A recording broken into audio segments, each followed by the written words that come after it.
General Sir, hold us together, I want to say something. So General Ankara put his hand on top of the two hands, and I said, General, I want to assure you that I am totally satisfied with everything we said. I will even go further and say to you something I did not say at the conference, and that is that once we have implemented everything we have said, I would ask you for one favor and one favor only, and that would be to be the one to propose Jack Gawan as a head of state of Nigeria. It was a two-day conference of peers and old mates, but its aftermath produced even further controversy. When we came back, Ojukwu did not go to make the statement he made first, virtually giving the impression that we've agreed for a confederation to move apart, etc., which was really not in exactly that. If I had had the opportunity to make my broadcast in a first, because that was the agreement, not for him to make the broadcast first, then if I had committed myself to what he said, then there wouldn't have been any problem.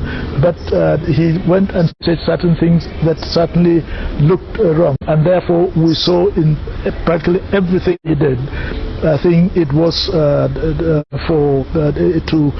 play up to the gallery, not being sincere. At Aburi, yes, we agreed on area commands for the armed forces. At Aburi, we agreed that the police force would be decentralized. We agreed on those. Yes.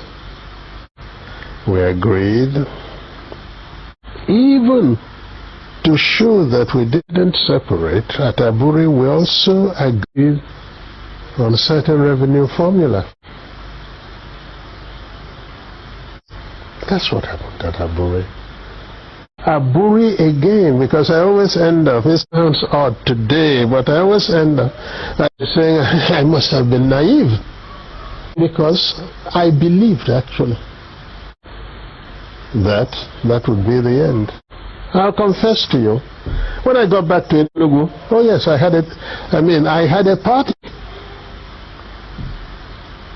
believing that probably the danger was over. That's what we thought. Until they then began to deny everything. It was the denial of Nigeria that made me publish the tapes of Aburi, because we had insisted that each one should have a set of tapes. Everybody talks about confederation. Go and look at the transcript. There is no time that the word confederation came from my lips. In broad terms, Aburi changed the title of head of state from Supreme Military Commander to Commander-in-Chief, gave the regions control over internal affairs, and concurrence of each region was now required for any decision affecting the whole country. I'm asking a very pertinent question. Is Nigeria working for you? Major General Muhammadu Buhari retired, knew the solutions to Boko Haram till he finally became president. He asked ex-President Jonathan to resign because of insecurity. He cried empathetically. He promised to end Boko Haram in 3 months. But now, he's telling us he's done his best to arm the military. Why isn't he resigning? Governor Fashola knew the solutions to providing stable power supply till he became Minister of Power, and darkness pervaded the land. After trying hard and giving excuses like he only plays a supervisory role, the ministry was assigned to someone else. Power grid, still they collapse. The NSAS protests were tagged insurrection. In fact, someone said Aisha Yusufu ought to be in jail for instigating violence. Then farmers were beheaded in Borno. Same person asked Aisha Yusufu to lead a protest. Aren't these people supposed to forbid hypocrisy? Is Nigeria working for any Nigerian today? From leaders hoarding food for the poor, receiving kickbacks from government contracts, to farmers needing permission to go to their farms. Is Nigeria working for you? Why is Zamfara's gold for Zamfara and Niger Delta oil for Nigeria? Why is Hisba destroying alcohol, but their state governments receive federal allocation from monies received via taxation, including tax on alcoholic beverages? Why are some federal roads abandoned to bandits and kidnappers? Who is in charge of Nigeria's security? The president is talking tough this time. Most times, he's as shocked by the rest of us by the absence of good governance under him. Regardless of his campaign promises and the manifesto of his political party, Nigeria has rolled back in terms of development. From Naira continually losing its value to our recently launched locomotive trains breaking down in the middle of nowhere. Nigeria has to be working for some people, though.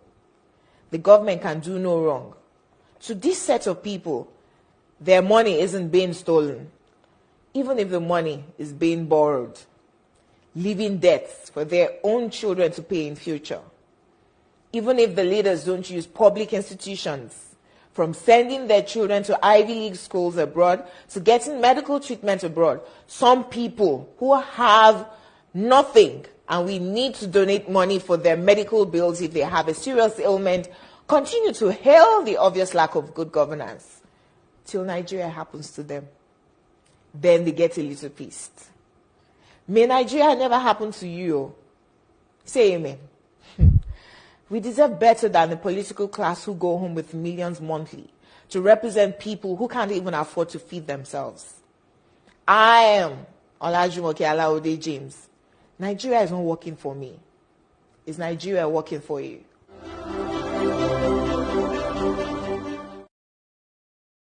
Are you ready to be held accountable if indeed your comments, your actions and inactions are found to have incited people to violence? Which laws have been broken, can I ask? Well, and even more so, which incitement to violence has been done? You know, I appreciate the prior remarks and context regarding different issues in Nigeria. I would say that it's despicable to try to compare me to anything in Rwanda. It truly is disgusting. When have I called to murder one person? I have never once called for anybody to be murdered. I have called for people to be protected.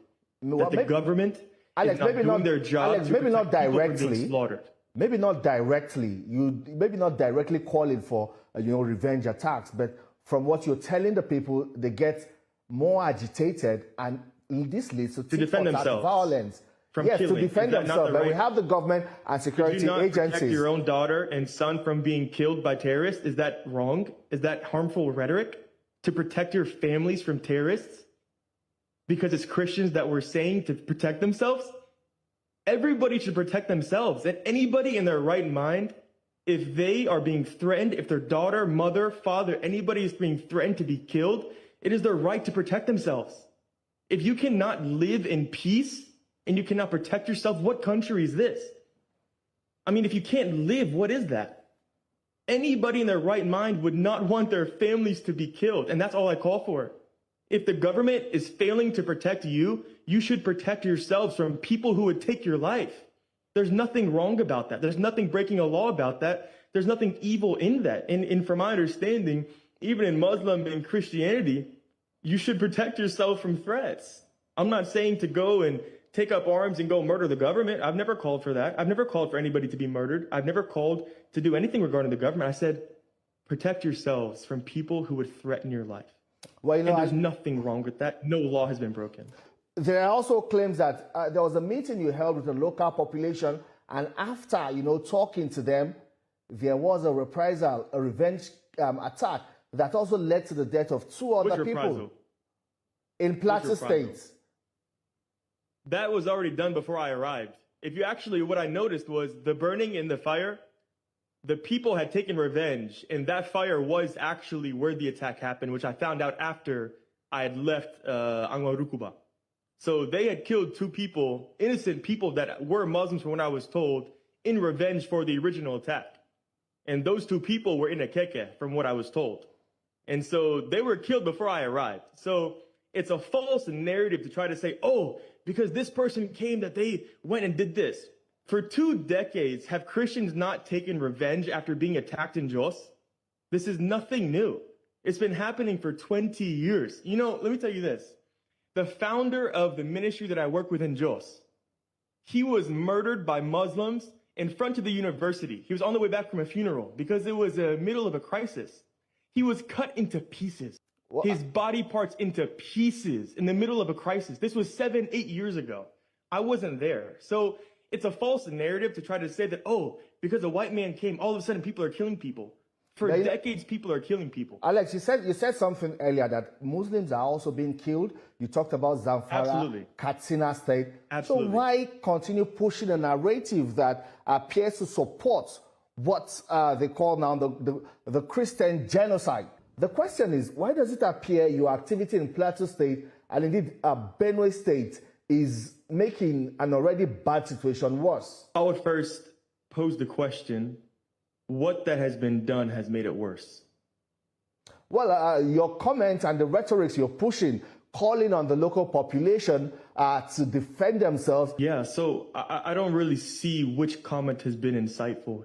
I have called that, one, the terrorism should end, that the government should be doing everything in their power to protect innocent people, Muslim and Christian alike. I've been very vocal about obviously the Christians who are being killed across Plateau, Benue, Taraba, those types of states. But I've never rejected, and I've directly talked about the violence happening in Zamfara, in Katsina, in Sokoto, and Kwara. I mean, the ones who were killed in the Woro massacre, which you're very aware about, were primarily Muslim people. There's still hundreds of people that are in captivity that were kidnapped, both in Kwara, and then also, we saw recently with ISWAP in Boko Haram in Borno State, hundreds of people that are still in captivity. And so the things that I have said, I would say that I would ask people to show me and tell me specifically what rhetoric and what words are causing anything. Because for me, I've called that, yes, innocent people should be defending themselves. In America, we can do this. In America, you have more guns than you do people.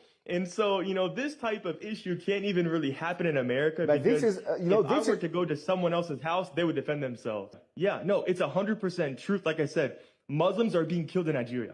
This can't be questioned. It's a fact. But there's 2 things that I want to really be clear about, okay? If you say that Christians are being killed and there may be a Christian genocide, that doesn't mean that Muslims are not being killed in Nigeria. And so I want to be very clear about that. What I am saying and what I have seen with my own eyes and what I've heard from Christians and Muslims alike in Nigeria, there's 2 things. In Zamfara, in Borno, Kwara, Katsina, Sokoto, Muslims are being killed. Muslims are being kidnapped. Hundreds and thousands of villages have been burned. It's pure evil. Across the Middle Belt, specifically in Plateau, Kaduna, Benue, Taraba, the truth is that Christians are directly being targeted. That can't even be disputed. And the question that I would ask is, if this is not the case, how many Muslims and how many Fulani people have been killed? How many of their villages have been burned in these states? So again, I'm only referring to Plateau, Taraba, Benue, Kaduna, those places. Fulani cattle herders are not killing their own people. They're not burning their own villages. They're going and targeting Christians in their villages. And so that is why we are saying, okay, in these states, Christians are being targeted. We're not saying Muslims are not being killed and Muslims are not suffering across Nigeria, because they are.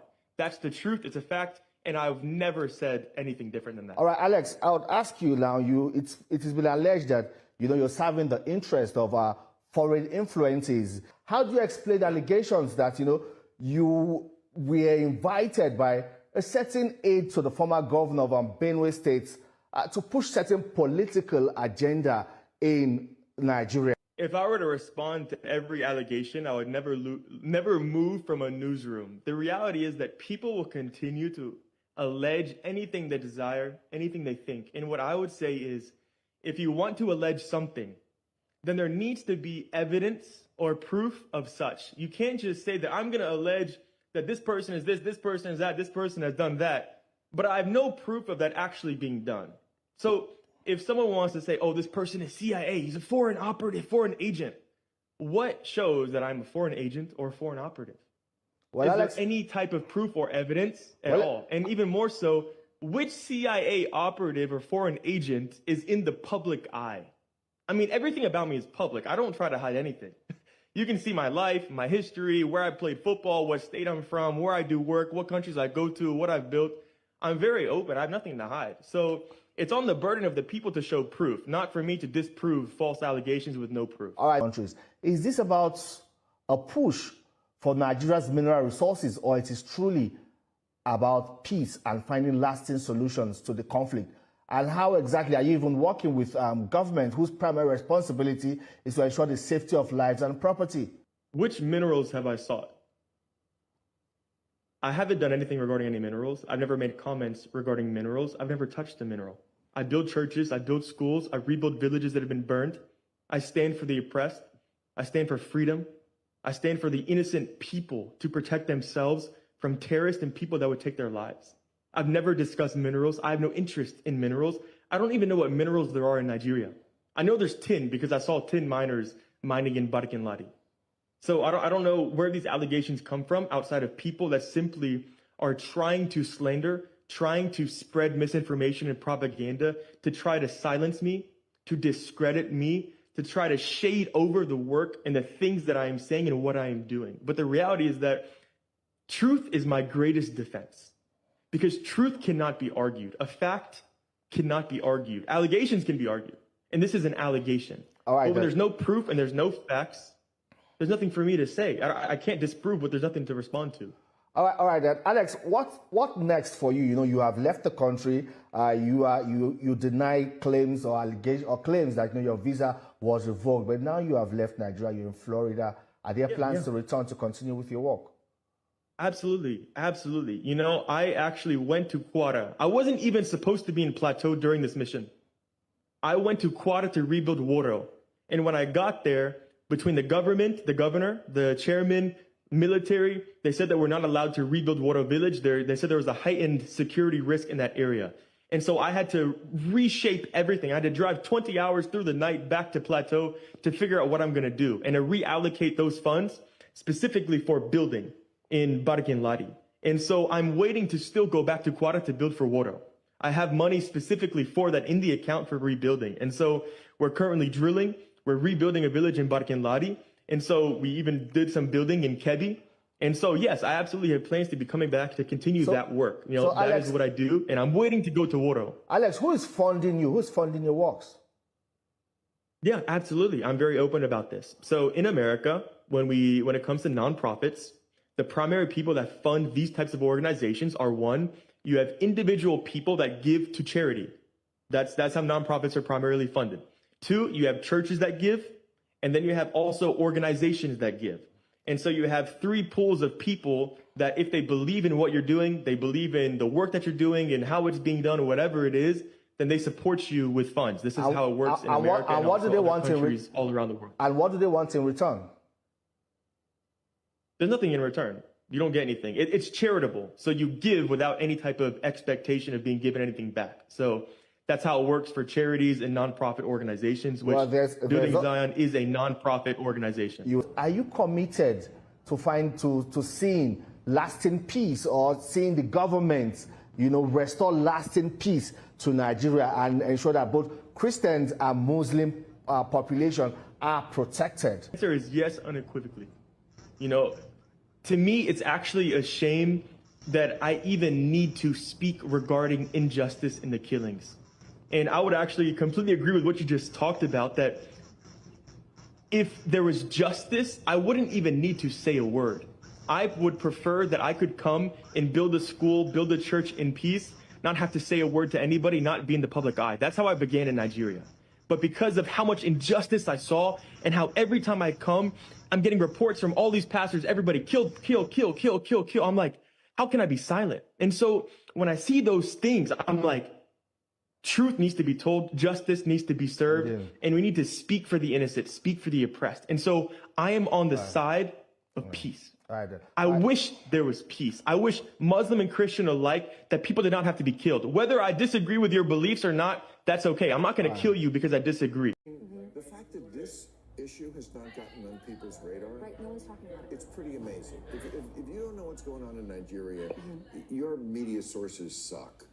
You are in a bubble. Not Nigeria. I mean, the fact that this issue has not gotten on people's radar, right? No one's talking about it. It's pretty amazing. If you don't know what's going on in Nigeria, your media sources suck. You are in a bubble. Not and again, I'm not a Christian, but they are systematically killing the Christians in Nigeria. They've killed over 100,000 since 2009. They burned 18,000 churches. This is so much more. These are their Islamists, Boko Haram. This is so much more of a genocide attempt than what is going on in Gaza. They are literally attempting to wipe out the Christian population of an entire country. Where are the kids protesting this? Yeah. Thank you. Thank you. No one will talk about it, so thank you. Absolutely. Nigeria, I mean, the fact that this issue has not gotten on people's radar, right? No one's talking about it. It's pretty amazing. If you don't know what's going on in Nigeria, your media sources suck. You are in a bubble. Not and again, I'm not a Christian, but they are systematically killing the Christians in Nigeria. They've killed over 100,000 since 2009. They burned 18,000 churches. This is so much more. These are their Islamists, Boko Haram. This is so much more of a genocide attempt than what is going on in Gaza. They are literally attempting to wipe out the Christian population of an entire country. Where are the kids protesting this? Yeah. Thank you. Thank you. No one will talk about it, so thank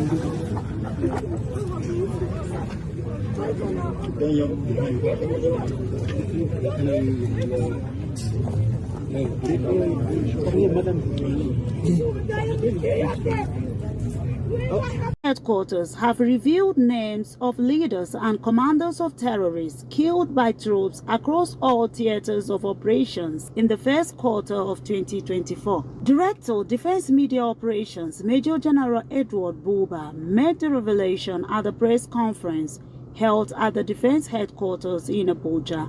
General Buba reeled out the names of some of the terrorists and how they were neutralized by the military. Famously known as Abubakar Mainok, was the head of ISWAP. We took him out. We also took out another Haruna, Isaiah, Bedin. Others that were taken out include that Basari was a notorious terrorist who operated along Bindingwari Forest in Kaduna State, as well as along the Abuja-Kaduna Highway. It will be recalled that we took him out on the 21st of February this year.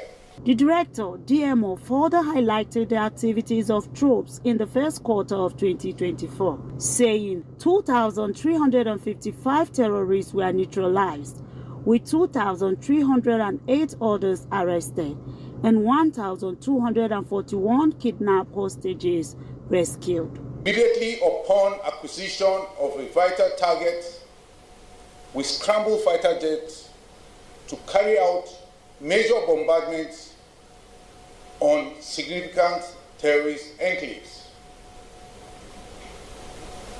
Thereafter, we also have our ground forces equally conducting ambushes, raids, fighting patrols, and offensive actions against these terrorists.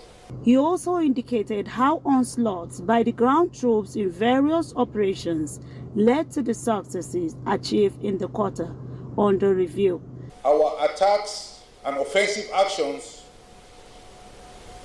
in this first quarter of 2024 has resulted in 2,351 terrorists neutralized, 2,308 persons arrested, and 1,241 kidnapped hostages rescued. The military says it is determined to win the fight against insurgency and other criminal elements in line with its statutory responsibilities to ensure the safety of lives, properties, and territorial integrity of the nation. Justin Asande, C. Again, blood-bought believer. I am a child of the King, an heir of God, and a joint heir with Christ. And my brothers and sisters in Nigeria who love the Lord and are gathering to worship Him are under attack. And they are being terrorized and murdered. Children are being murdered. Children are being taken from their mothers. Husbands are being taken from their wives. Wives are being taken. They don't know what's going to happen and when it's going to happen. And we sitting up here in our comfortable America. And I'm not saying, that, we got to pick up everybody's cross. But I'm going to pick up my cross. And this is what a part of my cross is. This is a part, Apostle Kim, State Representative Daniels, is picking up her cross. How about that? And ain't nobody mad but the devil. What is wrong with me saying stop killing Christians senselessly? What is wrong? So, I talked about my authority. So I got a right to say what I'm saying. So y'all get off my page, trolls. You bullies. You internet bullies. Find you somebody else. Because look me in my face. Do I look like I'm scared? I'm not finna go back and forth with you. Don't come on my page with that foolishness. And so you know my authority. So my motive is directly connected with the motive of the UNWC, the United World Congress of Diplomats. Well, I am the chairwoman, but I walk closely with the leadership of the Secretary General, who is the founder of that group. And I am a woman of submission. And I don't speak of my own volition and of my own voice. I'm speaking on the behalf of the Christians who have called me from Nigeria. I'm speaking on behalf of the people that the UNWC represents. I'm speaking on the behalf of the Nigerians who I've been in constant contact with right here in my district. All right. So the UNWC representing 5 nations, and we got 5 nations on our squad, on our team. We did a comprehensive ground level investigation on what was actually going on. And allegedly, and with strong support, it is said, and we came to the conclusion, and it has been testified, that the Minister of State for Defense, Minister Matawali, has not been as sharp as he should be in helping these people who are being murdered. And there are many testimonies from the investigation that literally say that he is actually supporting and in some kind of way helping these folk out. And there's some accusations that allegedly he's taking money and allegedly he's helping these terroristic people and housing them. That's what the report said. And in all humility, we did a press release. I respect the president of Nigeria, all the leaders of Nigeria. Who am I? But a woman with a mouth, and ain't nobody gonna shut it up.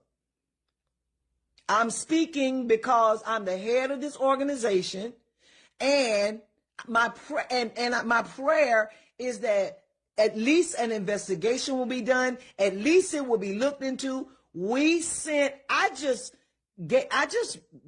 did the press release, and I sent a copy and the report to Marco Rubio in Washington, D.C. That's all I did. Shake the dust, wash my hands, shake the dust. I don't know nobody. I'm not trying to get nobody. But this is where the thing shifted. There was a shift that took place. Because I'm just one person of a bigger picture. I'm not accusing nobody. Folk are innocent until proven guilty. But this is what our group, the UNWC, came up with. And we're asking that an investigation be done. It's looked into further, because too many people saying the same thing, that something changed with Mr. Matawali. The people are crying out. A lot of people are afraid to say something about Mr. Matawali. And lately I found out why. So y'all, let me tell you something. Y'all saw the picture, the poster. And I pray that y'all share this. And I pray that elected officials in America get this. Because Minister Matawali blew my mind. I got a phone call. And not just a phone call, but they sent me the proof that Minister Matawali created his own flyer. Allegedly. But it's the state representative, the elected official who got this from him and don't even know him, gave the information to me. So I got the goods. I got the proof. They gave it to me. Mr. Matawali created a flyer, put the state representative, and y'all know I blacked out the state representative's identity because he don't need to be involved in all this. I don't even want to be involved in all this. But thank God that he contacted me, because this man trying to set me up behind the scenes. Not only did he do the flyer with his picture on it, saying that the things that I said through the investigation of the UNWC, what we said is unfounded and is not true. And so guess what? If not, why do you have to pay somebody that you don't even know to vouch for you? This man asked the elected officials, I will give you any amount of money that you want. And this is what the elected official told me. If it's a lie, he told it, and I know he did not. He was offered money from this same man. And even, not only did he do a flyer up, but he wrote a whole letter praising himself on why he is, good for the position. And you need an American to counter what I'm saying, but the devil is a liar. So before you send another offer, because there are some American elected officials that might just take your money, but sir, your money perish with you. You have got the wrong one. I pray that we can sit down. I am not trying to fight with Nigeria.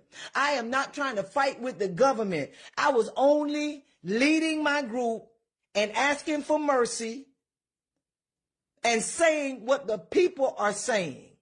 But what you're not going to do is you're not going to bribe people and try to pay Americans money to make you look good. Sir, you don't even know that man. So I'm going to, what I am going to repent for, I'm going to repent.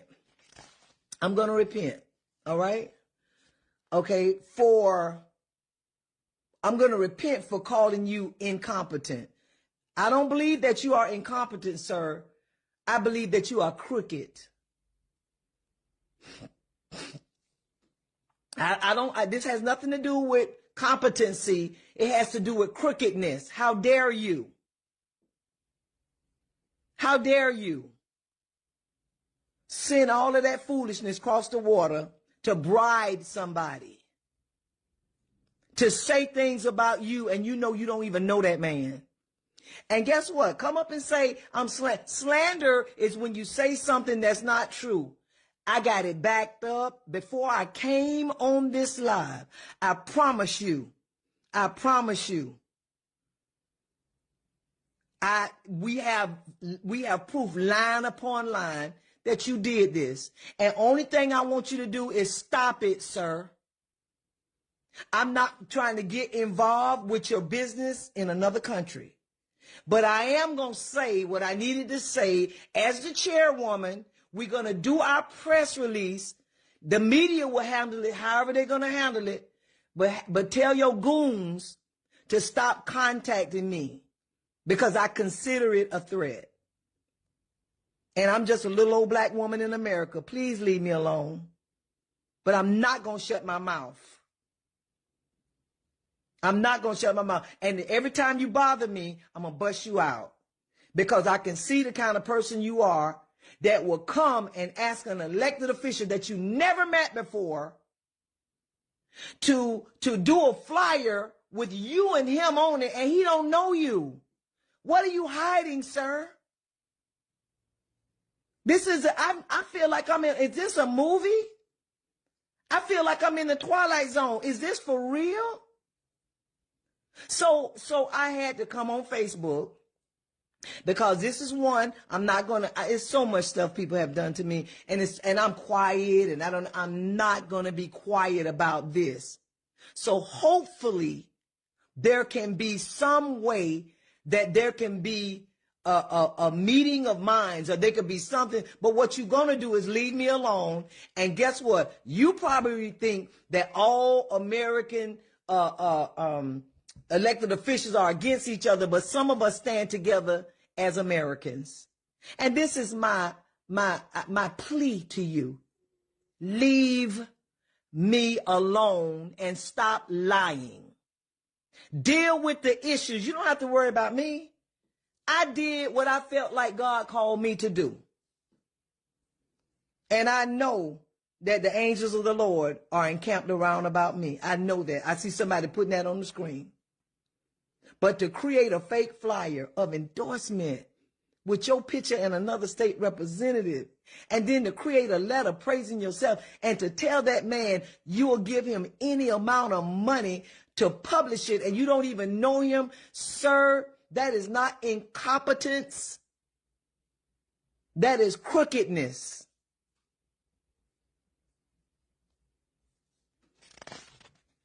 And it's very disappointing. I thank God for the elected official that turned you down. And I pray that if any other American elected official, now there's some folk that ain't gonna like me. You probably can call and get them some money. And they might sell or something, but we already ahead of you, sir. I pray that everybody will share this and know that even if what people are saying is alleged, you must be hiding something. And the bullying and the bribery, we're going to stop that right now. The people are crying out for justice. Blood is crying out from the ground. And I had to say something about it. That's all I got to say. I had to put this on record. And y'all be praying for me. I see folk making comments. Y'all, it's something else in this realm. This is another realm. But I take authority over everything that's not like Jesus. In the name of Jesus, I take authority in Jesus' name. And I send everything back. And I plead the blood of Jesus over this entire situation. And I pray that there will be a settling in the spirit. And anything that's come across the water, every which way, that if it's not like the God of Abraham and Isaac and Jacob, if it comes to interrupt and to divide and to confuse, I send it back. I touch and agree with the prayer warriors who lift my arms up all the time. And we pray that what the enemy has meant for evil, that it will be turned around. In Jesus' name. I just want to close out with these 3 words. Leave me alone. God bless you in Jesus' name. And other advocacy throughout that time. So the floor is yours. Mr. Chairman, thank you so much for your personal invitation, for your leadership, and for your friendship. I'm honored to be back. Psalms 96:14 asks, who will rise up for me against the wicked? Who will take a stand for me against evildoers? Nigeria is facing one of the gravest religious freedom crises in the world. As the former chairman of the House Foreign Affairs Committee on Africa, I have visited and have seen firsthand the direness of the conditions in what is now the deadliest place on earth to be a Christian. They are targeted, displaced, and killed simply for their faith. The ancient plea, is there no help for the widow's son, still echoes today. Since 2019, nearly 17,000 Christians have been killed. In the first 7 months of this year alone, hundreds more were murdered. On June 13th, during the Yellowwater massacre, more than 280 Christians were slaughtered in a single day. These are not isolated tragedies, but a sustained pattern of religiously motivated violence, often ignored or even enabled by the Nigerian government. Extremist groups like Boko Haram, Fulani militants, and ISIS West Africa attack often without any meaningful intervention from authorities. The lack of response has created an atmosphere of impunity where Christians continue to live in constant threat and fear. The United States has previously recognized this crisis. President Trump not only designated Nigeria as a country of particular concern during his first term, but redesignated it again in his second term after President Biden inexplicably removed that designation. Religious persecution is tied to political repression and weakening institutions in Nigeria. Example, the detention of Mazi Nnamdi Kanu is a clear example. In 2022, Nigeria's Court of Appeal struck down the charges against him and ordered his release. The UN Working Group on Arbitrary Detention has also called for his unconditional release. Yet he remains in solitary confinement, in deteriorating health, and recently had to represent himself in court. Nigeria has signaled that the law is optional and targeting Christians is fair game. Just hours ago this morning, despite the pleas and cries of the Nigerian people and many Nigerian lawmakers, Mazi Nnamdi Kanu was convicted on all charges. For fiscal year 2025, the U.S. has requested nearly $8 billion for sub-Saharan Africa. But when Americans see political prisoners, judicial defiance, and the slaughter of Christians, they understandably ask as they meet their own struggles, why should our tax dollars support governments that refuse to protect their own people? Is our aid aiding a genocide? Nigeria is a nation of tremendous potential, but that potential is being choked out by violent persecution of its Christian population. No country can build a stable future where churches are burned, believers are killed, and communities live in fear. The United States must stay engaged, and Nigeria must change course now. Mr. Pratt, a direct question. Do you believe, in your professional assessment, that the government of Nigeria has been infiltrated by jihadists? I do not believe that the government of Nigeria has been infiltrated by jihadists. Okay, because when you look at the selective enforcement of the rule of law, one might question if there are any favoritism or looking the other way when groups are being specifically targeted, despite the fact, as my colleague Mr. Moore mentioned, not enforcing the rule of law with regard to weapons. My next question, how has the Nigerian government reacted since President Trump's country of particular concern designation announcement? They have taken the designation very seriously. There is a senior delegation here now. They will meet with the most senior officials of the U.S. government this week. And we have already demarched the government in Abuja and here in Washington on the action plan. And I can say that the results so far have been positive in terms of cooperation. The Nigerian government needs to do more to address this issue themselves, but what measures are being taken to assist Nigeria to increase its focus on persecution, particularly in the Middle Belt?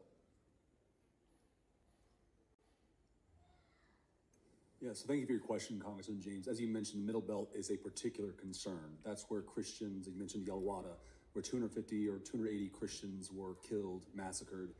They were targeted because they were Christians. Churches have been burned there. There have been internally displaced people there. And so we're reviewing all options at the State Department, including Chairman Smith, you mentioned in our bureau, we have Global Magnitsky Act sanctions.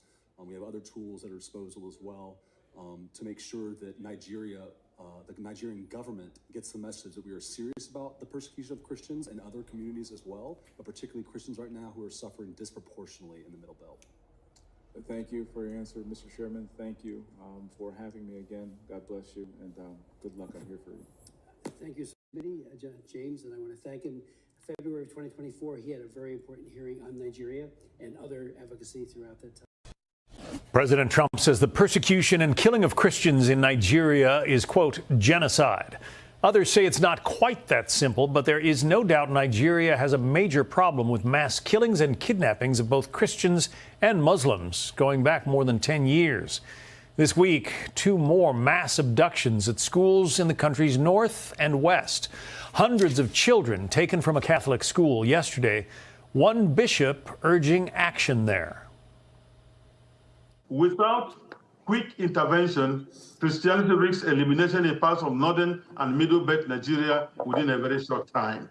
The church alone cannot stop the killings.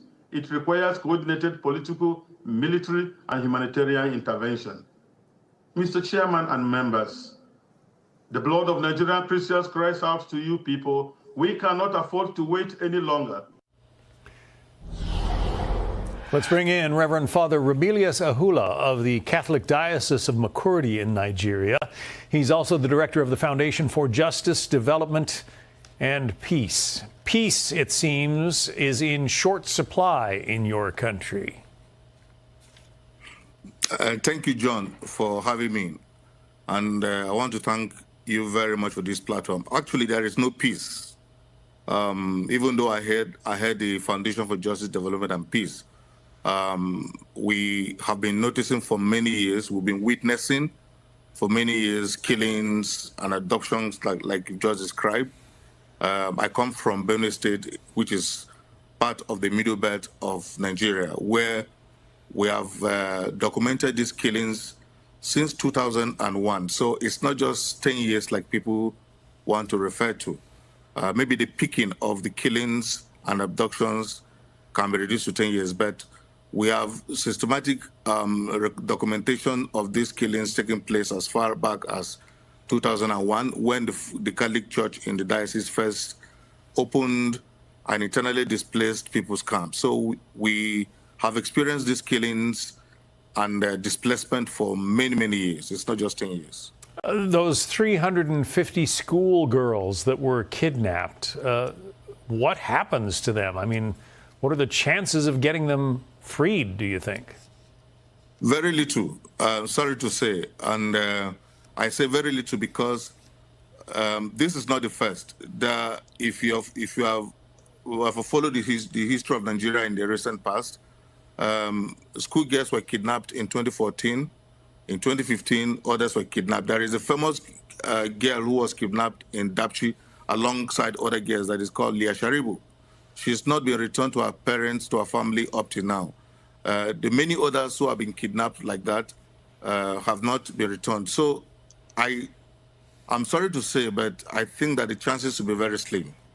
because this Islamists, what they do is that they either marry these young girls or they trade them off to other Arab countries. We hear that Libya is a transit point.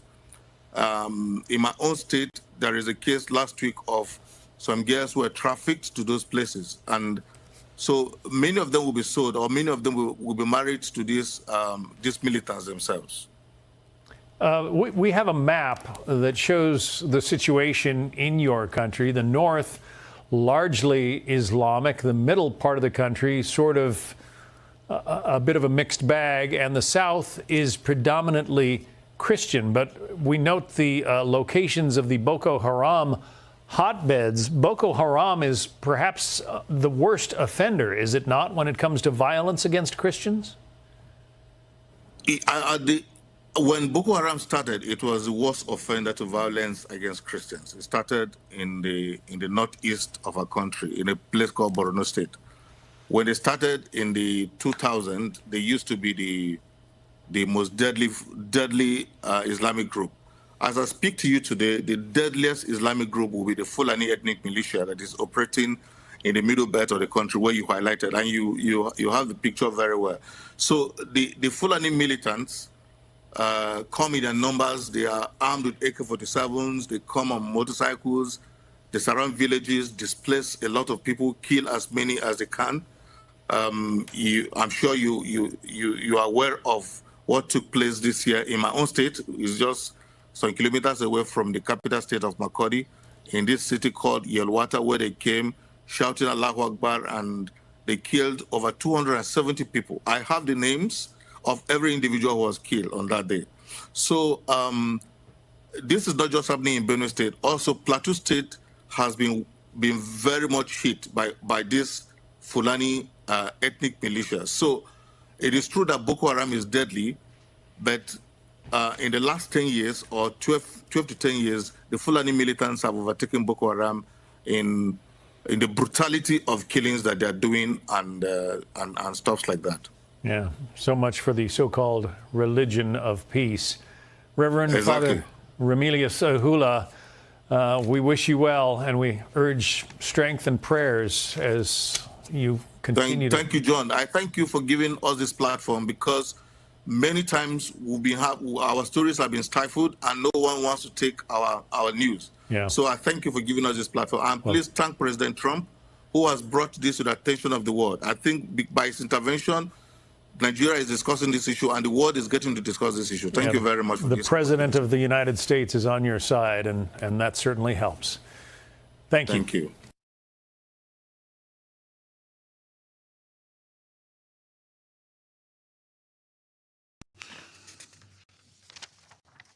I resume my function as President of the Council. I now give the floor to the representative of the United States. Thank you, Mr. President, and thank you for chairing this important meeting. Thank you to our briefers, Secretary General Guterres, and ECOWAS Commission President Dr. Touré.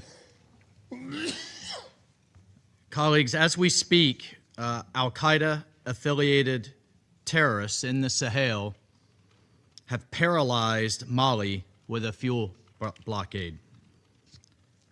Colleagues, the situation is dire there. We see Al-Qaeda aiming to take over the entire country.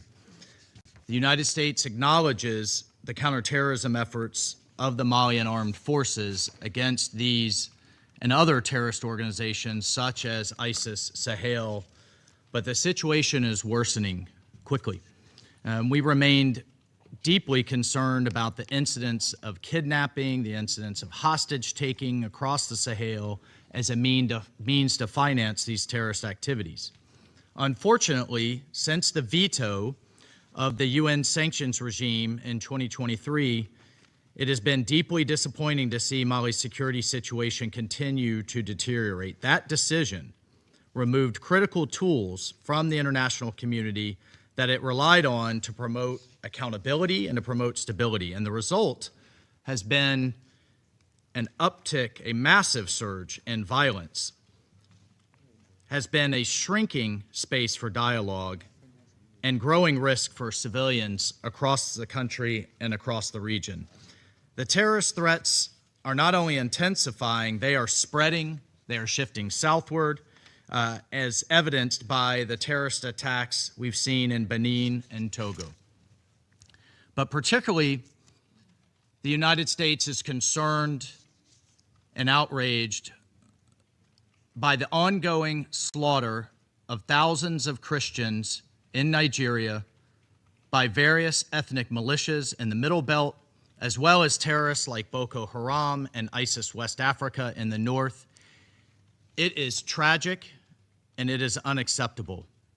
Churches are burning, villages are being razed, thousands are killed, clergy murdered simply for wearing a cross, for being a Christian, for daring to say they worship Jesus as Christ.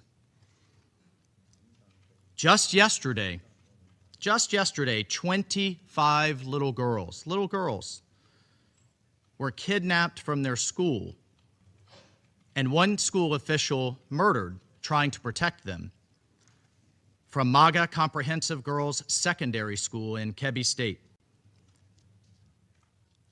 Colleagues, this is happening. It's undeniable, and it's unacceptable. The United States condemns these attacks in the strongest terms, and it demands accountability. And as President Trump has made clear, we will not stand by while such atrocities are happening in Nigeria. The government of Nigeria must take immediate steps and do more to increase security, respond to early warnings, end impunity, and address the drivers of violence. And colleagues, we need to see African leadership on these matters, and we need to see a coordinated response among all countries in the region. The situation is critical. The United States will continue to work with regional partners to counter these common threats. Thank you, Mr. President.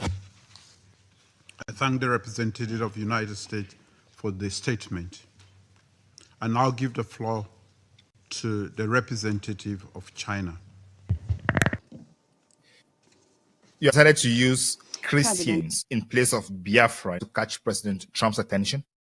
Well, I wouldn't say in place, but rather in connection with, because the Biafra issues both has ethnic undertones, but also it's a religious. There are religious connotations to it as well, because the Biafrans are predominantly Christian, and so we have advanced the Biafra issue in conjunction with the issue of Christian persecution in Nigeria, because those are connected issues and related issues. It's just the Biafra issue also has some specific nuances to it beyond also the Christian issue as well. So you're saying that you added Biafra and Christian advocacy to catch President Trump's attention. Am I getting that clear? That's correct. And those are related issues.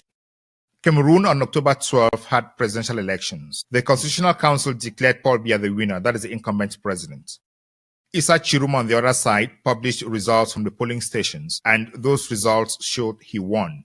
But the Constitutional Council and the elections management body have not published the results polling station by polling station. Well, what I would say is, and again, these are things that I already highlight in my capacity of representing the Amazonians, but Paul Biya has been a longtime dictator in Africa. He's 93 now. He wants to be president until I think he's 100, which I think will be a record. And Cameroon, under his tenure, has not had free and fair elections. They've been Cameroonians, whether they be Amazonians or other Cameroonians, have had a history of being oppressed under the Biya dictatorship. And I think someone.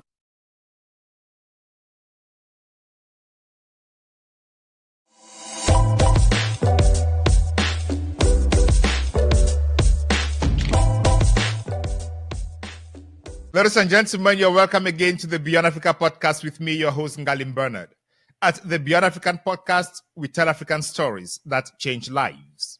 Today, we are discussing not Cameroon, but the United States and Nigeria.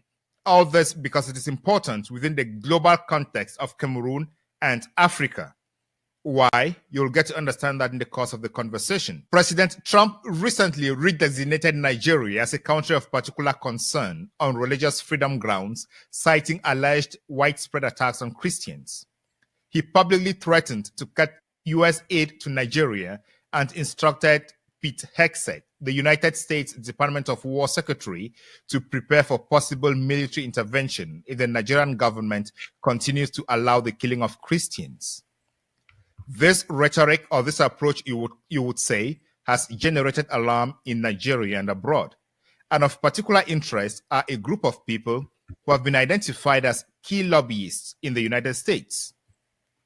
We have one of them in the studio today, and he's going to discuss with us what role he has played or his organization has played and why the United States considers the current unfortunate events in the United States as an attack on Christians, and if that is the right designation, or if there is any other thing behind that designation, and where we are going to, how we are going to get there, and if there are going to be any repercussions both for Nigeria and the United States. And if there is, what is going to be the repercussions for the rest of the continent? Mr. Elias Jorasulis, you are welcome to the Beyond Africa podcast. It's an honor to be here, Bernard. It's a great pleasure to be on this show. I congratulate you on this very successful program that you've created, bring eminent experts on Africa to speak about these issues of importance. So it's just an honor to be on your show, to have this discussion. In way of introduction, as you alluded to, I'm a lobbyist here in Washington, D.C., a partner with the firm Moran Global Strategies. I represent a number of international clients on the African continent. One of the clients that I represent, which we'll discuss more, is the Biafra Public Government in Exile, which is the political arm of the Biafra independence movement. And in that capacity, I've played an active role in shaping U.S.-Nigeria policy, including the current posture coming out of Washington, taking a very harsh stance against the government of Nigeria for a number of issues, including the Christian genocide that you mentioned. So I look forward to having this productive discussion. Thank you so much, and thanks for that clarification, because you're making it very clear that you have a client. Therefore, I don't expect you to be very objective. I expect you to be subjective and defending the interests of your clients on this conversation. Am I right? That's correct. I'm very open about who I represent. It's public information. And I think as a point of ethics, if people were to represent certain interests, they should make that clear when asked questions about those interests. So I think I have an obligation to tell the audience exactly how I'm involved with this, because I'm not simply a neutral outside observer. I'm active in shaping U.S.-Nigeria policy on behalf of certain interests, and I think I have a moral and ethical obligation to make that clear to you and the audience, and look forward to having a further discussion. And even though I do come with a certain perspective, I will make sure to separate whatever my personal opinions are from clearly established facts. Thank you. I would like us to start the conversation by looking at the recent President Trump designation of the problems in Nigeria. He said there is a Christian genocide in Nigeria. Why would he call this a Christian genocide? I know you advocate or you represent the Biafran movement, but is what is happening in Nigeria a Christian genocide or banditry, criminality that affects everybody? Yes, I think the reason why the U.S. government's using the term Christian genocide is you're not simply talking about general criminality. When it comes to groups like Boko Haram, ISWAP, and other groups that are engaging in mass murder, there is a religious undertone to these actions. Their actions are targeted against Christians. Yes, there also have been other individuals who've been murdered as well, moderate Muslims and so forth. But there's a clear religious undertone in terms of the targeted killings that are being taken place. And genocide is as much about intent as it is about the number of people who are killed, which in this case is quite significant. So this is not simply a matter of general criminality like in other contexts. There are religious and other motivations in the context of the killings that are happening, the groups that are behind it, and ultimately the complicity of the government of Nigeria as well in terms of the insecurity in the country.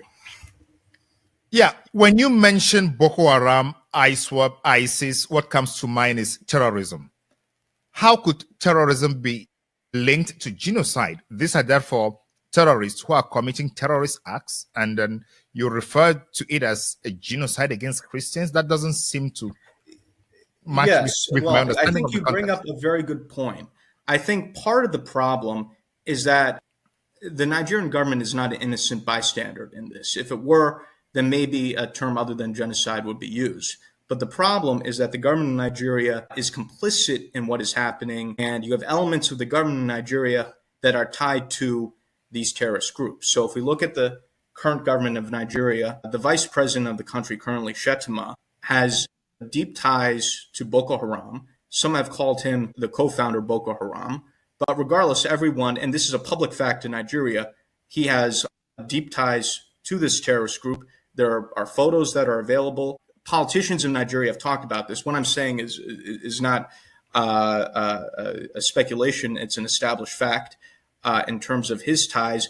You have elements of the Nigerian military that also have ties to the same terrorist groups. And there have been famous instances of this. For example, back in 2014, there were plans between the U.S. and the Nigerians to rescue the Chibok schoolgirls. And one of the plans was foiled because elements of the Nigerian military leaked the planned operations to the terrorist groups. So the reason why the term genocide, or you've also heard the term Christian persecution, is being used is that you also have complicity of elements. I'm not saying the entire Nigerian government, but at least elements of the Nigerian government that are sympathetic to these same terrorist groups or who have relations with the same terrorist groups. And I think that's a fundamental part of the problem. And in a way, it's almost, to use an American phrase, asking the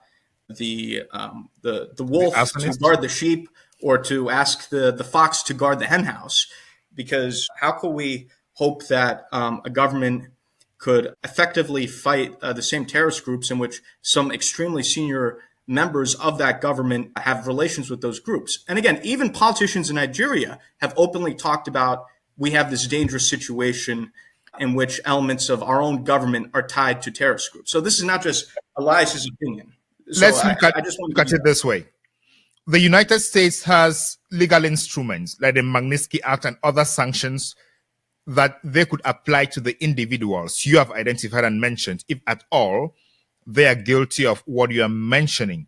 Why doesn't the Nigerian government or the United States government use those tools at their disposal to target the individuals they know are directly linked to Boko Haram, instead of categorizing a whole nation as suffering from genocide, understanding that maybe the vice president, as you say, is part of it, but then the president himself, who is the commander-in-chief of the armed forces, is not part of it? Is that not a mistake on the side of the United States? I don't think it's a mistake, and also I don't think these things are mutually exclusive. So you talk about targeted sanctions. That's the next step. President Trump has designated Nigeria as a country of particular concern, which is an appropriate designation given their poor record on religious freedom. But additional steps need to be made. Simply designating the Nigerian government as a country of particular concern is not sufficient. There have been talks and efforts in the U.S. Congress to go further than what the president has done and to start engaging in targeted sanctions on specific Nigerian officials. And Magnitsky sanctions are an enormously effective tool to be used as almost a surgical knife to identify specific wrongdoers who are engaging in bad acts and are of a malignant influence. I fully support Magnitsky sanctions currently in the U.S. government. People like Senator Ted Cruz, who we've met with, has publicly talked about how he knows who the guilty parties are. There are lists that are being considered now in Washington. Names are being discussed. These things aren't overnight. They take time. I will anticipate over the coming months that there will be a push for certain Nigerian officials to be sanctioned under the Magnitsky Act that you referenced. So, you actually mentioned something that we completely agree with, and I think you'll see as one of the next steps. And the great thing about the Magnitsky Act is, again, these are targeted sanctions that specifically go after the wrongdoers rather than having something that's just generalized. So targeted sanctions are effective, and those actions will be pursued.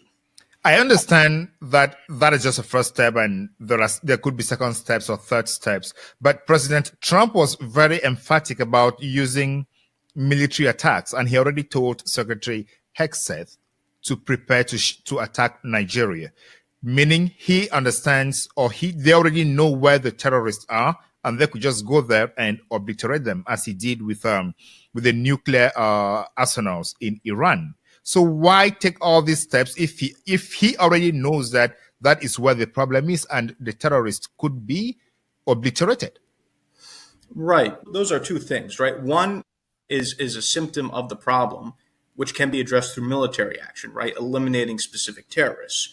But the problem will continue if the government of Nigeria continues to have politicians that have relations with these terrorists that covertly support these terrorist groups.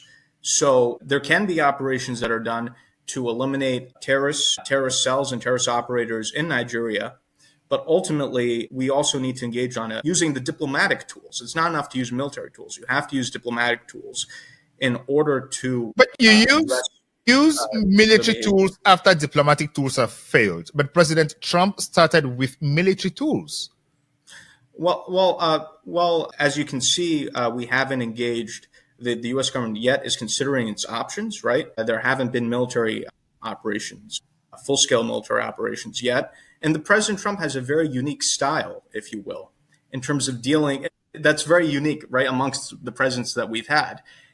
And I think that in dealing with a country like Nigeria, where people have for years been complaining about these issues, and the government of Nigeria has refused to listen to the suffering of its own people, I think, frankly, a straightforward style of the president is what's needed in order to show the government of Nigeria that we're serious and that they can't continue with what they've been doing. And you can see that the president's style has caused the Nigerian government to have a reaction, whereas for years they've just been completely blasé.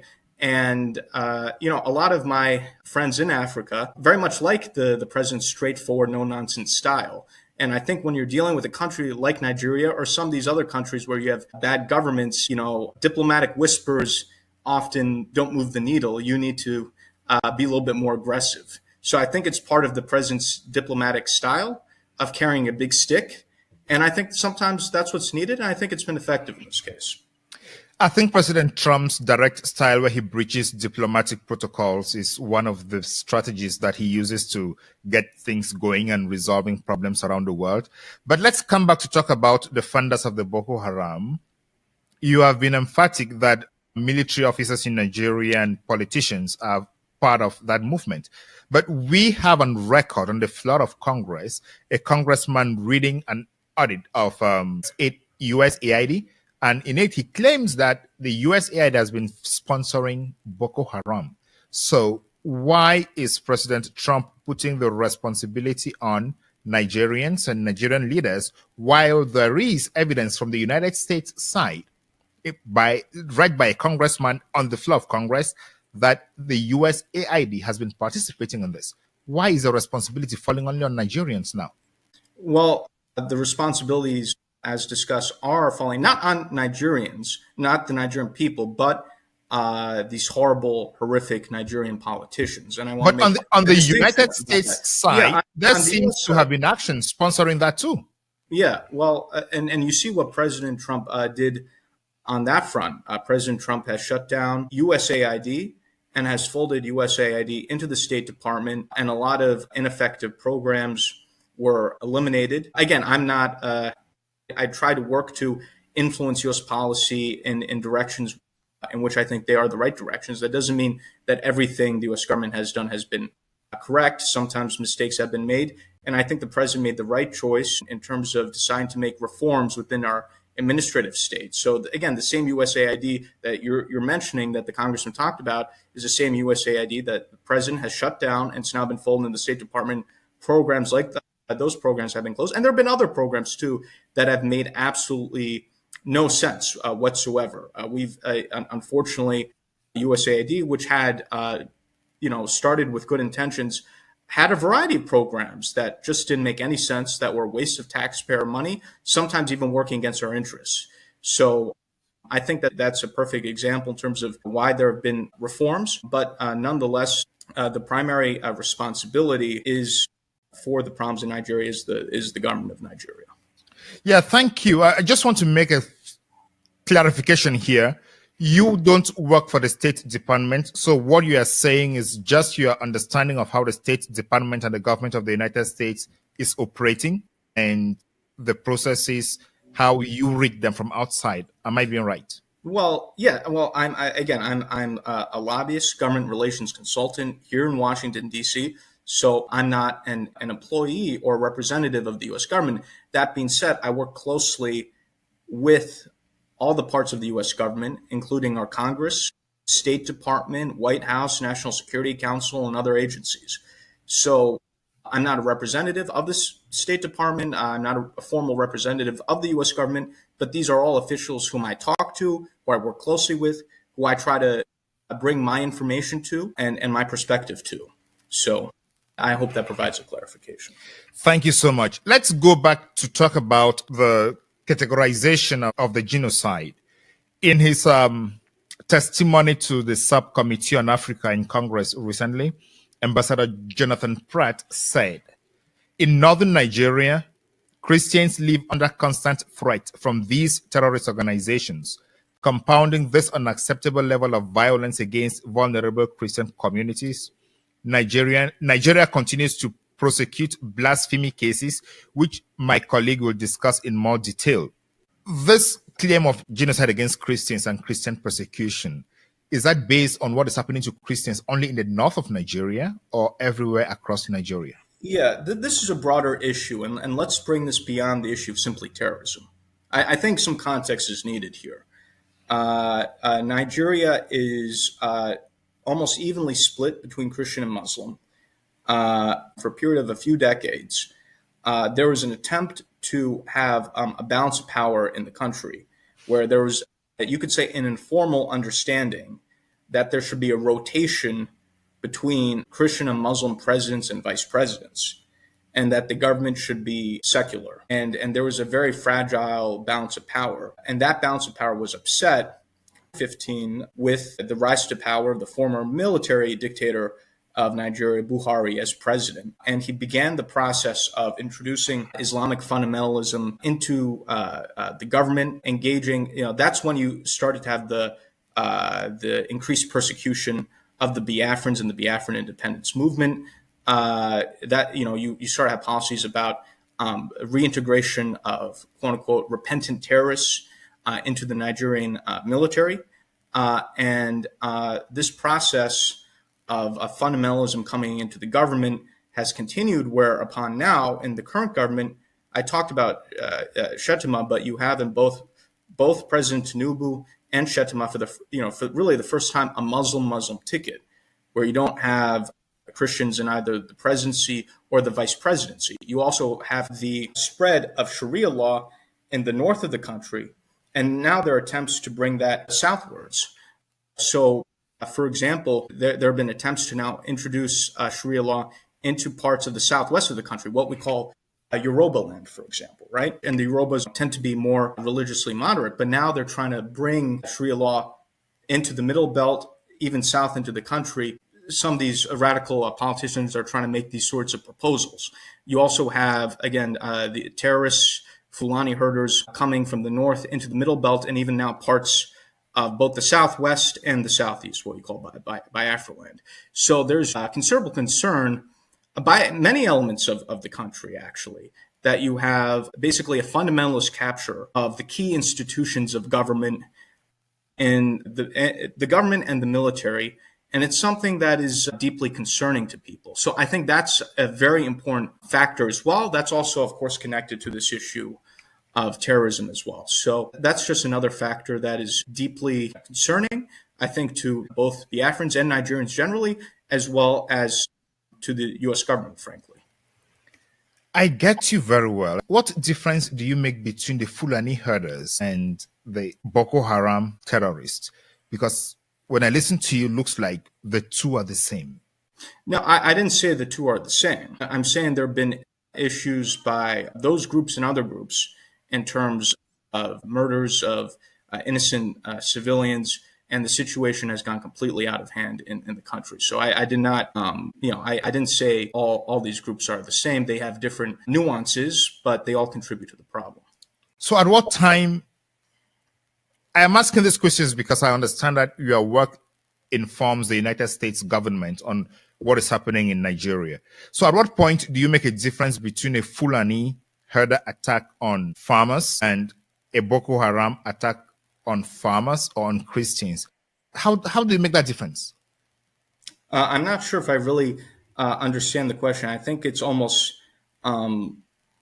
splitting hairs in terms of if the government of Nigeria is not only not protecting the country, but you have politicians that are tied to radical groups that are killing innocent civilians, whether or not an innocent person's murdered by Fulani herders or by Boko Haram. I think it's a problem either way. So I'm not sure if I understand what kind of distinction. Point. I get the point where you are making the argument that it doesn't matter whether it is called a genocide or it's called Christian persecution. What matters is insecurity, and the government of Nigeria is not performing its role. And that's where many people are offended by the government of Nigeria, because they try and engage in semantics in terms of it's not Christian genocide, and that's not the technical term, and there is no genocide, and maybe use this other term. And even if you see the reactions, forget about the U.S. government, if you see the reactions of many Nigerians, they themselves get furious when they see these Nigerian media spokespeople trying to, split hairs over definitions and terms.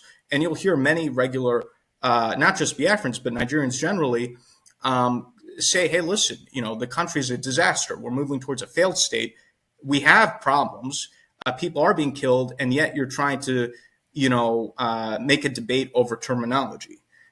So, I think this is something where, even people in Nigeria are very, very upset, and they want their own government to be held accountable for what's happening. Okay, so I'm happy with that clarification. So at this point, from your understanding of what the United States Congress and White House and State Department are thinking, what would be a solution that the United States would say, okay, the Nigerian government is doing everything now to protect Christians? What is going to happen for them to say that that is happening? Yeah, I think when you're dealing, again, with the country in Nigeria, with the types of people that are running the government, the best tool to use is really sanctions, including targeted sanctions. When these corrupt Nigerian politicians, for example, are no longer able to, let's say, launder their money in the U.S. and other places, if, let's say, their assets are seized, because also many of these officials are completely corrupt in outrageous ways. And there have been a number of stories about the corruption of Nigerian officials. So if we were to go after officials who are complicit, who are part of the problem, sanctioning them and holding them accountable, I think that would be the best way to change their behavior. Simply trying to nicely ask the Nigerian government officials, oh, please do something. People have been asking the Nigerian government to do something for years. Clearly, they've not cared to do anything, and the problem's only gotten worse. So I think when you're dealing with a conundrum like Nigeria or any other, and these other governments too, I think, a tough approach is what's needed, frankly. And the same goes to, for other governments in Africa as well, where, let's say, and especially with more autocratic regimes. But, that's a separate discussion.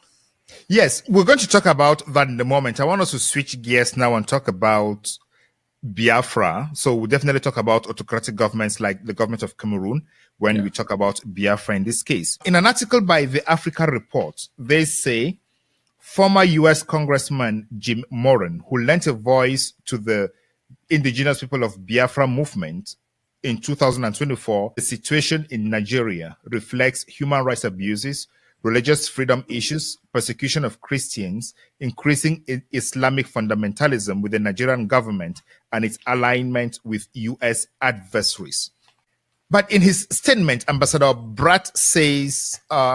Jonathan Pratt says, Nigeria is one of the United States' key allies in Africa. Is your firm having this thing wrong? No, I think not at all. I think one thing to clarify is the U.S. government is a very complex machinery. It works in a very unique way. On any particular issue, you'll have different parts of the U.S. government that may have different points of view, right? What matters is what's the overall political consensus among those who are the decision makers. In this case, when it comes to taking a strong stance against the government of Nigeria, you see extremely strong support in the United States Congress. I've worked with many of these members of Congress. That's now been reflected at the White House and in the National Security Council and the President of the United States himself. And ultimately, in the nature of the current U.S. government, what really matters is the policy stance of President Trump. You know, the viewpoint of the president is reflective in U.S. government policy. This is different than, let's say, other administrations where decisions are made at a more bureaucratic level through the interagency process. In this case, what the U.S. government policy is the viewpoint of President Trump. The State Department tends to be a little bit more, how shall we say, conservative and risk averse usually. So that's why you have people like Ambassador Pratt making those comments, but that doesn't necessarily reflect the overall consensus and the viewpoint of the people who are the decision makers. Mind you, before this whole topic took off the past 2-3 months in terms of Christian genocide and the stance of the President of the United States, you had people like Masad Boulos, who's another senior State Department official, who try to argue that the Christians aren't being targeted and that maybe more Muslims are being killed. Mr. Boulos has had a past history with Nigeria, given his background, and has friendly relations with the President of Nigeria. But then the President of the United States decided to take a different stance, given the mood in Congress and other parts of the government. I guess what I'm trying to say is the stance of the U.S. government is very clear through the opinion of the President of the United States. President Trump has even made comments saying Nigeria is a disgrace. So with due respect, what really matters is the viewpoint of President Trump, his influential people in the White House, and his allies in the U.S. Congress. And Ambassador Pratt, I think, is speaking in diplomatic terminology, but that's not really driving the U.S. policy right now. Yeah, so I just want to give you that. Yeah, that background was necessary. And somebody who's listening to us now, it's definitely asking, how did you get to President Trump's ears, whereas his own ambassador could not convince him on these issues? Well, that's why lobbying is important here in Washington, D.C. It's to engage in an education campaign. For the past year, we've been very proactively lobbying members of the U.S. Congress, educating them on these issues, building alliances. And again, we can't take all the credit. You've also had some pro-Christian evangelical groups that were very active and also lobbying on behalf of similar issues, Christian persecution in Nigeria. And some of those groups we've allied and worked with and cooperated with in terms of our lobbying efforts. And because of the alliances we built in the U.S. Congress, and you had people like Senator Ted Cruz, who are extremely influential, who introduced legislation calling for sanctions on Nigeria, that penetrated into the White House, into places like the National Security Council, which is very influential in this particular White House. And eventually that percolated to the president, and the president decided to take action on the issue. So lobbying is systematic. You build alliances, and if you build enough alliances with influential members of Congress and other individuals who speak directly to the president, that can influence the viewpoint of the president of the United States. And also, too, I think this was very natural for the president because many of his supporters are people who are evangelicals or pro-Christian and so forth. So I think this was a very natural decision for him to make. Am I understanding you very clear that in your lobbying and advocacy, you have decided to use Christians in place of Biafra in order to catch President Trump's attention? Well, I wouldn't say in place, but rather in connection with, because again, the Biafra issues both has ethnic undertones, but also it's there are religious connotations to it as well, because the Biafrans are predominantly Christian. And so we have advanced the Biafra issue in conjunction with the issue of Christian persecution in Nigeria.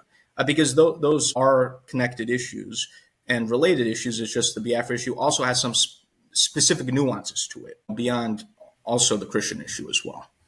So you're saying that you added Biafra and Christian advocacy to catch President Trump's attention. Am I getting that clear? That's correct.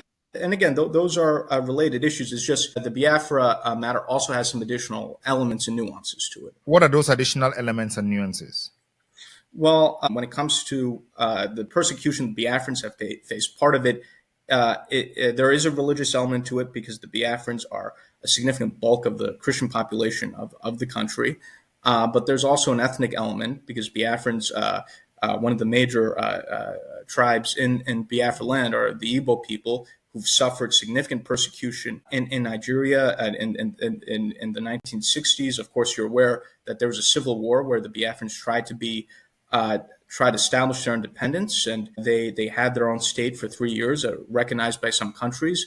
Unfortunately, they were re-annexed by Nigeria, and unfortunately, they were never really fully accepted back into society. They face discrimination and marginalization since the end of the Civil War. They haven't been able to get, for example, the Nigerian presidency. And there's, for example, a lot of that part of the country, southeast Nigeria, the Nigerian government has purposely neglected to invest in that area, develop the infrastructure of that area. You have Port Harcourt, for example, that's still been completely undeveloped. This is all intentional to punish the people of what we call the Southeast Nigeria or Biafra. So there's been very unnecessary persecution and marginalization, which has only gotten worse with the recent governments in Nigeria. And this is something that needs to be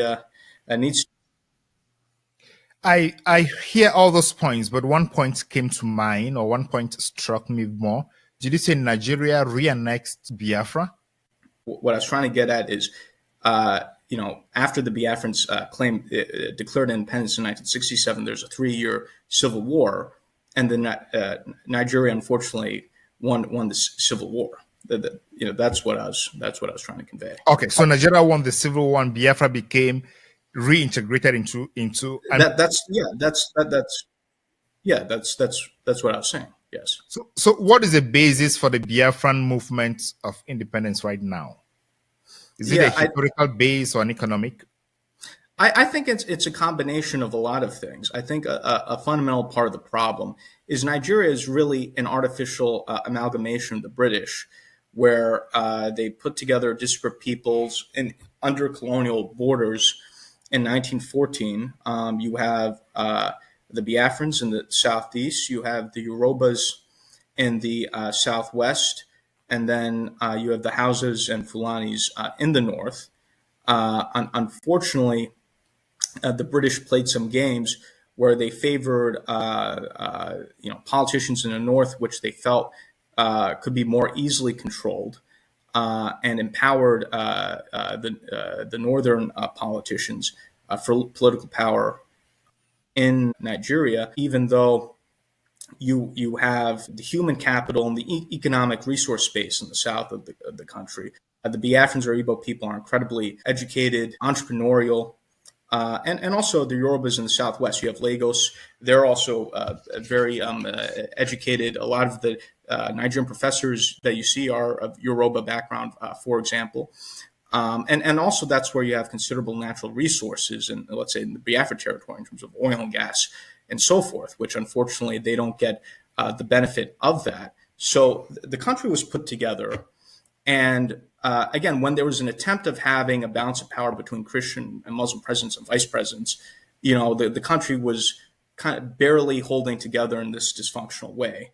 But now that the balance has been upset, the country's totally spiraling into a failed state, because ultimately you have different competing value systems, within the same country. You have parts of the north, again, that are under Sharia law. You have, again, the Biafrans who are completely different in terms of being westward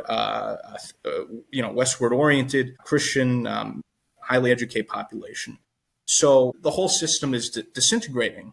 And we've seen this in this happen in other cases, in other contexts, like, for example, the breakup of Yugoslavia and so forth. So, unfortunately, we're at a situation now where, given just how dysfunctional the country is, other options have to be considered. And what I'm talking about is not radical. Many people throughout Nigeria have talked about we have to really reconsider this whole arrangement. Even people in the Southwest, the Yorubas, some of them have called for their independence because they're just concerned that the whole system is becoming dysfunctional and collapsing. So given the state of that country and just how dysfunctional it is and how the system is at odds with itself, I think a lot of people are saying, okay, this is the time to sit back and potentially rethink how Nigeria should work and if parts of the country should have, let's say, greater autonomy or even their own independence. So this is not a radical point of view, and this is not just a perspective of the Biafrans. Different people in different parts of what we call Nigeria are seriously reconsidering this entire arrangement. So based on these factors you have just outlined, what is your client's final objective? Is it independence or greater autonomy within Nigeria? Yeah, so the eventual goal is independence, but that being said, the Biafra government also is very sophisticated. They understand how international diplomacy is. That's why they're working closely through me with the U.S. government, and we're working on seeing how we can achieve the goal, because it's going to take some time, and there are going to have to be transitionary processes as well as we work towards the eventual goal of independence. The creation of entities that are autonomous or newly independent states. These are things that take time, and it's something we want to be very thoughtful about. So the Biafra government, through my efforts here, is having close dialogue with the U.S. government. And this is a process that we're working on, but it's going to take time. And we're making sure that we're working with the U.S. and other necessary stakeholders to work towards the eventual goal. Let's talk again about the religious persecution and genocide as it's being presented. The Nigerian government has refused those claims and said they are gross misrepresentation of the reality. But when President Trump made his statement, mostly Biafran diaspora was celebrating and jubilating. Do you think the Biafran diaspora is considering this as a win for their advocacy? The president's actions are absolutely a win. And again, what the government of Nigeria is talking about is just complete nonsense. I mean, we see this recently in the life sentence of Mazi Nnamdi Kanu, who's a prominent Biafran activist that was illegally kidnapped by the government of Nigeria in 2021 from Kenya. He's the Nelson Mandela of our time. He's been a peaceful activist for an independent Biafra. The government of Nigeria kidnaps that gentleman, drags out his trial for years, gives him a life sentence. Meanwhile, you have the president of Nigeria pardoning drug traffickers, murderers, and convicted Islamic terrorists. So a lot of not just Biafrans, but even other Nigerians, when they look at what's happening, they say, "Hey, how come the Nigerian government, in the case of Mazi Nnamdi Kanu, is giving him a life sentence through this clearly politically motivated court case, and meanwhile the president of Nigeria is pardoning criminals, drug traffickers, and former terrorists?" So it's just when you have contrasts that are so stark, one can't help but come to the conclusion that there's a bias against both Biafrans and also Christians generally in Nigeria, because what else could possibly explain these type of discrepancies? So you're saying that... And this is not just my view, too. Recently, congressional hearing that you alluded to, a member of Congress, John James, highlighted the example of Mazi Nnamdi Kanu as the double standard Nigerian government example of Christian persecution in Nigeria. So again, this is not just my point of view, but the point of view of people in the U.S. government and point of view of people in Nigeria, both Biafrans and non-Biafrans. A lot of Nigerians, again, non-Biafrans, think that the Nigerian government's prosecution and life sentence of Mazi Nnamdi Kanu is completely ridiculous and absurd. Yeah, I don't want to adjudicate. Again, that's just one example to show you why what the Nigerian government says is just absurd. That's right. I don't want to adjudicate those issues because we could have a different conversation on the judgment itself that was delivered 100 and something pages, but we could have a separate conversation on that one. But that's just to answer your question, though. Yeah, what I want to touch, do you believe that Nnamdi Kanu did not commit any crime, or are you saying that the sanction was more than the crime he committed? He did not commit any crime. He was agitating for the independence of Biafra. He had an organization, the Indigenous People of Biafra. He was a peaceful activist, and the government of Nigeria has not presented any convincing evidence regarding any crimes that he committed. You know, it seems that from the perspective of the government of Nigeria, simply having the viewpoint of supporting Biafran independence is a crime in and of itself. And I think that's just, again, completely absurd. People should have the right to free speech and the right to have different political viewpoints.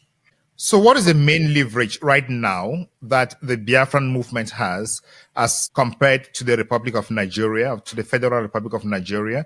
Because the Biafran movement is actually advocating for independence, as you said, but at this material moment, it looks like President Trump is rather focused on bringing in sanity as regards Christians.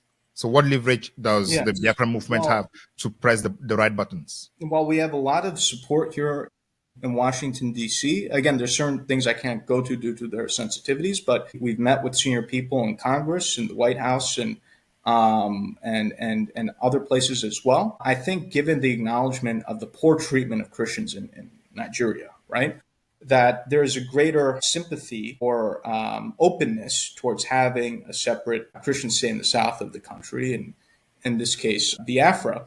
And the Biafrans, and I'll speak generally again because I can't go into private conversations, have a lot to offer the United States. The Biafrans have, as I'll talk about what's been mentioned in press reports, have offered military bases to the United States in the Gulf of Guinea. There are immense oil and gas deposits in Biafra. That's actually majority of Nigeria's oil and gas. The Biafrans will be more than happy to renegotiate more favorable contracts with U.S. oil and gas companies, cooperation with the U.S. government on counterterrorism, and other benefits. And the U.S. government is very much interested in having greater presence in West Africa.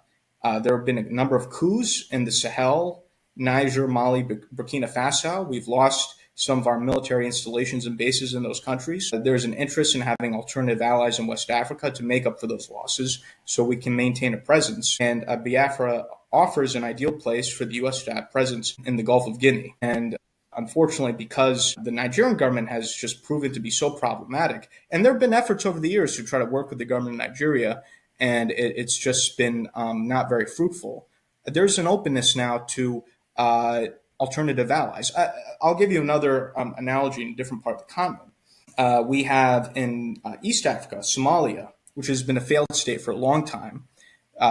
You have the separate de facto state of Somaliland, which is self-governing, but they're not recognized yet by the U.S. or the international community as an independent country. That being said, because Somaliland is developing good relations with the U.S., they've made open offers to the United States in terms of bases, port deals, natural resource deals. You've had key people in the U.S. government, especially in the U.S. Congress, advocating for the recognition of the independence of Somaliland. President Trump has talked about him looking at Somaliland, and I think it's very likely that the U.S. government will make a deal and recognize the independence of Somaliland sometime during President Trump's term. So there is currently, with the existing administration and Congress, an openness to engage in deal-making in Africa, which presents an opportunity for, again, depending on the right circumstances, independence movements in Africa, depending on, again, the circumstances and what they're willing to offer the United States. Yeah. So why do these deals leave African states their sovereignty and the economic development? Because through independence, from independence till today, we've seen African states losing all their natural resources and their wealth generation to superpowers. And it sounds like these countries are offering all this to the United States to come continue the journey. So where do we stand? Look at Niger. All the uranium is gone, but there is no electricity in Niger. Nigeria, the oil and gas is all gone, but there is no consequential development.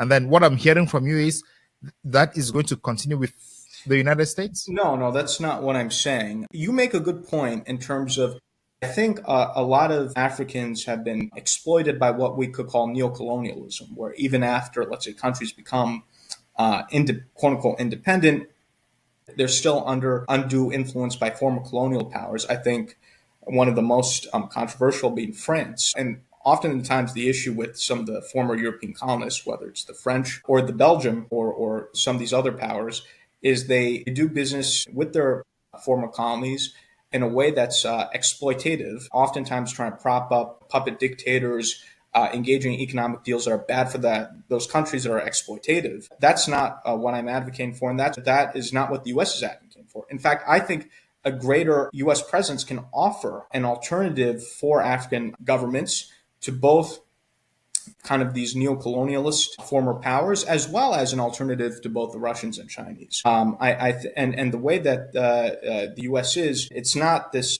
exploitative colonial model, but rather a business style model in which the U.S. can come and say, hey, how can we help make investments in your country such that we could both deepen our relations and we could both make money and prosper together. So the viewpoint is not in exploiting the countries or its natural resources, but rather having investments in these countries in which both the U.S. and those countries, whether it's the Biafrans or other places in Africa, where there can be a mutually benefit, where it could be a win-win situation. So I want to say, the problem is when I listen to you talk, you say the Nigerians or the Biafrans and the Somalis and the Somalilanders are willing to offer the oil and gas, natural resources and ports for the U.S. to come in. But I didn't hear the other part where they are coming to invest in those countries so they can generate the wealth within those countries and create that's exactly jobs. What I'm saying. For where the U.S. can come in, but to make investments to help the Biafrans or let's say help Somaliland take advantage of their natural resources in such a way that the U.S. benefits, but those countries also benefit. And that's a much better model in terms of, let's say, what the Biafrans currently have, where their oil and gas are exploited by both these companies as well as the government of Nigeria, and none of the benefits of that wealth benefits the people of the area. So, we have I think we can have a situation where Biafra, that can determine its own destiny, can have friendships with countries like the United States that can make investments, right, in its oil and gas industries and other industries where the people of Biafra can finally benefit from their own wealth, their own natural resources. Of course, it'll be of benefit to the United States as well. So it's a win-win situation. Yeah. So far, what is the blueprint from the Biafran side that they're offering to the United States? Because, as you say, I understand President Trump's foreign policy is driven by national security and investment, which he considers to be economic security, both for the United States and for the foreign countries. But at this point, what is the kind of blueprint? If it is not confidential, tell us, what is the blueprint that Biafra is offering? Do they already have some numbers? Do they have what they're looking at and saying, okay, if we do this, Trump comes in and offers this, then our country is going to benefit by this? If not, wouldn't they be falling back into the situation that we find in Nigeria today? Yeah, so we do have a blueprint. I'm just telling you the generalities of the blueprint, right?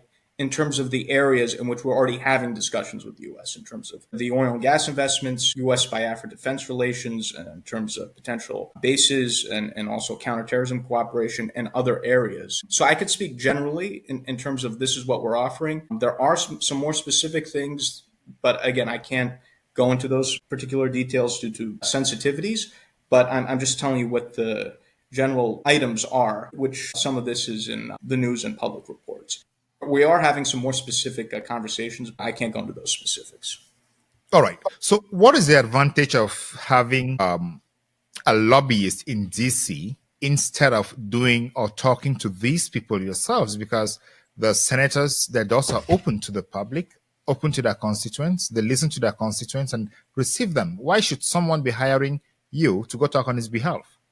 Yeah, so the way I would explain lobbying is similar to how you have a professional attorney that you hire to navigate you through the political process, through the legal process. You hire a lobbyist to help you navigate through the political process. And I think there's a term in law that any client who tries to represent themselves in court is foolish, right? There's this phrase for attorneys. And I know you have a legal background yourself. So someone can represent themselves, let's say in court or at trial, but they're better off having a professional attorney helping them through that process. The same thing goes for the political process, where the U.S. government is extraordinarily complicated to navigate, and people like myself have the knowledge and expertise as to how to navigate the U.S. government, and we provide advice and counsel to our clients in terms of how to best navigate through the U.S. government, who are the right people to meet with, and also how the information should be conveyed and what the message should be. So we act similar in a very similar way as attorneys do, and also people like myself, we have established relations with members of Congress. So a lot of members of Congress are people in the U.S. government. They know me. There's a certain comfort. There's a certain understanding that if I'm to introduce someone, let's say to a member of Congress, that person is vetted, that the cause that I'm representing is legitimate because I have these relations and I'm established here in Washington, D.C. So it produces a certain comfort to be introduced by a party that's known by both sides versus, let's say, someone approaches a member of Congress who they don't know who that person is, right? And the same thing applies to life in general. More comfortable when you're introduced to someone else by someone who you already know, who you have friendly relations with, who you trust. So I have established relations with members of Congress and other people in the U.S. government. They know me, they know my expertise, and that allows me to be essentially a facilitator between myself and these worthy causes. So I hope that gives some perspective. It does give the perspective, and but it's expensive to hire a lobbyist to do this work in DC on your behalf, not being sure of the outcome. It's an investment that I think should be viewed as a political investment, and it's something that's very effective. That's why so many countries and international causes hire lobbyists. And I think given the results that we've achieved, and this is not just me saying it, senior officials in the government of Nigeria have openly attacked me and have blamed my lobbying and so forth. So even the Nigerian government itself, you could say, has acknowledged the effectiveness of my lobbying, although they're not happy about it, whereas my client is happy about it. So I think clients can decide the effectiveness of the services given the results. In this case, we've achieved, I think, significant results. And in fact, there's even a tweet, I forget by who, but there's a tweet online that went viral, 500,000 tweets, saying, the lobbying campaign that our firm engaged on behalf of the Biafrans was one of the best returns on investment in history, which I think was a little bit flowery. But, clients can judge, and people can generally judge in terms of, whether or not a lobbyist is achieving results and influencing opinion or not. So Biafrans are already happy while they have not yet had their independence? You say, is that what you're telling me? Well, Biafrans are happy about the results we're achieving, but we're still working towards the goal.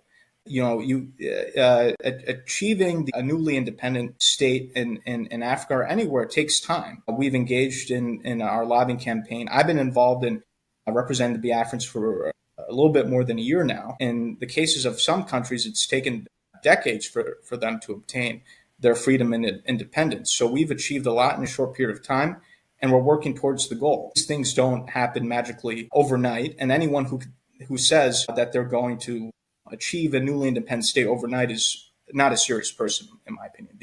Statecraft takes time, especially if you want to do it the right way. I don't want to go so much into that. That was not the focus of our conversation today. But you've mentioned the Biafrans and Somaliland that are advocating for independence.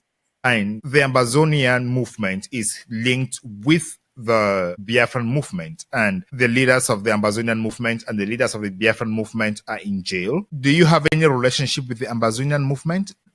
Yes, so I also have experience with the Ambazonian movement. I am the lobbyist here in Washington, D.C. for the Ambazonian Governing Council, and so I have an understanding of the Ambazonian cause as well. And, it's something that has relations to Biafra, as you said, because Ambazonian Biafra, those regions border each other, and some of the Biafran groups have collaboration with Ambazonian groups. And are you proud that you're putting yourself in the middle of a region that is likely being destabilized in Africa? Well, the way I view it is I hope I could play a constructive role in terms of coming to positive conclusions in these issues, because I think if you don't have, let's say, any sort of international interest or U.S. Mediation, let's say, for example, in the case of Cameroon, you've had the Anglophone crisis for the past, I think, 9 years now, and it hasn't gotten the attention that it deserves. I think highlighting the issues to the U.S. and the international community and trying to get some interest in terms of resolving the problem, it can be helpful. So I view myself as trying to have a positive role in in an area that has had conflict and instability, and trying to be constructive, because otherwise some of these conflicts will continue to be neglected and the problems will just continue to worsen. So President Trump is on record as saying he has resolved at least eight conflicts around the world, and he wants to prevent other conflicts. If you were to advise President Trump about conflicts, let's say you meet President Trump today and you were to talk to him about conflicts in Africa, what are the 3 top conflicts you're going to talk to him about? Yes, so obviously I would talk to him about the Amazonia, Cameroon conflict, the Anglophone crisis. I think President Trump, who has negotiated 8 or so peace agreements or negotiations, that would be a perfect place where he could be a mediator. Obviously, I would talk to him about Biafra and our interest in, having the U.S. Play a role in deal making with Biafra. You mentioned a third. There are a number of conflicts that could also be highlighted. You have what's happening in Sudan, for example. President Trump has indicated that he now wants to get involved in resolving the conflict in Sudan, and I commend him for that. So I think Sudan is something I would mention. You've also have had a tremendous amount of instability in Central African Republic. That's another place he could look into as well. So those are other areas that I think the president should look into. And again, I'm very pleased now that President Trump, in a tweet or Truth Social, the president enjoys social media, has finally mentioned what's happening in Sudan, which has been, again, one of those areas that has been neglected. A big part of the problem is some of these conflicts just receive absolutely no attention, and people are suffering. And I think just having some attention to these issues is so important. So I think if the president can play a positive role in negotiating the situation in Sudan, I think that'll be a great win for his administration. He's already, President Trump has already tried to broker deals between Rwanda and Democratic Republic of Congo. So I commend these efforts and engagements, and they should continue with these efforts and engagements. All right. You say you are the lobbyist and you speak to these people. What about a situation where one side has a lobbyist and the other side has a lobbyist? How does that play out? Because I don't think it's like a situation where you go to court, you have the prosecution and the defense, and they argue following specific laws, specific procedures, and then based on the law to have an outcome. So if there are 2 different lobbyists on the cause arguing 2 different stories, how do you play that out? That's a very good point, and it happens quite often here in Washignton D.C. Where you have lobbyists, let's say, representing the opposite sides, right, of a particular issue. And what's needed in that situation is to present the better argument. And I think a member of Congress has the right, or any U.S. government official has the right to listen to both sides and see what makes more sense and make their best judgment. And so that's how those situations play out. And again, someone like myself or any other lobbyist cannot guarantee what a U.S. government official will do. And anyone who says that is, again, not being genuine. But what we can do is present our best arguments to the decision makers, make sure they have the information.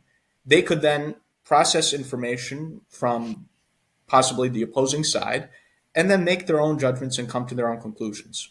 So again, this sometimes happens here in Washington, and I think that's perfectly fine. I think we should have a healthy competition of ideas, and then U.S. officials can make their own best judgment. All right, I want to give you a hypothetical here. It's a practical example, and I hear how that plays out. Cameroon on October 12 had presidential elections. The Constitutional Council declared Paul Biya the winner, that is the incumbent president. Issa Chiruma on the other side published results from the polling stations, and those results showed he won. but the Constitutional Council and the Elections Management Body have not published the results polling station by polling station. Now, if you are hired to represent Chiruma to make a case to the United States Senate and government, what would be your best strategy? Well, what I would say is, and again, these are things that I already highlight in my capacity of representing the Amazonians. But Paul Biya has been a longtime dictator in Africa. He's 93 now. He wants to be president until I think he's 100, which I think will be a record. And Cameroon, under his tenure, has not had free and fair elections. They've been Cameroonians, whether they be Amazonians or other Cameroonians, have had a history of being oppressed under the Biya dictatorship. And I think the Cameroonian opposition, individuals such as Chiroma, can make the argument that a democratic Cameroon will be better for the people of Cameroon and will also create a situation of a healthier Cameroon that will be a better partner for the United States that can help stabilize the situation within Cameroon. Part of the reason why you've had instability in the country, whether it's the Anglophone crisis or other problems, is because of the mismanagement of the Biya government. And I think Cameroon in opposition can make the argument to the United States that many of the problems in Cameroon could be resolved if you had a friendly, democratic government which can resolve the problems of the people instead of the situation with the Biya regime where there's suppression and then you have revolts and all these other problems that have come as a reaction to that. So I think there's a persuasive case at this moment that the opposition could make, and you have members of especially members of Congress like the Senate Foreign Relations Chairman who are skeptical of the Biya regime and others. Yeah, the Biya regime has many critics in the U.S. for their lack of democracy and many other problems.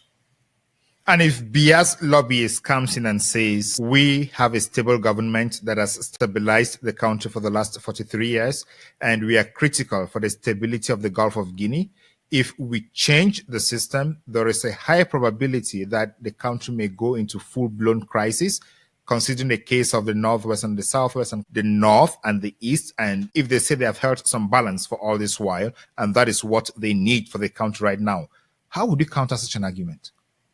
Yeah, I'm sure that's what they would say. But what I would say is, again, the situation has completely come out of control. Under the Biya regime, the situation in the country is not stable, as we've seen with the Anglophone crisis, and that's because of policies of the Biya government. And also, too, he's 93 years old.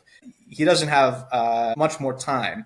You know, his end is inevitable given his age. Regardless, there's going to be a change because at some point, So if he's going to amend the constitution because he has a majority in parliament and appoint a vice president who takes over from him to ensure continuity, what would you say?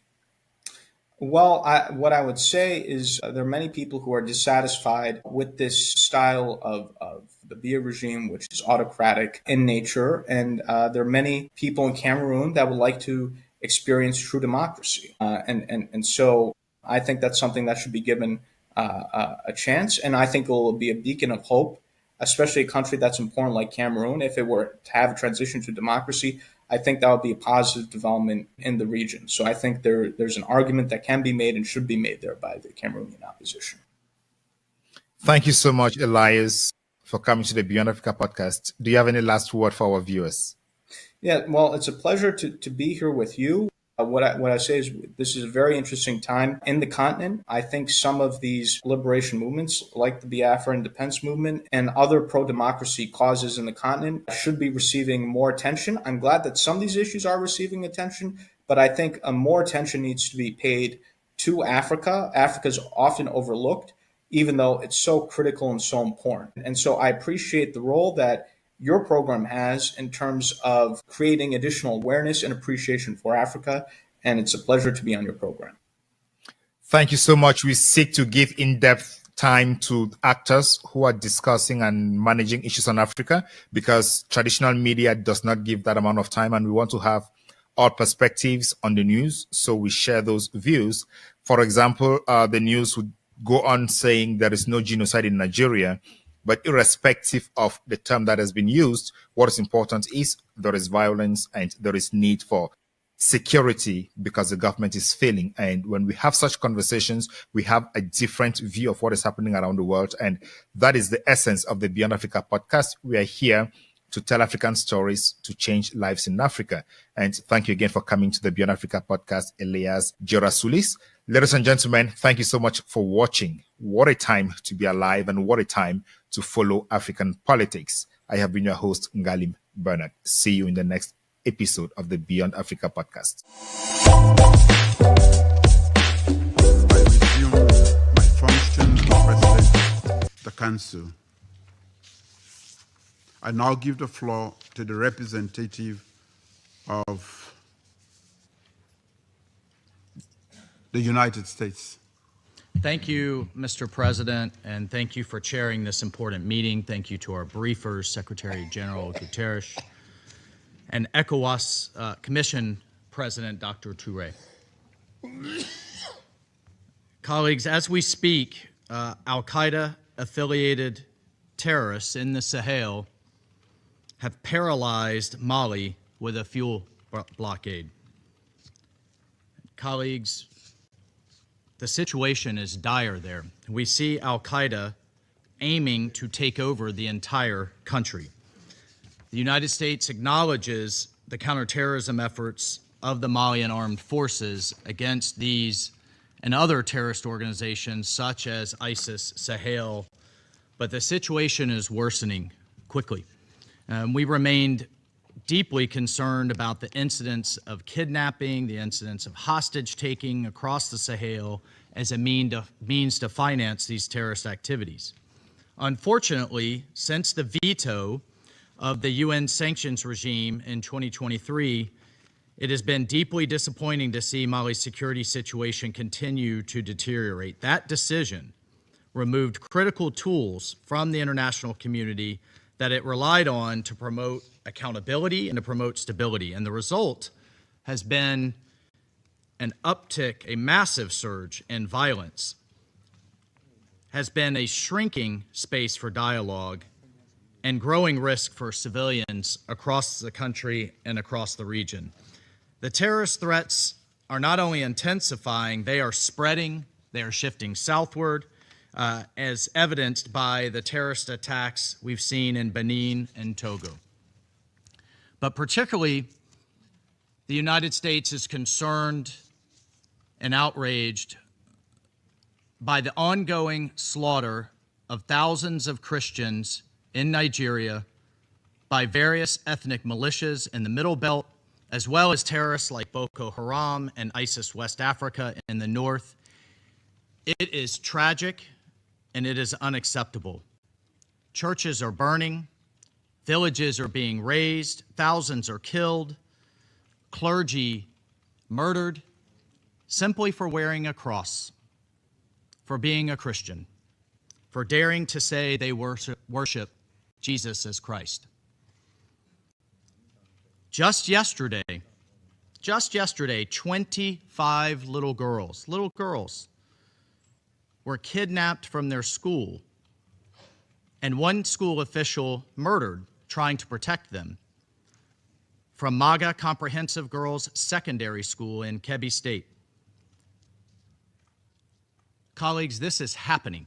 It's undeniable, and it's unacceptable. The United States condemns these attacks in the strongest terms, and it demands accountability. And as President Trump has made clear, we will not stand by while such atrocities are happening in Nigeria. The government of Nigeria must take immediate steps and do more to increase security, respond to early warnings, end impunity, and address the drivers of violence. And colleagues, we need to see African leadership on these matters, and we need to see a coordinated response among all countries in the region. The situation is critical. The United States will continue to work with regional partners to counter these common threats. Thank you, Mr. President. I thank the representative of the United States for the statement. I now give the floor to the representative of China. James, and I want to thank him. February of 2024, he had a very important hearing on Nigeria and other advocacy throughout that time. So the floor is yours. Mr. Chairman, thank you so much for your personal invitation, for your leadership, and for your friendship. I'm honored to be back. Psalms 96:14 asks, "Who will rise up for me against the wicked? Who will take a stand for me against evildoers?" Nigeria is facing one of the gravest religious freedom crises in the world.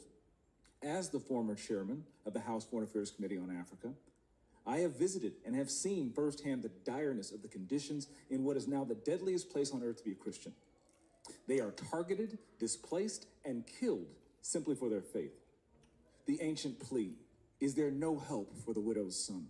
still echoes today. Since 2019, nearly 17,000 Christians have been killed. In the first 7 months of this year alone, hundreds more were murdered. On June 13th, during the Yellowwater massacre, more than 280 Christians were slaughtered in a single day.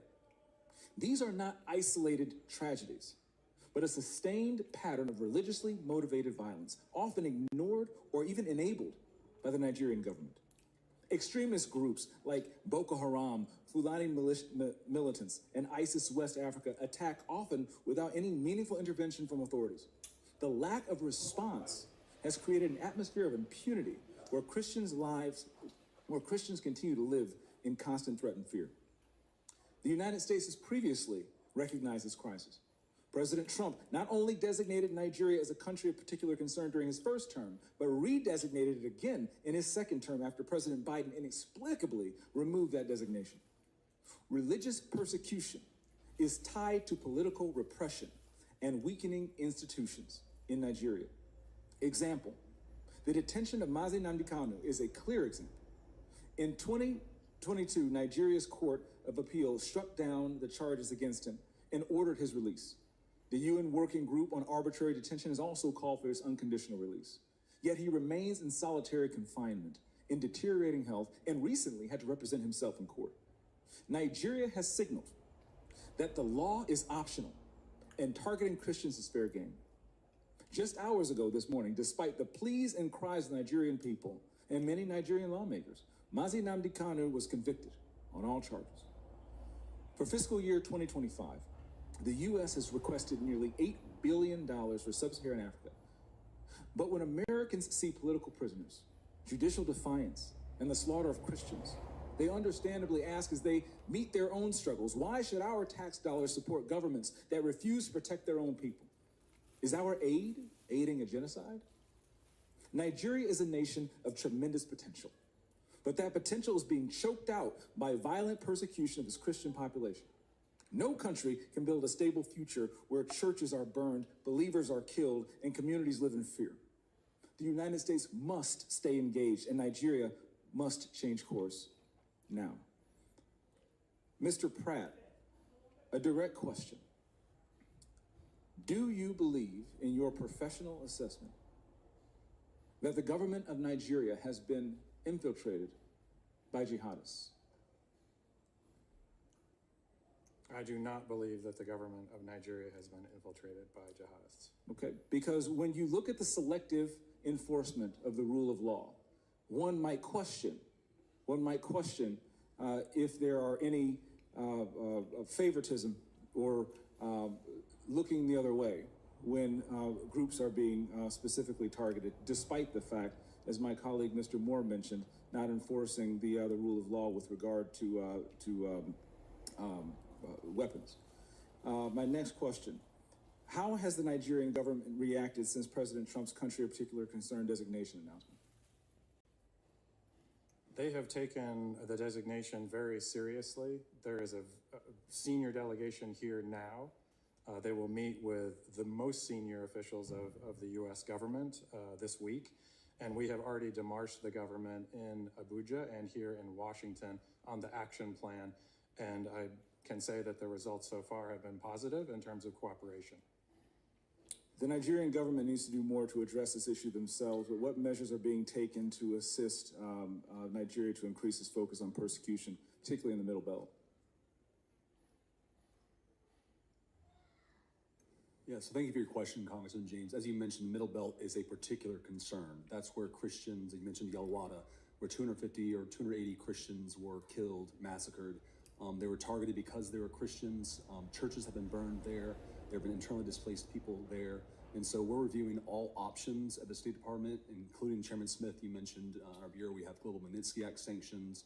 We have other tools at our disposal as well to make sure that Nigeria, the Nigerian government gets the message that we are serious about the persecution of Christians and other communities as well, but particularly Christians right now who are suffering disproportionately in the Middle Belt. Thank you for your answer, Mr. Chairman. Thank you for having me again. God bless you, and good luck. I'm here for you.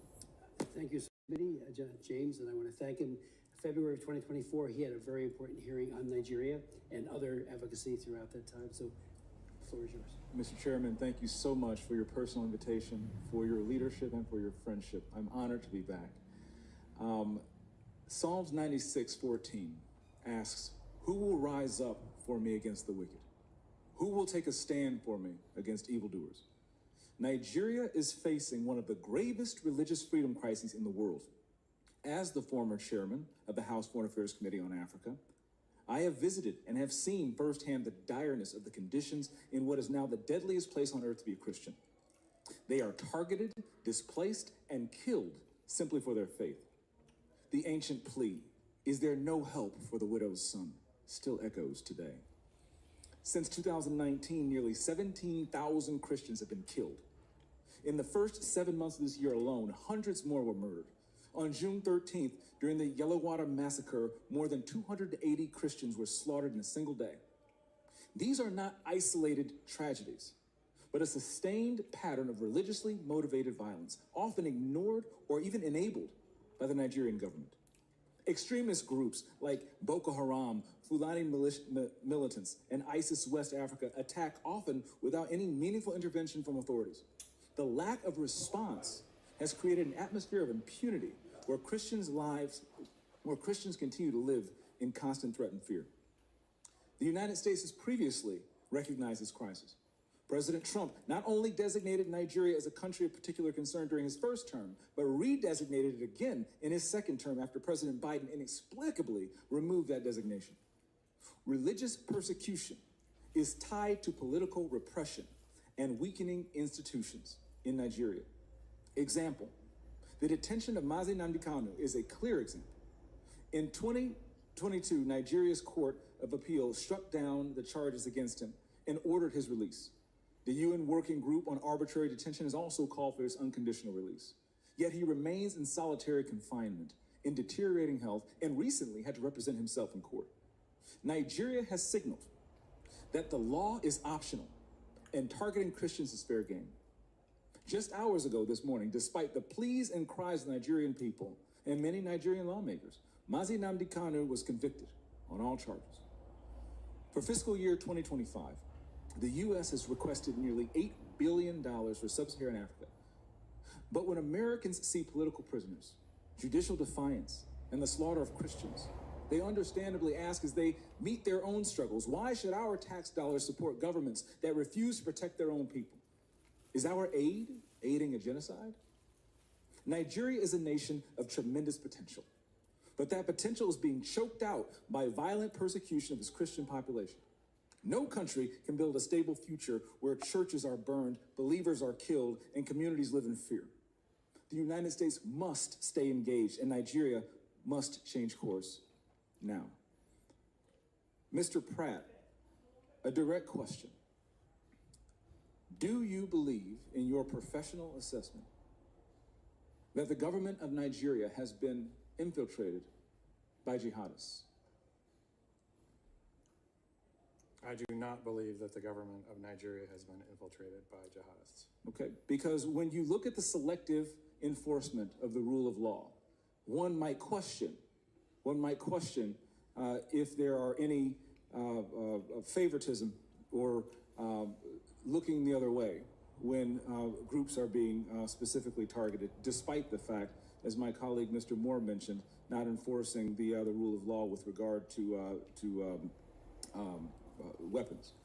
My next question, how has the Nigerian government reacted since President Trump's country of particular concern designation announcement? They have taken the designation very seriously. There is a senior delegation here now. They will meet with the most senior officials of the U.S. government this week. And we have already demarched the government in Abuja and here in Washington on the action plan. And I can say that the results so far have been positive in terms of cooperation. The Nigerian government needs to do more to address this issue themselves, but what measures are being taken to assist Nigeria to increase its focus on persecution, particularly in the Middle Belt? Yeah, so thank you for your question, Congressman James. As you mentioned, the Middle Belt is a particular concern. That's where Christians, you mentioned Yalwada, where 250 or 280 Christians were killed, massacred. They were targeted because they were Christians. Churches have been burned there. There have been internally displaced people there. And so we're reviewing all options at the State Department, including Chairman Smith, you mentioned our bureau, we have Global Magnitsky Act sanctions.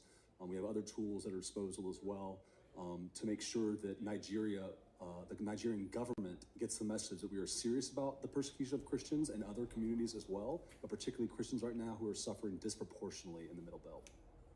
Thank you for your answer, Mr. Chairman. Thank you for having me again. God bless you, and good luck. I'm here for you. Thank you, Committee, James, and I want to thank him. February of 2024, he had a very important hearing on Nigeria and other advocacy throughout that time. So, the floor is yours. Mr. Chairman, thank you so much for your personal invitation, for your leadership, and for your friendship. I'm honored to be back.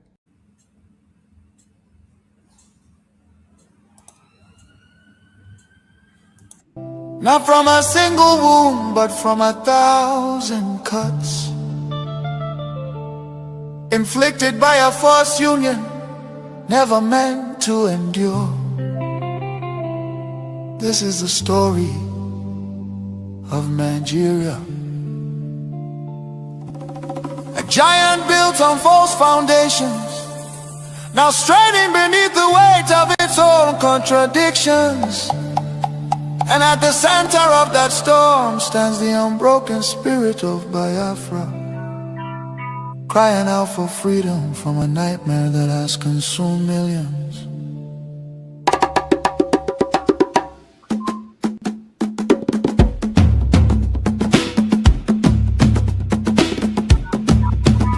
It began with the rivers of blood in 1966. Thousands of Biafran men, women and children, professionals, traders, students and families who had built lives across the Federation became targets in the northern city, fueled by ethnic hatred and religious hostility. Mobs descended upon innocent civilians. They were slaughtered in their homes, in crowded markets, and aboard trains carrying desperate families back to the east. Streets were littered with bodies, rivers choked with corpses. Survivors returned to the east carrying trauma, grief, and the painful realization that they were no longer wanted in the Nigerian Union. Biafra, Biafra, voice of truth and freedom. Biafra, Biafra, the rising sun will rise again. Then came May 30th, 1967. A desperate act of survival. What followed were 30 months of unimaginable devastation. The Nigerian military, armed and backed by foreign powers, including Britain, Russia and Egypt, surrounded the young republic. A total blockade was imposed. No food, no medicine, no escape. Starvation became a weapon of war. 5 million, mostly civilians, many of them children, perished during what was not just a conflict but genocide against Biafra. Bombs fell on markets, hospitals and villages. Communities were razed. The world watched in silence while famine hollowed the faces of innocent children. Some nations spoke out, but many turned away. The war officially ended in paper in 1970 under the declaration, no victor, no vanquished. Yet for Biafrans, the suffering did not end. Their properties were confiscated, careers destroyed. Biafrans were given only £20 regardless of how much they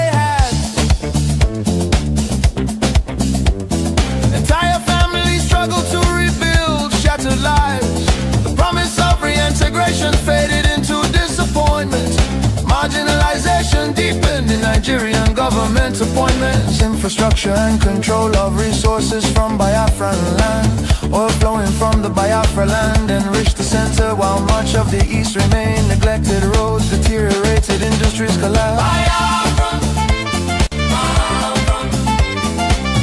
Voice of truth and freedom. The rising sun will rise again. The nightmare did not disappear, rather it evolved.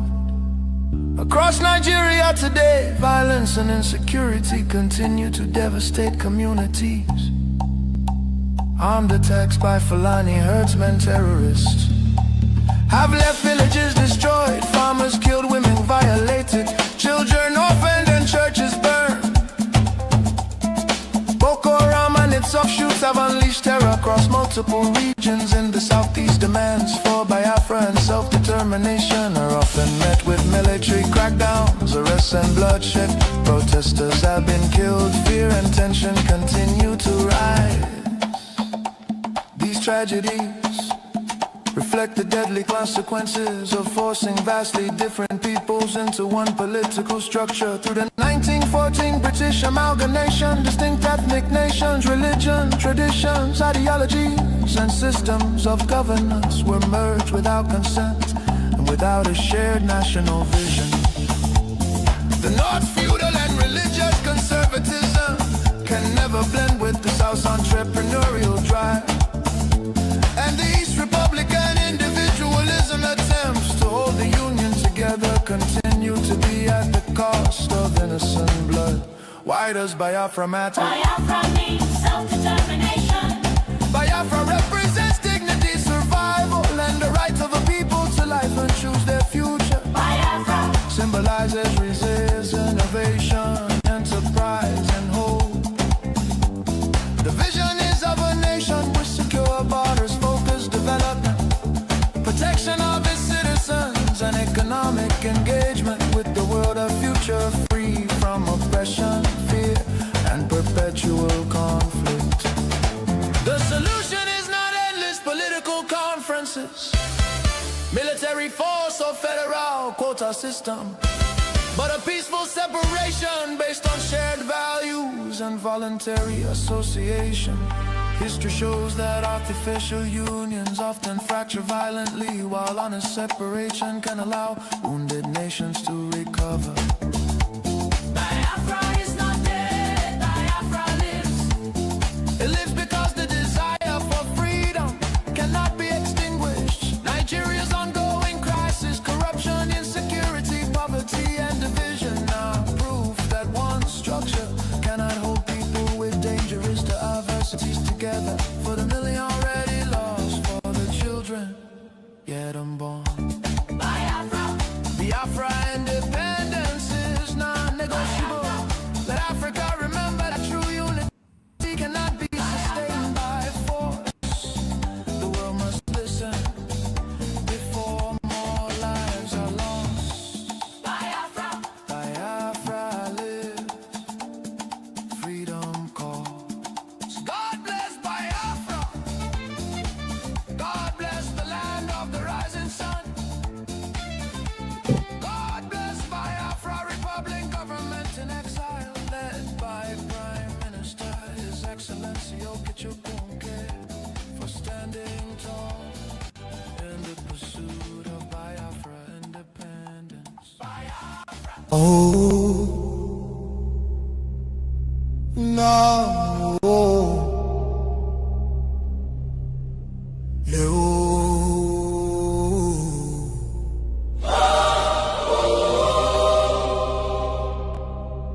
From every village, every city, from homeland to diaspora, hope is rising again.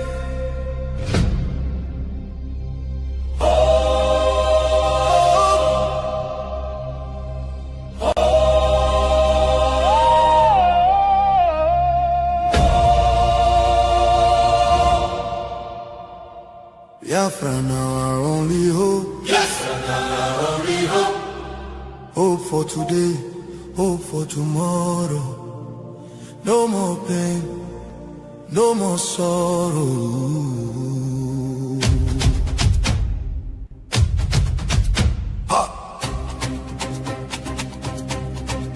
We bring better news, make your head on clear. We get hope, now Biafra we dey see ya. Beautiful nation, shining bright justice and fairness.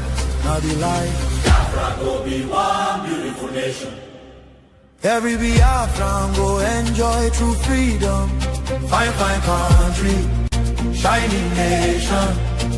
Justice and fairness. Justice and fairness.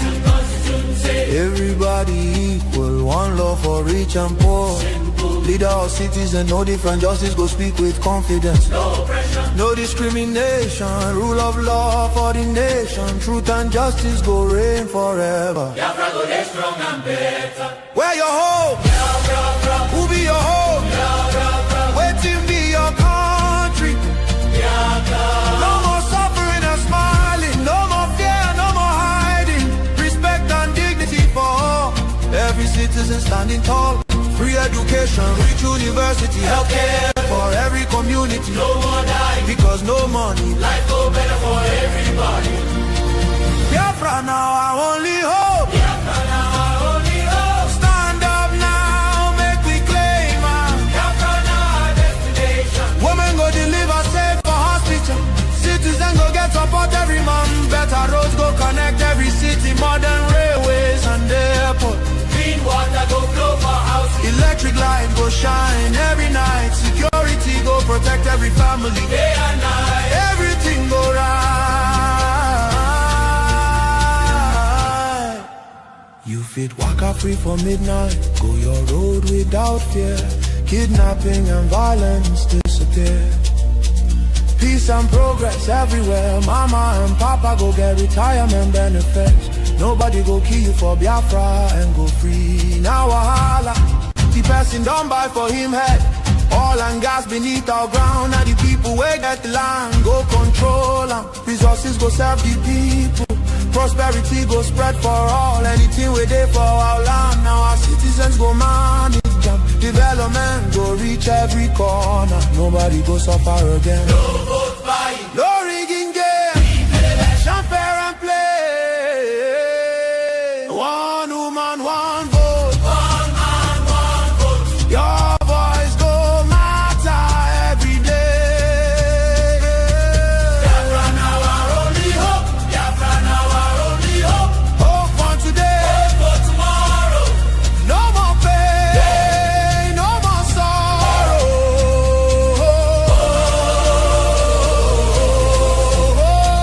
Biafra now our only hope. Biafra now our only hope. Hope for today. Hope for Hope for tomorrow. No more pain, no more sorrow. Biafra. our home. Our country. Our future. Our future. Biafra now our only hope. No. No.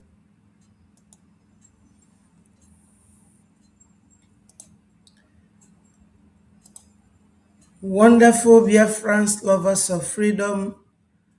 I say good morning, good afternoon, good evening to all of you, depending on your location.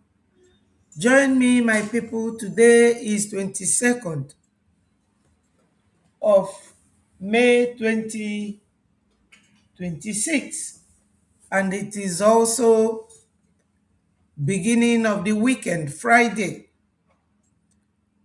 Join me, wonderful Biafrans, and we will continue to talk about Biafra.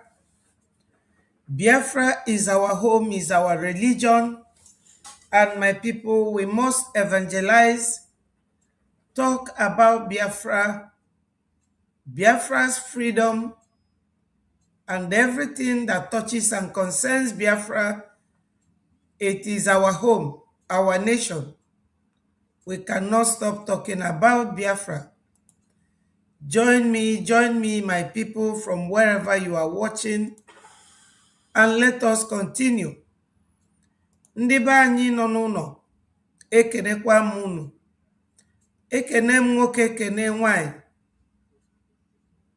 Ana m asị unu na ọ ga-adịlụ nwoke mma, dịlụ nwanyị mma. Ndị be anyị nọ n'ụlọ, taa bụkwa afọ. Taa bụ afọ, yesterday bụ orie, taa bụla afọ. Afọ ga-afọtala anyị ife ọma. Onye nọ ebe ọ nọ ya bịa nso. Bịanụ nso na agwọ nọkwa n'akịrịka o. Agwọ nọ n'akịrịka. Join me, my people. Join me. And let us continue. Biafra remains our religion, and we must continue to evangelize. So, my people, join me. Now, Biafrans, we have to thank God. We have to thank Chukwu Okike Abiama, the owner of the world, the creator. We have to thank God, the Father that gives us what no human father can give. Our God is the only God that what he cannot do does not exist. And we are committing into the holy hands of God our leaders, starting from Mazi Nnamdi Kanu, Mazi Simon Ekpa, our former Prime Minister, Mazi Ogenkere, His Excellency, our current Prime Minister, and all Biafrans all over the world, especially those in Brgie that continues to sponsor and support Brgie, our government in exile, support them financially. I commit them into the holy hands of God. My Lord Jesus, we thank you for giving us another opportunity, because today is another day that he created. It is marvelous in our eyes, and we are happy and glad in it. I thank you all for joining me. Chukwu Okike Abiama will guide and lead each and every one of us. He say, my people. Ndewo no ụmụ Biafra. Ndị be anyị a sị na onye ọ na-eme omume na ọ na-emekwa obube. Mana tupu m gaa n'iru, ka nkene ndị nọ ebe a. My sister UK, ndewo. I'm happy to see you. Ruby Chima, dalu so much. Ume Obina, thank you for joining. Doris, I appreciate you. Thank you. Amen and amen. We thank God. Biafra so, ndị nwem, ndị njem ọnụ, agwọ nọ n'ajọ akịrịka. Ezigbo agwọ dị n'ime akịrịka. Mana tupu nje to my point today, achọm ka onye ọbụla gee this video, then I will tell you why I'm playing this video.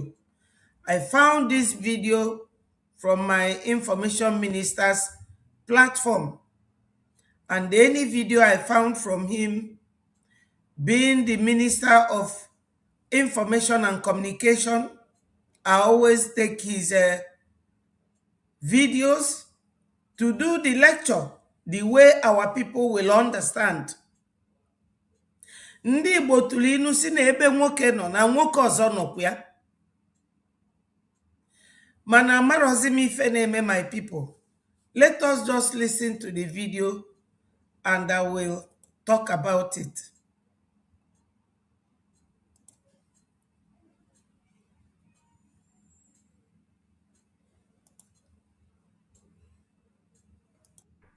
This is a message to my northern Christian brothers and sisters, specifically for you. Why? Because If you go to the south, to the southeast, to the southwest, a Christian from northern part of Nigeria is a northerner. Simple. If there are breakdown of land orders in Enugu, they kill everybody, whether a Muslim or Christian coming from the north. This is the record that is on ground. Nobody can deny this. Christians of northern extraction. Think wisely, act wisely, behave wisely. Now, my people, let me come clean. Why I brought this video. Biafrans, we have to rise up. We have to rise up. This man, as you can see, is one of the northern clerics or sheikhs like Gumi that teaches them in the mosque. He is a northern Nigerian and he is here talking to his people who are Christians, teaching them that Christianity in the north is not the same in the south, whether the one they call southwest or the one they call southeast, which is predominantly Biafra. When Biafra comes, we will not use any foreign name to name our states. We are Biafrans and not north or west or south. No, my people. We will not. Enough of this brainwash and enough of the deceit. Or the too much. Is too much. This man is doing exactly what Usman Danfodio, what Sadwana of Sokoto and Abubakar Tafawa Balewa did to those of us in the so-called Southeast. Ask me what they did. Today, if you go to River State, that's where they call them River State. But we call them Iguacha. When you hear Iguacha, you know it is Port Harcourt. And Port Harcourt is still not our African name. If any in Igbo land, Biafra land, unumana ndị a na-akpọ Ogoja, ụfọdụ fa na-asụ Igbo. Ndị a na-akpọ Ugep, dịkwa na that Akwa Ibom area, ụfọdụ fa na-asụ Igbo. Anyị niile nwere ofu nna a na-akpọ Gad, ebe onye ndu na-eje ekpe ekpele oge ụfọdụ na Aguleri and Umuleri. They started dividing us, splitting us.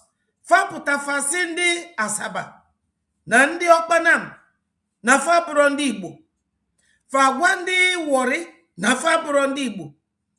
Strategically, ndị a niile fa na-agwa na faburo ndị Igbo, bebe nwere oil deposit.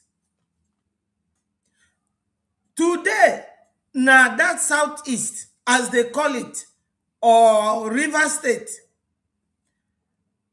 Sokoto Caliphate, onwelu 24 oil well. Then nkefa poputal we me ya Muslim ana akpo asari dokugbo ofu nkiti ofu onwero ofu etu a onwero. None of them na that Iguacha nwere oil well. All the goodies Fulani people, they are very strategic. They know how to split people. Fulani ada alwolo. All the Fulani bo inonele ego money exchange. That's all they do. If a fan no be use their brain, when na wokosi nkendi bani. And we are always falling for it. Look at the guy ana akudele. On the Fulani corner serve. Oputa okpolu ndi Fulani bia ni Igbo ana egbusisi umunna anyị. nke a na-akpọ Ikenga Agụ nọ na South Africa. The same thing. On the Akafana Ngozi Lulolo, immediately Ngozi take it over. Na January 2025. Mankana Akpo Caterpillar. But look at him here indoctrinating his people. Ifenji egosi nwoke abụ na ndị ugwu.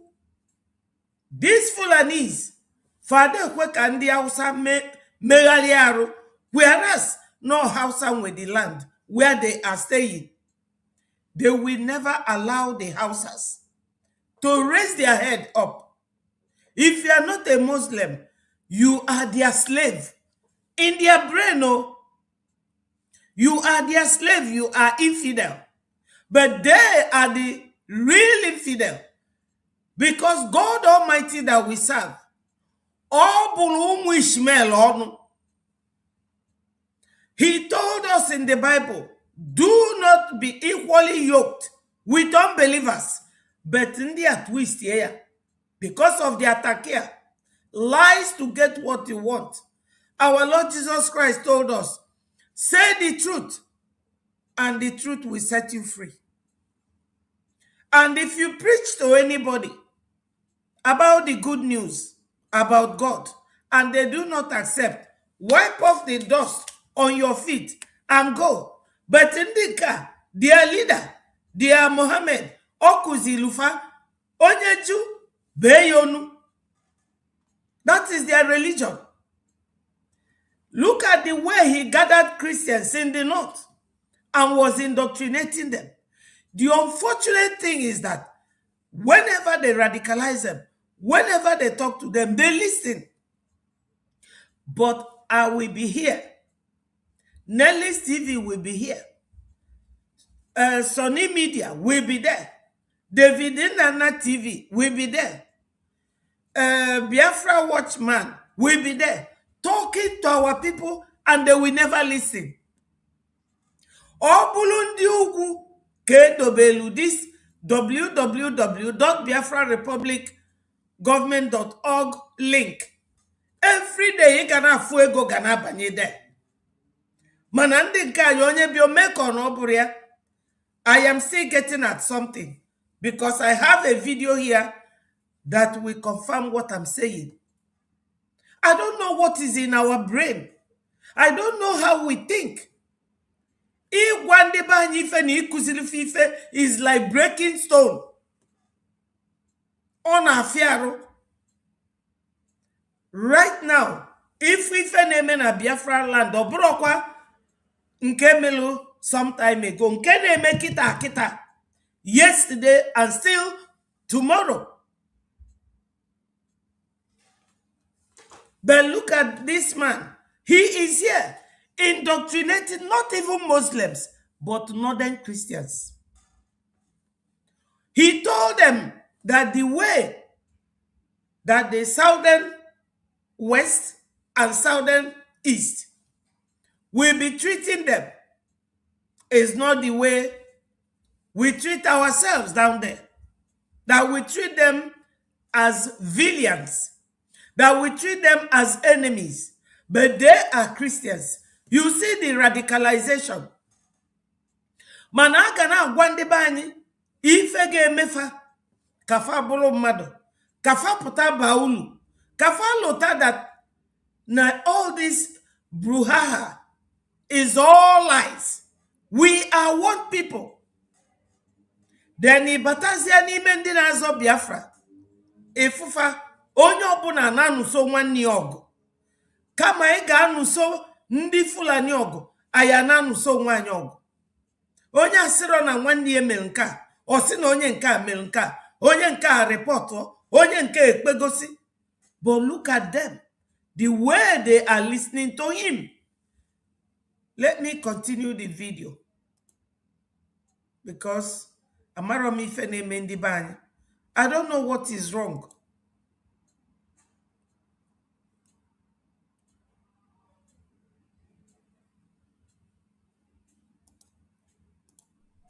You have no business voting a southern candidate based on Christianity. At the end of the day, his agenda is not you. His agenda is his own tribe. You see, at the end of the day, his agenda is not you, but his own tribe. Do you people know that the Northerners, a Fulani professor, have recently come out to tell Peter Obi that they in the North will never vote you and that you are not going to rule Nigeria because you are a Christian? This is the confirmation of this very video. That is their mindset. But talk to an Igbo man, he will not listen to you. Some of us, not everybody, but those ones who allow themselves to be deceived or to be radicalized, are they okay? Somebody like Obi that started with the former leader of Biafra, Dim Odumegwu Ojukwu. That was the man that put Obi to the political ladder. This is the man that put Obi in the political ladder. Odumegwu Ojukwu, our supreme leader. He made Obi in Apga party to win in Biafra land as a governor. Today, Obi does not listen to any Igbo man. Obi dances to the tune of the Fulanis because anything in the north is controlled and managed by the Fulanis. Obulu no Obi bụ onye Hausa or Fulani, he will never have anything to do with a Biafran. But Obi as a Biafran, core Biafran, is always dancing to the tune of the Fulanis. Why? Because he has been bought. He has been bought over to fight against his own people. Biafrans, when you listen to this man, you will know that we have been fooling ourselves. This man is not just talking to them or talking to Muslims. He is talking to the northern Christians. A very strong message. A message that causes division. But when you talk to our people, my God, nobody will be listening to you. Even when you know that you are capable of doing something, you will be lagging behind. You'll be walking like a coward in your own land. This is my pain. Biafrans, we should rise up. The man is telling them that even though that they are Christians, as long as they are Northerners, that they do not count to Southern Christians, causing division openly. And he recorded it and posted it unrepentantly. So Biafrans, what are we doing? What are we doing? This man is sending a message to Northern Christians and they are all listening to him. But when we are here sending messages, nobody listens. Nobody listens.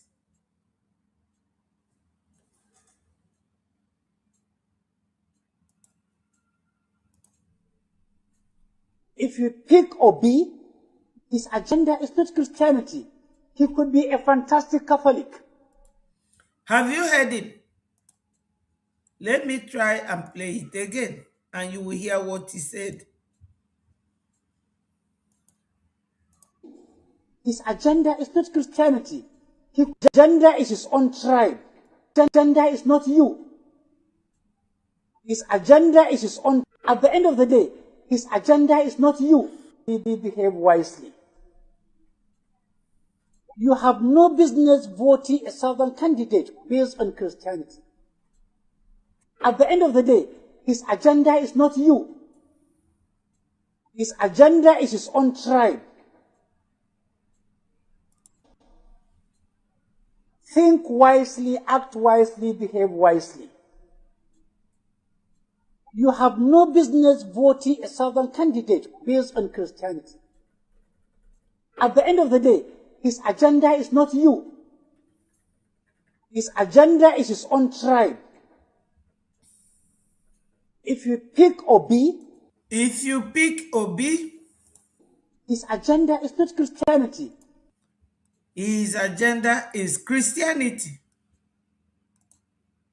He could be a fantastic Catholic, but below the Catholicism, he is a die-hard Biafran. Have you heard it? Are you people hearing him? That Obi is a Catholic, that his agenda is for Christians, and that he is a die-hard Biafra.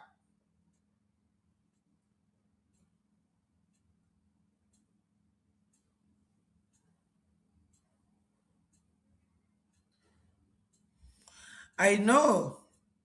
I agree with you. What can I say? Do I have any choice? We don't have any choice than to ignore them. Ụmụ Oriental si n'okwu na igekwu ihe masịrị ya, mana omeni ga-emekwa n'ihe bụ uche. This is we. We are not fighting jihad. We are not Muslims. We are Christians. Yes. Thank you so much, Robin. Robin is telling you to hit the like button, share, so that this message will go viral. He said that Obi, that his agenda is not for Muslims, but for Christians, that Obi is a Biafran.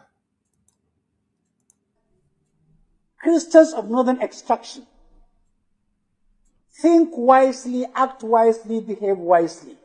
Christians of northern extraction, think wisely, act wisely, behave wisely. He is radicalizing his brothers in the north who are Christians. You see the way Fulanis operate. You see the way Fulanis operate. They take their time, indoctrinate their people, and they will keep everything into their brain, and they will work with it. Israel, thank you so much for joining us. Thank you, my people. Thank you for joining. You see the way they have splitted us in the Biafra land. They will come and tell your brother. This is the way they teach them in the north. Our people, they will select them, take them to the north, indoctrinate them, and they will come back. And Ikwere man will tell you, I am not Igbo. Somebody from Ukwani in Asaba Delta, Igbo, he will say, I'm not Igbo. An Agbo man from Abo will tell you, I am not Igbo. Why? Because of this type of teaching. You have no business voting a southern candidate based on Christianity. At the end of the day, his agenda is not you. His agenda is his own tribe. You see, when people talk to you like this, they want you to get bitter. They want you to know that you are not part of them. This is how Sadwana of Sokoto and Ahmadu Bello took all our brothers away from us. Somebody from Akwa Ibom will continue to tell you, I am not Igbo. Somebody from Warri will tell you, I am not Igbo. Somebody from Iguacha, which is Port Harcourt, Ikwere to be precise, will tell you, I am not Igbo. This is the work of Usman Danfodio, Ahmadu Bello, Sadwana of Sokoto, and Abubakar Tafawa Balewa. This is the way they splitted us. These are Christians, so he is a Muslim cleric. I've forgotten his name. But he is not talking to Muslims. This time around, he is sending a strong message to northern Christians. When you talk to our people, they will not listen to you. Ndewo, my people. Nelis, thank you so much. And Eucharistic Japanese, Ndewo nwannem, thank you for joining. Yes, remember, my people, to share, so that this message will get to my people. I am very, very angry. This is how they split us. Let's continue to listen to him. If you pick Obi, his agenda is not Christianity. If you pick Obi, his agenda is into Christianity. He could be a fantastic Catholic. He is a fantastic Catholic. And he's trying to tell these Christians that Obi will never care for them because they are from the north. These people you see here are demons. Very demonic, devilish human beings. I don't know how God created these people.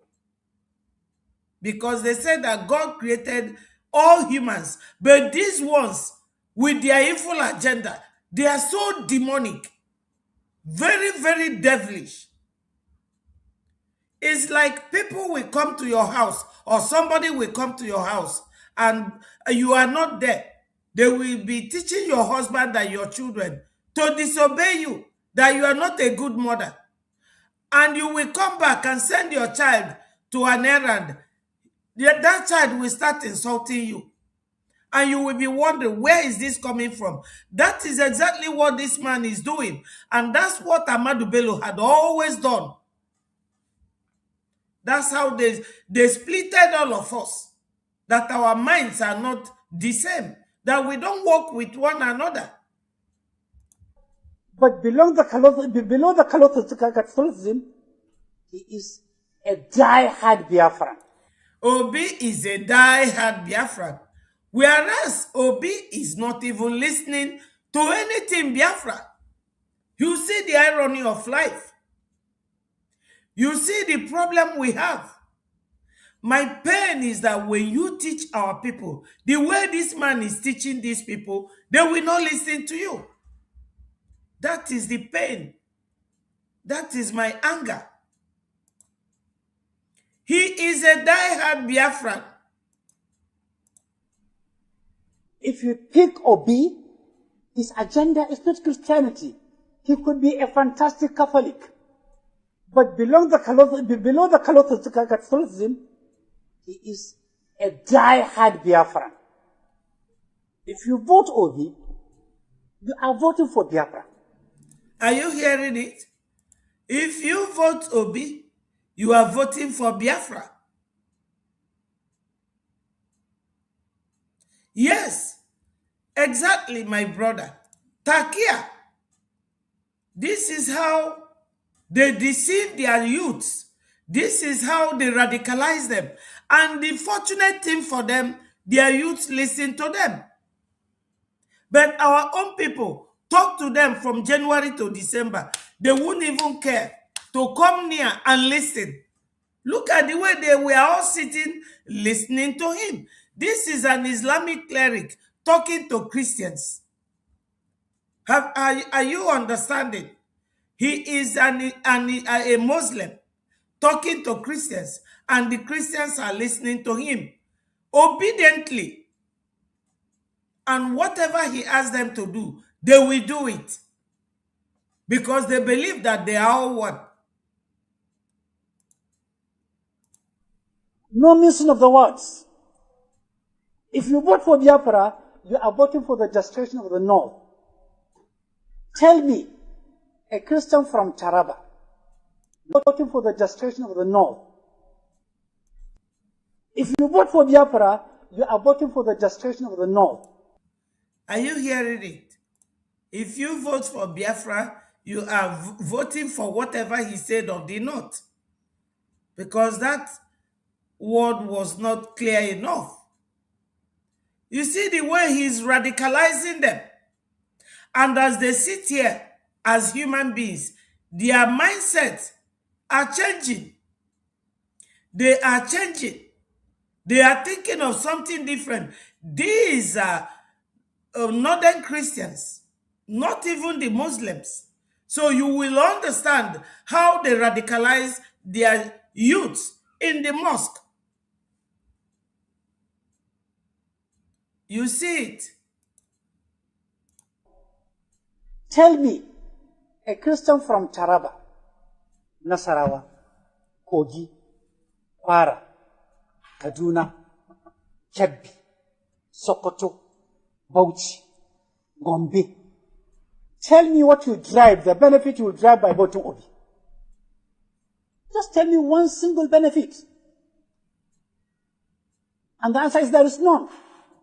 If you want to know the answer is true, go to Enugu, go to Aba, go to Inewi, go to Akwa Ibom, go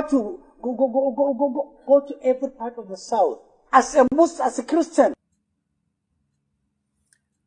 Have you heard it? This is where the whole thing ended. My people, do you know why I am using this video? It's very, very simple. The reason I am using this video is one simple fact. Talk to my people. We are predominantly Christians in that country. Now you have seen it, that the northern Christians are listening to the Muslim teacher or cleric or whatever they are called. The Christians are listening to a Muslim because they are all one. He is listening, they are all listening to him. All this number of people you see here are Christians in the north. And northerners were Christian before Usman Dan Fodio came in 1803 or 1804, thereabout. They converted all of them, or you will be unalived. Febegonu. You see the whole issue. Then come and talk to Biafrans. Ndi Igbo ibegi. Come and talk to them. They will never listen to you. They will not listen. We have this www.biafrarepublicgovernment.org. Yi nwere ike ifu onye be anyị na-eje etinye ego there. Only very few. Nwoke a na-agwafa n'Obi bụ eko Biafra. And if you vote Obi, you are voting for Biafra. And if you vote for Biafra, you are marginalizing and clearing the northerners away. The oil is in our land, but the Fulanis are in control.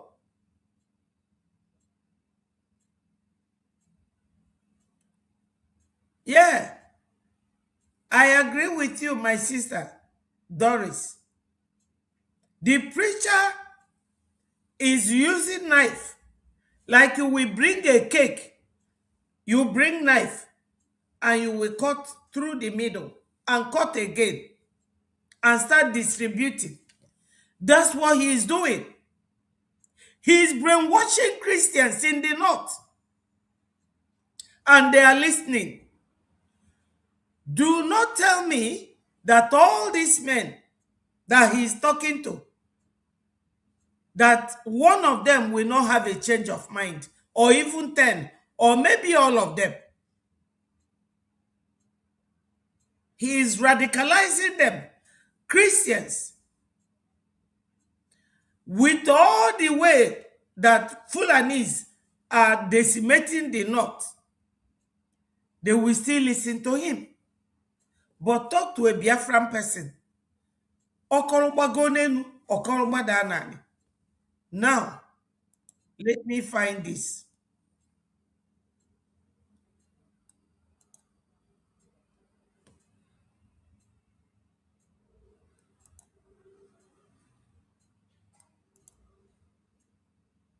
ụzọ na-aba antike ndị blọk kwa n'ụzọ ya ndị Awụsa na ndị Fulani ịma ha si ha bụ otu ọ ndị blọk ụzọ ya so ajụjụ m na-ajụ una fugo na the road no dey blocked.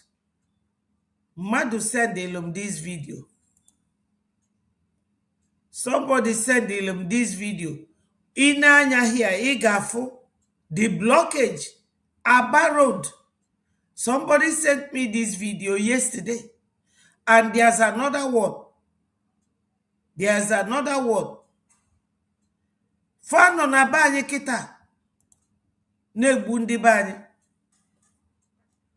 Fano na banye kita. The other day when the PM made a speech on Tuesday, Okwasi Minister of Information, to show video of those that were found in Biafra land. Did you not see it? Oh, my sister, thank you so much.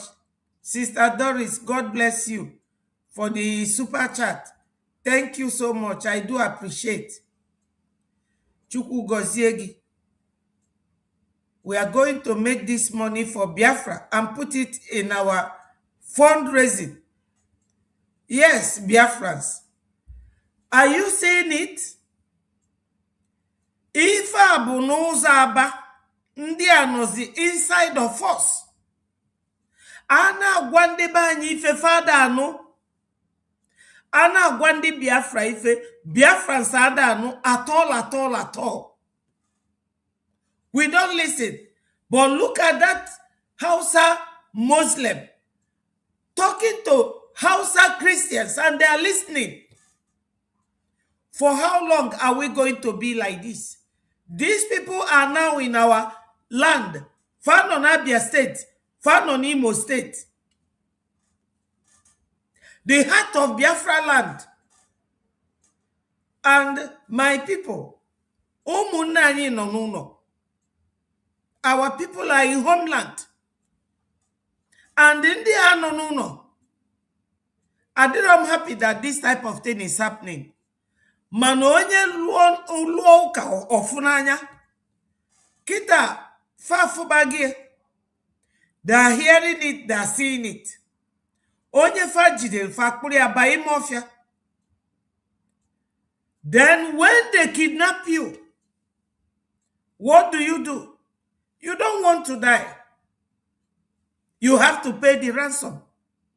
Instead of coming to pay that money to Biafra Republic government in exile, knowing that this is your government, that we are moving fast, you will not pay, but you will prefer to pay the Fulani. Yes, you will prefer to pay to Fulanis.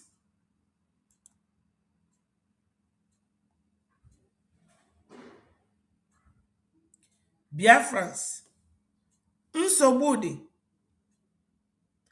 there is this pastor here that has been crying woe. Let me play his own.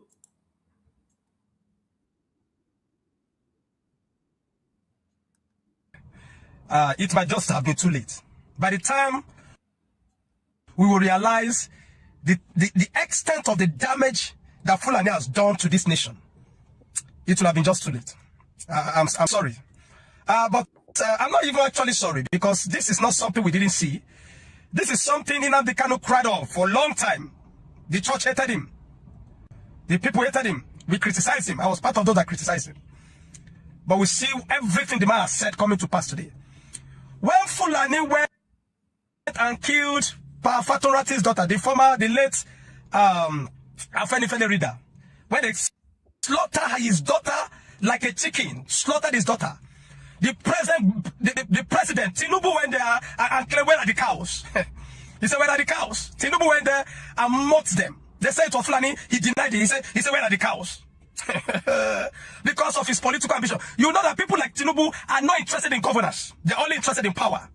All they want to secure is power. So they can sell their soul for power. They can sacrifice Nigerians for power. He doesn't care. All he knows is politics of power, not good governance. He went there and said, where are the cows? They said, do you believe the Fulani? He said, no. He said, where are the cows? By the time we realize the extent of the damages that Fulani has done in this country, it will have just been too late. You can be there to say it doesn't concern you. The day is coming, you remember that a man of God kept shouting this thing. I've become a talkative on social media. I keep talking every now and then. You think I'm playing? You think I just want to do content? Some of you even call me content creator. By the time you realize the extent of the damages of this Fulani to this nation, it might just have been too late. Yes, he is a man of God. I watch his videos most of the time, but he grew up in the north. This man grew up in the north, and he said that he's from Ogun State, a Yoruba man, criticizing Tinubu. Biafrans, do not. Nigeria is a corrupt, bandits, terrorists, everything. Look at the way this cleric was indoctrinating them. The way he was talking to Christians. What is he doing? He is creating division. He is poisoning their mind against Obi. And Obi bụ onye ọjọọ. Obi bụ onye ọjọọ. Onye a na-alụ anya, ọ marọ na a na-alụ ya anya. This guy said it. That Mazi Nnamdi Kanu was saying this, but he even told us that he was one of those that criticized Mazi Nnamdi Kanu. They always call us Igbos. Oh, you Igbos. You Igbos, you are always complaining. Now, everybody is complaining. If you look at this video very closely, you will see that this teacher,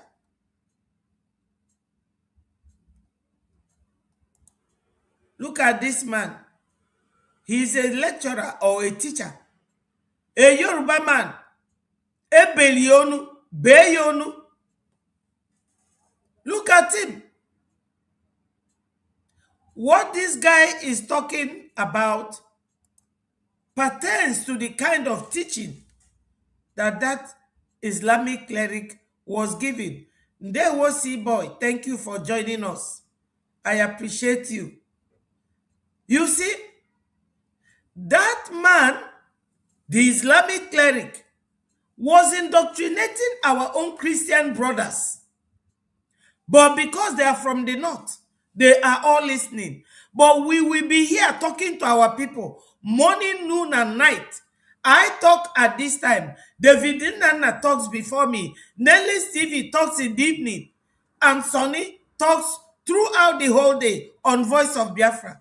What do you people do? You will not listen. I don't know what is wrong with us.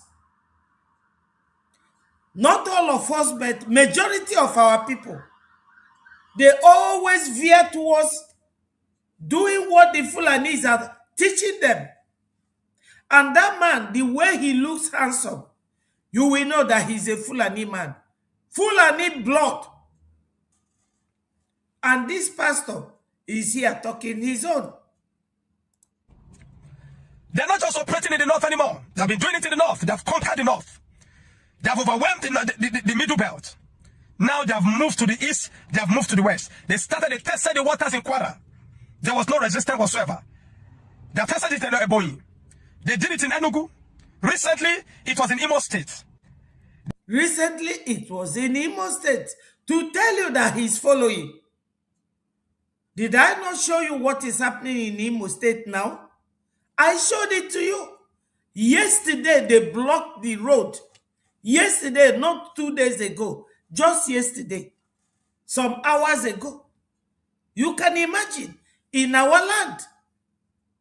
So, Biafrans, what are we supposed to do?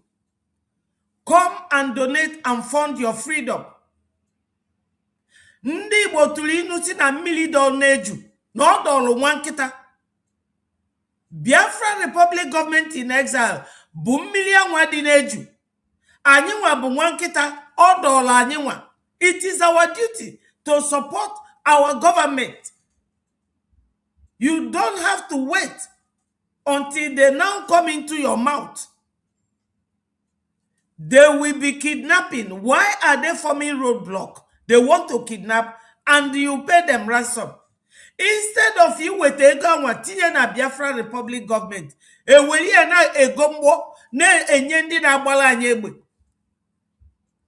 but when you leave those men without anything, just tell me that a leader or a prime minister is doing well is because of the equipment you give him. If you do not give your prime minister enough equipment to work with, what do you expect him to work with? Tell me. How does he manage the situation? Biafrans, like this Islamic cleric that was here indoctrinating Christians instead of his Muslim brothers, he now started veering into Christian kingdom to talk to Christians, to bias their mind. Biafrans, let us rise up. I don't know what it will benefit us to make money and die in the hands of infidels, because they are infidels. You will make money, they will come and kill you, or they will kidnap you. When they kidnap you, you pay them millions, and they don't ask for 1 million. They will be asking you for 100 million. The money you would have paid to Brgie government. Because why am I doing this? Today is Friday, and tomorrow is Saturday, our mega fundraising days. You will come to fundraising, you will not see anybody. So what do you want? How can things be moving without money? Everything in this dispensation, this generation, is all about money. Money, money, money. If you want to ask anybody about something, he say, pay me now. So we need money. We need a Jema and Deje. The de facto government, they are there. The Biafra government in exile is there, working very hard.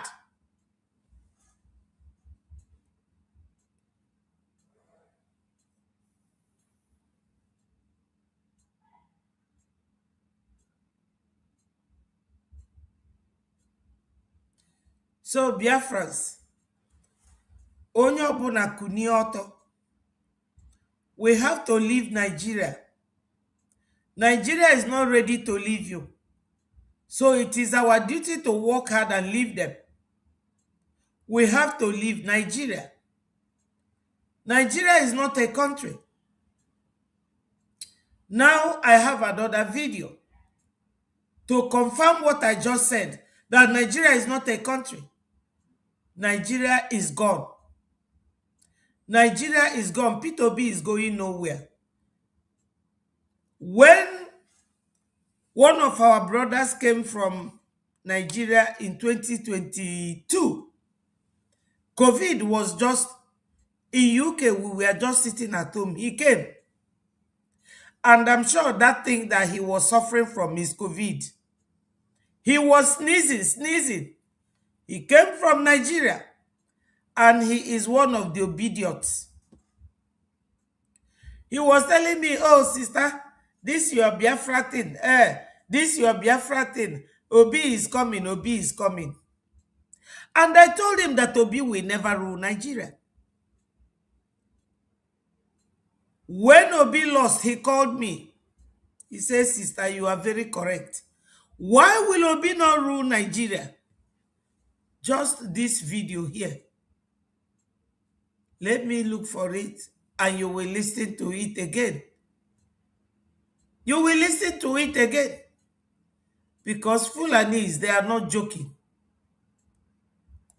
Fulani is not joking.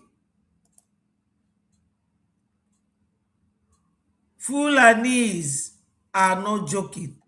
They know how to get you. They know how to deceive you. They know what to do.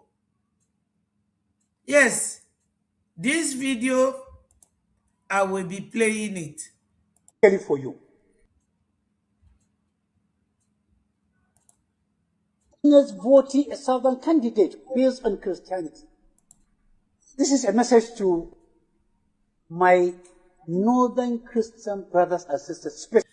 This is a message to my northern brothers sisters in the north. So, Esupa Henry, keep listening. I thank God that the man is not speaking in Hausa. He's speaking in English. Listen very well. You are talking of Obi.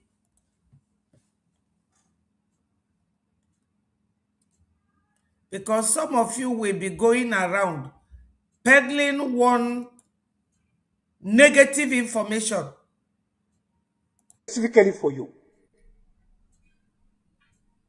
Why? Because if you go to the south, to the southeast, to the southwest, a Christian from northern part of Nigeria is a northerner. Simple. If there are breakdown of blood orders in Enugu, they kill everybody, whether a Muslim or Christian coming from the north. This is the record that is on ground. Nobody can deny this. Christians of northern extraction. Think wisely, act wisely, behave wisely. You have no business voting a southern candidate based on Christianity. You have no business voting for a southern candidate based on Christianity. Are you hearing it? Esupa or Henry? Are you hearing it?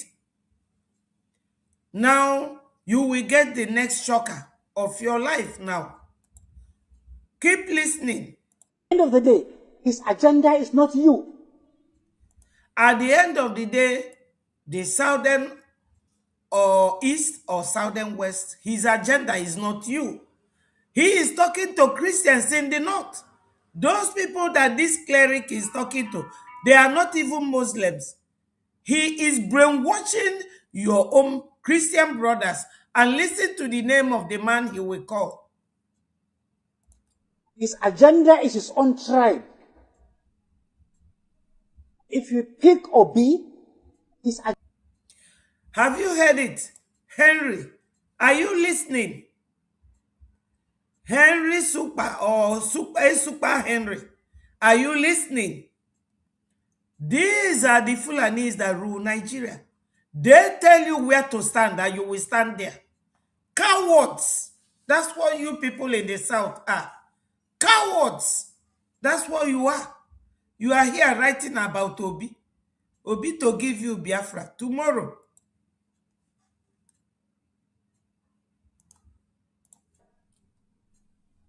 If you pick Obi, his agenda is not Christianity. If you pick Obi, his agenda is not Christianity or whatever he said. He could be a fantastic Catholic, but below the Catholicism, he is a die-hard Biafran. Are you hearing it? This is to tell their people that Obi will not rule them. That Obi is a Christian, but will not rule them. Have a Fulani man said anything in Nigeria and they change it? So stop your daydreaming. All your wishful thinking, stop it and come to Biafra. We are Biafrans.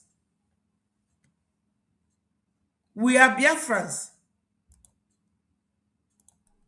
If you vote Obi, you are voting for Biafra. No missing of the words. If you vote for Biafra, you are voting for the destruction of the North. If you vote Biafra, if you vote Obi, you are voting for Biafra. If you vote for Biafra, you are voting for the destruction of the North. You see? A Super Henry, are you hearing it? From the hands of your leaders. Because the Fulanis are your leaders. They rule you people. They rule your brain. They rule you that you cannot think very straightforwardly.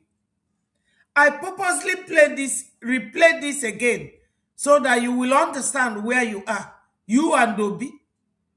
Showore, the owner of Sahara Reporter, said that there is a memo in Asorok that an Igbo man should never be allowed to rule Nigeria.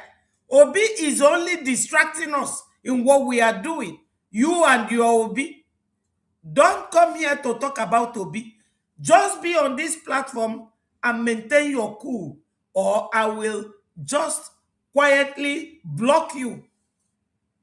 I am in control of this platform. So don't come here and continue to obey us with your lying and deceitful acceptance of Obi.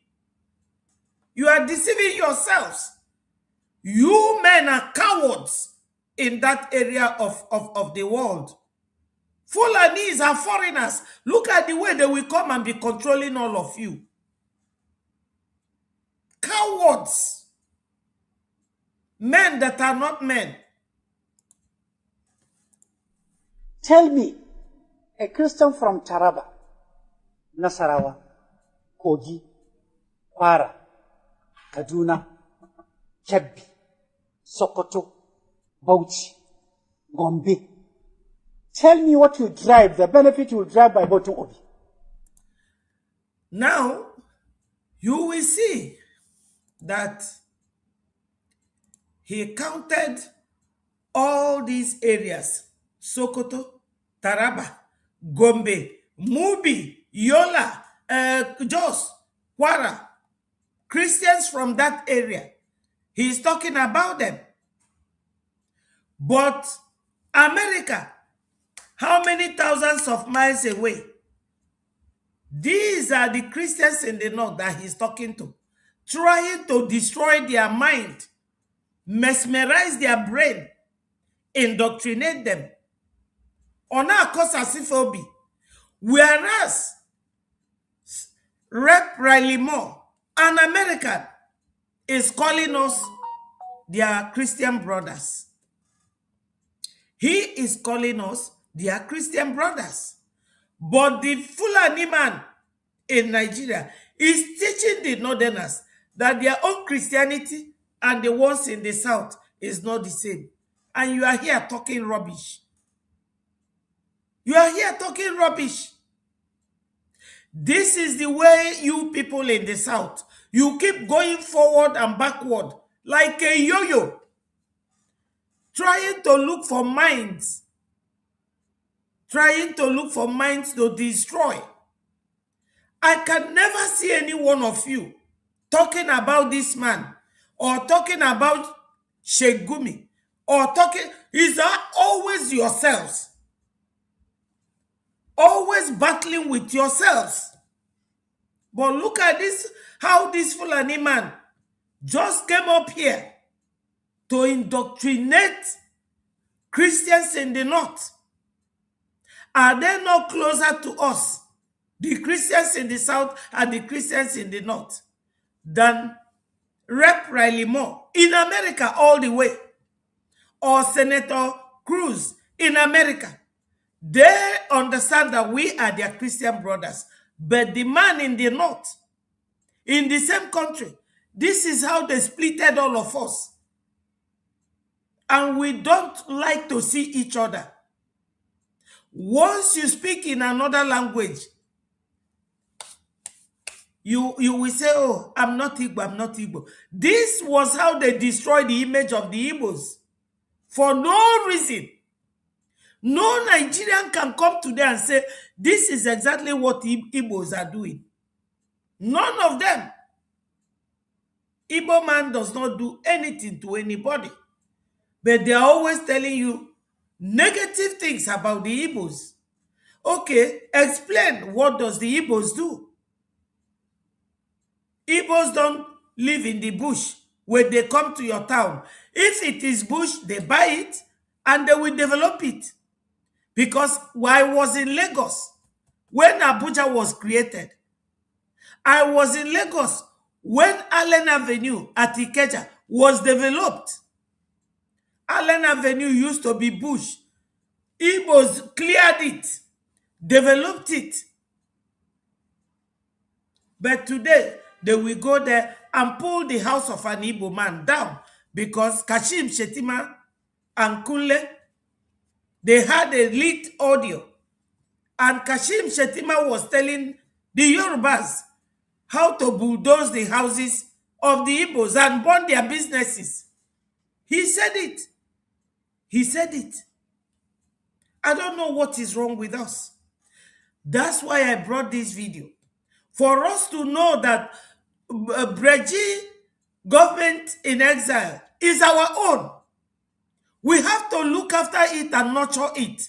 We have to support our Prime Minister, who is currently leading us to our freedom. When this man will be here indoctrinating northern Christians, changing their mind, then we will not know how to talk to ourselves or how to relate with one another. Ndị be anyị nọ n'ụlọ nke a na-akpọ Ali Nonyema welu 2 billion wee nye ndị Fulani. Kama ọ ga-ewele ga ọ bụlụgodu na nzuzo o welu nzuzo wee nye ndị Biafra. He cannot do it. All the governors from Biafra land are now dance to the tune of Ndi Fulani. This is our problem. This was the same way they destroyed our unity. The same way they indoctrinated some of our people. Have you seen it? I think I will not delete this video. I will be showing it intermittently. And every week, I will come with it.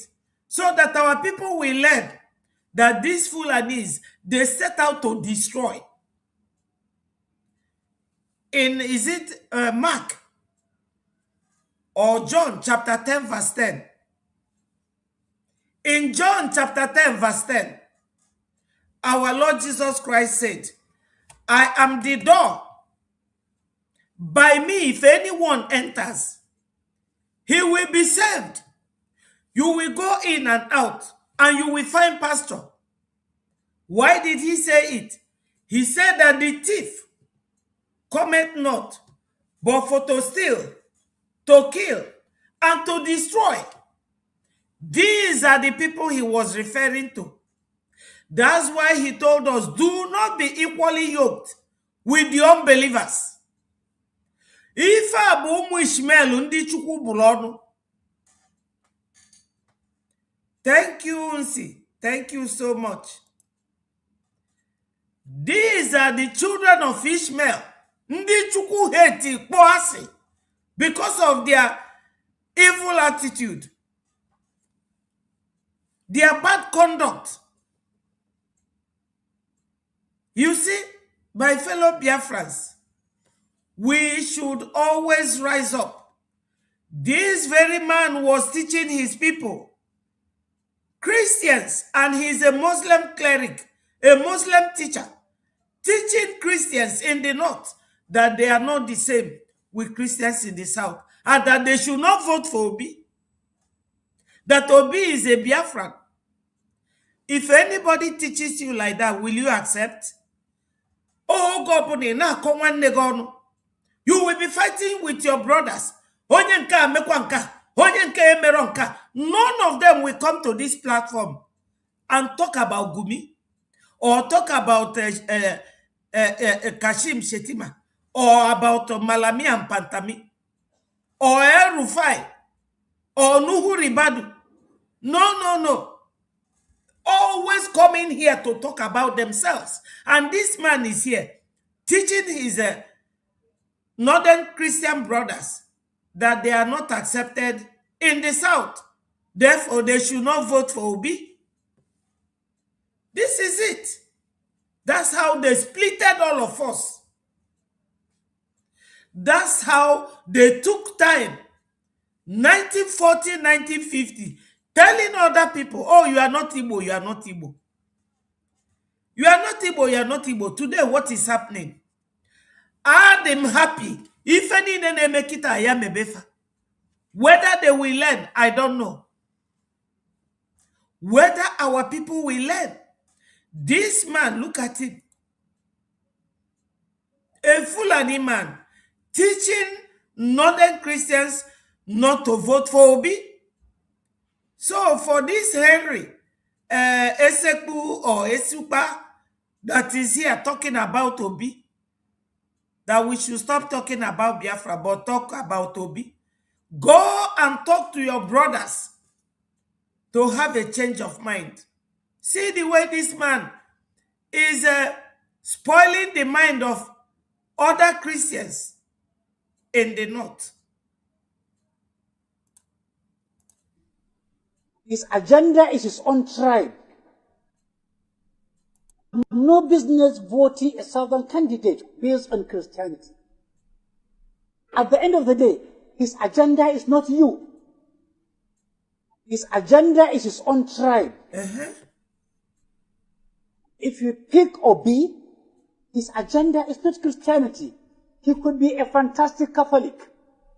But below the Catholicism, he is a die-hard Biafran. You see? If you vote Obi, you are voting for Biafra. Are you hearing it? Anybody who is in doubt about the way that the Fulanis are destroying the fabric of that society, that region, Fulanis, this is how they destroyed it. This is the way they destroyed it. He is a Muslim cleric, a teacher in the Islamic sector.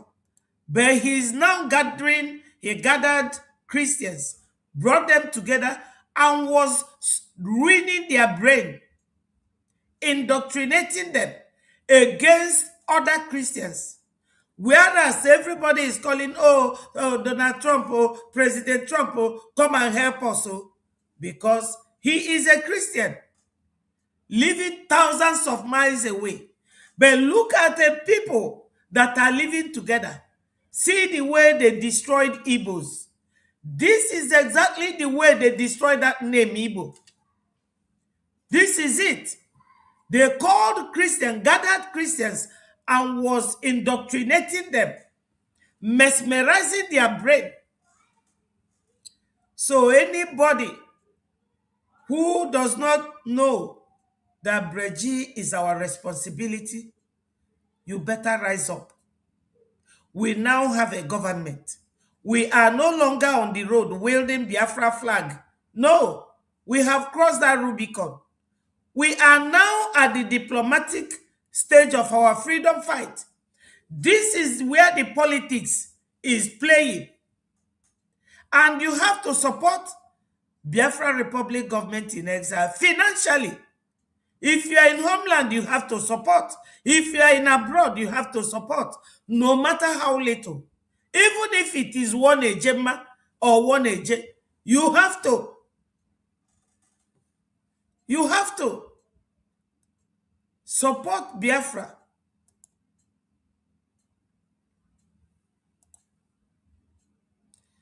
You not see the president should get to know that. Now listen to this man again.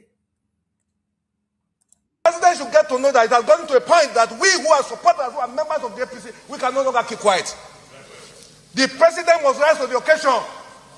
You know why I say you not see the truth and you are afraid to say it because you will die?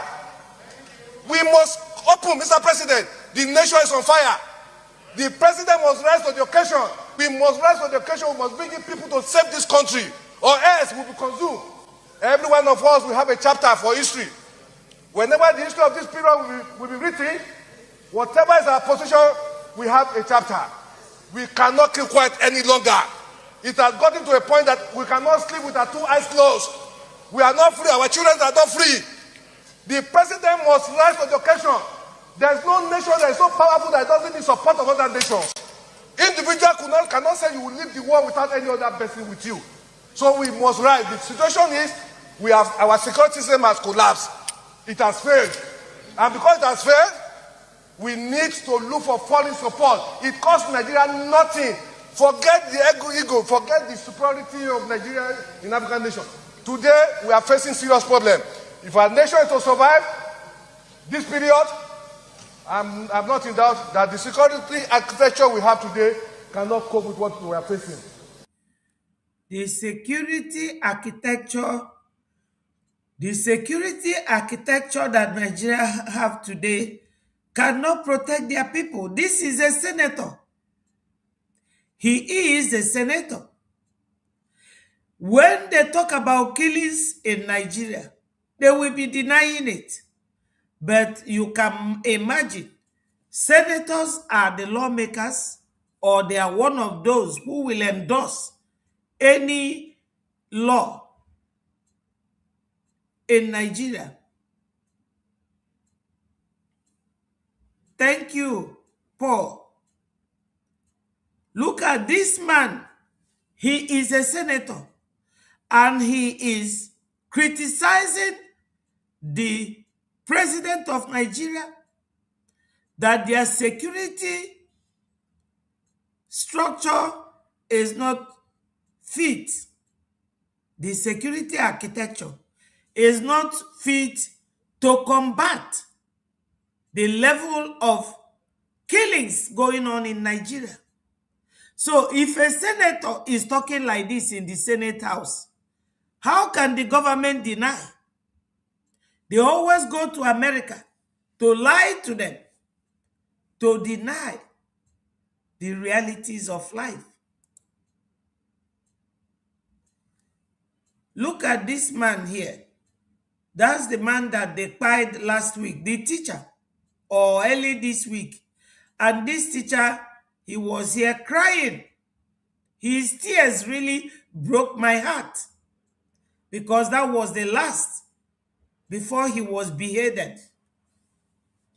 Biafrans, any one of you thinking that nothing is happening, that you are going to be delayed, come and support your government in exile. Tomorrow, Saturday, is our mega fundraising. Come and join. Join us tomorrow, Biafrans. Please, I'm begging. You have seen the Fulani man talking to Christians. He's a Muslim, but he's brainwashing the Christians in the north. North is not too far to the south, but Rep. Riley Moore is in America, all the way, thousands of miles away, and he's talking about his Christian brothers. He's talking about his Christian brothers.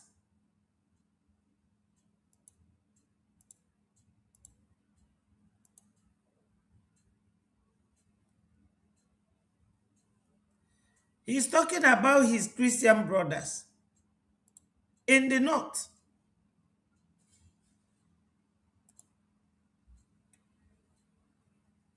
Look at this.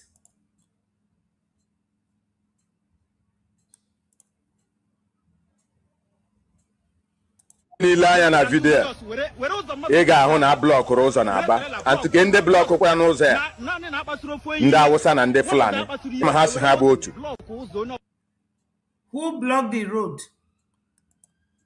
Ndị Awụsa na ndị Fulani. That's what the reporter is saying. They blocked this road in Aba. Why are they blocking the road? They are doing fundraising. The Fulanis are doing fundraising on the road. They will block you. They will kidnap all the passengers in the bus, and their families will start paying one by one. They will tell you, oh, in the homeland, we don't have money. Once you are kidnapped, money will come out. Ignoring your own government, ignoring it. You will ignore your own government. My people, ndị Igbo tụkwara inu si na ọgbalụ nkịtị kwere ekwe. Do you people want to go and become, what will I call it?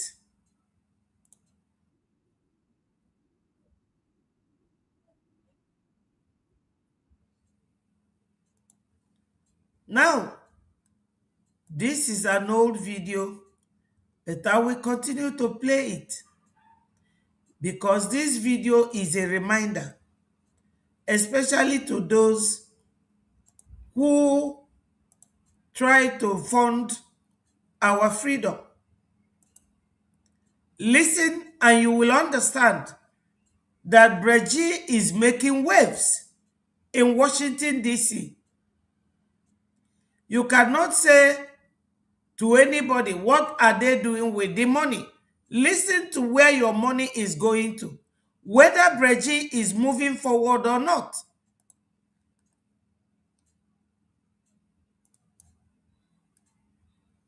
Confidential wrote. On the other side, Biafra-linked groups are also lobbying Washington, calling for sanctions, recognition, and even future military and oil deals. I mean, how seriously are these groups being taken in U.S. policy? Let me tell you people something. If you go to our website, which is www.biafrarepublicgovernment.org, you will see when you go down and click, there's a page you will click, you will find all the things that this man have just mentioned.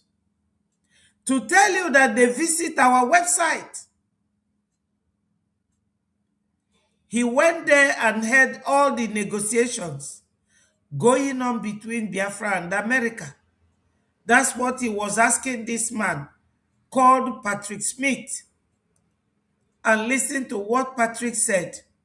And whatever Patrick said here is evidence of our progress. We are progressing.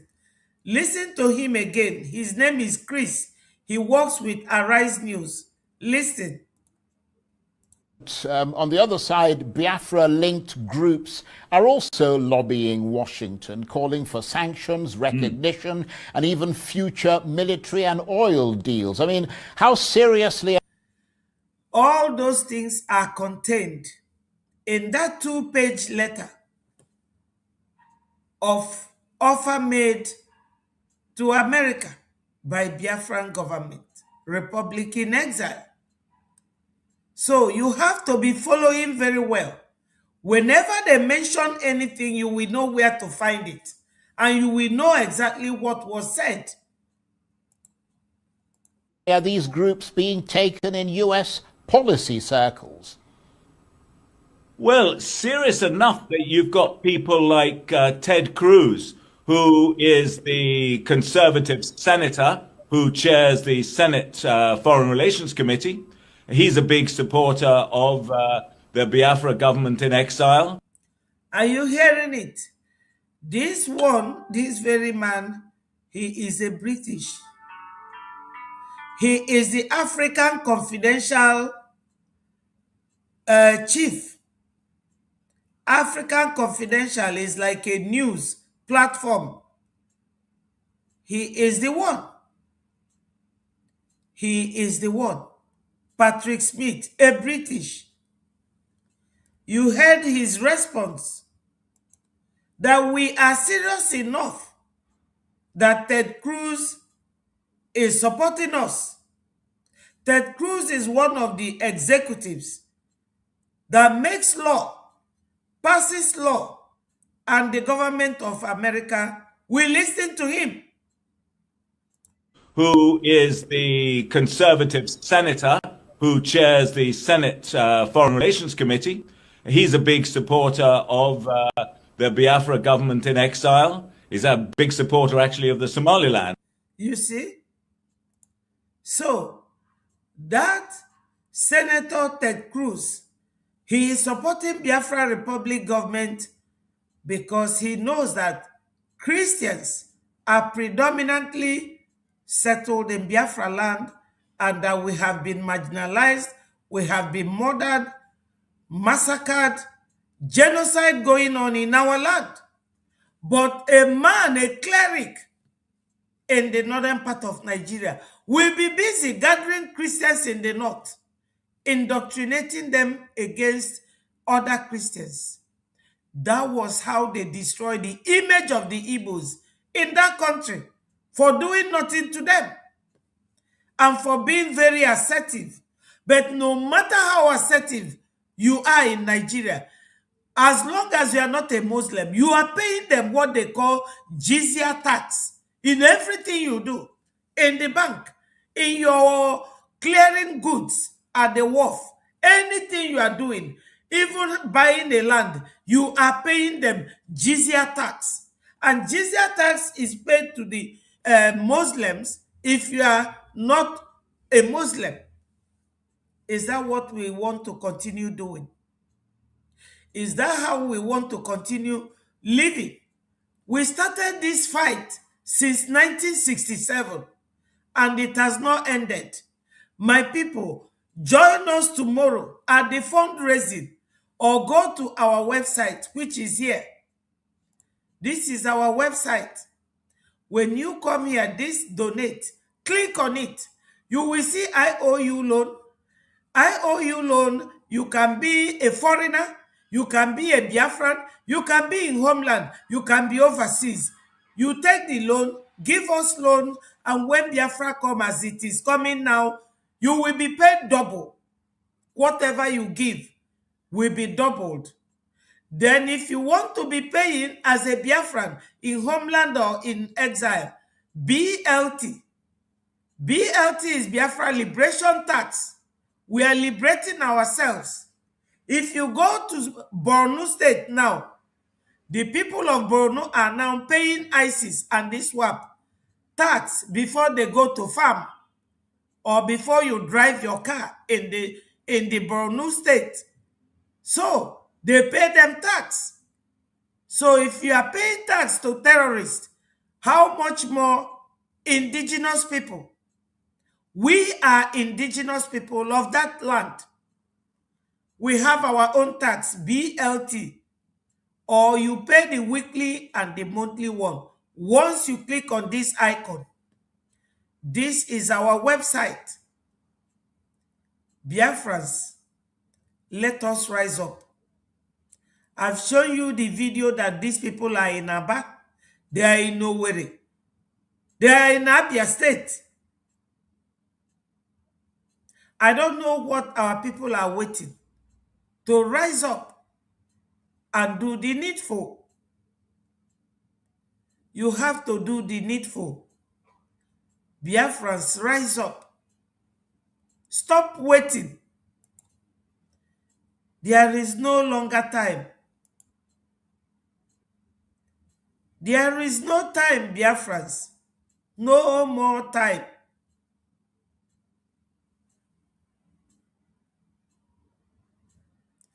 No more time. We have to rise up. Nigeria is gone. If you want evidence that Nigeria is gone, they are always in denial.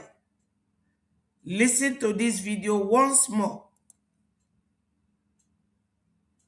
Instead of today, I speak not just for Burkina Faso. I speak for the crying mothers in Nigeria. I speak for the fathers who dig graves with shaking hands. I speak for the children who sleep to the sound of gunfire instead of lullabies. A few weeks ago, I could not sleep. The night was quiet in Ouagadougou, but my heart was not. Reports came in again. Villages attacked, families slaughtered, young girls kidnapped, farmers chased from their lands by bandits and terrorists. Nigerian blood was flowing like rain on dry soil. Nigerian blood was flowing. This person is not a Nigerian, no. He is a president in his own country. He is an African. He is a military man. He is Ibrahim Traore. Speaking up on what is going on. Still, Tinubu and his group are still in denial. Tinubu and his group are still in denial. They are denying that massacre, killings are not going on in Nigeria. But a man who lives in another African country is telling you that his heart is bleeding for the killings going on in Nigeria. Ndị be anyị dị trapped na Nigeria. Kita a na-egbusisi ndị be anyị. E kidnap oge, you go and pay ransom to your enemies, the Fulanis. But you cannot pay a dime to Biafra Republic government in exile. I ask myself, how long will Africa watch her children born? I picked up the phone. I called my brother, President Bola Tinubu. When he answered, I spoke plainly. I did not speak as a man seeking attention. I spoke as a Pan-Africanist. Mr. President, I said, our people are dying. Terrorists are turning villages into graveyard. Bandits are ruling forests like kings. Nigeria is bleeding. What are we doing? There was silence on the line. Then he replied calmly. There was silence on the line. Why was he silent? He was ashamed that a grandchild in the person of Ibrahim Traore is talking to him about the killings and massacre, the genocide going on in Nigeria, and he's busy sharing money, fighting for re-election, because he is in contract with the Fulanis. As he is in contract, he will be busy doing oil, what is it called? What was this thing he called his oil subsidy? Up and down, selling oil to make the money he spent, bringing Buhari in. That's the contract. While the Fulanis are busy killing chicken in the bush. Because the way they buy people in Nigeria is like where you are killing fowl, chicken. That's the way. That's what Ibrahim Traore is lamenting about. Biafrans, are we going to sit like this? Come tomorrow and make your donation. Come tomorrow. Come tomorrow. Tomorrow, Saturday, is our fundraising. Biafra time, 7 p.m. So that throughout the whole day, you will have time to do your personal chores. And you save and come and pay to Biafra Republic government in exile. Listen to Ibrahim Traore. Almost casually, it is under control. Under control? But what does under control mean to a mother who just lost 3 children?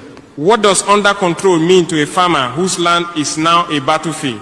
What does under control mean to a child who has learned to run at the sound of motorcycles, because that is how death arrives? Yes. When he called Tinubu, according to him, there was silence. And he opened his mouth to say to Ibrahim Traore that what is going on in Nigeria is under control. He cannot do anything.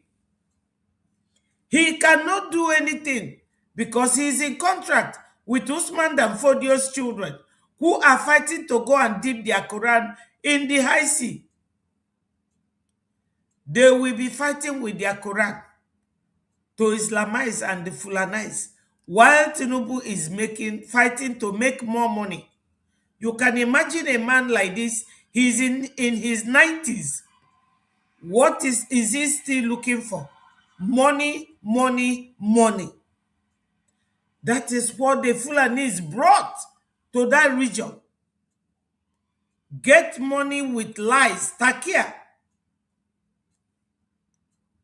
This is it. So, Biafrans, time has come for us to reason together and understand that when they kidnap you, as they are now in Biafra land, you will pay them ransom. Otherwise, you will be paid. Your life will be gone. You will be gone as they kidnap you. You will pay them ransom. Instead of paying that money to your government in exile, because government in exile is doing fantastic work. And this very man, Patrick Smith, that I played now, said that they are making great achievement in Washington, D.C. Biafrans, my people, read my lips. We are not going to stop until we are recognized and we go home to manage our resources, to manage ourselves, and get rid of these infiltrators, get rid of the Boko Haram, get rid of the terrorists. Support your government. Support our government. Government in exile. Support us. Support us.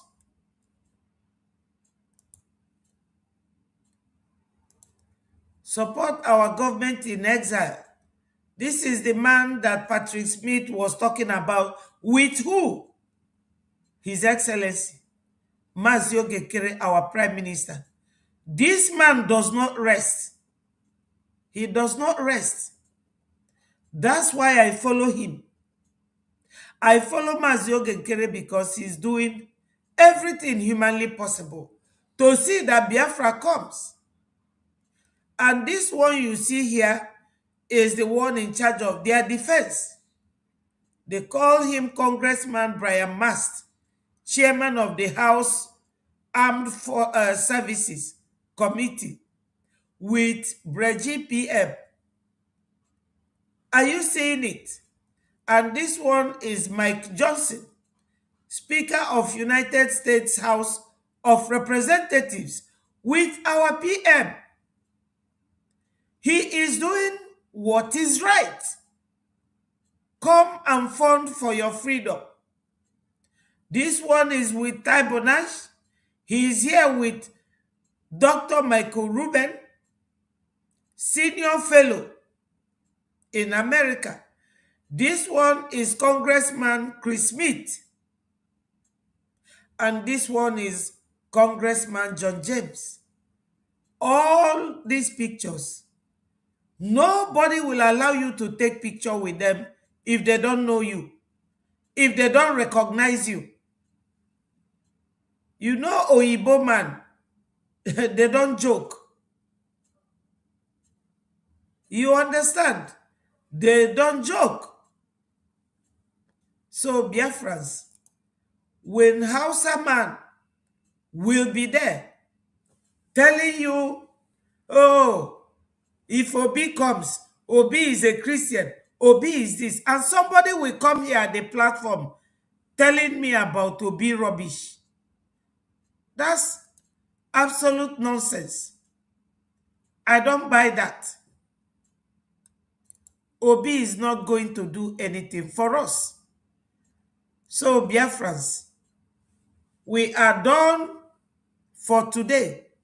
It's just for me to create this awareness that these people are in our homeland right now. Rise up. Come and join what we are doing and make your own donation. Long talk is no longer needed. It is long action. Ndị Igbo tụrụ inu si na ogologo okwu adịrọ mma n'ụka mgbede. Anyị ekwugo enough. Mụnwa ike agwụgo m self. I'm just managing to do what I'm doing or say what I'm saying. Maka a na-agwa ndị be anyị osi na ntị nke abanye, osi na ntị nke ọzọ pụọ. But this Fulani cleric will be here talking to his people. And you will be listening. He told his people that they should not vote for Obi. Based on Christianity. At the end of the day, his agenda is not you. His agenda is his own tribe. If you pick Obi, his agenda is not Christianity. He could be a fantastic Catholic. But below the Catholicism, you see, there's a video where Gumi was saying, let me look for that video, that your neighbor knows you better. Are you seeing it? Your neighbor knows you better. Look at the way he described Obi. Did you see the way he described Obi? Before I go to that one, let us listen to this again. West Virginia introduced the resolution that put the persecution of Christians in Nigeria on the congressional record. He's been on the issue when nobody else was, and he joins me now. Congressman Moore, welcome. What do you make first over the strikes over the weekend, important strikes to save some Christian lives in Nigeria? You've been calling for this for a long time, right? I have. Thanks, David. And thank you for continuing to talk about this topic at your network, which many have ignored this. So thank you all so much for continuing to cover it. This can't be understated. This is the number 2, not just ISIS in Nigeria. This is number 2 of ISIS globally, who was just taken out. So ISIS has shifted into the Sahel region, around the Lake Chad region, around that basin there. And this is where they've started to set up shop. Now, they recently put an edict out to Christians in the northern part of that country where this terrorist was killed. And it said, convert or die or pay the tax. You see,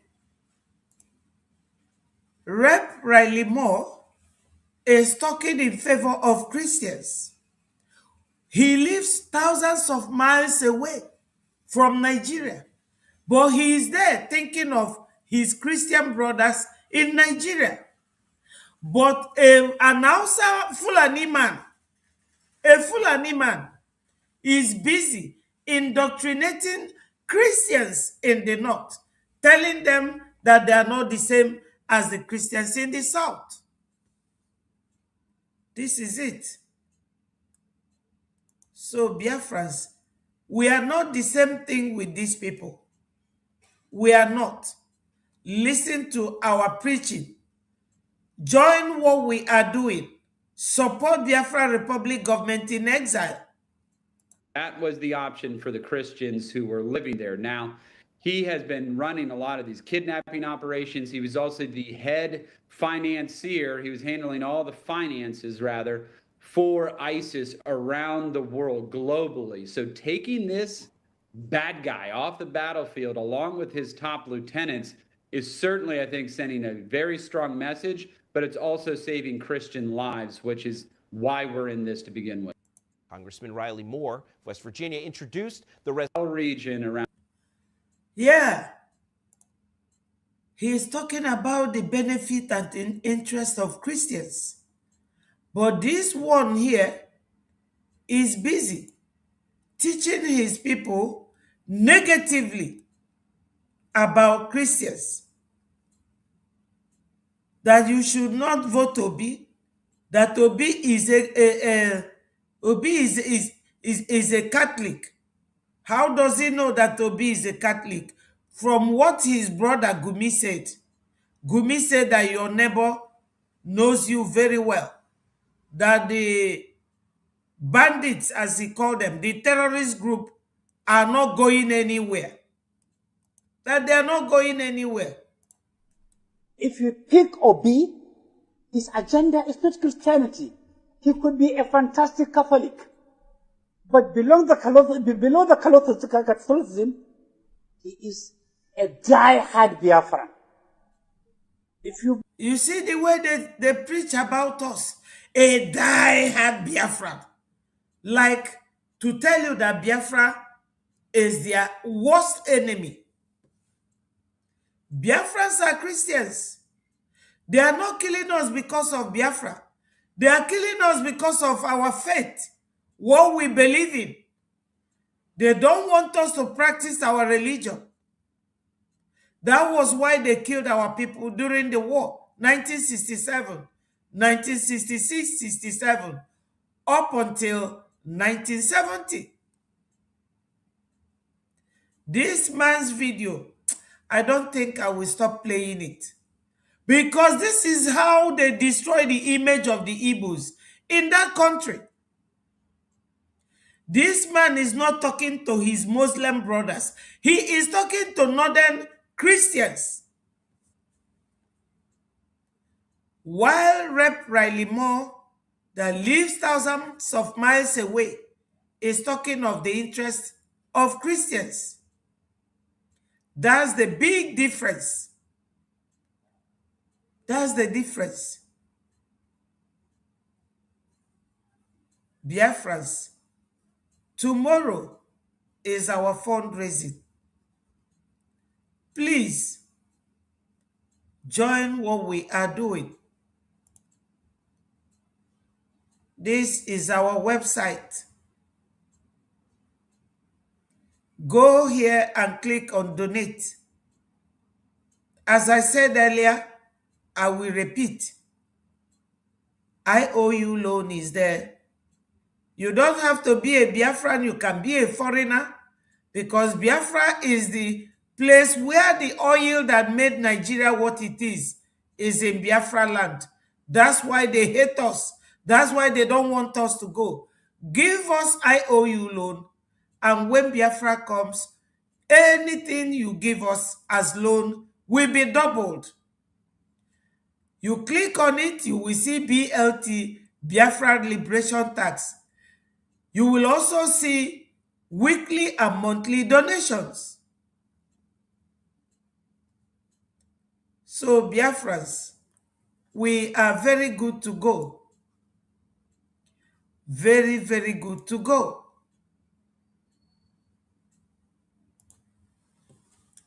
We are good to go.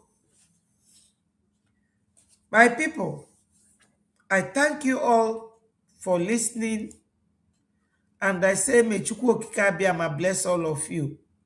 I will call it a day from here, and I thank all of you that joined me, starting from Mwada Eukaria, my sister, Ruby, Ume, Doris, Charles, all of you, Robin, Israel, all of you, I appreciate you all one by one. Nellies and the rest. God bless all of you, and have a very powerful and nice weekend. Do not forget to join us for the fundraising. Join our fundraising. Biafrans, join fundraising. Please come tomorrow and donate generously. Come and donate. Yes, I will love you and leave you here. And I say peace, progress, unity, and equity. Ndị be anyị onye ndị ilo gbara gburugburu na-eche ndụ ya nche mgbe niile. Hausa batagokwa Ọka, fa nọ na Abia State, fa nọ na Imo State. Come and donate. Ka e wee fu ego a ga-enye ndị na-echebe anyị nche ka fa wee na-eme ife fa na-eme. Ndewonu my people. I love you all this much. I love you all. Have a nice weekend. Bye-bye from here.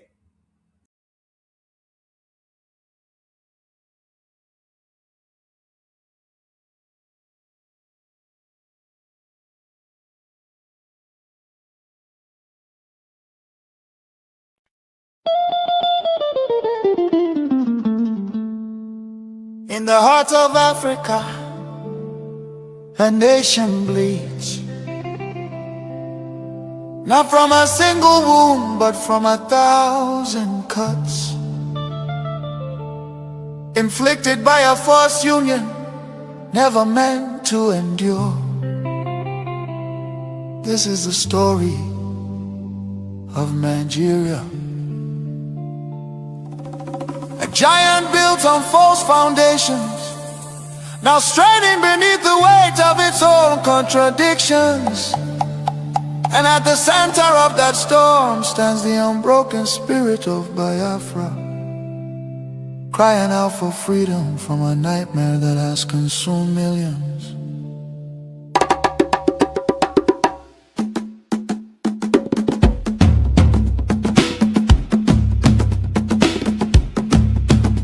It began with the rivers of blood in 1966.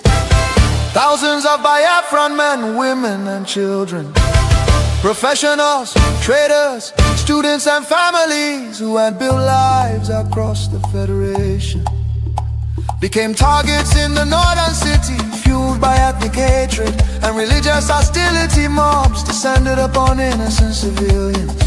They were slaughtered in their homes, in crowded markets, and aboard trains carrying desperate families back to the east. Streets were littered with bodies, rivers choked with corpses. Survivors returned to the east carrying trauma, grief, and the painful realization that they were no longer wanted in the Nigerian Union. Biafra, Biafra, voice of truth and freedom. Biafra, Biafra, the rising sun will rise again. Then came May 30th, 1967. A desperate act of survival. What followed were 30 months of unimaginable devastation. The Nigerian military, armed and backed by foreign powers, including Britain, Russia and Egypt, surrounded the young republic. A total blockade was imposed. No food, no medicine, no escape. Starvation became a weapon of war. 5 million, mostly civilians, many of them children, perished during what was not just a conflict but genocide against Biafra. Bombs fell on markets, hospitals and villages. Communities were razed. The world watched in silence while famine hollowed the faces of innocent children. Some nations spoke out, but many turned away. The war officially ended in paper in 1970 under the declaration, no victor, no vanquished. Yet for Biafrans, the suffering did not end. Their properties were confiscated, careers destroyed. Biafrans were given only £20 regardless of how much they had. Entire families struggled to rebuild shattered lives. The promise of reintegration faded into disappointment. Marginalization deepened in Nigerian government appointments. Infrastructure and control of resources from Biafran land. Oil flowing from the Biafra land enriched the center, while much of the east remained neglected. Roads deteriorated, industries collapsed. Biafra, Biafra, voice of truth and freedom. The rising sun will rise again. The nightmare did not disappear, rather it evolved. Across Nigeria today, violence and insecurity continue to devastate communities. Armed attacks by Fulani herdsmen, terrorists, have left villages destroyed, farmers killed, women violated, children orphaned and churches burned. Boko Haram and its offshoots have unleashed terror across multiple regions in the southeast. Demands for Biafra and self-determination are often met with military crackdowns, arrests and bloodshed. Protesters have been killed, fear and tension continue to rise. These tragedies reflect the deadly consequences of forcing vastly different peoples into one political structure. Through the 1914 British amalgamation, distinct ethnic nations, religion, traditions, ideologies, and systems of governance were merged without consent and without a shared national vision. The North's feudal and religious conservatism can never blend with the South's entrepreneurial drive. And the East Republican individualism attempts to hold the Union together continue to be at the cost of innocent blood. Why does Biafra matter? Biafra means self-determination. Biafra represents dignity, survival, and the right of a people to life and choose their future. Biafra symbolizes resistance.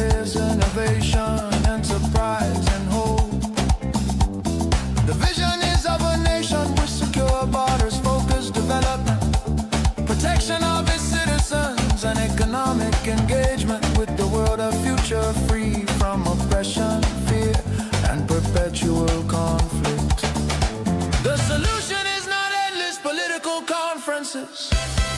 Military force or federal quota system, but a peaceful separation based on shared values and voluntary association. History shows that artificial unions often fracture violently, while honest separation can allow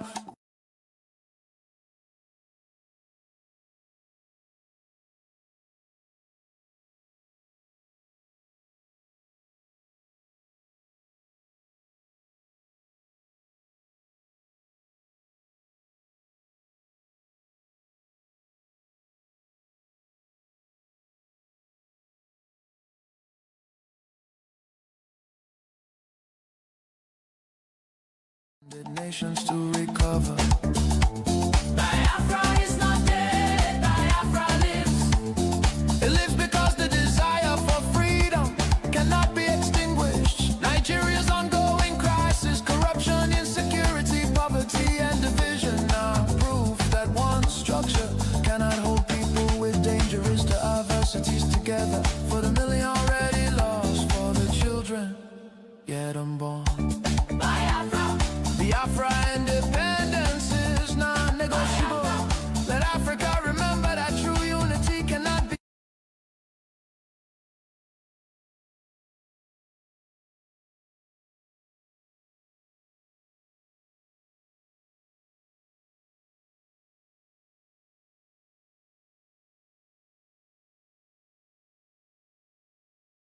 Sustained by force, the world must listen before more lives are lost. Biafra, Biafra live, freedom calls. God bless Biafra. God bless the land of the rising sun. God bless Biafra Republic, government in exile, led by Prime Minister His Excellency Okechukwu, for standing tall in the pursuit of Biafra independence. Biafra.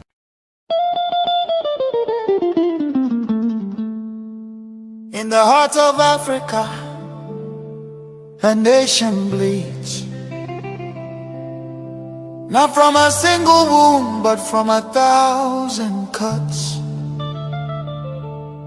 inflicted by a forced union never meant to endure. This is the story of Nigeria, a giant built on false foundations, now straining beneath the weight of its own contradictions. And at the center of that storm stands the unbroken spirit of Biafra, crying out for freedom from a nightmare that has consumed millions.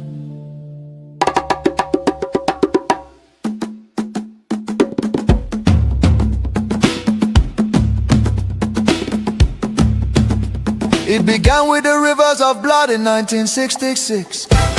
Thousands of Biafran men, women and children, professionals, traders, students and families who had built lives across the Federation, became targets in the northern city, fueled by ethnic hatred and religious hostility. Mobs descended upon innocent civilians.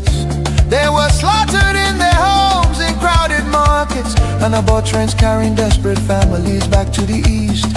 Streets were littered with bodies, rivers choked with corpses. Survivors returned to the east carrying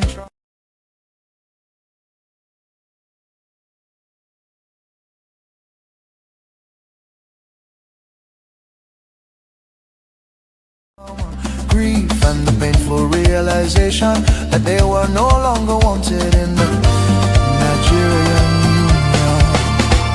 Biafra, Biafra, voice of truth and freedom. Biafra, Biafra. The rising sun will rise again. Then came May 30th, 1967, a desperate act of survival. What followed were 30 months of unimaginable devastation. The Nigerian military armed and backed by foreign powers, including Britain, Russia, and Egypt, surrounded the young republic. A total blockade was imposed. No food, no medicine, no escape. Starvation became a weapon of war. 5 million, mostly civilians, many of them children, perished during what was not just a conflict but genocide against Biafra. Bombs fell on markets, hospitals and villages. Communities were razed. The world watched in silence while famine hollowed the faces of innocent children. Some nations spoke out, but many turned away. The war officially ended in paper in 1970 under the declaration, no victor, no vanquished. Yet for Biafrans, the suffering did not end. Their properties were confiscated, careers destroyed. Biafrans were given only £20 regardless of how much they had. Entire families struggled to rebuild shattered lives. The promise of reintegration faded into disappointment. Marginalization deepened in Nigerian government appointments. Infrastructure and control of resources from Biafran land. Oil flowing from the Biafra land enriched the center, while much of the east remained neglected. Roads deteriorated, industries collapsed. Biafra, Biafra. Voice of truth and freedom. The rising sun will rise again. The nightmare did not disappear, rather it evolved. Across Nigeria today, violence and insecurity continue to devastate communities. Armed attacks by Fulani herdsmen, terrorists have left villages destroyed, farmers killed, women violated, children orphaned and churches burned.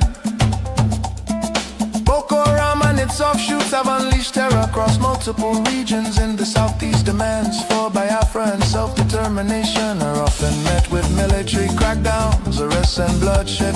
Protesters have been killed, fear and tension continue to rise.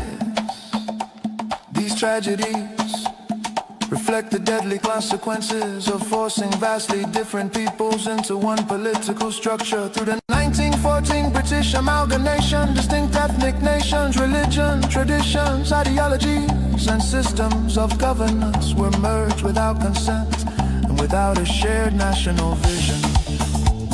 The North's feudal and religious conservatism can never blend with the South's entrepreneurial drive. And the East Republican individualism attempts to hold the Union together continue to be at the cost of innocent blood. Why does Biafra matter? There were greetings to everyone, and it's good to have you all on Voice of Biafra television. You're welcome, you're welcome, you're welcome. And tonight, you will have the opportunity to be able to call in for those that will be available. So if you're available tonight, you can call into the program using this number here on the screen. I salute all of you from where you're joining the program from. And as you join, please do well to invite other people in. You can only call into the program using this very number here on the screen. A very good evening to everyone. And we salute all of you.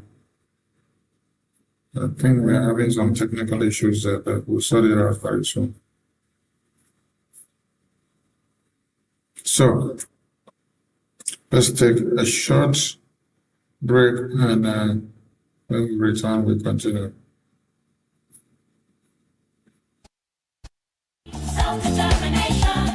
Biafra represents dignity, survival, and the right of a people to life and choose their future. Biafra symbolizes resistance, innovation, enterprise, and hope. The vision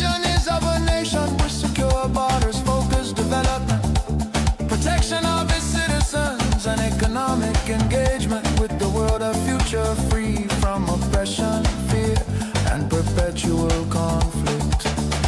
The solution is not endless political conferences, military force or federal quota system, but a peaceful separation based on shared values and voluntary association.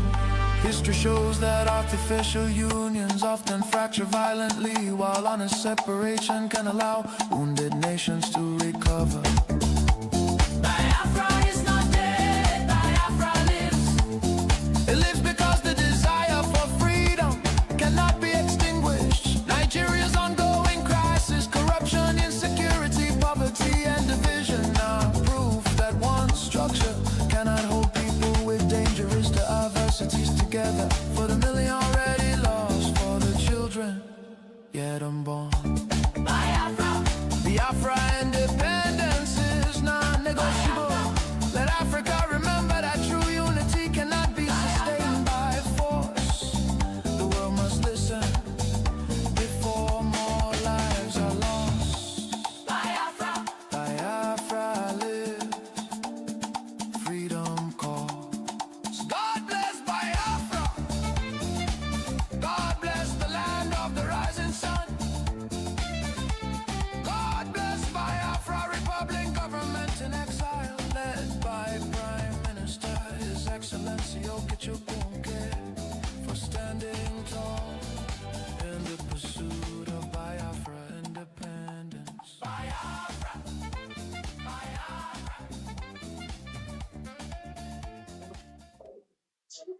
Welcome back to Voice of Biafra Television, and you're all welcome.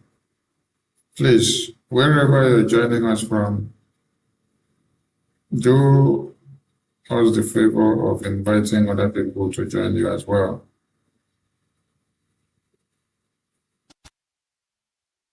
Thank you, thank you, thank you, thank you, thank you. So, welcome to Voice of Biafra Television, and we're live and direct globally. You can watch us on YouTube, you can watch us on Facebook, you can watch us on Twitter X, you can also watch us on Instagram, and you can watch us on Voice of Biafra Television far back in Africa, in entire Africa. Tonight, we need to ask some questions, and our questions are centered on the situation in the Zoological Republic of the Animal Kingdom called Nigeria. The question you need to ask yourself is Nigeria falling or rising?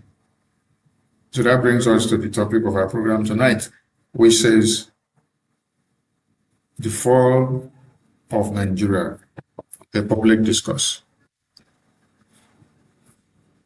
And we will start by giving appreciation to the U.S. Department of War.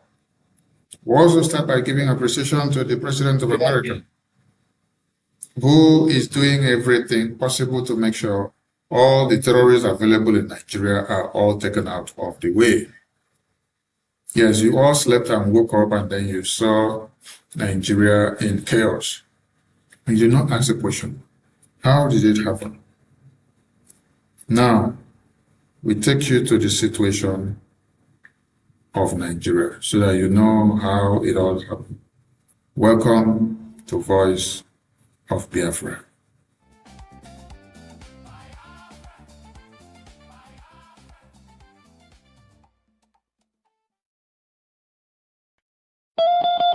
Infrastructure and control of resources from Biafran land. Oil flowing from the Biafra land enriched the center, while much of the east remained neglected. Roads deteriorated, industries collapsed. Biafra, Voice of truth and freedom. The rising sun will rise again. The nightmare did not disappear, rather it evolved.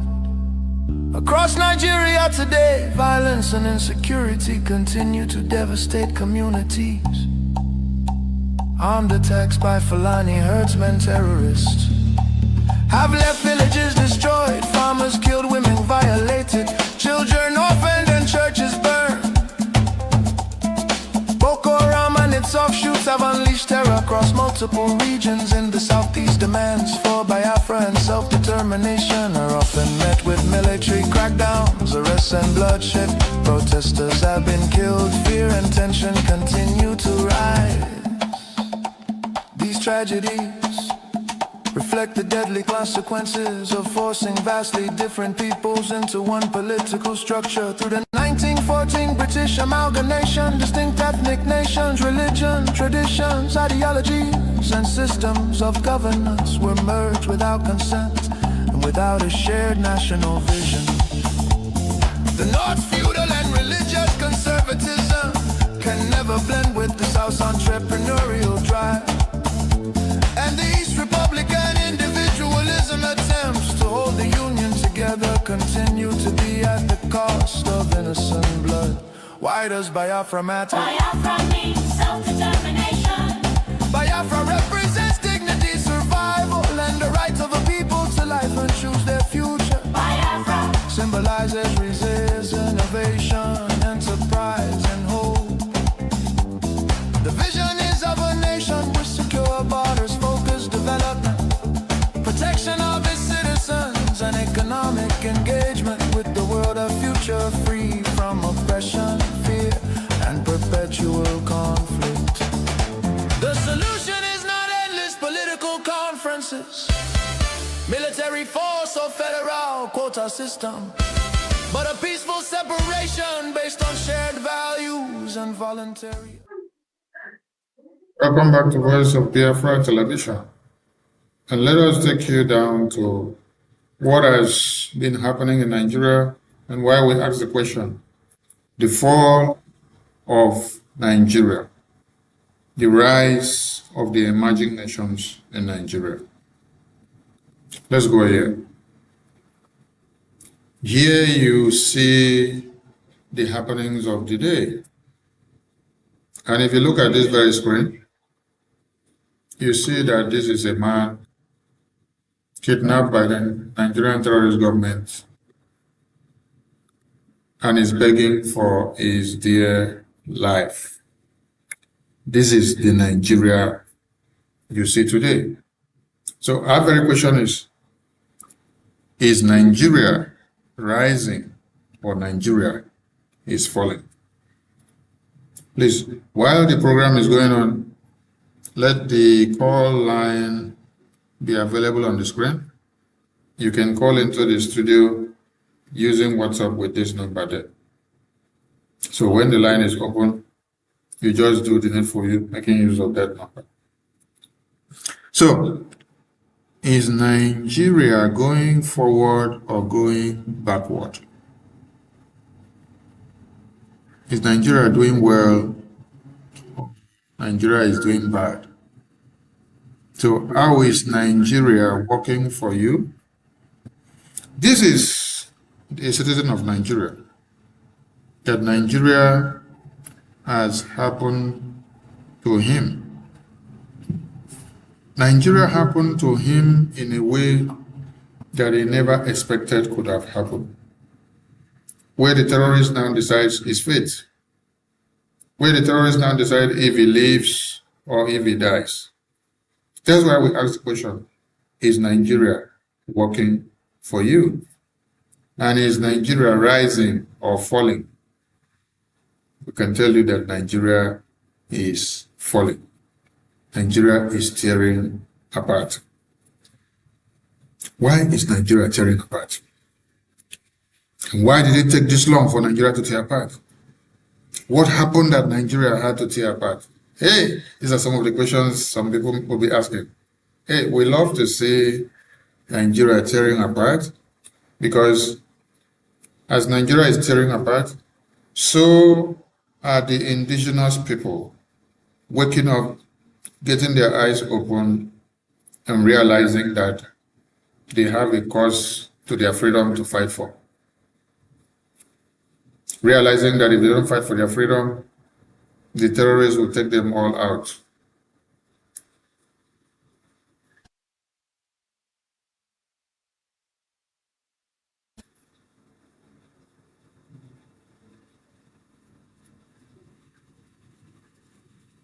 association.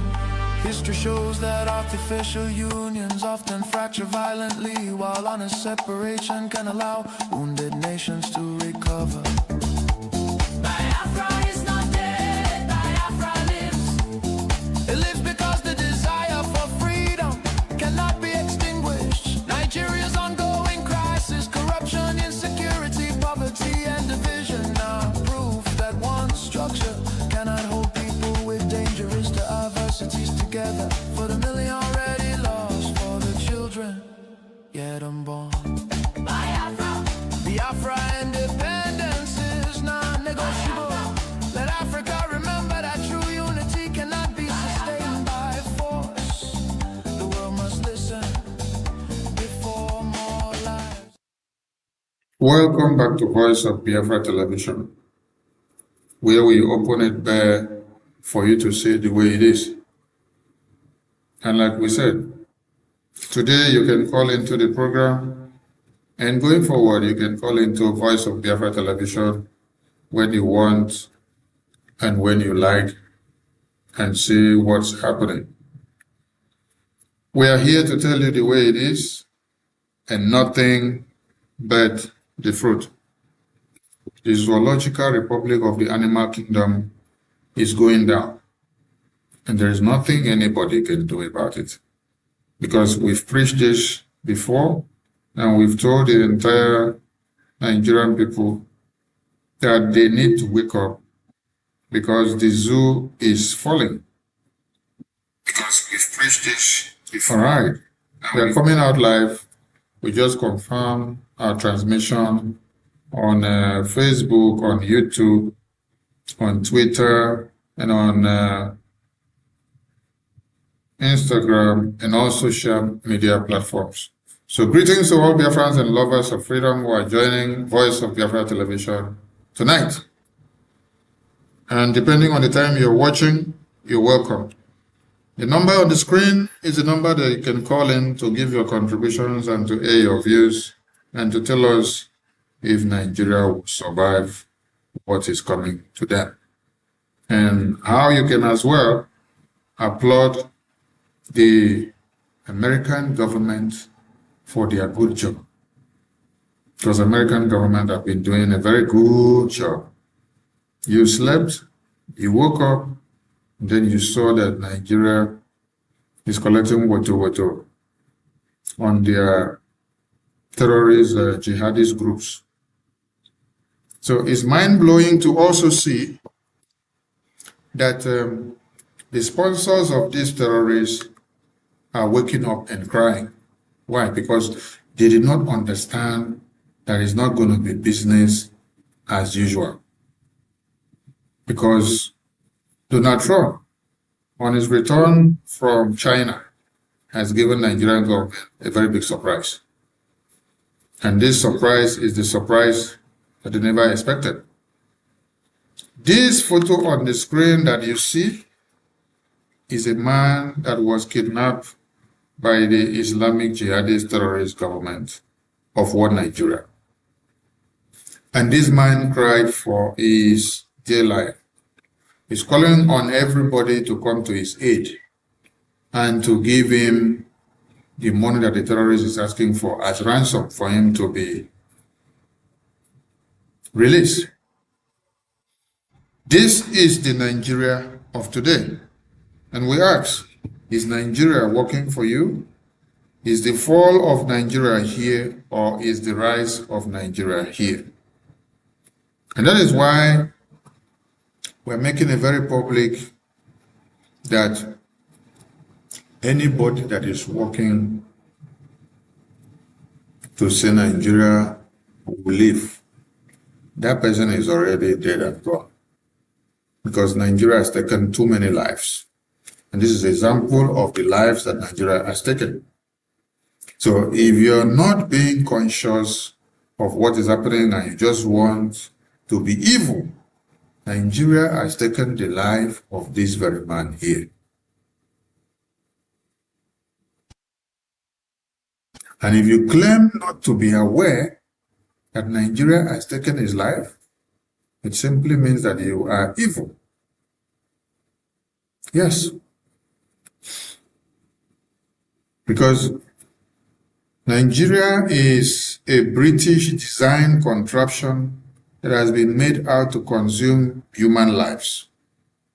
And only those that are aware and understanding the strategies will abide by what they have to do in order to bring this contraption down.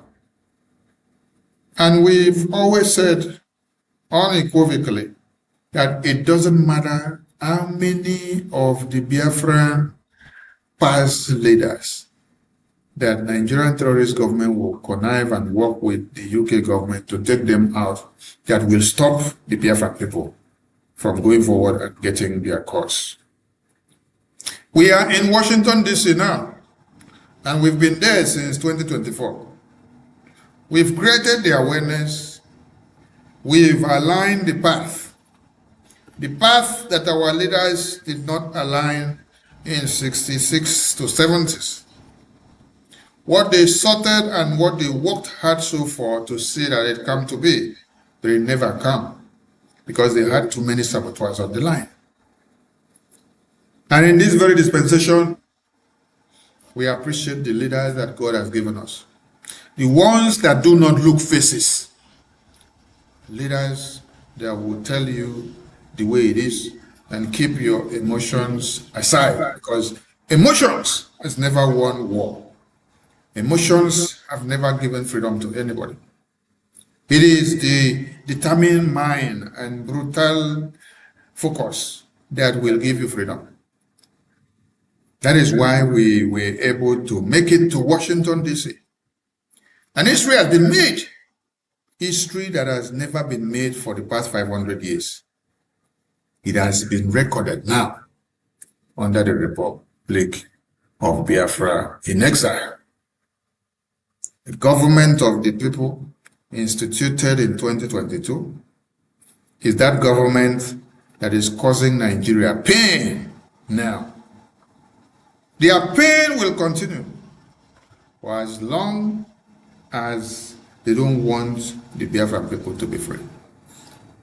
That is why when Dr. Michael Rubin, a well-known figure in America in policy making and decision and telling you about the wars and the futures, someone that has been in the Pentagon for years, someone that speaks an American government toes the line of what he says. When he told you that Nigeria will have no peace except or until Biafra is let go. Because he has studied the peripheries. He has gone through everything, checked, and come to understand that Nigeria was built on lies and propaganda. Who created the lies and propaganda? It is Britain. Britain created these lies and propaganda. This British designed Nigeria is what all of you are dying for today. And the Biafran people will not die for this business empire that was created by Britain to slaughter human lives.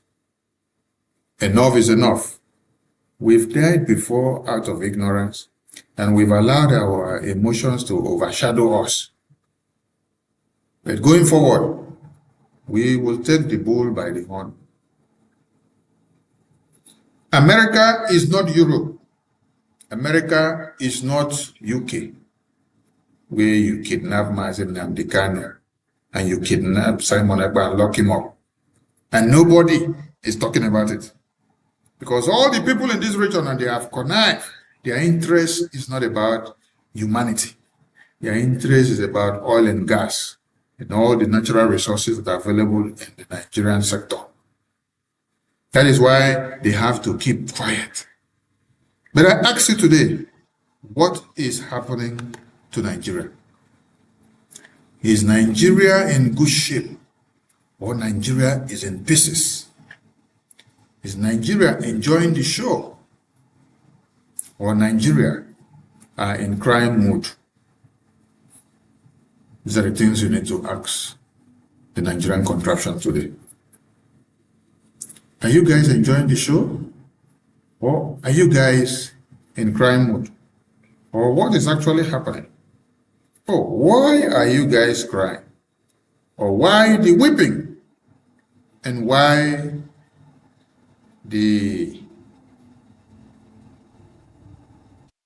lamentations? And before we continue this very program, there's something I want to bring to the screen. Because many people don't know the grace. Yes.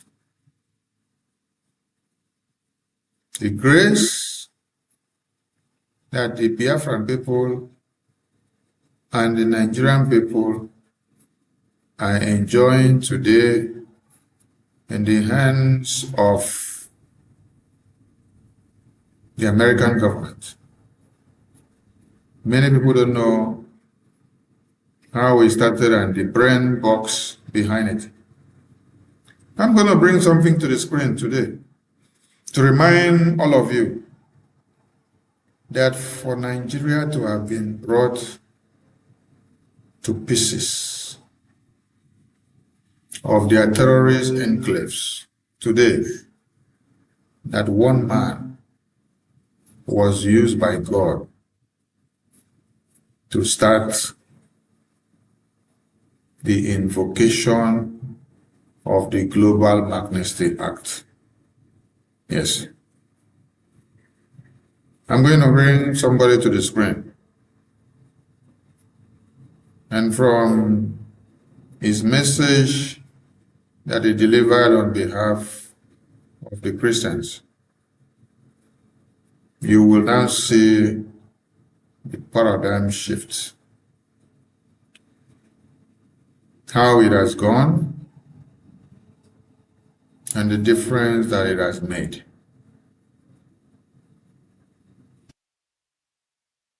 Yeah, I'm going there. But this man, many speaks less of him now because many people don't remember. Many people don't even have the cognizance of who is behind or who started what is happening today, or how did it come to be. Yes, that was in far back 2025. Far back 2025, when this very man started invoking the American Global Magnitsky Act against Nigeria. Yes. It took the Biafra Republic government in exile to submit a congressional testimony to the US Congress. And then you needed somebody to make it happen. Yes. The person that brought it up and say, oh, it must happen. The Global Magnitsky Act must be invoked against this terrorist regime because they have slaughtered their citizens times without number.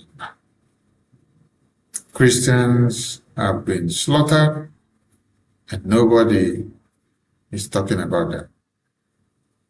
Yes.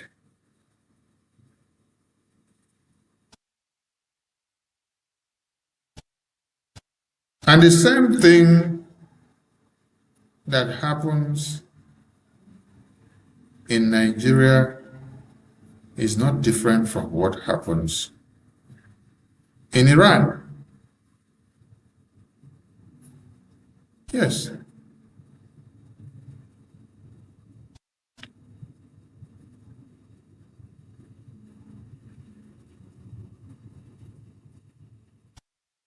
the Global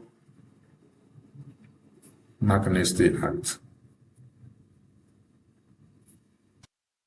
The Global Magnitsky Act.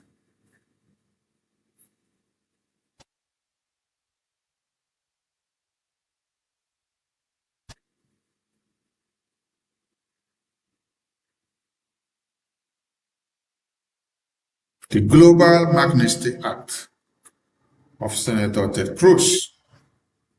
Many of you don't remember that Senator Ted Cruz is the man that invoked the Global Magnitsky Act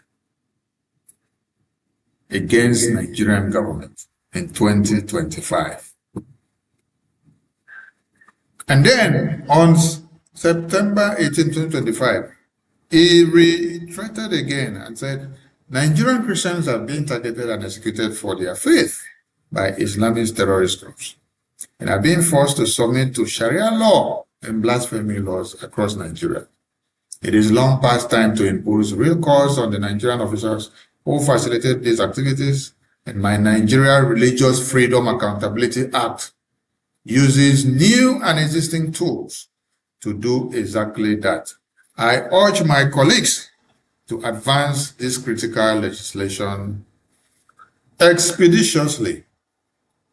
So, if you do not know Senator Ted Cruz and the role he played for Nigerian government to pee in their panties today, then it means you don't know what actually happened. More Christians are killed for their faith in Nigeria than anywhere else in the world. Since 2009, Islamic jihadists have murdered more than 50,000 Christians in Nigeria, and more than 20,000 churches, schools, and religious institutions have been destroyed, most burned to the ground. Scores of Christians and several others were kidnapped over Holy Week. Nigerian officials have been, unfortunately, complicit in facilitating these atrocities. At the state level, a dozen Nigerian states implement Islamist blasphemy and Sharia laws. At the federal level, the government looks the other way at Islamist violence. The result is, unsurprisingly, yet more jihadist violence. Last year, I introduced the Nigeria Religious Freedom Accountability Act, which would require placing Nigeria back on the country of particular concern list and impose sanctions on officials involved in enforcing blasphemy and Sharia laws. The U.S. government knows who they are at both the local level and the federal level, and they should be held accountable. I'm sorry to say that Nigerian officials are, at a minimum, in denial of the government's role. In October, several officials, including the Deputy Speaker of the Nigerian House and the Chairman of the House Committee on Foreign Affairs, and a range of anonymous officials linked to the President, directly attacked me for saying that, quote, officials in Nigeria are ignoring or even facilitating the mass murder of Christians by Islamic jihadists. Last year, I met with a delegation of top Nigerian defense and security officials. They said they were committed to ending the violence. I told them I would judge their commitment by the results. Those results have yet to materialize. President Trump has established that the United States will use all tools of statecraft to counter the violence. He ordered that Nigeria be added to the CPC list, and in December he ordered the Department of War to target ISIS terrorists in response to their massacre of Christians. I'll note that the Nigerian government said at the time that it welcomed and indeed requested the actions. I find their statements to be somewhere between hypocritical and infuriating. In December, the president said that jihadists have been targeting Christians in Nigeria, quote, at levels not seen for many years and even centuries. What does the situation look like now, several months later, and what can and should the United States do to stop the mass murder of Christians?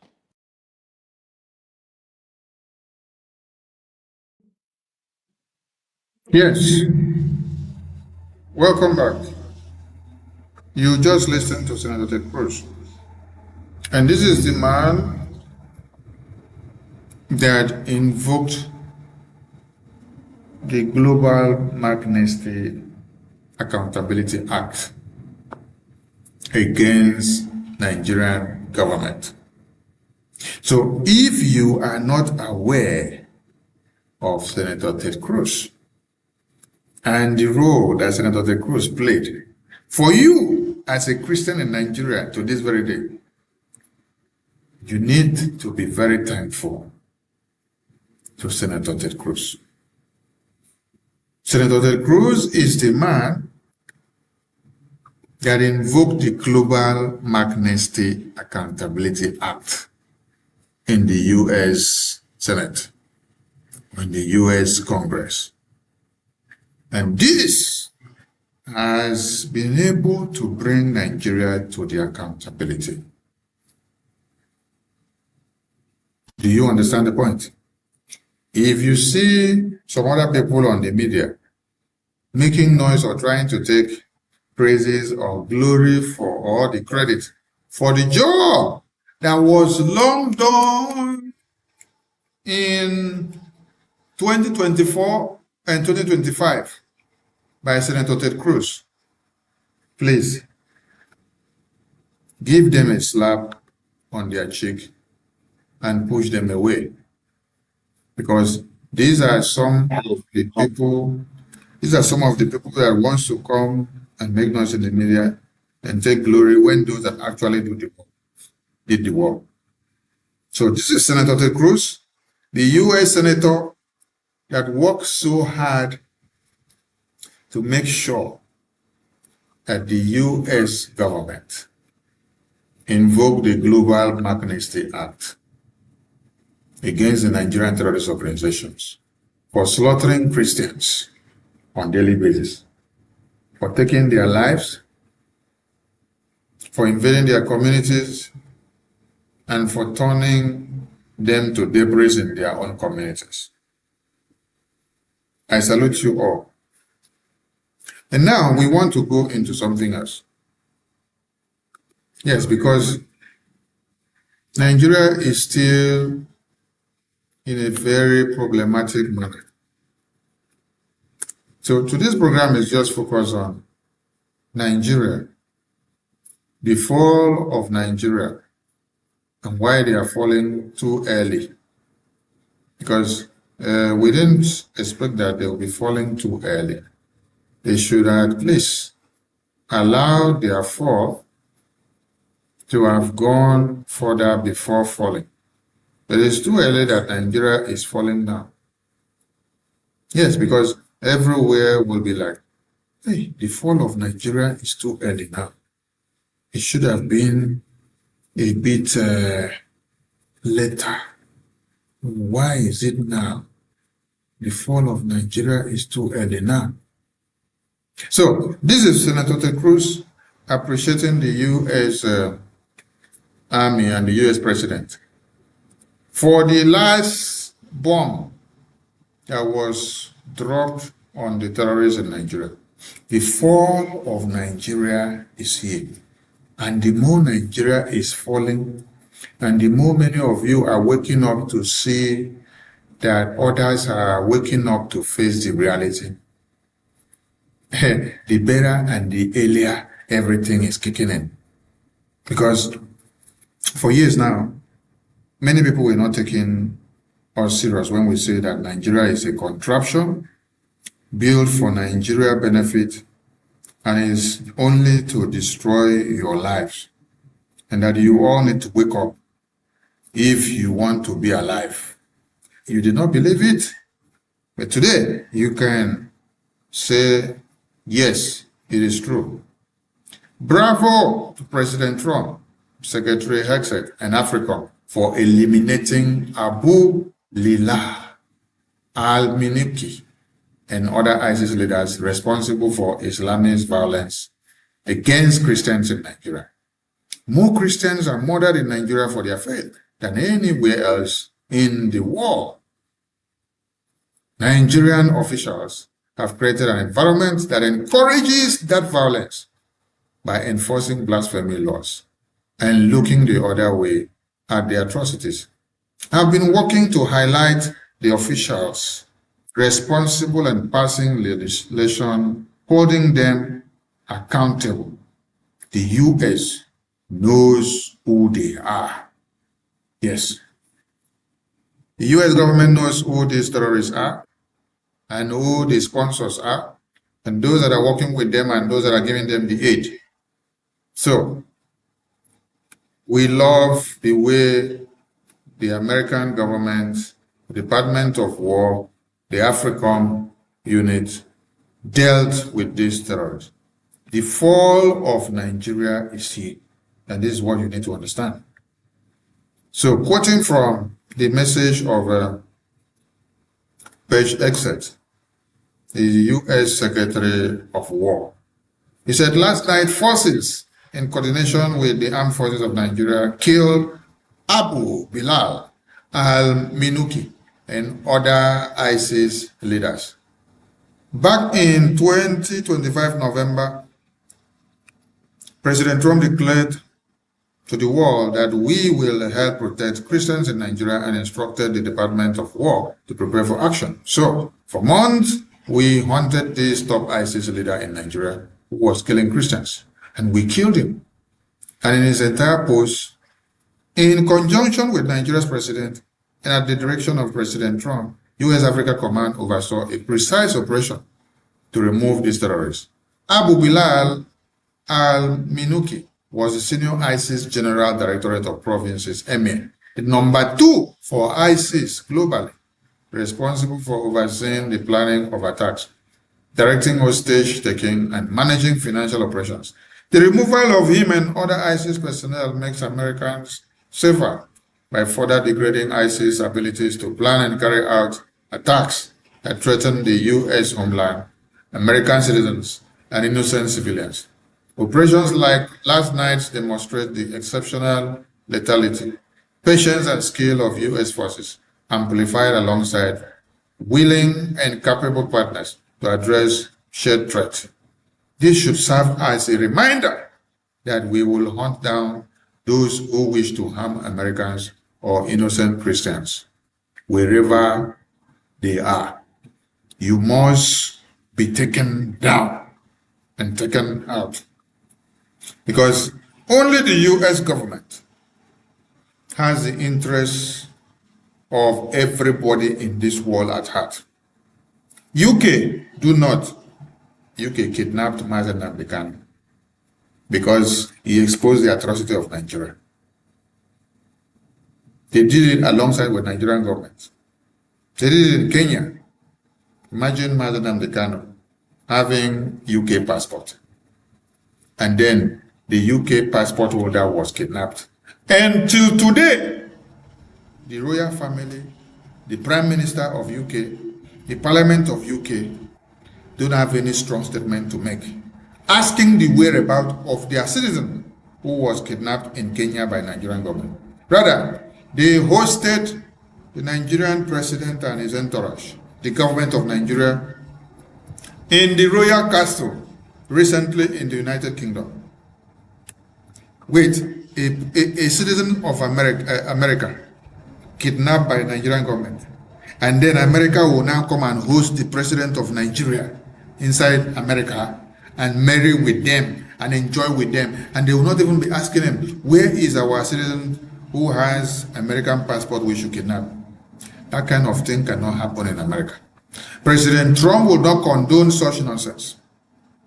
But this is what the UK government have done.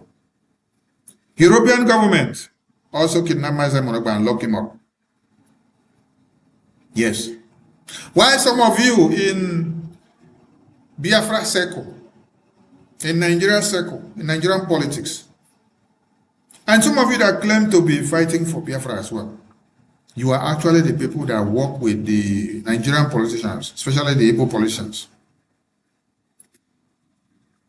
to write letter to the European Commission for them to arrest all Biafrans who are identifying themselves with Brgie, that they should lock all of them up, that they are fraudulent. What is their crime? Their crime was to fight for Biafra. Their crime was to demand the release of Martin Nnamdi Kanu. Do you see the irony? The irony is that Biafra Republic government in Israel have been asking for the release of Martin Nnamdi Kanu. They go to Washington D.C, they ask for his release. They write petition to the US government, they ask for his release. They write petition to everywhere, they ask for his release. They do protest, they ask for his release. Biafra Republic government in Israel carried Martin Nnamdi Kanu on their head. Anywhere they go, asking for the world to intervene. We took it to US Congress, even while they were having congressional briefing. Congressman James had to bring it up, that Biafra has been treated badly in Nigeria,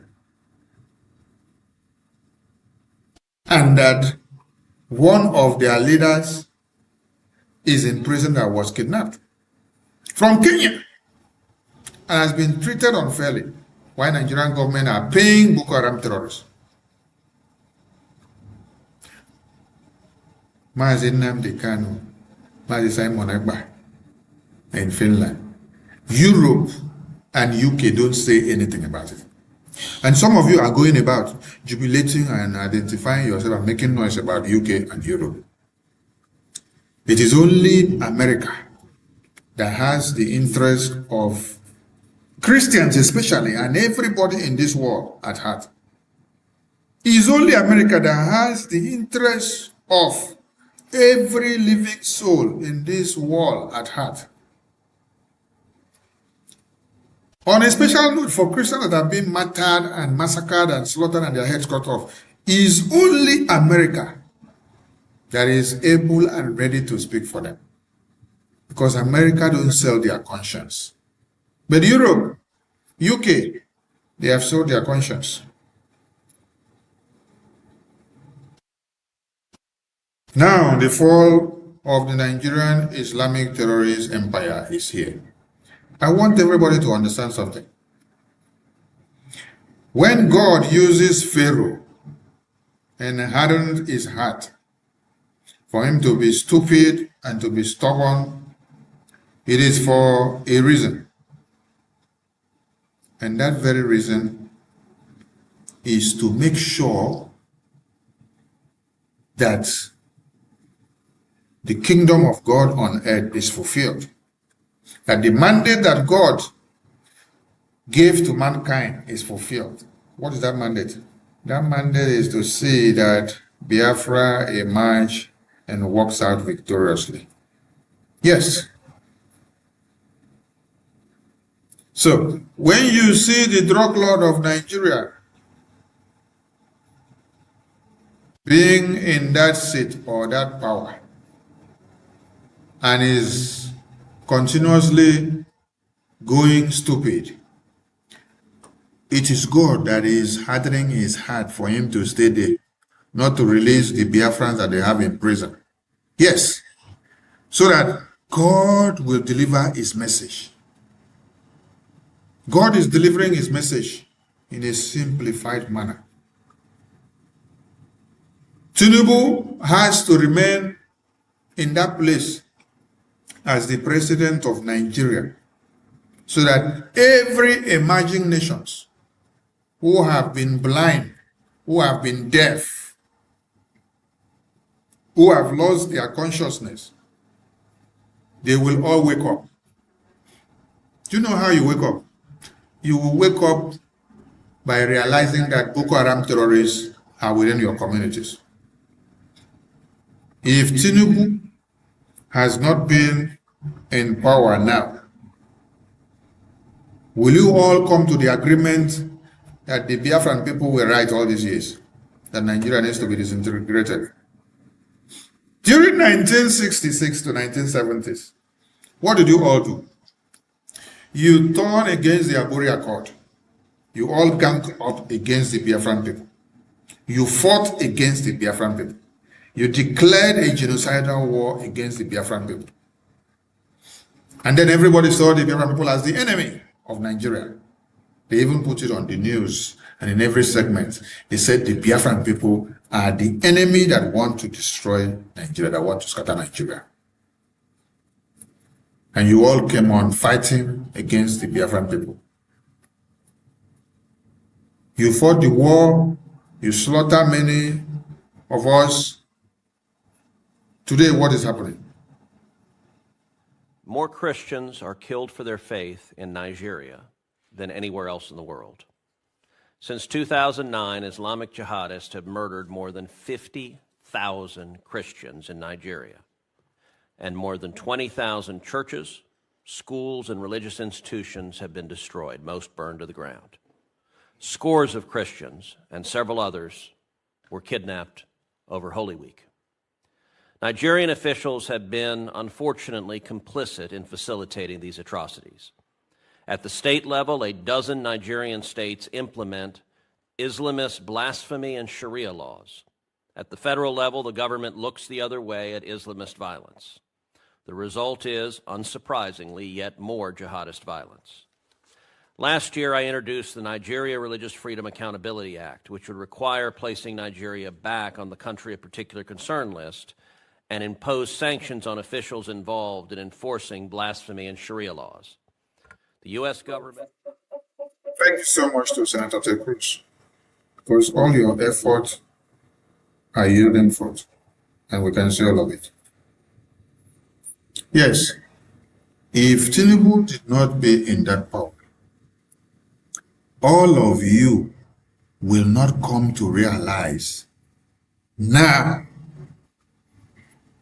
that pregnant women will be killed or unalive, and that 9 other people will be taken out by the terrorists. Now, people in this community of Katsina, people in Oyo State and Oyo community, people in Kwara, people in Sokoto, people in Plateau, people in Benue can now wake up to face the reality. Yes, you can now wake up to face the reality. Because before you did not live in the consciousness of the reality. But now you now live in the consciousness of the reality. Because everything is happening before your very eye. It is facing your family, it is facing your community, it is facing your babies, women and children, it is facing your homes. And nobody needs to educate you or to remind you of the reality that is happening again. So, if babies, women and children, pregnant woman is being slaughtered in Nigeria, is Nigeria working for you? Is the fall of Nigeria here, or Nigeria is growing? Is Nigeria coming to ruin, or Nigeria is advancing? Oh, the zoological republic of the animal kingdom is actually coming down. And that is one thing you need to understand. It is only in Nigeria that you hear that a pregnant woman was slaughtered by terrorists. And then nobody does anything about it. Nobody cares. You don't see the politicians moving because politicians are over busy with their political business and their 2027 ambitions of how they want to win the elections and what they want to do and how far they want to go about the elections. That is what Nigeria has become.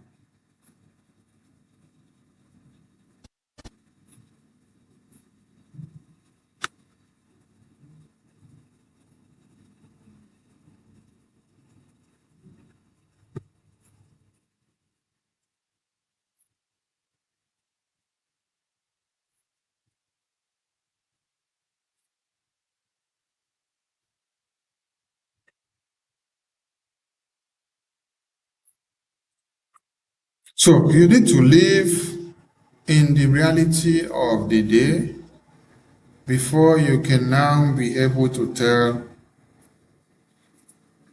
if Nigeria will work for you, or if Nigeria is falling, or if Nigeria is rising.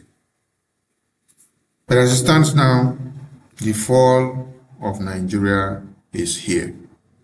So it is now left on the people that are living inside this contraption to see a way of hauling themselves out of this contraption.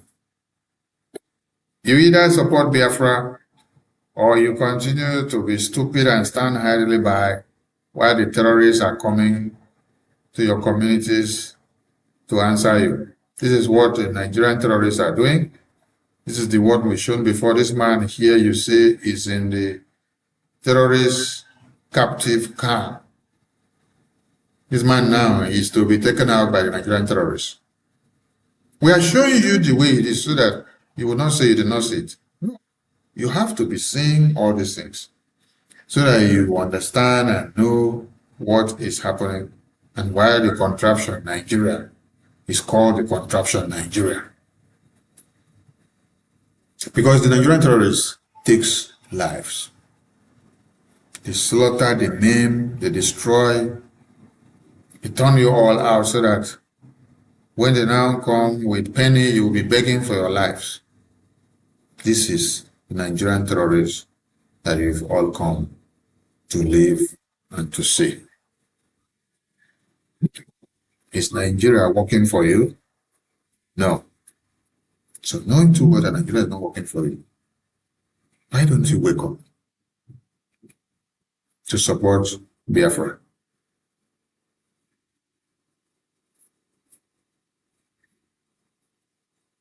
The example of how Nigeria is going down is when politicians that went to the polling unit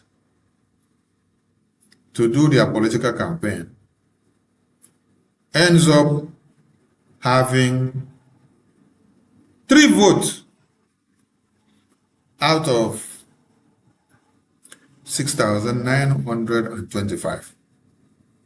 This is Senator Ned Nwoko, who is campaigning for Nigeria elections. What do you say? Senator Ned Nwoko is having 3 votes in the election primaries out of 6,925 in this very ward. This is to tell you how the fall of Nigeria is going and how the people are waking up. And there is one thing they need to understand. They can dance this dance that they're dancing now, and they should remember that in 2027, there will be no elections of Nigeria in Biafra land. Yes. You will not do the shambles of Nigeria elections in Biafra land. You can do the shambles of Nigeria elections in Abuja and Kafanchan and every part of Nigeria, but not in Biafra land, because Biafra land is not Nigeria. The Biafran people have taken their stand already. There is a very big shame that is happening out there, because Peter Obi was brought in by the Nigerian terrorist government and also by Britain. And today, a lot of people are realizing that Peter Obi is not selling again.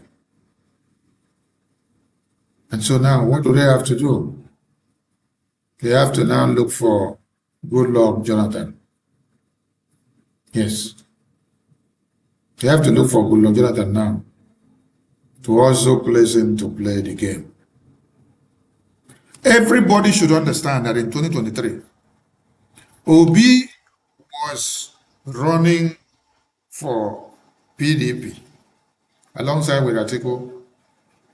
And then UK government called up Obi and they told Obi, Mr. Obi, you have to come here and create chaos, destabilize the focus of the Biafran people.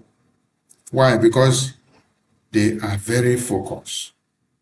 They have created a government in exile, and that government in exile is already going into Washington D.C.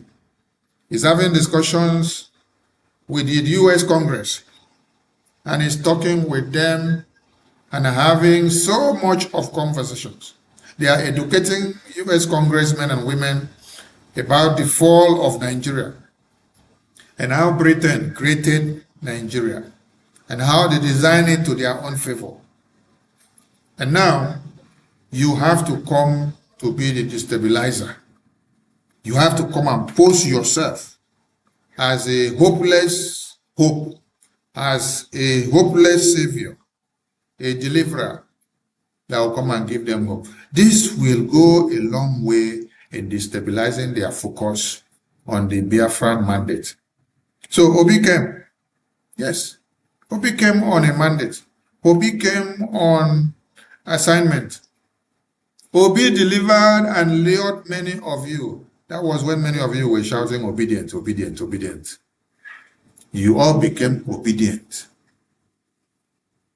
And you were shouting Obi 100, Obi 120, Obi 150, Obi 50, Obi 100, Obi 90. After the whole show, Obi collected his money. Yes, because it was a deal. The same UK government placed Tinubu in power. And Tinubu has been ruling Nigeria to this day.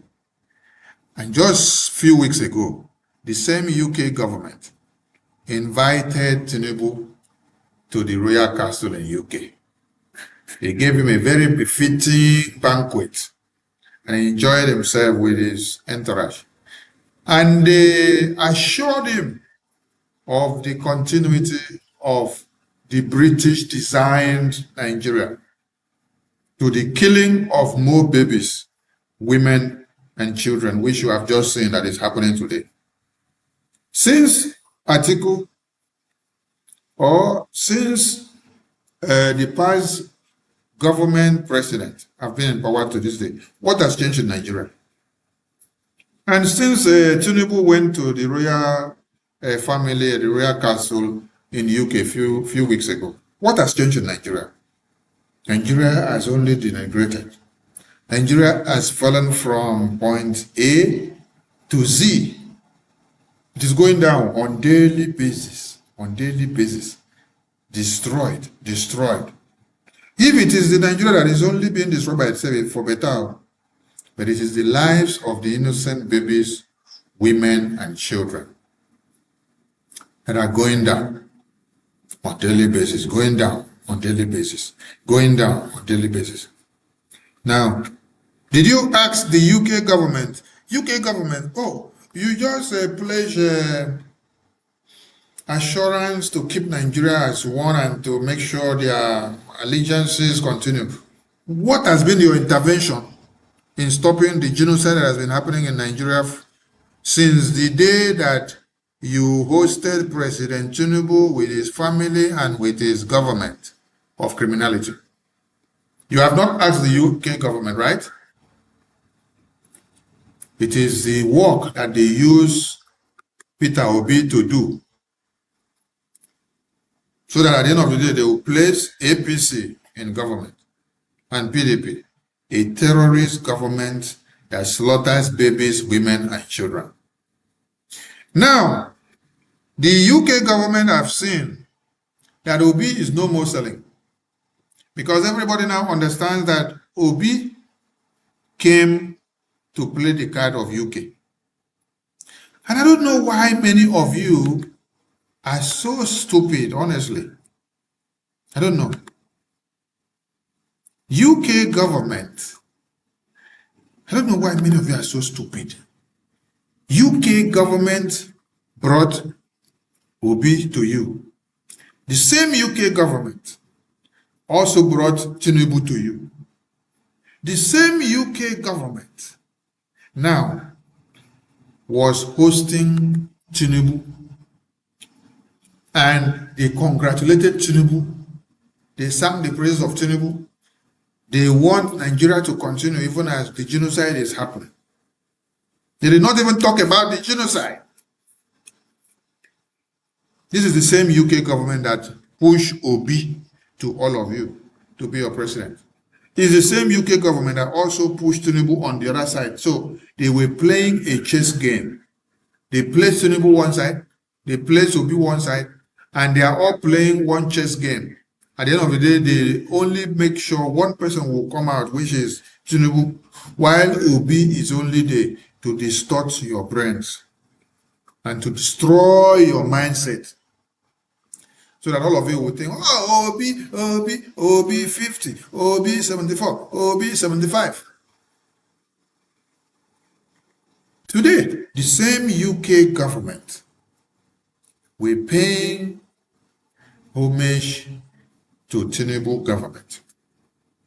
But remember, it is the same UK government that called Obi to UK office and told Obi, you have to go leave Atiku and go and create Labour Party.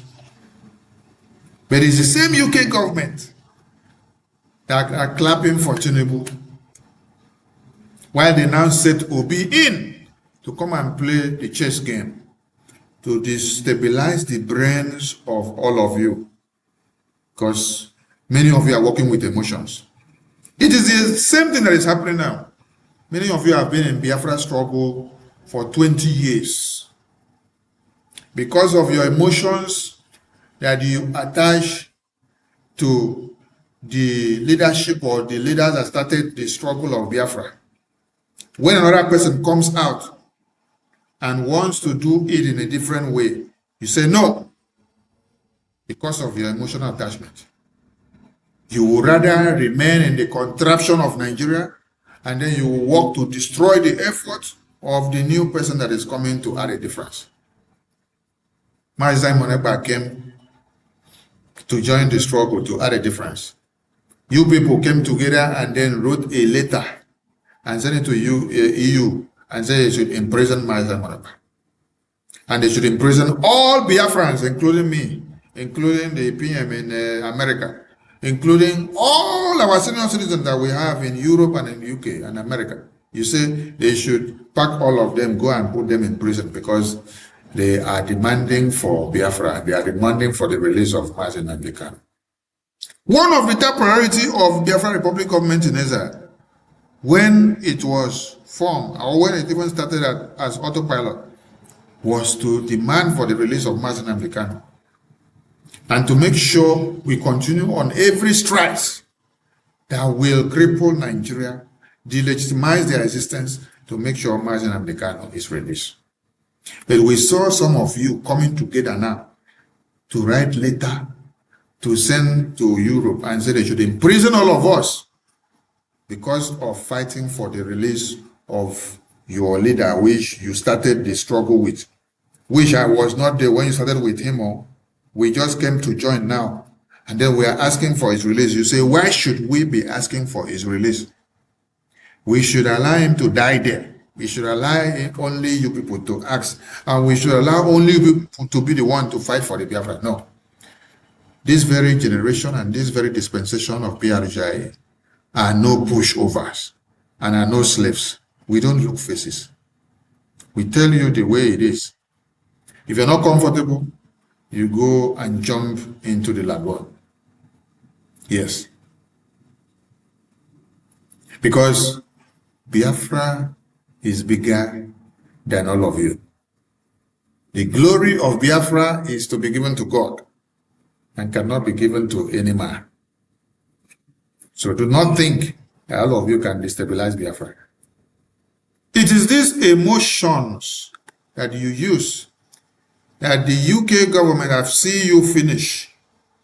And that is why they have to bring Goodluck Jonathan this time to come and join in deceiving many of you. Because they see that they have brought Obi before, and many of your eyes now are open against Obi. You now know that Obi was playing a game. Obi was sent by UK, while the same UK placed Tinubu there, and then brought Obi on one corner to cause the confusion against the Biafran people. Now, Obi Nyash don't open as found Nyash. What they have to do now is that they have to look for another person which they see that all your heart will be emotionally attached to. You see, Britain knows what they are doing. Anytime they look for a way of destroying the focus of Biafran people, they will look for somebody that they know all of you have emotions for and love to see in the circle.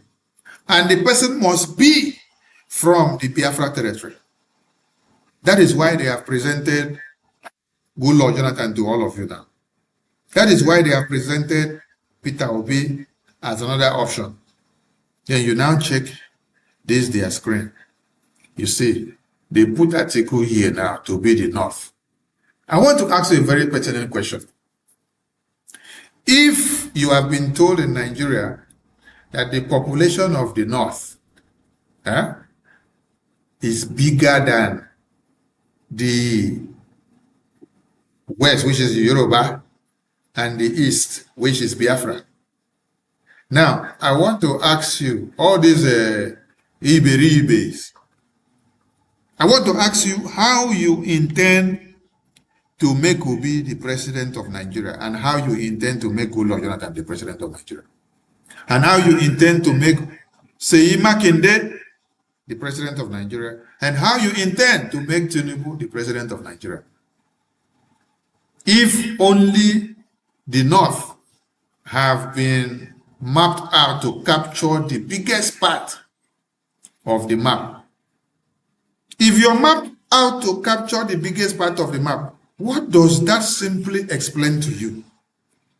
What that simply explains is that the bigger the geographical population or the area, the bigger the people that will, or the greater the numbers of the people that will participate in the electoral process.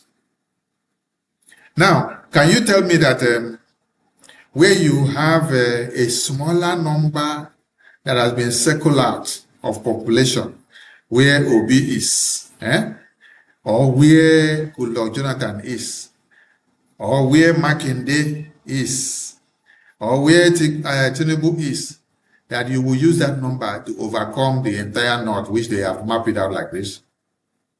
You see how they have mapped out the North. The North tends to take over the entire space. And they put only one candidate there. They put who? ADC. You see, I love the way the North plays politics. Yes, because they play the politics with their brain. It's not many of you that are being so foolish and you say you're going into politics when you are just learning. You don't know anything. Just look at what is on this screen. The North draws a borderline and they push in only one person. And that one person that they push in is who? Is Atiku. Now, who is contending with Atiku? Nobody. So that means the entire North are going to join hands to give Atiku the support. There is no Northerner that will come to give Goodluck Jonathan the support. Even if Goodluck Jonathan look for one Northerner and stand beside him. Even if Obi looks for one Northerner and stand beside him. Even if Makinde looks for one Northerner and stand beside him. Even if Tinubu looks for one Northerner and stand beside it, that Northerner will not be able to make any change with the population that the Northern region will use in unison to capture the election cycle. This is one thing you should learn from the Northern region of Nigeria. How they are able to use these tactics to clean up your idiosyncrasies and your stupidity that stinks in the name of you are one Nigeria. And you will continue to be stupid. Yes. You will continue to be stupid because the Northerners will continue to use their brain to outnumber you. Because your own brain is blocked. Because your unity lies in your Biafra identity, your Oduduwa identity, but you want to forcefully make Nigeria to work. And that is why Nigeria is happening to all of you, because you are not living in the reality. So, kudos to the Northerners. Yes, the showdown will begin. And they say, Isha Allah, the way they put it. That's the way they put it. They say, Isha Allah, the showdown will begin. A people that are united and they project only one candidate. Compared to you now, that is very stupid, who is bringing up two different candidates from your region.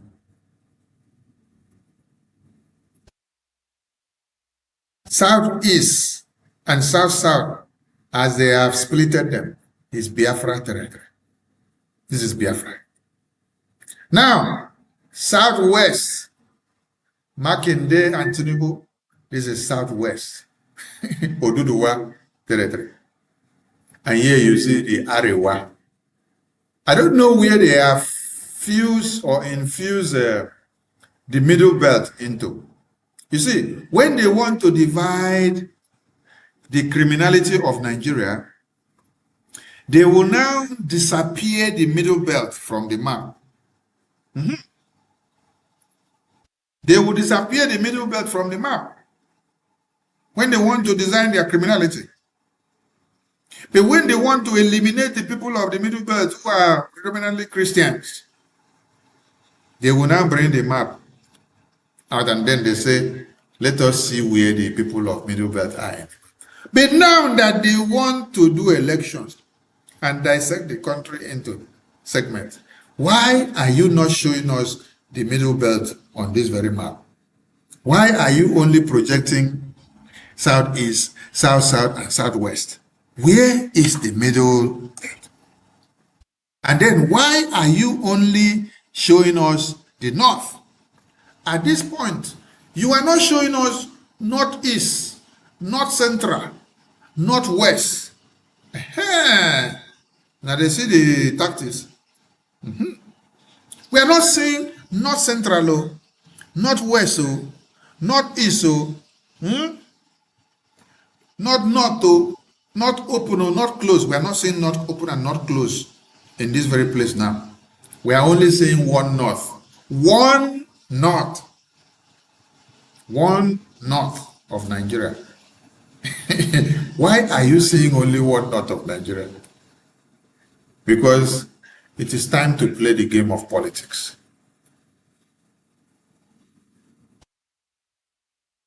It is time to play the game of politics.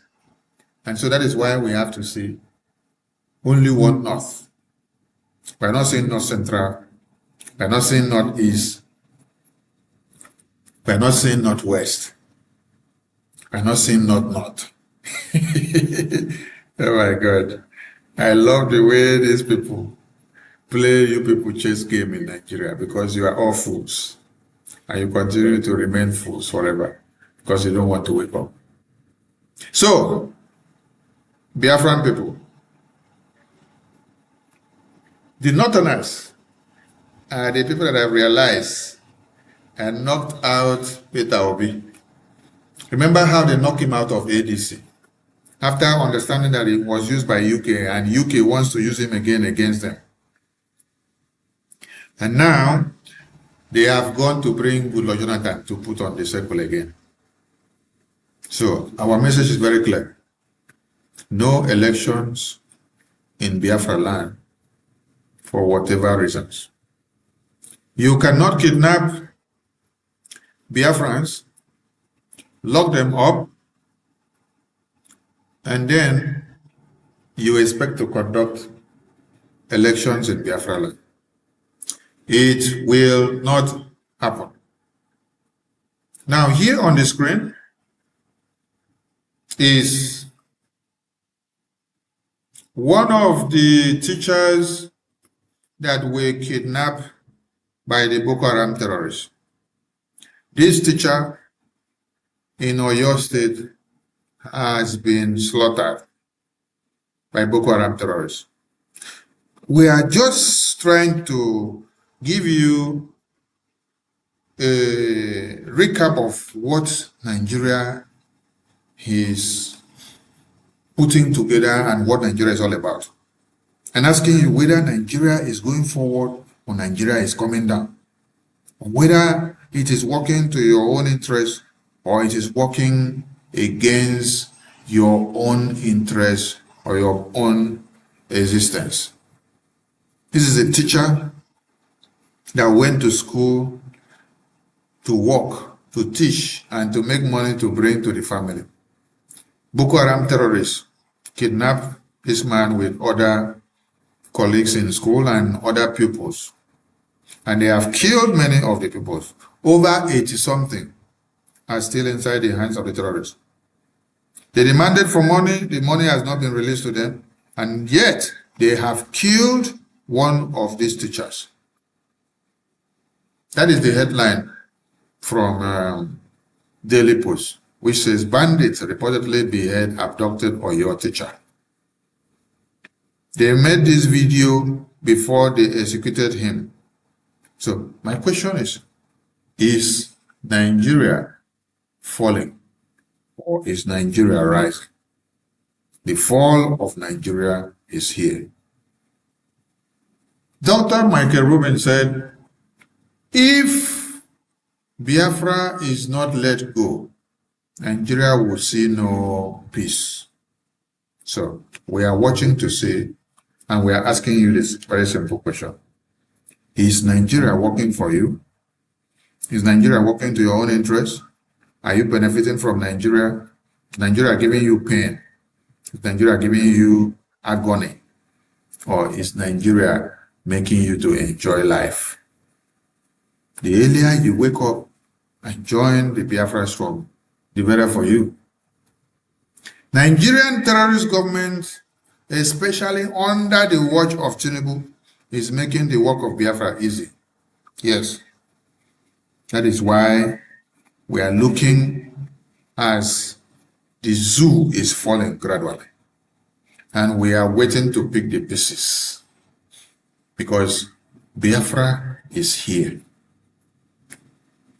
If you did not know that Biafra is here, then ask your friends, what are you saying to believe that Biafra is here?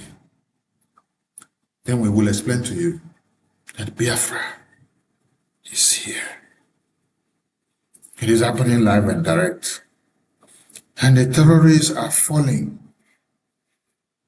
Tomahawk bombs are going on them. But do not expect that the Tomahawk bombs will go on these terrorists for no just cause. America is using American taxpayers' money to bring down all the terrorists. And when I read the statement from Senator Ted Cruz and the Department of War Secretary Page Edge, you saw that anyone that is a threat to Christians and to the Americans, you must be brought down so that when you finish with the Christians in Nigeria, you will not come and slaughter the Americans. So they must be very, very vigilant. That's one thing we love about America. They don't take it easy with the terrorists, and they must do what they have to do to save the life of humanity. The only country that are so ready and willing to take care of the terrorists. Yes, for those of you that are crying that Tinubu have not given you electricity, you are all bunkers. I want to ask you, did Buhari give you electricity? Did Goodluck Jonathan give you electricity? Did Yar'Adua give you electricity? Did Obasanjo give you electricity? Ah, okay. The God of Biafra is using Tinubu to make Nigeria come to an end now. Yes, this Tinubu regime, Nigeria must come to an end. And every indigenous people in Nigeria must be free. Yes.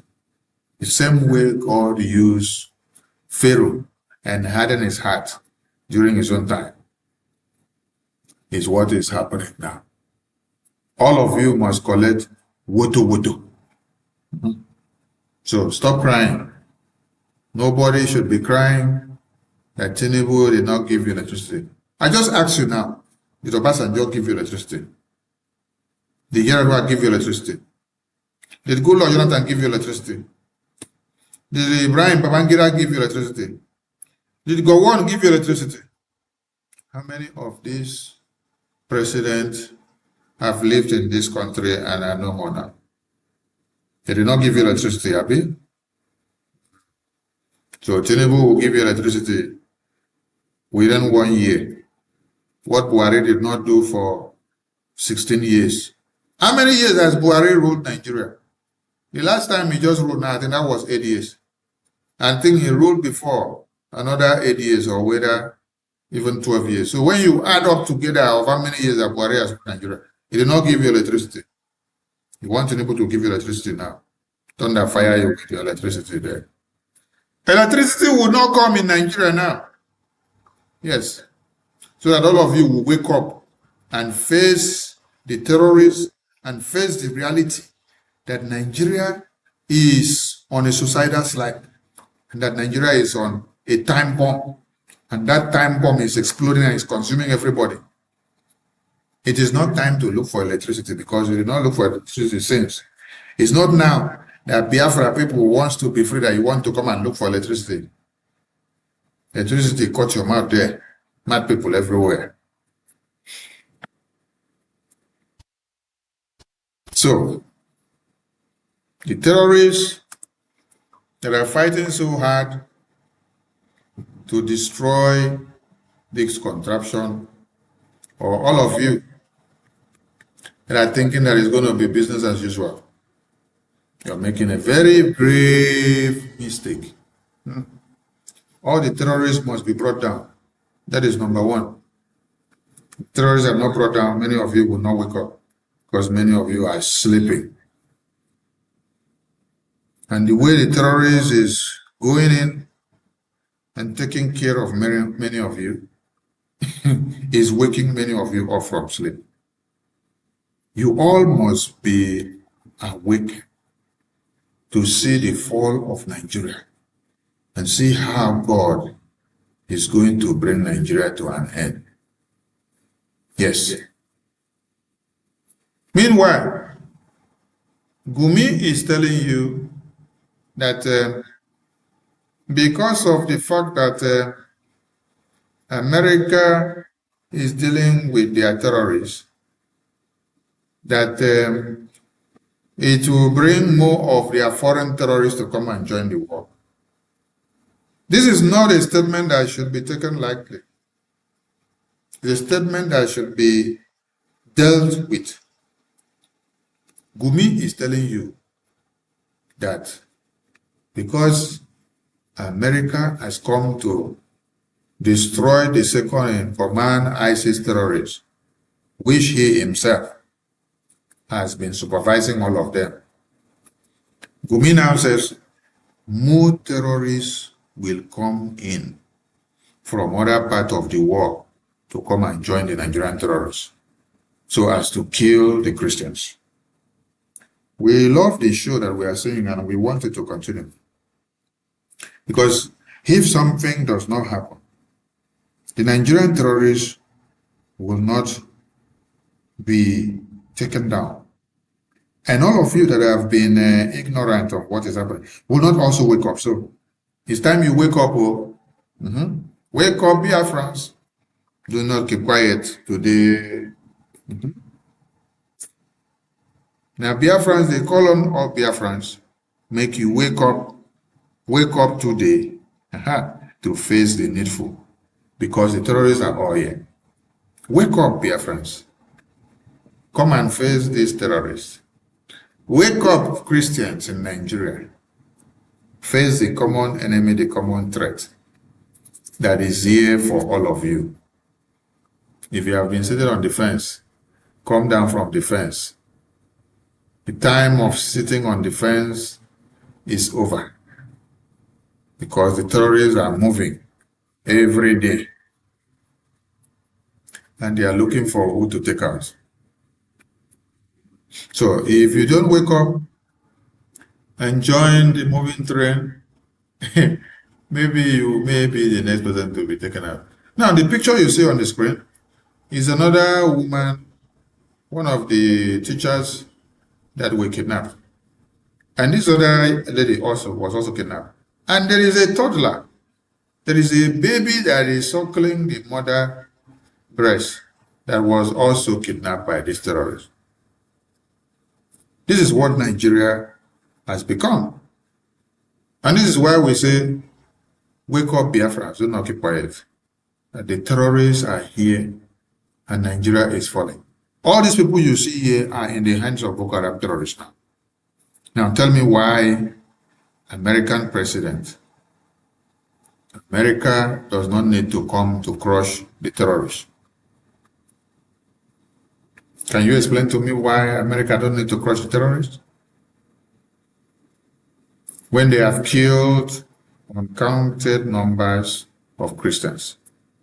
And Gumi stated it categorically that the terrorists are killing for them to have money to fight the genocidal war. Hey. So they are killing and kidnapping is to enable them to have money to fight the genocidal war. That is how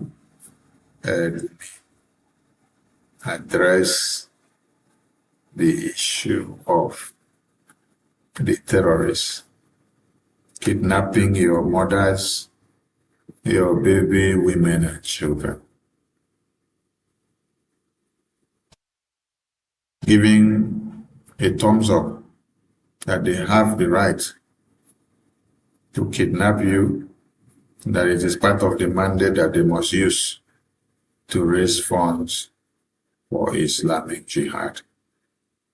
Let's listen to Gumi. Fight government that has helicopters, is bombarding us. So you remove the pressure, the need for the money is there. When you go there, you don't see any luxurious life. You don't see any luxurious life at all. They are living in huts. They have nothing. They drink sometimes from the stream. So I don't think we can say that they are used to a luxurious life that they won't live it. Actually, they don't even know it with all the money they get. Sheikh, like you said, they are under pressure. Government is bombarding them, and according to what you say, they are saying that it looks like they are under attack. So maybe they are acquiring weapons to protect themselves. But then again, if the pressure is that much, why don't they renounce banditry? And are they also considering the lives of those that they are also taking, and the lives of people that they are also making, unlivable? Okay, you see, if they leave banditry, they won't have source of financing their war machine. The question you ask, why are they fighting them?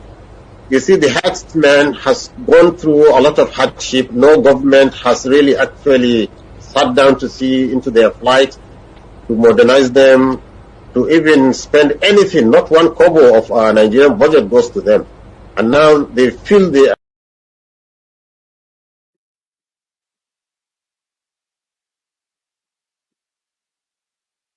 Did I just hear that not one kobo of the Nigerian budget goes to the terrorists? So meaning that Nigerian budget is supposed to have been allotted to the terrorists. Terrorists who kill our babies, women, and children. It should have been added to the Nigerian budget. This is the Nigeria you find yourself, where terrorists should be given preference after killing your babies, women, and children. They tell you that you should pay them for raping your mothers, your women, and children. Anyway, the pictorial view on the screen depicts how the American government bombed these terrorists. Yes. And this one is the one that happened yesterday, being the 17th. Well, there was another one on the 16th. So, we appreciate the US government for taking these terrorists out. Now, in this video you see here is another set of terrorists. These are the ones that have kidnapped these people for over 2 months now, and they have them in their captivity, and they have not released them, and they are waiting for the government of Nigeria or the owners of these people to bring money to them before they release. You see the person that kidnapped people is wearing slippers. The AK-47 he has in his hand is giving them 72 hours. Or whether 7 hours, I was written there, let me see. 72 hours. It's giving them 72 hours. That within 72 hours, is going to waste all these people that you see here. The question is, where is the Nigeria that all of you are calling Nigeria? Yes, tell us where the Nigeria you all call Nigeria. Where terrorists are the ones controlling the country, they are the ones mounting security, they are the ones taking charge of everything, they are the ones deciding your life, and they're the ones telling whether you will live or not. You still call this Nigeria? This your Nigeria is gone. Wake up. Wake up. This is Tinubu government. And this is Boko Haram terrorist government. We are calling on all of you to wake up. 87 students were taken out by the terrorists in this place. 87, and when you hear of 87, the number is not accurate. Because Nigerian government can never give you, or Nigerian media can never give you the exact figures when you ask them of the figures. Why? Because they deprive you of database system. So they wouldn't give you the exact figures. So that when you're dealing with the statistics, you will not be able to get all the facts straight. So they have to give you falsified figures. So invariably the numbers of captives are more than what you see that they put here. The fall of Nigeria is here. But we must appreciate the American government who are dropping some bombs on these terrorists in Nigeria. Now, if you are a Christian, if you are a Biafran, and you are in the contraption Nigeria, and you are not aligning yourself with the reality of the day, and you are on the fence, come down from the fence. Because you have a government. Else, your family may be the next victim of these Boko Haram terrorists. Because the more you continue to play this I don't care game, or I am ignorant of the reality, the more the terrorists are drawing closer to your communities and coming in. Don't be surprised of what will happen next. Because what will happen next will shock all of you. Before American government came back this far now to come and touch the Nigerian terrorists, how long has it been? And how many of you have been slaughtered this far? These are the realities you need to live up to. Because if you don't live up to these realities, you will continue to allow the terrorists to invade your communities and to destroy your lives. Wake up, everyone. Yes, it is a message for everybody to wake up and to face the needful, because the terrorists are here and the terrorists are not smiling. But the Biafran people always and always wins. The Biafran people have only one government, and that government speaks for the Biafran people. So those that are crying and lamenting, you can enjoy the show while it lasts. Yes, because when you run up and come down, you meet the brick wall. Yes, only BRGIE. Only BRGIE.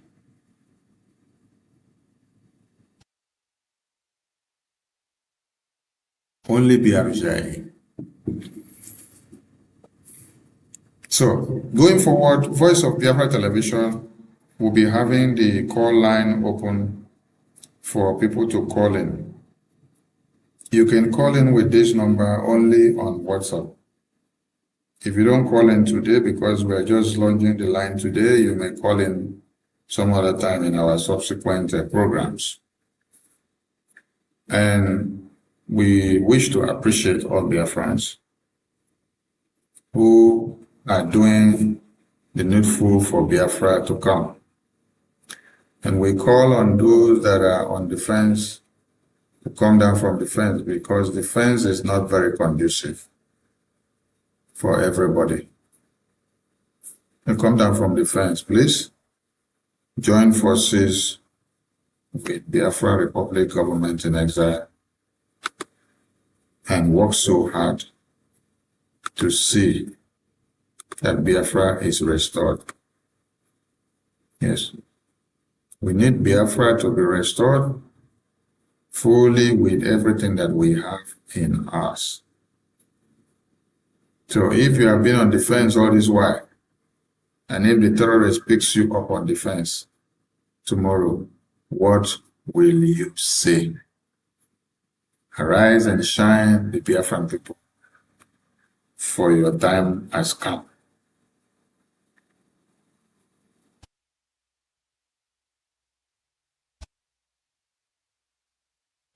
The reason for us not taking order anymore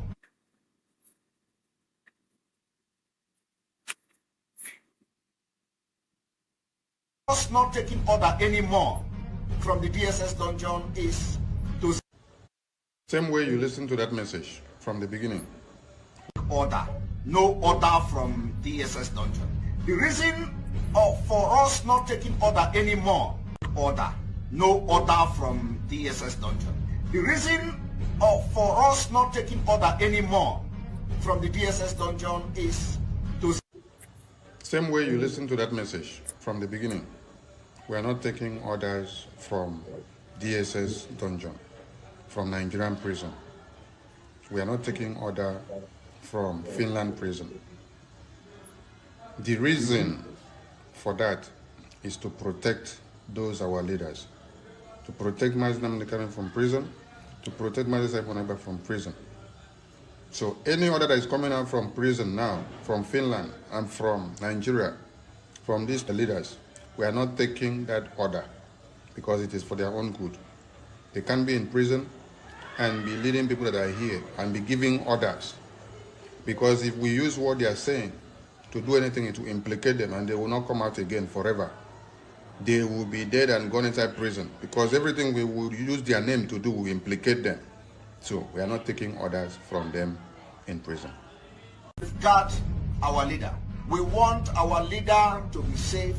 We want to exonerate our leader from anything that Biafrans will be doing for his own best interest. So anything that we shall be doing going forward in 2025, 2026, 2027, or till Biafra comes, as far as our leaders are in prison, we will not tag their name. We will not put that they are the one giving the order, or they said this, or they directed this. It is for their own good. It is to keep them away, because if we put their names, it will be used against them. So for all of you that are using our leader's name, Simon Ekpa name, Mazinam Dekano name, and then you say he is giving order, he's telling you to come and do this, telling you to come and do this, desist from it. And all of you that are trying to follow that a message that Emma and the rest of them are sending to you, you are digging the graves of our leaders that are in prison. Stop it, because you're going to implicate them the more. Somebody cannot be in prison and be the one giving you orders here. any actions that Biafra people will be taking in Biafra land, you don't attach Mazinam Dekano to it. Any action that Biafrans will be taking, BRGIO, Biafra Defense Forces, or Biafrans in the homeland, or any Biafran taken for Biafran quest, don't attach Simon Ekpa name to it, or Mazinam Dekano. Don't tag their name to implicate them. Any action that Biafrans will be taking in Biafra land for the freedom of Biafra, the freedom of Mazinam Dekano, and freedom of all prisoners of conscience, you don't bring Mazinam Dekano to it. This message was delivered, if I'm not mistaken, in early January of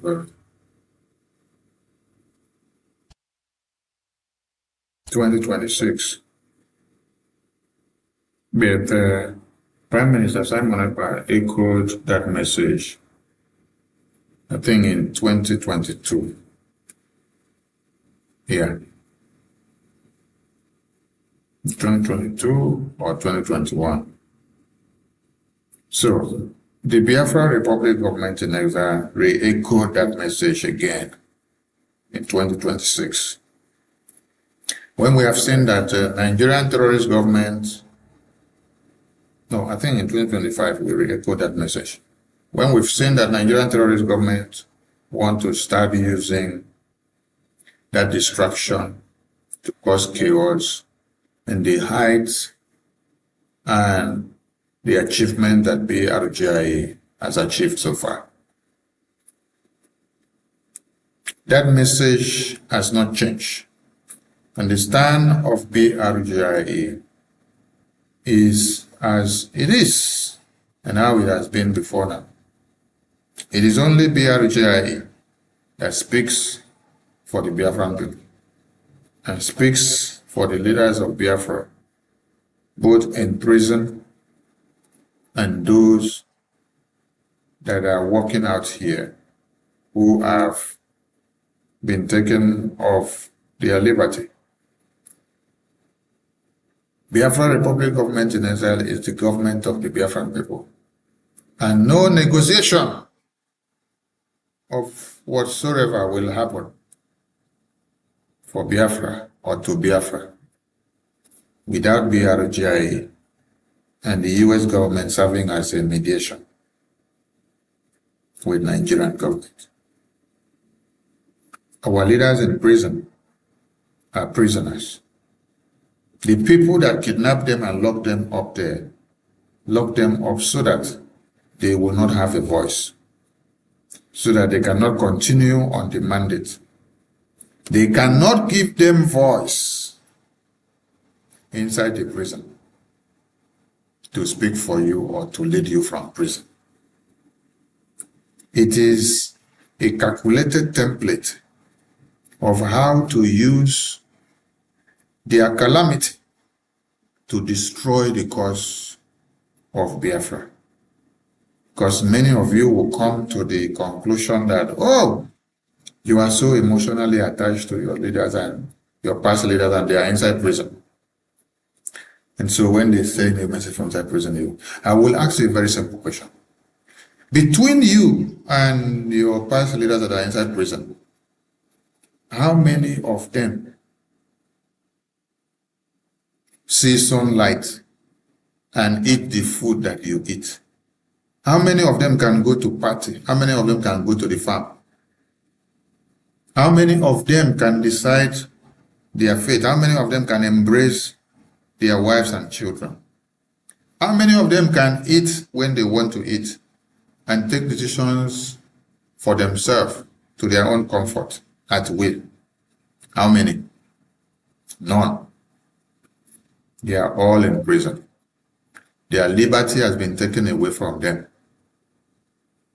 But you, your own liberty, you have it, that is working as a free man. Between a man in prison and you that is walking free, who should be thinking of what to do to save somebody? Who should be coming with a strategy to save somebody? Who should be speaking for the people? It is only when many of your friends are dead and gone that you come out to tell people that your leaders in prison are the one to speak for you. No.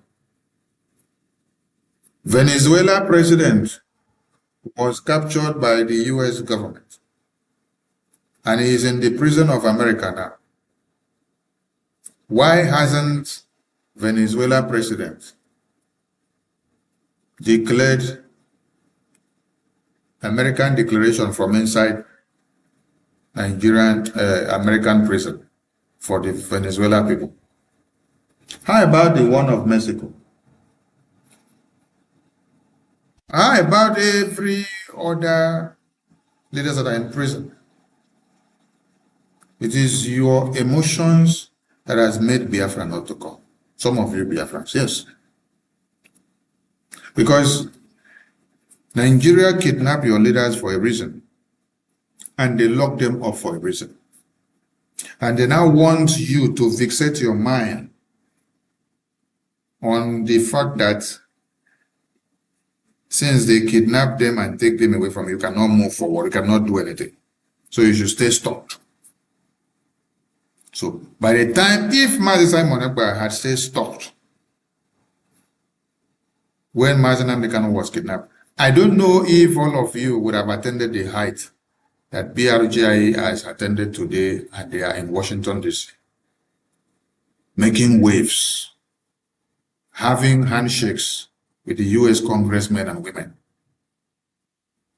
So, going forward, if your emotional attachment and your weakness cannot allow you to foster strength and to move forward and stand the courage and stand the test of time in this very government, just step aside and go and rest.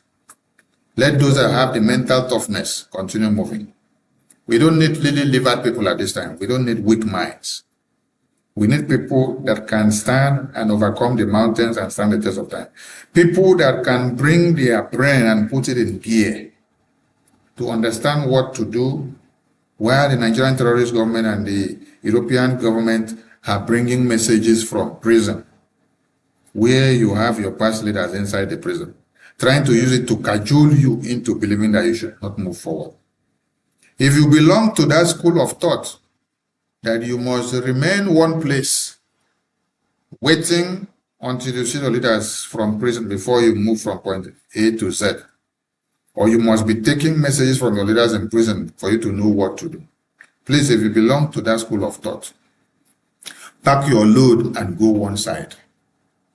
Freedom fighting does not need multitude to make a difference. Yes. Brgie have not had the entire Biafran people coming together to make the difference that we have made for years now. It's just been few dedicated people that gave their time and energy and their money.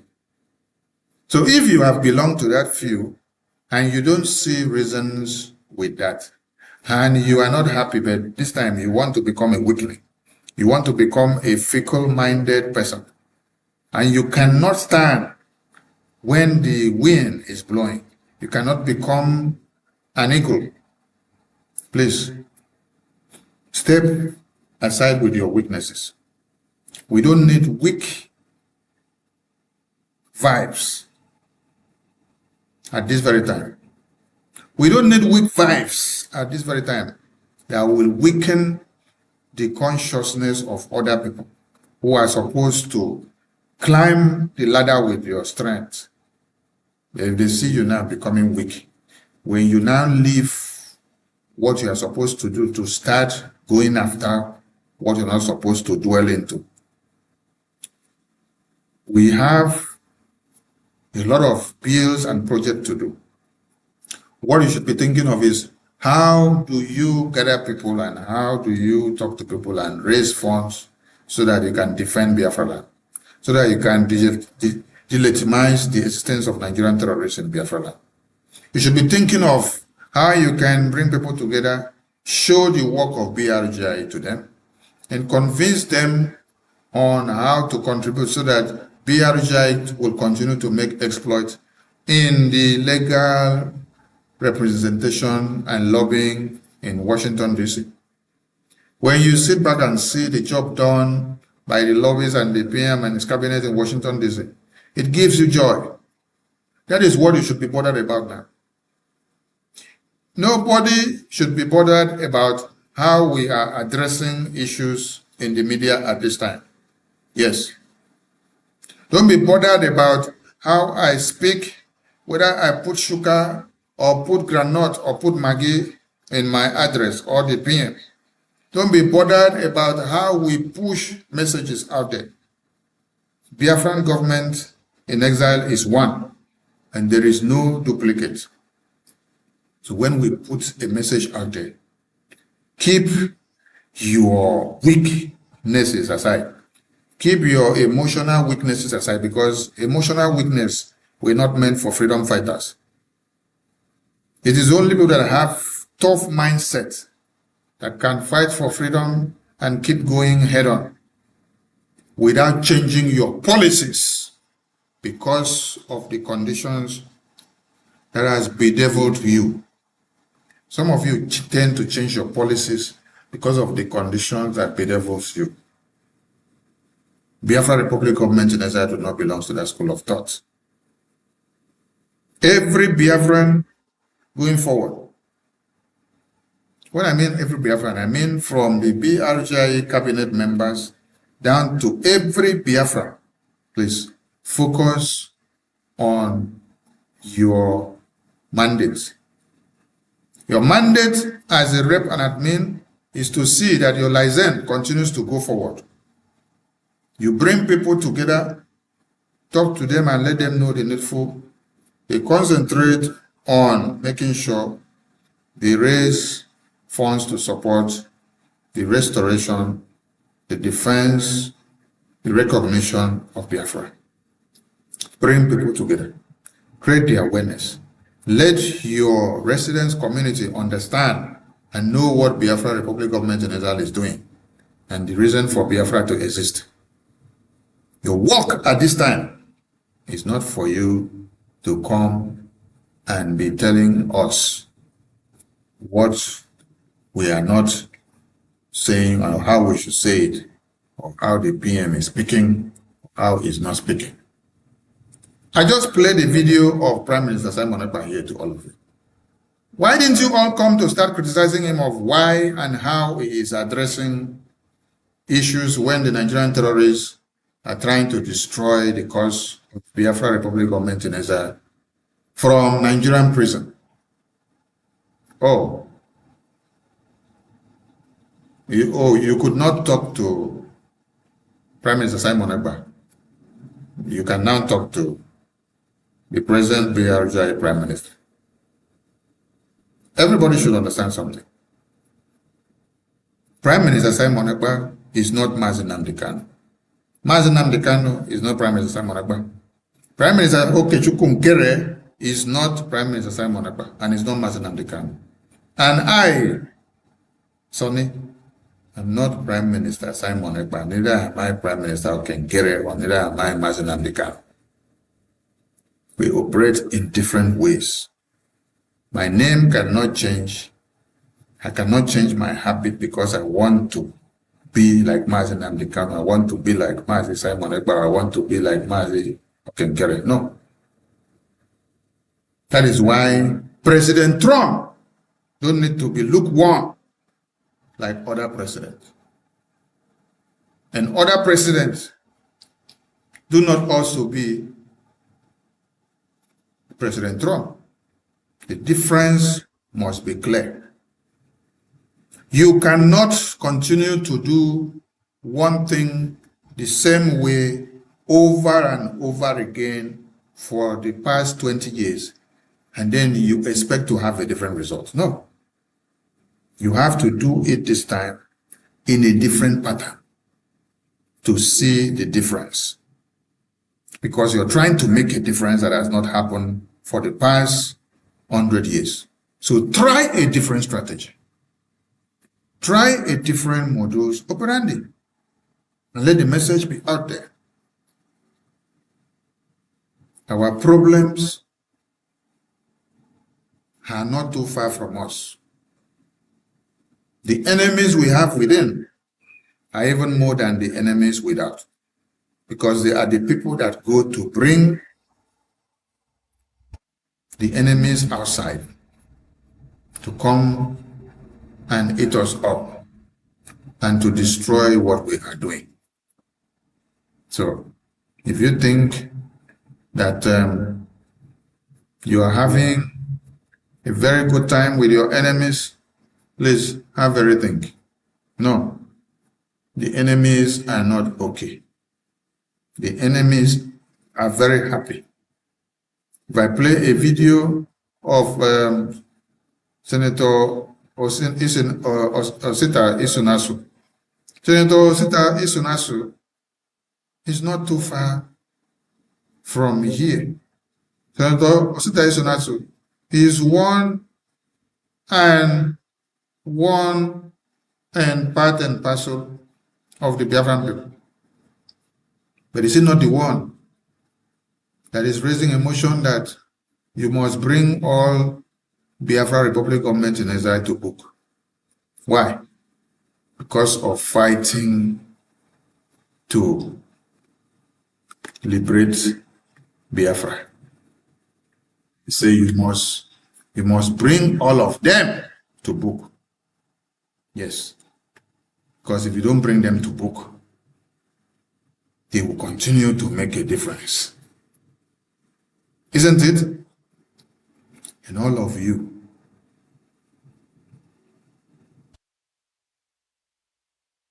were just looking. You could not do anything. The kidnap of your leaders went through. You could not do anything. And today, we are here trying to change what has been destroyed. Why many of you are so concerned to understand this very evening? Who does what? Who does not do what? Everybody needs to focus on what they have to do to bring the government forward. I'll play this video again. Yes. Let me play this video again.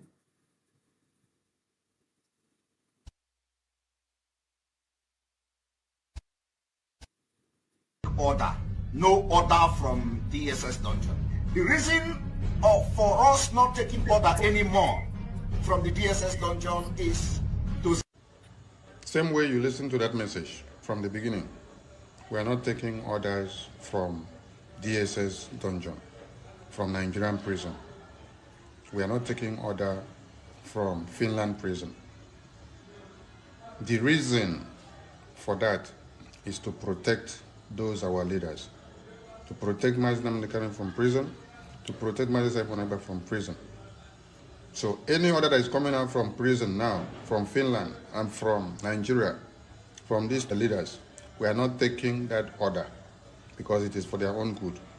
They can't be in prison and be leading people that are here and be giving orders. Because if we use what they are saying to do anything, it will implicate them and they will not come out again forever. They will be dead and gone inside prison because everything we will use their name to do will implicate them. So we are not taking orders from them in prison.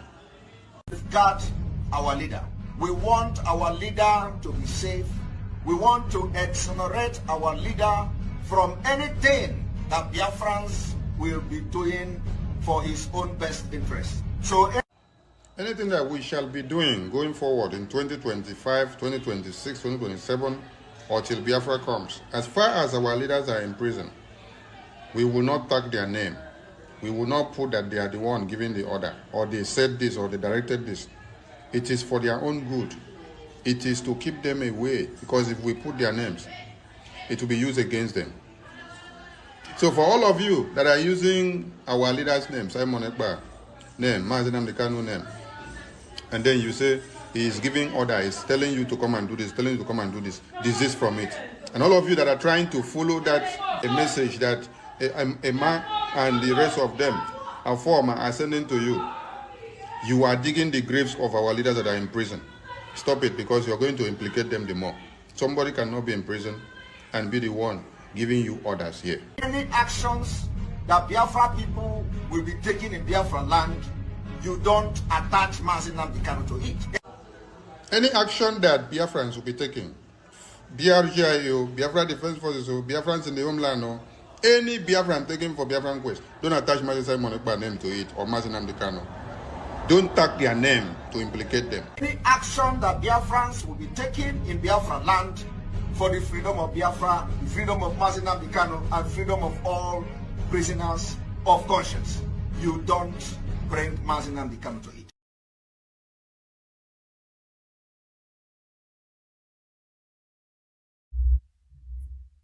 That message still remains valid till today and continues to remain valid, because we don't take orders from our leaders that are in chains, that are in prison, until when they walk as free men. So if you are kind of biased or don't understand our message when we say messages coming from prison are not considered, you can have another education behind the scenes so that we educate you more. Leaders in prison cannot sign documents for you, because they will only sign for their freedom.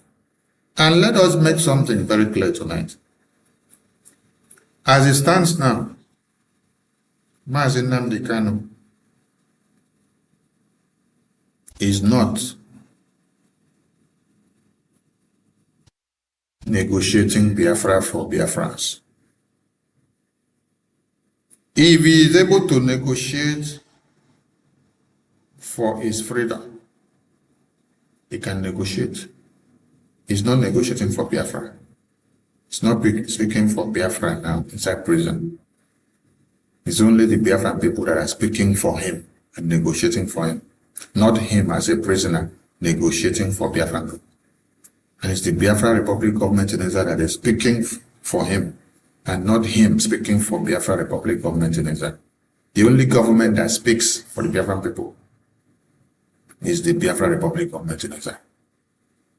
So some of you that are very confused and worried when you see that Mazen Amdekanu is taking decisions or doing whatever he's doing from inside prison, I want to ask you, the lawyers that you gave him, the lawyers that you gave Mazen Amdekanu, the brothers that you gave him, the people that you station around him to be the one that will go and see him in prison and handle his case files, all of them have become Nigerian politicians now. Yes. Barrister Maxwell Okpara has become Nigerian politician. Very soon, Ejimako will also bring out his own flyer as a politician.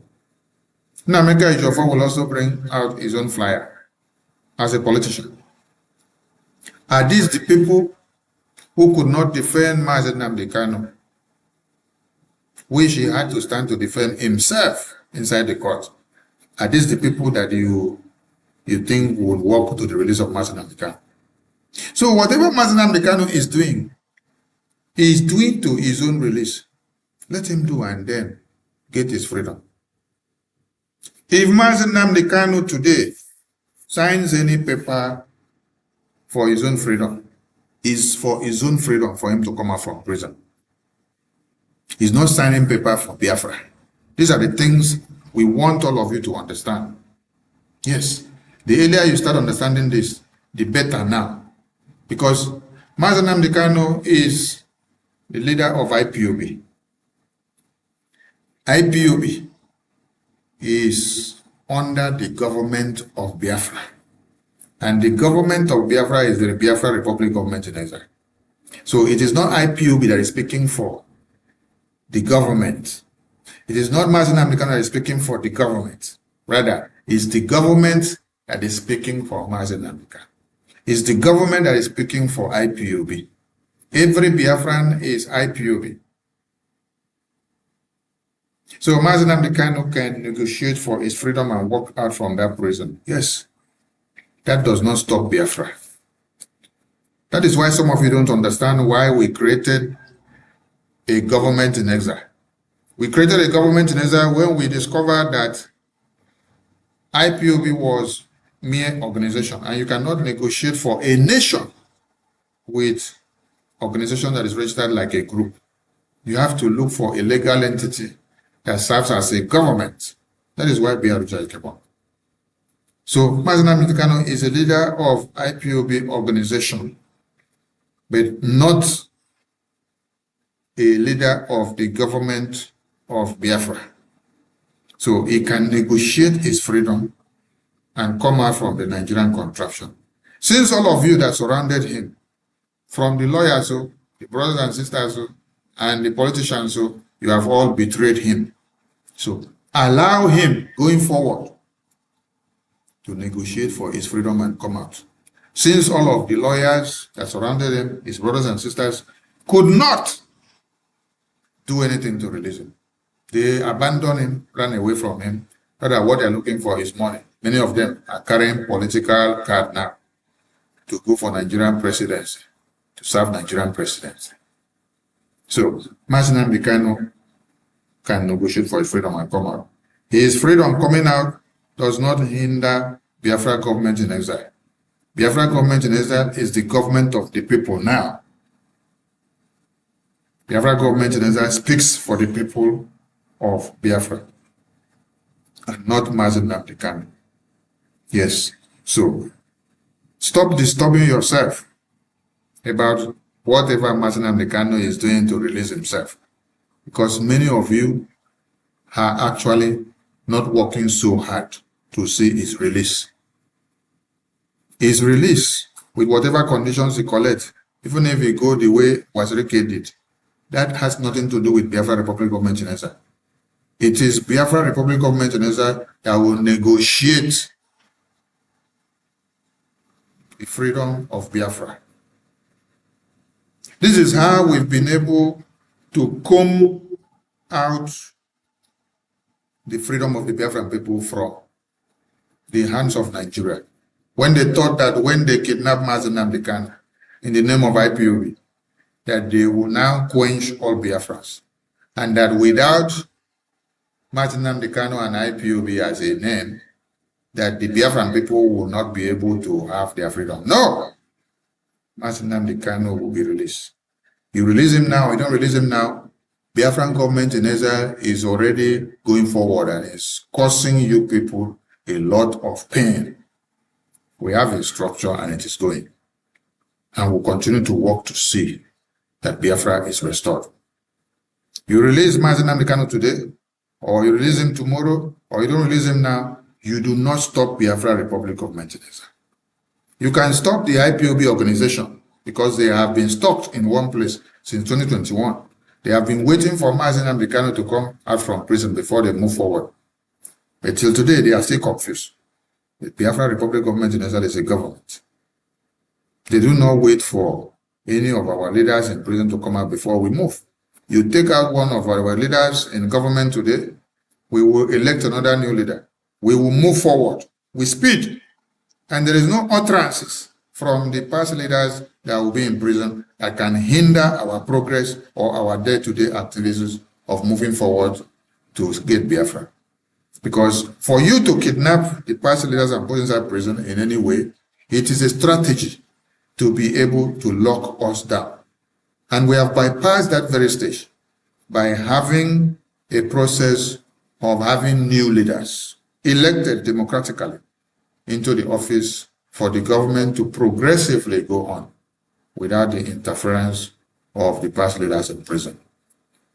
Now, I just want to play this video to some of you who are shouting every day about Mazen Amdekano, but you don't listen to how he cautioned all of you on what will happen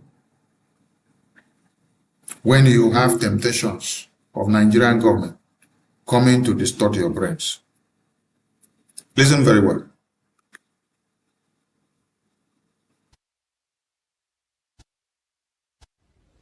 We are facing a very formidable array of enemies, both external and within. And we are going to overcome each and every one of these obstacles. That I can assure you. Listen up. Listen very well. That they may know that the God we worship is an invisible God, not a God that was wrought by the hands of men. For we do not worship idol, and we can never ever worship idol. Is impossible. This very family, this IPOB, belongs to the Most High. And that is how it's going to be until Biafra comes and beyond to eternity. This evening, I want to place it on record that our enemies are intensifying their attack against us from every corner. I am not saying this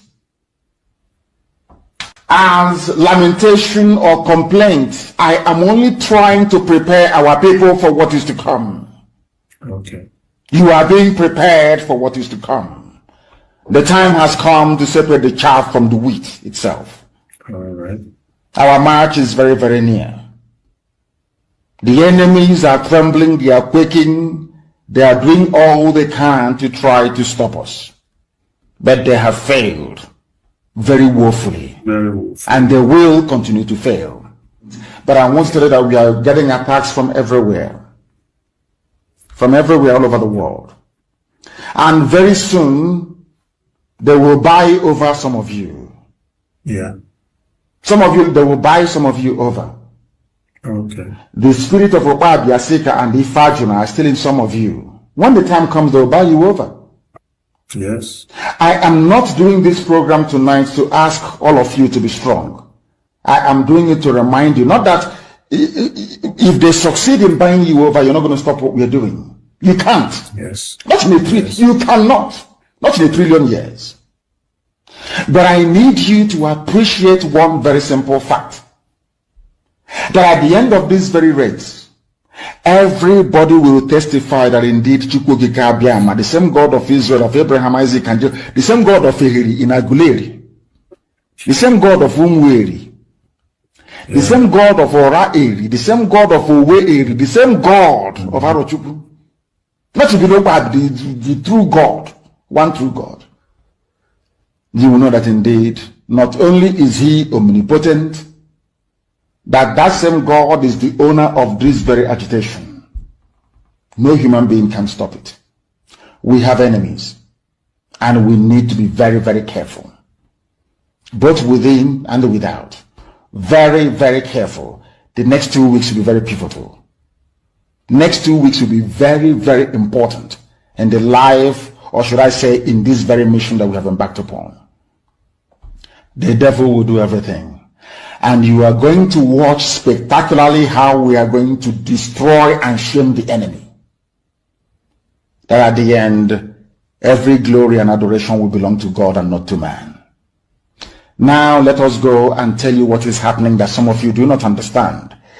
I want those of you who are hardcore, those who were chosen before you were born.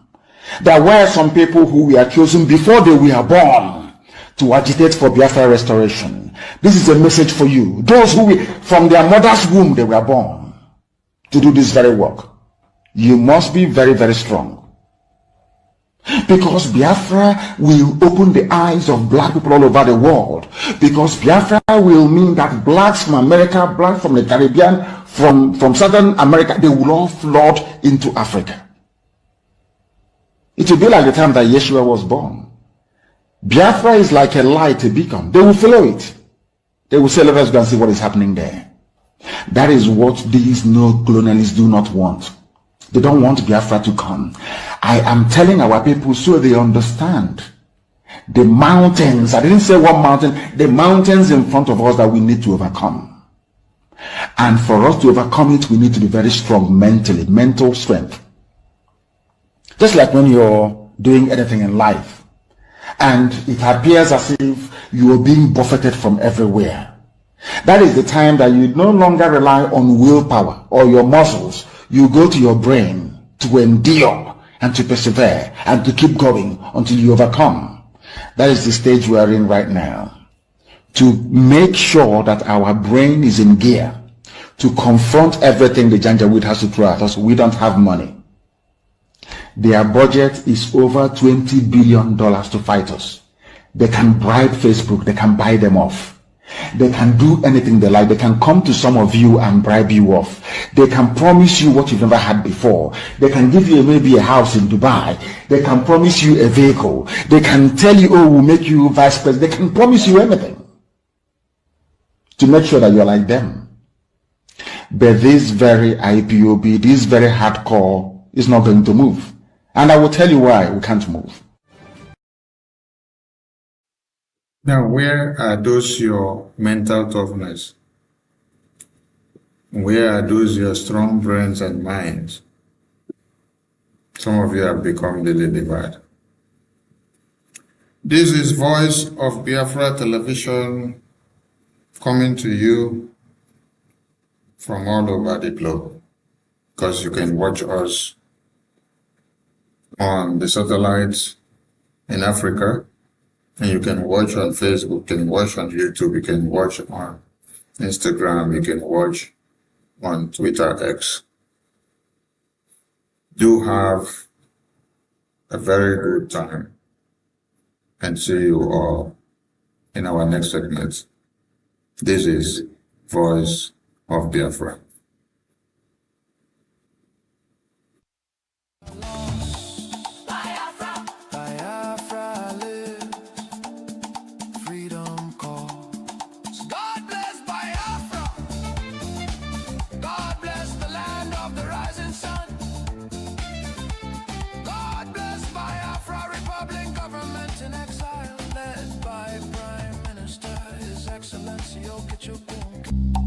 Armed attacks by Fulani herdsmen terrorists have left villages destroyed, farmers killed, women violated, children orphaned and churches burned. Boko Haram and its offshoots have unleashed terror across multiple regions in the southeast. Demands for Biafra and self-determination are often met with military crackdowns, arrests and bloodshed. Protesters have been killed, fear and tension continue to rise. These tragedies reflect the deadly consequences of forcing vastly different peoples into one political structure. Through the 1914 British amalgamation, distinct ethnic nations, religion, traditions, ideologies, and systems of governance were merged without consent and without a shared national vision. The North's feudal and religious conservatism can never blend with the South's entrepreneurial drive. And the East Republican individualism attempts in those communities. Are they safer when they're deported communities? Yes or no? Just yes or no? Well, sir, that's not... Yes or no? Yes no, or no? Sir? I'm asking the question. And I'm trying to answer them. No, you because are... you asked me a question that's outside of my purview. Jim I can Jordan tell you... down there asked you questions. You're a human being. You're sitting next to a woman who lost her daughter. Can you tell me if illegal criminals are removed from the country if we're safer? And to suggest that I don't care about what happens in my community. This is my I go to work every day. You are going to answer my questions. My community. You are going to answer my questions. You don't show any discipline. When I'm asked questions, I answer them. So you're not willing to answer that question. Okay. So I ask you this question. Let's talk about Abdul Jalal. Yes or no, would Stephanie Minter be alive today if he had been deported? And you know why he wasn't deported? Because then, quite frankly, the administration was not as aggressive, and if a country didn't want to accept these awful people that came from the country, we didn't know where to send them, and we held them and we detained them. Now we're finding places to send them so that this doesn't go on. That's the answer. That's why that happened. It's not a mystery. It's not something weird or unusual. They didn't know where the heck to put it. Now we just do it and we get it done. But nevertheless, would we be safer if he wasn't in the country then? Would we be safer, yes or no? Sir, yes or no, or to be safer if the man wasn't in the country? Damn it, answer my question. Sir, I'm trying. You keep changing the question. No, it's yes or no. There's a bad guy that murders people. Certainly, are we safer that he's not in the country? If somebody is... Nope, you can't answer the question. I'm sorry. I'll ask you this. Explain to the lady next to you. Abdul Jalal was charged in your county more than 40 times, not 4 times, 40 times. Your office dropped the charges in almost every single case. That's fact. We have it documented. We can look at it. Your own Fairfax County Police Department wrote your office, we have it, it's fact, May 2025, saying he had shown a, quote, blatant disregard for human life and was a danger to the community, and that if he wasn't detained and deported, he would seriously hurt someone or kill someone. The very man went out and then killed someone. Okay. So the question is, couldn't have we done better there? Yeah, the gentleman's time has expired.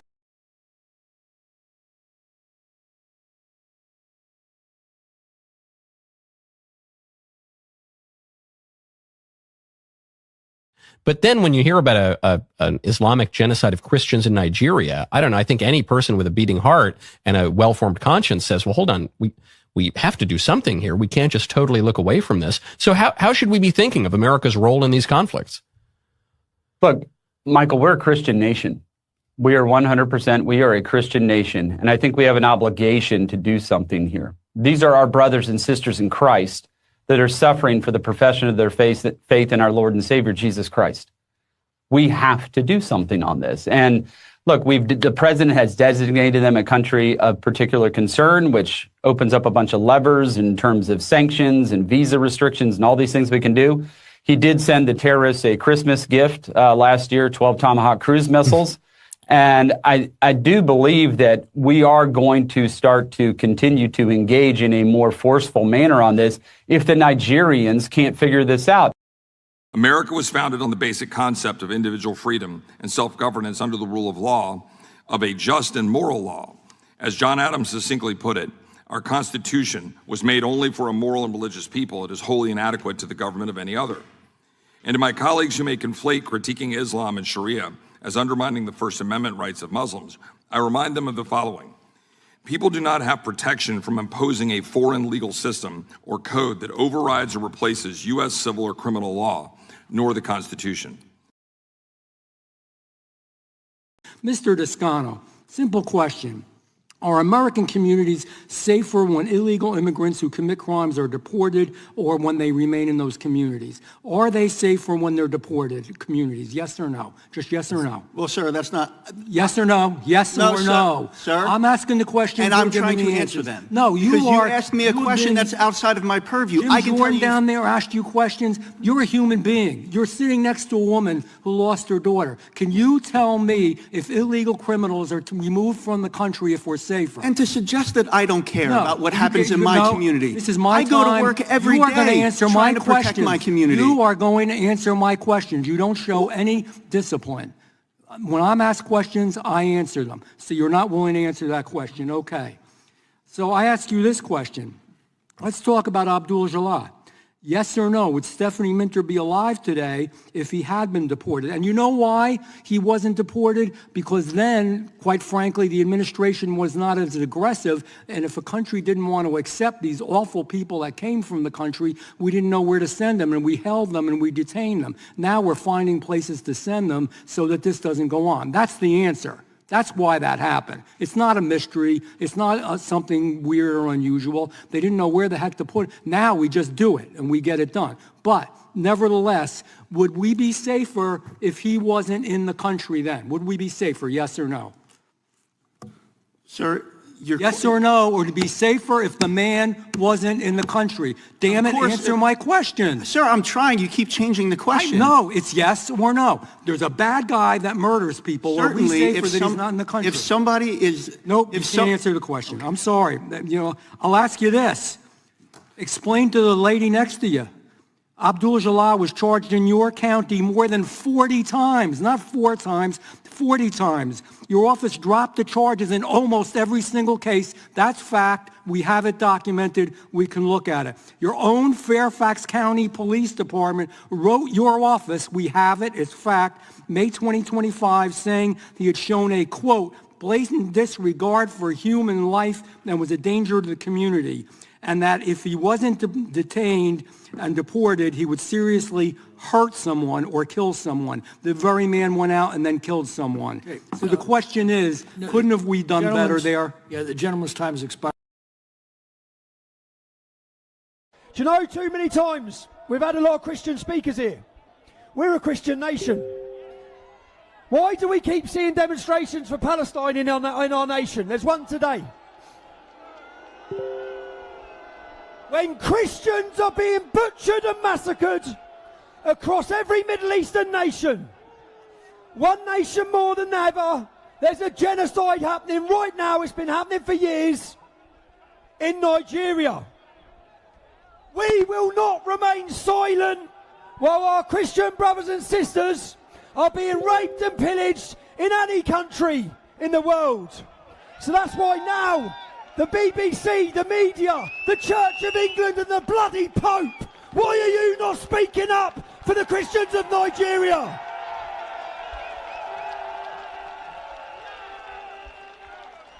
Right now, we have a bishop who has flown in here to speak to the world about what's happening to his people. Bishop Juan from Bokaro in Nigeria. The platform is yours, sir.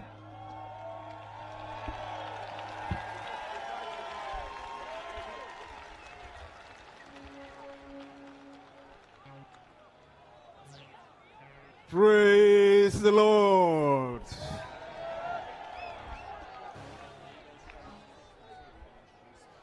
I am excited being in your midst this afternoon. And I want to thank God for the privilege given to me to come to speak to you.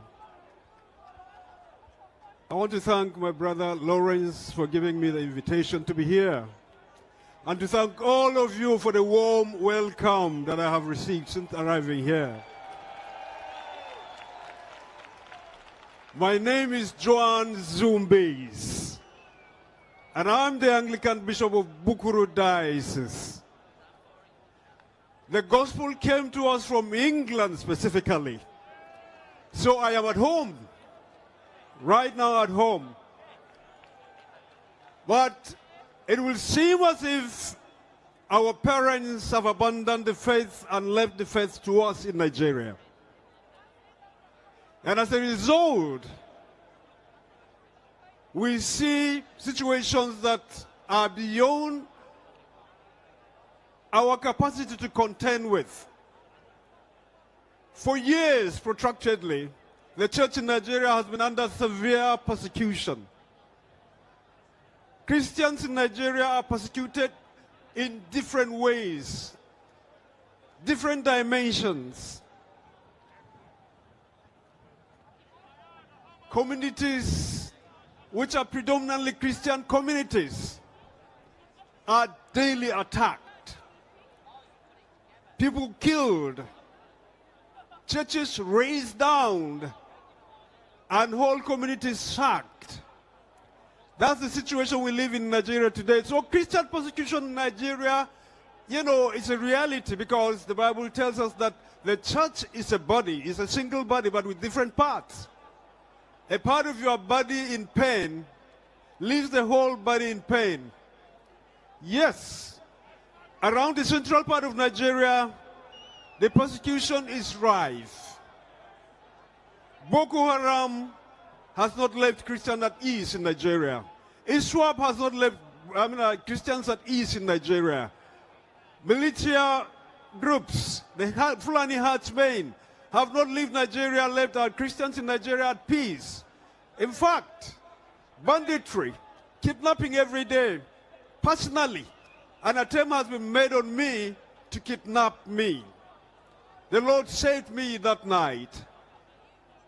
Fulani young people had come to my house, attempting to break into my house. They couldn't just get in there. At the end of the day,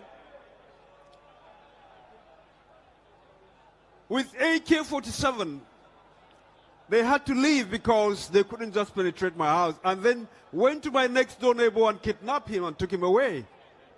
Now, so there are brothers in the West, particularly those of you in England, the United Kingdom.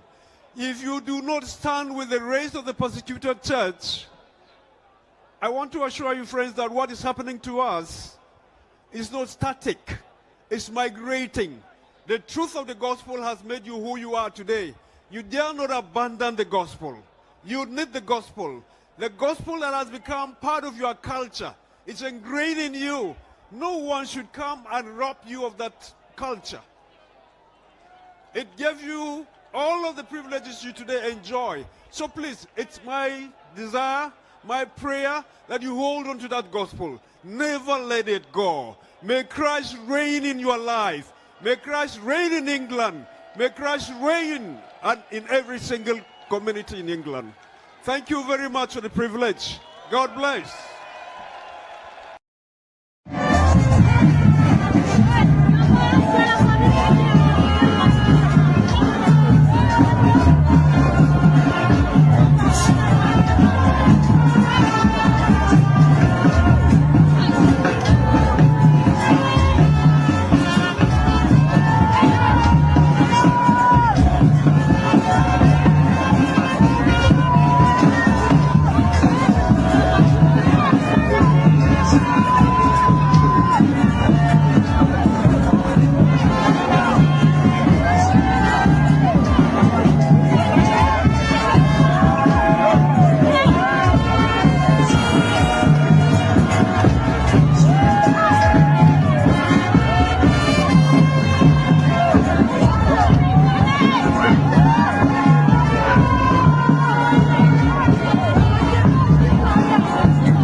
Mr. Toscano, simple question.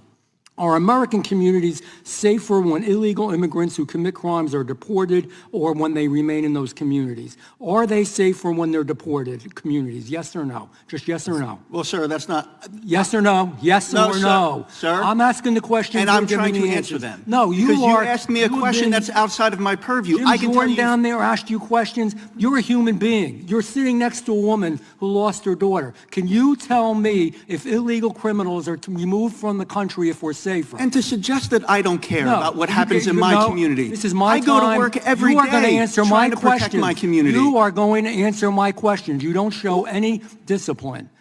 When I'm asked questions, I answer them. So you're not willing to answer that question. Okay. So I ask you this question. Let's talk about Abdul Jalal. Yes or no, would Stephanie Minter be alive today if he had been deported? And you know why he wasn't deported? Because then, quite frankly, the administration was not as aggressive, and if a country didn't want to accept these awful people that came from the country, we didn't know where to send them, and we held them and we detained them. Now we're finding places to send them so that this doesn't go on. That's the answer. That's why that happened. It's not a mystery. It's not something weird or unusual. They didn't know where the heck to put it. Now we just do it and we get it done. But nevertheless, would we be safer if he wasn't in the country then? Would we be safer, yes or no? Sir, yes or no, or to be safer if the man wasn't in the country? Damn it, answer my question. Sir, I'm trying. You keep changing the question. No, it's yes or no. There's a bad guy that murders people. Certainly, are we safer that he's not in the country? If somebody is... Nope, you can't answer the question. I'm sorry. I'll ask you this. Explain to the lady next to you. Abdul Jalal was charged in your county more than 40 times, not 4 times, 40 times. Your office dropped the charges in almost every single case. That's fact. We have it documented. We can look at it. Your own Fairfax County Police Department wrote your office, we have it, it's fact, May 2025, saying he had shown a, quote, blatant disregard for human life and was a danger to the community, and that if he wasn't detained and deported, he would seriously hurt someone or kill someone. The very man went out and then killed someone. Okay. So the question is, couldn't have we done better there? Yeah, the gentleman's time has expired.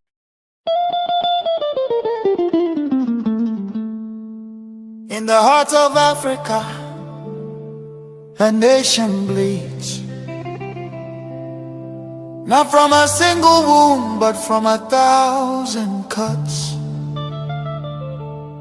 inflicted by a false union, never meant to endure. This is the story of Nigeria, a giant built on false foundations, now straining beneath the weight of its own contradictions. And at the center of that storm stands the unbroken spirit of Biafra, crying out for freedom from a nightmare that has consumed millions.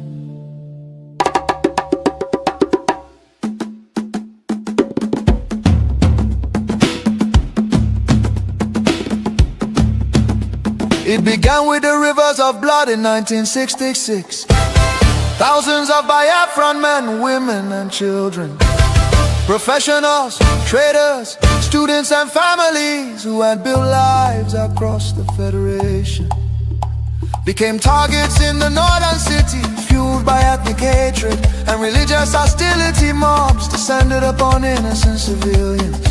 They were slaughtered in their homes, in crowded markets, and aboard trains carrying desperate families back to the east.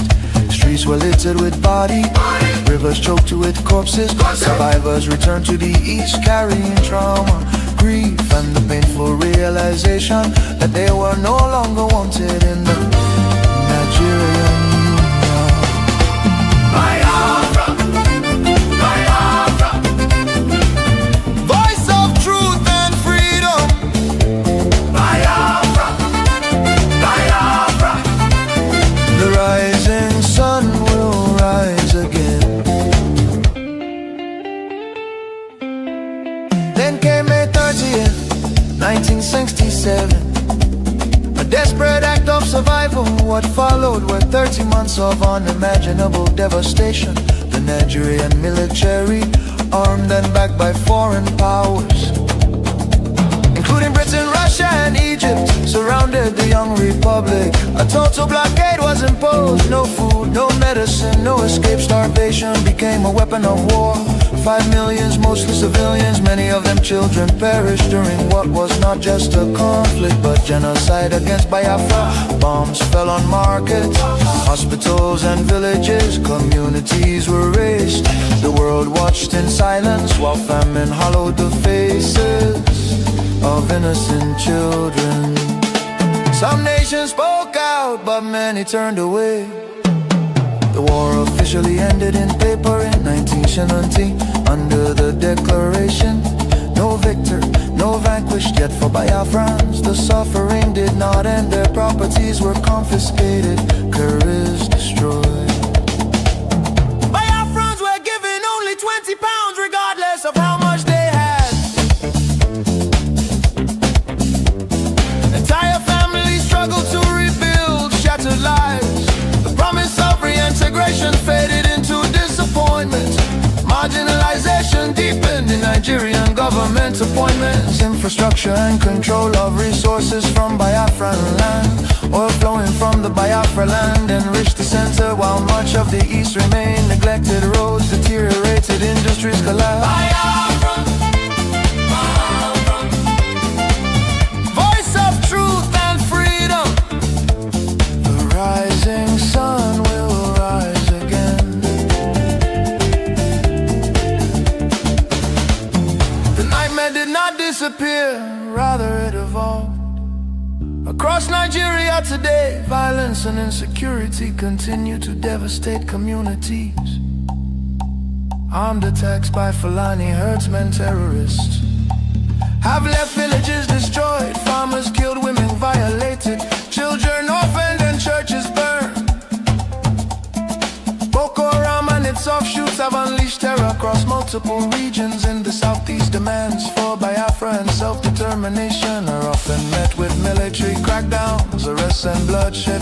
Protesters have been killed, fear and tension continue to rise.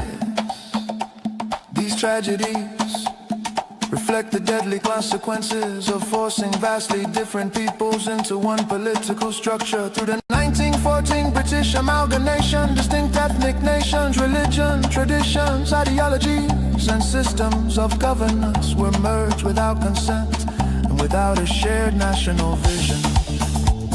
The North's feudal and religious conservatism can never blend with the South's entrepreneurial drive. And the East Republican individualism attempts to hold the Union together continue to be at the cost of innocent blood. Why does Biafra matter? Biafra means self-determination. Biafra represents dignity, survival, and the rights of a people to life and choose their future. Biafra symbolizes resistance, innovation, enterprise, and hope. The vision is of a nation with secure borders, focused development, protection of its citizens, and economic engagement with the world of future, free from oppression, fear, and perpetual conflict.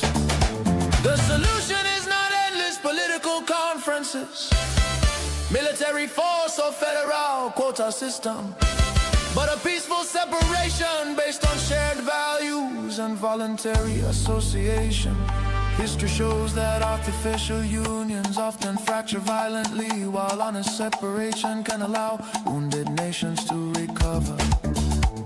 Biafra is not dead, Biafra lives. It lives because the desire for freedom cannot be extinguished. Nigeria's ongoing crisis, corruption, insecurity, poverty, and division are proof that one structure cannot hold people with dangerous diversities together. For the million already lost, for the children yet unborn.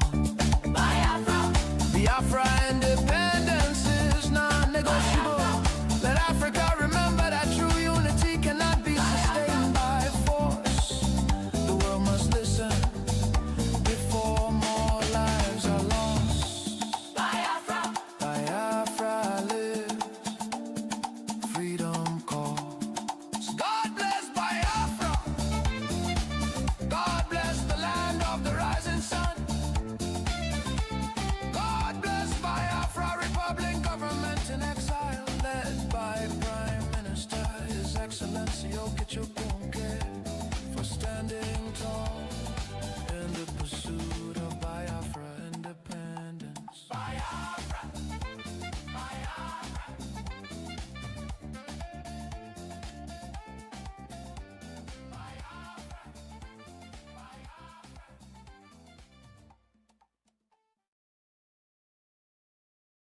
Are we live? Yes.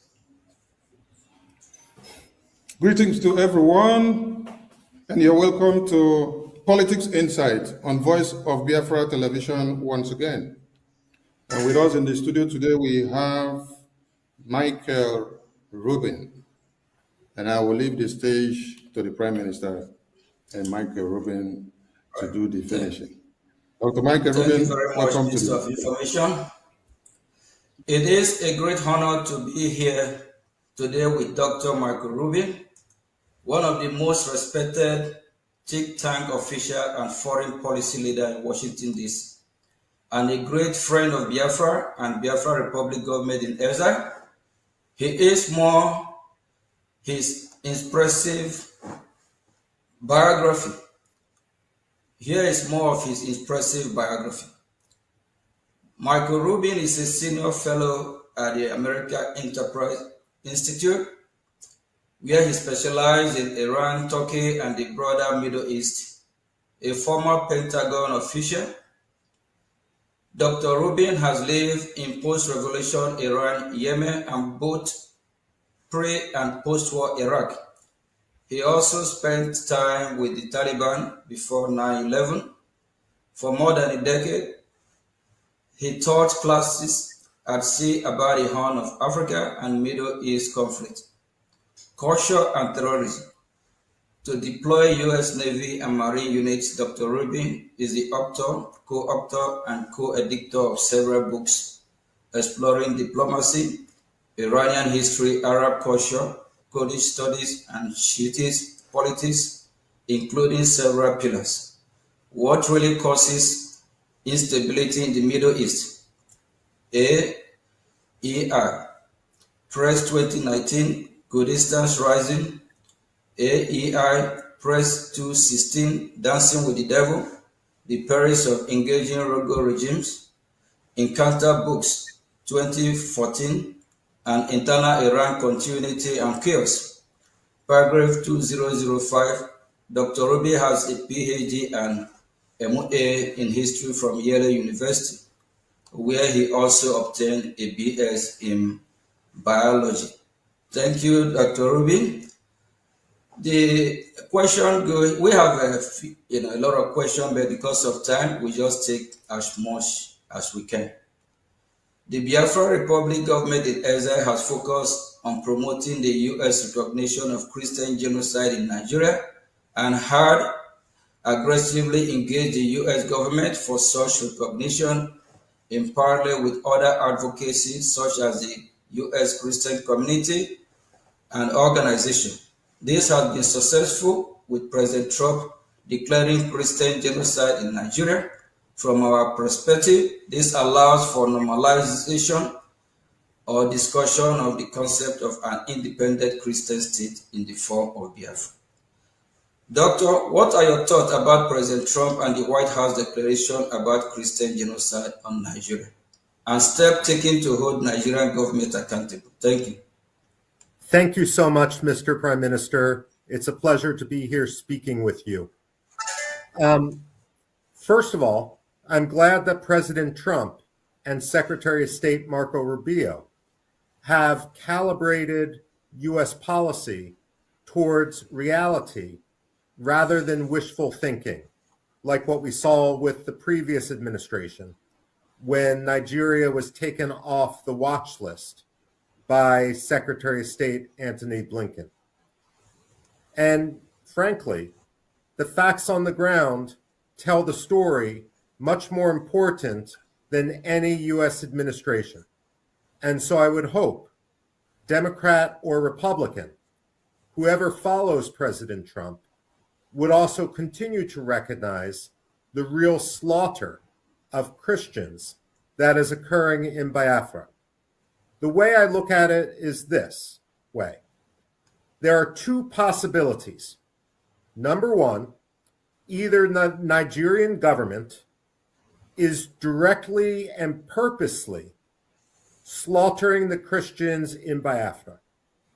The second possibility is the Nigerian government is too weak to prevent the slaughter of Christians in Biafra.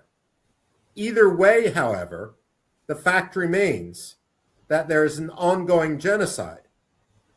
If the Nigerian government is purposely and directly seeking genocide against Biafra, then the United States must recognize Biafra to help protect it. And if the Nigerian government is a failed state and too weak to prevent the actions of the Fulani militias, then the United States should stop recognizing the fiction of Nigeria and recognize the independence of Biafra. In reality, Nigeria is a colonial empire.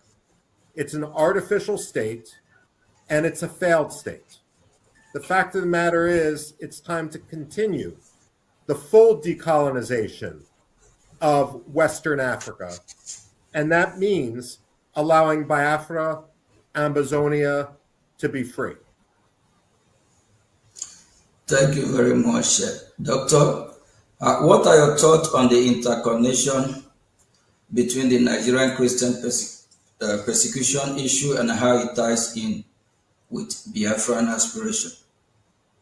Well, look, Biafra didn't simply form a few years ago. It's not simply the product of a diaspora community meeting in Finland. The fact of the matter is Biafra has always existed, and we can go back to the 18th century, if not before, and we find evidence of Biafra and recognition of Biafra on European maps and elsewhere. But certainly, Biafra showed its desire back in 1967, and unfortunately, for cynical reasons relating to the Cold War, for cynical reasons relating to Nigeria and its economy, we have a situation in which Nigeria was quite literally allowed to get away with murder, allowed to get away with genocide. One of the problems that we see when we fail to recognize genocide when it occurs, when we fail to delegitimize the ideology that leads to that genocide, is it ensures a repetition of that genocide. After World War II, the German Nazi Party was stigmatized, and the Germans were forced to come to account with what they did. The problem we have in Nigeria is that too many countries have given Nigeria an excuse not to recognize its own responsibility for the first genocide in Biafra. And because of that, the ideology has continued and it has amplified to the point where we now have the second genocide in Biafra. The moral compromise of people like the president of Finland is shameful. The moral compromise of Anthony Blinken when he was Secretary of State was shameful, especially because he used his own father-in-law's experience in the Holocaust as part of his claim to moral standing when he became Secretary of State. The fact of the matter is, there will not be peace in Nigeria until Biafra is free. And it is unfair for everyone in Biafra to have to suffer through a second Nigerian genocide, a second Biafra genocide at the hands of the Nigerian government, simply because diplomats want to be polite and want to make their oil deals and their other trade deals. The Christians of Nigeria should not be sacrificed so that some Europeans can make a quick contract. Thank you very much, Doctor. I'm so encouraged with your words, your expertise, and your knowledge. I hope people are listening and learning from the expert and for who care for humanity. Thank you. The Biafra Republic government in exile, Brgie, heavily invests in time and energy and in high-level engagement in Washington, D.C., while the new Biafra movement has existed since the late 90s. A professional engagement campaign led by Brgie in Washington, D.C. is a very recent phenomenon, being less than 2 years old. Due to this change in strategy, in some ways, we have more success in the past 2 years than the previous 20. We have two questions relating to this. Can you explain to the Biafran people why educating U.S. officials on the Biafra issue is critical? Well, first of all, what you say is absolutely true. I personally, of course, am not Biafran, and so I'm not going to comment on internal Biafran politics. What I would say, however, is that whatever one's political belief as a Biafran, the most important thing is education of people outside Biafra, of people outside Nigeria, to understand the Biafran cause. And there's absolutely no doubt that great progress has been made over the last 2 or 3 years on the issue. Now, there's been two issues or two dynamics that have allowed to this success. The first is the lobbying campaign that the Biafran community in exile has undertaken in Washington.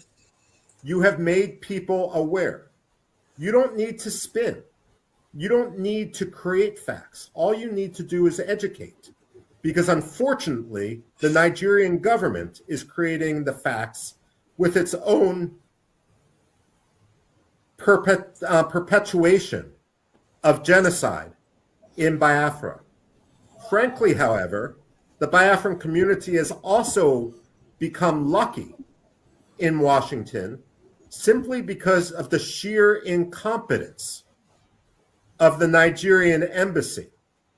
The fact of the matter is, there is not an embassy more lazy in Washington, D.C. than the Nigerian embassy. Even when I talk to State Department officials who do not necessarily agree with the idea of an independent Biafran state, they will acknowledge that the reason why the Biafran cause has sunk such deep roots now in Washington, D.C. is not only because of the lobbying efforts, but also because the Nigerian government has not managed to contradict or explain any of the assertions made by the Biafran community or its own Nigerian actions. So the fact of the matter is, you have had great success. And the reason why this is important is because genocide happens in the dark. When you shine a light on the slaughter of Christians in villages and towns in Biafra, then their deaths are not in vain. There is accountability. We can look at any number of episodes. Kosovo in 1999 with Bill Clinton, or more recently, the military action in Iran. And we can recognize the importance of understanding how the slaughter of a country's own people led to intervention. And so, in the case of Nigeria, while no one is talking about intervention right now, the fact of the matter is people are talking about sanctions against Nigeria. And frankly, the Biafran case for independence is going to become even more important as an element of U.S. national security, as a U.S. interest.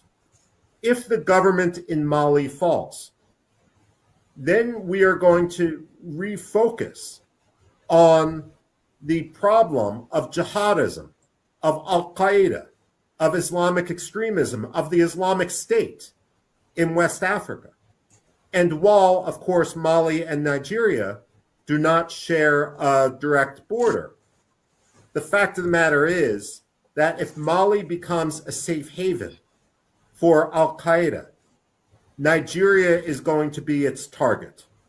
And if the Nigerian government is as incompetent and as permeated by Islamists as we've seen over the last several years, then the United States, not for reasons directly of religious freedom, but for reasons of stability and security in West Africa, will have absolutely no reason, no choice but to recognize the state of Biafra as an independent country.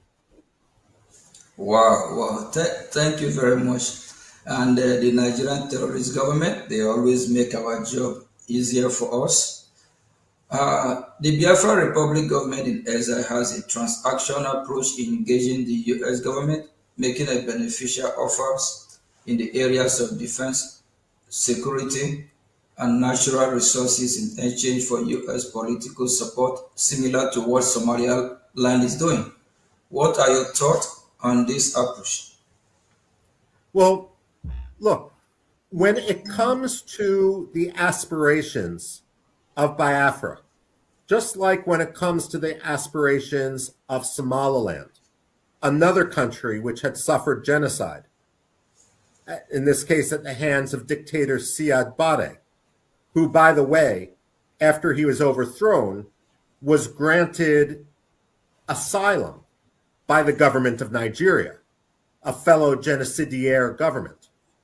The fact of the matter is, Biafra and its lobby should make any number of arguments because different policymakers in Washington will be motivated by different ideas. There's not a magic formula.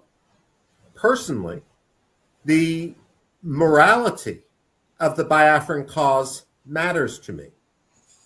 To the evangelical Christian community, solidarity matters, the protection of Christians. But you're absolutely right, Mr. Prime Minister. And Biafra has a lot to offer. And the point is that Biafra needs to do what is in Biafran interests. It needs to have a symbiotic relationship with the United States. And if that means a military base for the strategic Gulf of Guinea, if that means energy deals with American companies, that's fine. The fact of the matter is, we should be supporting you for practical, realpolitik reasons. We should be supporting you for moral reasons. We should be supporting you for security reasons. All of them go together in a way that is beneficial to both countries. Thank you very much, Doctor. As a follow-up to the previous question, Brgie have offered the U.S. military base in Biafran territory, which would provide the U.S. valuable access to the Gulf of Guinea, which we know is very, very important. We believe this is valuable, given increased terrorism in West Africa and the loss of U.S. presence in the Sahel. This idea of having U.S. military base in Biafra has been spoken about by foreign policy experts in Washington, D.C. What do you think of this idea? I think it's a very good idea.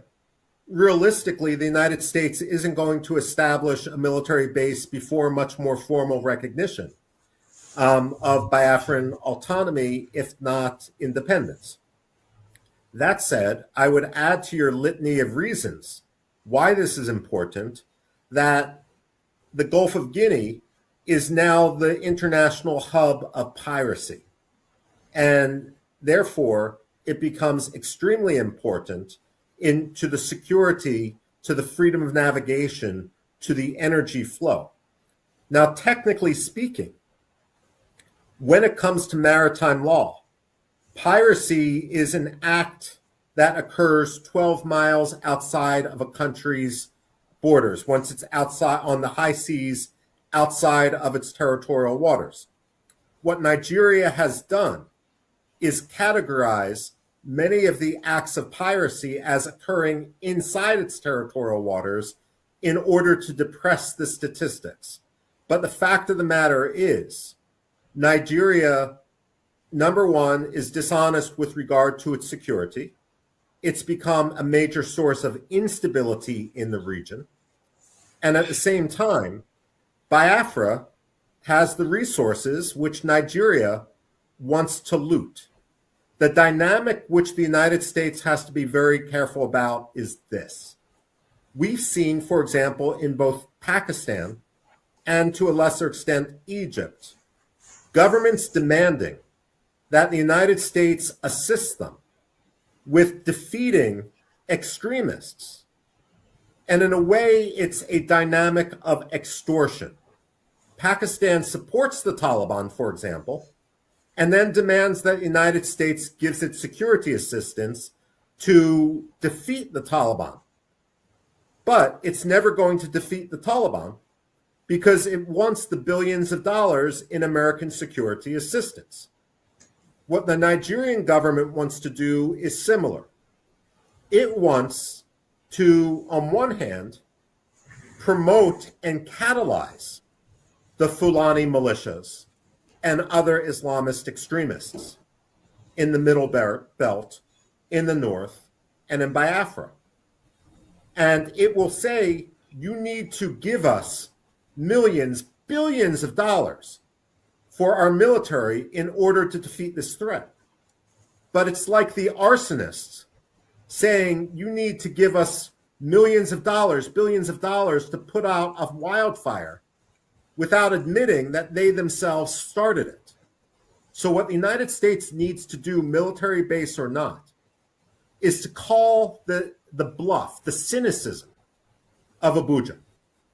It needs to tell the Nigerians, we know what your game plan is, and we reject it. And the fact of the matter is, you have become a terror sponsor.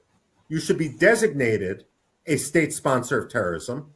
And we have concluded that the only way to protect the security and stability, as well as the Christian community, is to recognize Biafra.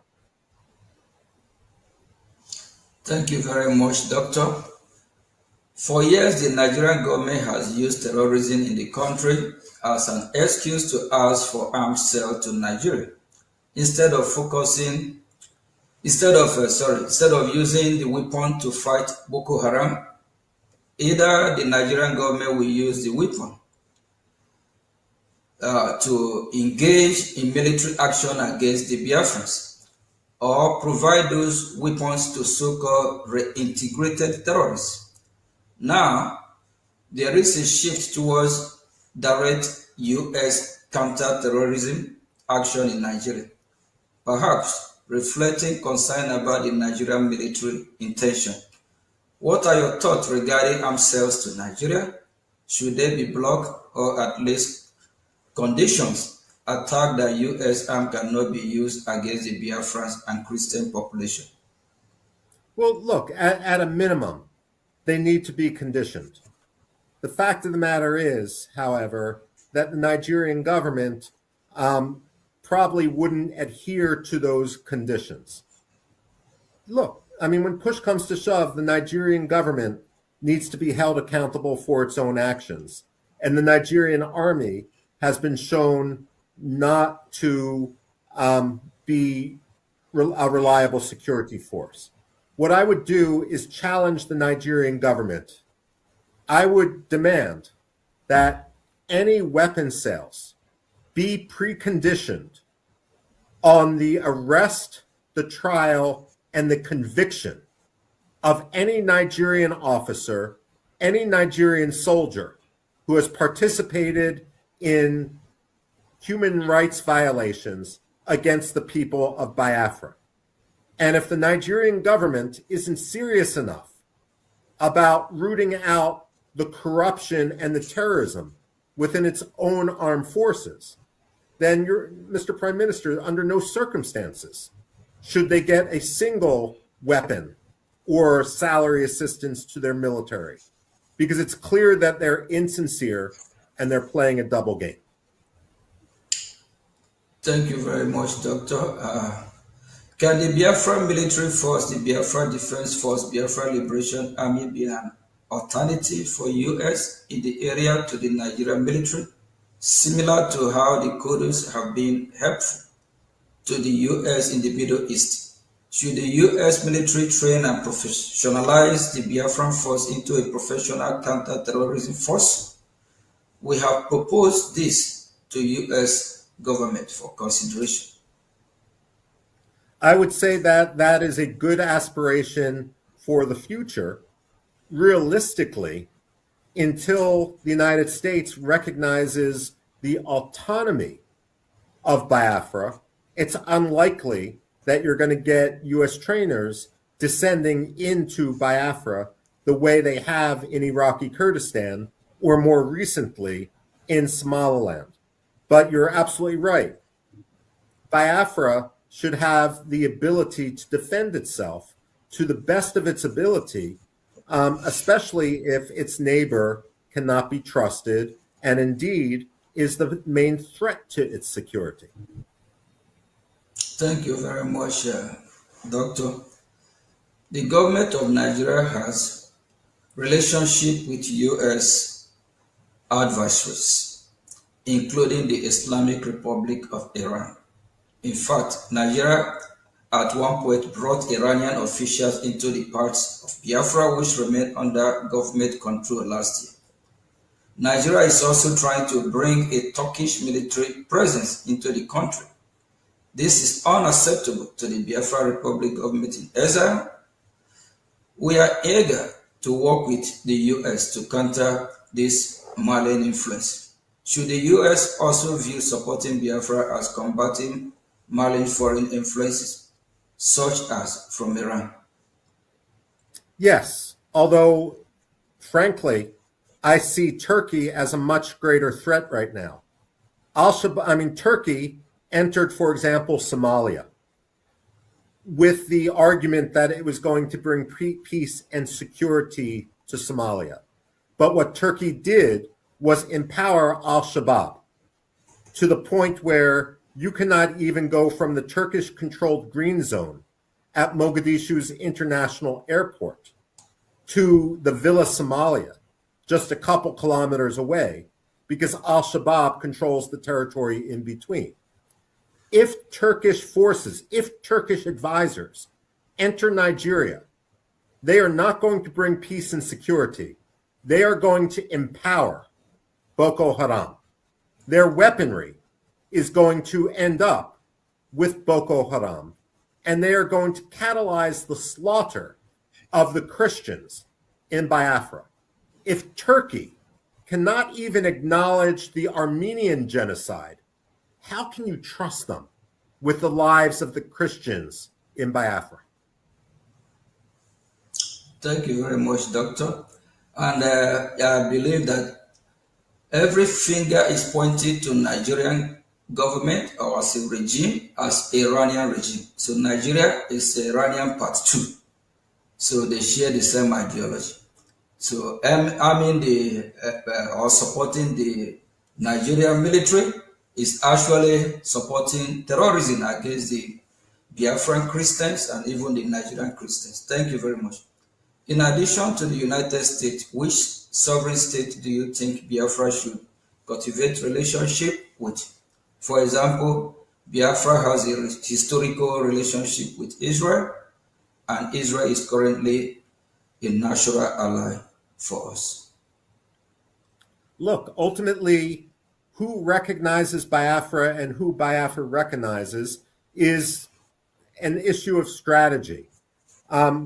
Certainly, Israel makes sense, but look, the fact of the matter is, African countries should support the Biafran cause as well, because Nigeria is simply a colonial empire under the guise of being an independent African state.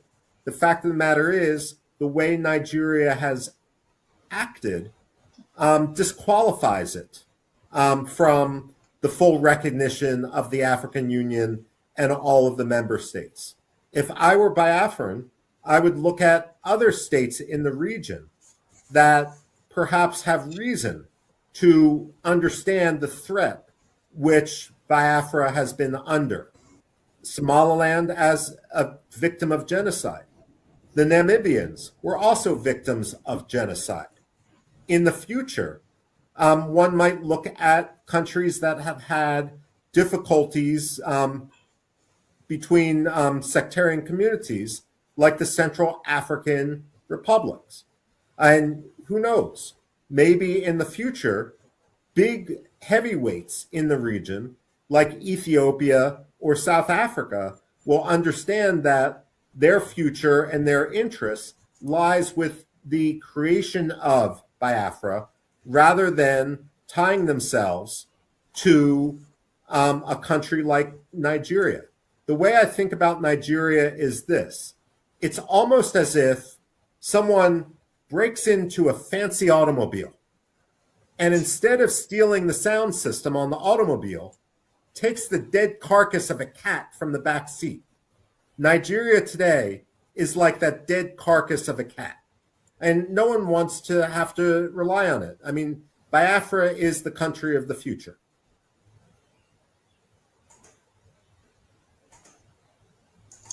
Thank you very much, Doctor. Are there other independence movement or non-state actors you think Biafra should have a relationship with? We have contact with the Ambazonia. Somaliland is being pointed out as a successful example. Well, I mean, certainly Somaliland is successful. And the reason Somaliland is successful is, like Biafra, it has a clear history and clear borders. And it also has a national unity that is born from the trauma of the initial genocide. And Ambazonia makes sense as well, simply because, look, Ambazonia should be independent. Cameroon had its opportunity, and it failed in its compact, much like Mogadishu, Somalia, failed to uphold its contract.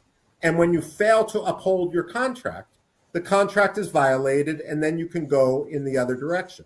So when it comes to Ambazonia, I mean, absolutely, they have every right to be independent, and frankly, their national history is going to be tied to Biafra's and vice versa, and it makes sense if both countries support each other as they struggle for independence. I mean, it's the English expression, the whole is greater than the sum of the parts.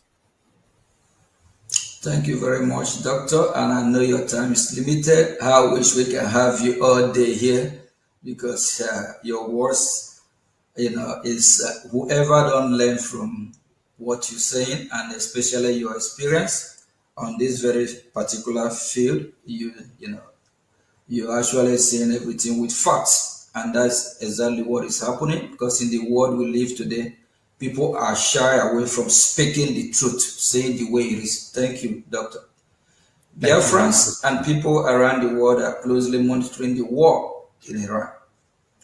You have written extensively about the Iranian democratic opposition, including Reza Pahlavi. What lesson do you think the Biafrans can learn from the successes and missteps of the Iranian opposition, both of which you have wrote about? Okay. I've criticized Reza Pahlavi, a man who I've known for almost 30 years, because, number one, the disorganization of his office. If you cannot organize your own office, how do you expect to organize a country? That's point number one. Point number two is I believe that Reza Pahlavi, or at least many of his aides, became a little bit too comfortable in exile.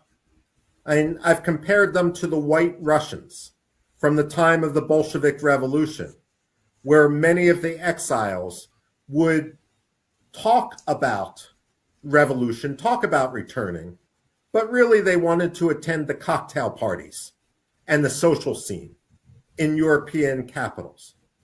I don't see the same mistake occurring with the Biafrans. I see the Biafrans as much more willing to sacrifice for their own country. And we see that because so many Biafrans are fighting.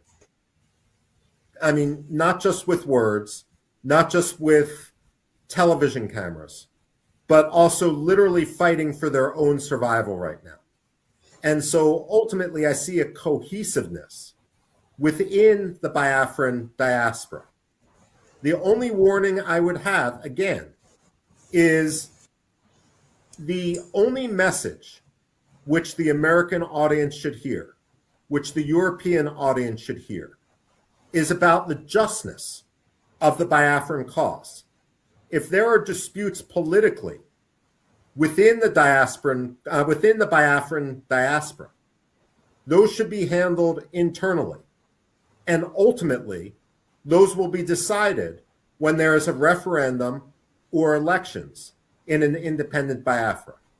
But it's not the job of any Biafran official to complain about any other Biafran official.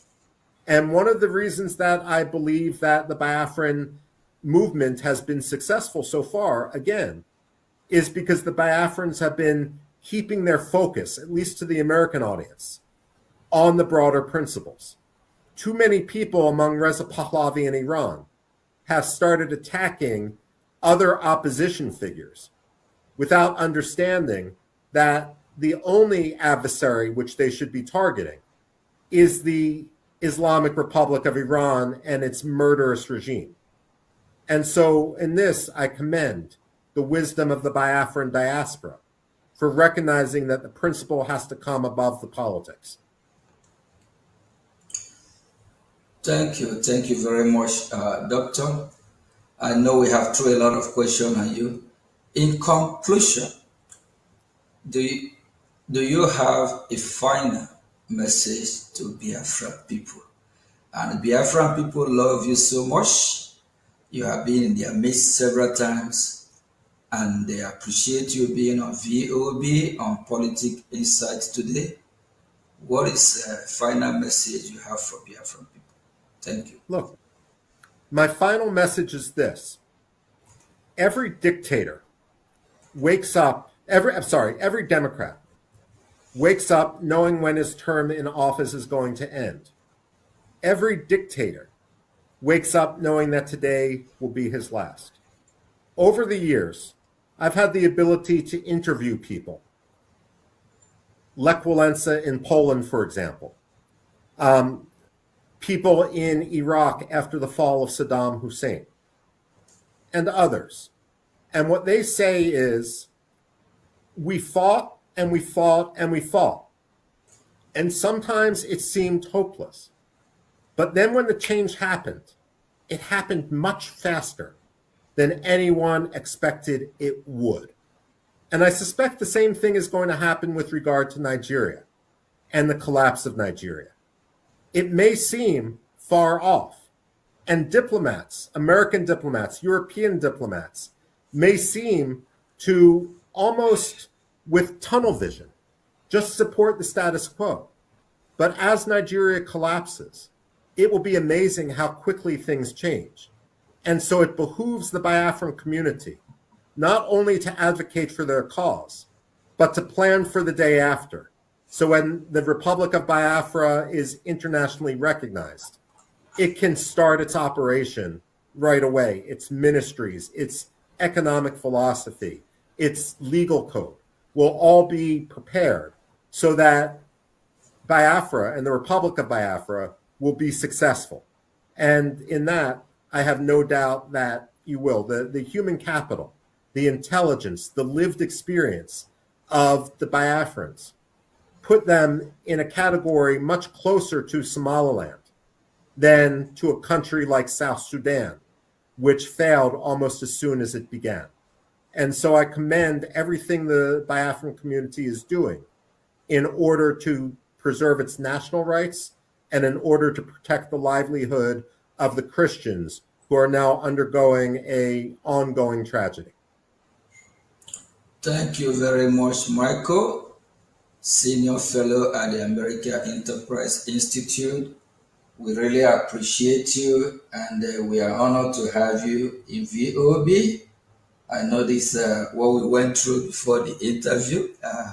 We have some difficulty at the time, and we appreciate your patience. We love you very much. Keep doing the good work to save the minority, also Christians that have been persecuted, even non-Christian.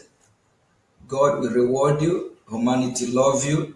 On behalf of the Biafran people, I'm saying a very big thank you. And the global community that know what you are doing, they love you very much because we know you are doing this from the bottom of your heart. And we have heard all you said, and we believe that those viewers that are listening And the U.S. government, they know the right thing to do, because Iran of Africa is Nigeria. And if Nigeria is not disintegrated after taking down the terrorists over the Sahel without, on the Middle East, without dealing with Nigeria terrorists, because Nigeria have been a safe haven for the terrorists. Even they have Hezbollah in Nigeria, over 22 terrorist groups. So after Iran, we believe Nigeria should be next, and Biafran people should be free, and every minority in that region deserves to also get their freedom. Thank you very much. We appreciate you. And I also want to let Biafrans know that Michael Rubin here, acknowledged the success of Biafra Republic government in Washington, of which we have been spreading the gospel, educating U.S. officials, because some Biafrans are not aware of this. And thank God that you yourself, you acknowledge it, that the work of our lobby, taking us to Washington, D.C. is paying off. Thank you very much, Marco. Honorable Minister of Information, please, before we let Michael Rubin go, we have, we run out of time already. So just go ahead. Thank you. Thank you, Dr. Michael Rubin, and we appreciate you so much. The Biafran people love you from the bottom of our heart.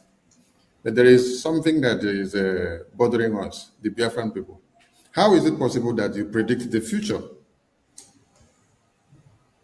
Well, we don't predict the future. You need to work for the future. And that's what gives me such hope when I see the Biafrans work to that common goal. Wow, thank you very much. In 2025, you said after Mali, Nigeria fall is the next. And today what you said has come to pass. That is why I asked the first question. How do you do it? The same way you had written and predicted about Iraq, Iran, and many other countries and many other nations, most especially every conquest agenda team that has to come to Islamize the entire nation. You're always on it. Michael, what is the secret of how you go about getting these facts aligned that they come to pass the right way? There is no secret. Look, I'm not a diplomat. I put diplomacy aside. Foreign policy needs to be based on reality and not wishful thinking. And when it comes to, and certainly not greed and commercial contracts. So when it comes to Alexander Stubb, it's clear that he's motivated by commercial contracts. When it comes to Anthony Blinken, there was too much wishful thinking. All one needs to do is look at what's happening on the ground in a country like Mali or in a country like Nigeria, and then that's the only thing which you should base your analysis on, even if it makes people, even if it's uncomfortable, even if it makes officials in Abuja uncomfortable. You only need to work in the realm of reality, and that's what I try to do. Thank you, Michael. I did ask one very important question to our previous guest, and I'll also throw it to you. Is it advisable to reintegrate Boko Haram terrorists or Islamic jihadist terrorists into the military formation, because this is what Nigerian government are doing? No, it's not wise.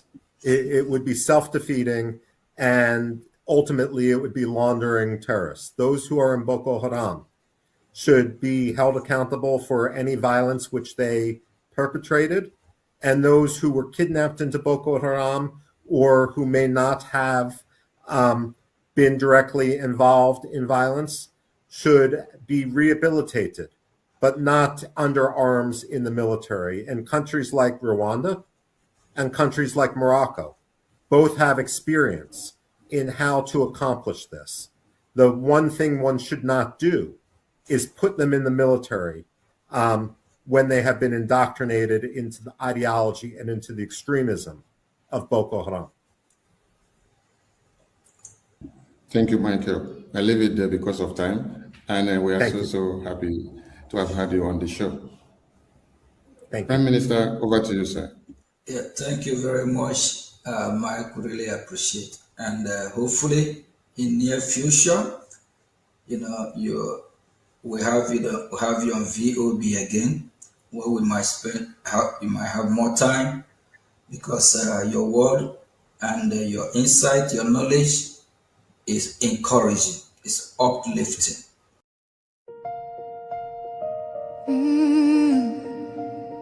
Can you hear the cry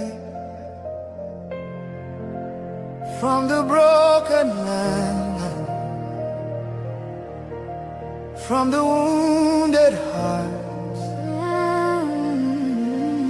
Nigeria, they bleed, people they cry, tears for the ground, nobody asks why. Over 7,000 souls don't fall every single day, we still there call. Churches burning, hope fading fast. Since 2009, the pain don't last. 50,000, maybe more. Heaven they count every single soul. Children without home tonight, mothers praying through the night, fathers lost no strength to fight. Who go stand for what is right? Oh, stand for love, stand for life.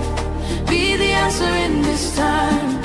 You can have to wipe their tears, you can calm their fears. Give a hand, don't turn away. Be the light in darkest day. Every little you provide keeps a soul alive.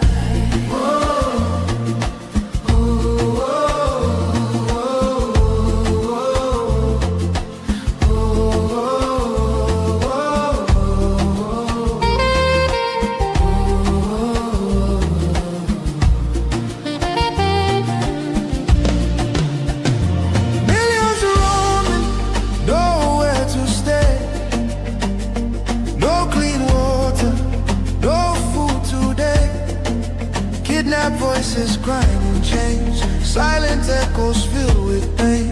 19,000 churches gone,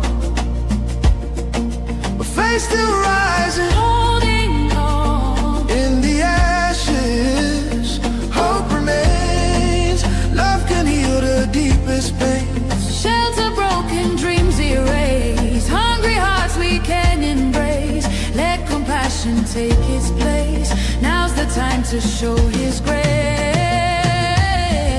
Stand for love, stand for life. Be the answer in this time. You can help to wipe their tears. You can calm their fears. Give a hand, don't turn away. Be the light in darkest day. Every little you provide keeps a soul alive. Food, water, shelter, hope.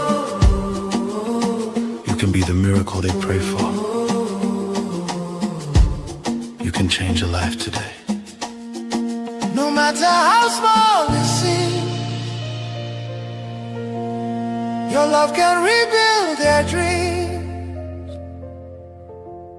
Together we can make a way. Keeps us all alive. Oh,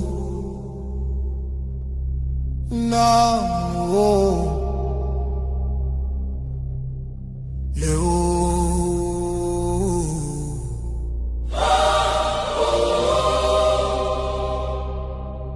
from every village,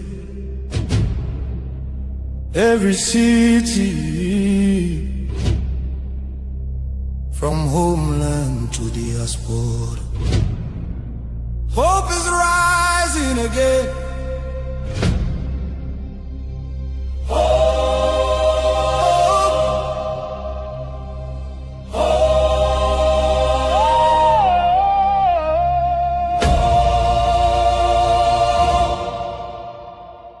Biafra now our only hope. Biafra now our only hope. Hope for today, hope for tomorrow. No more pain, no more sorrow.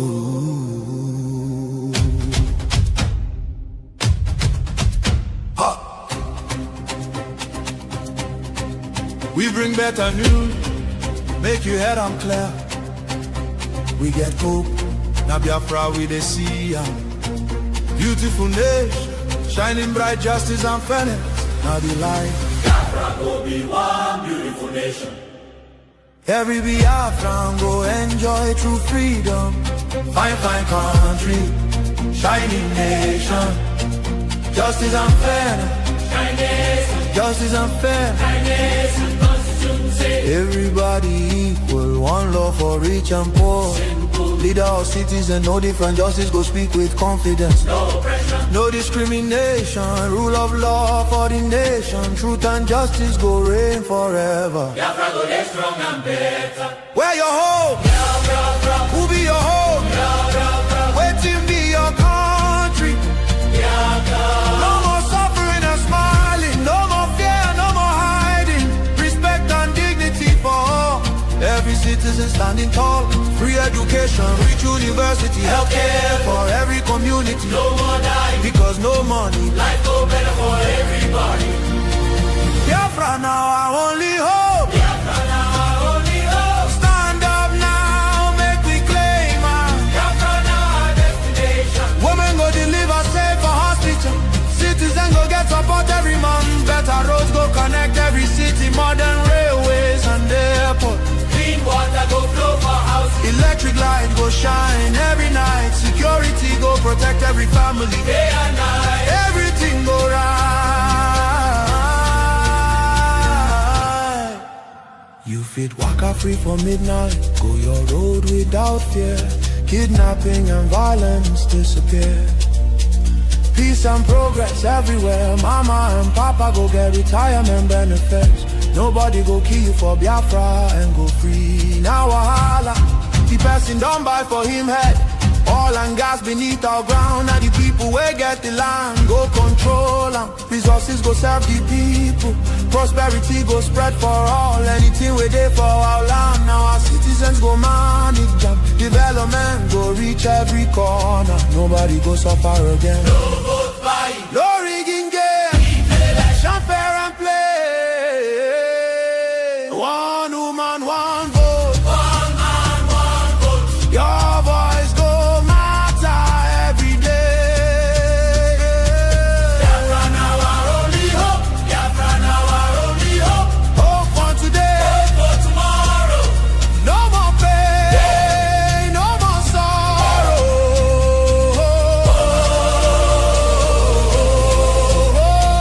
Biafra now our only hope. Biafra now our only hope. Hope for today. Hope for tomorrow. No more pain, no more sorrow. Biafra. Our home, our country, our future, our future. Biafra now our only hope.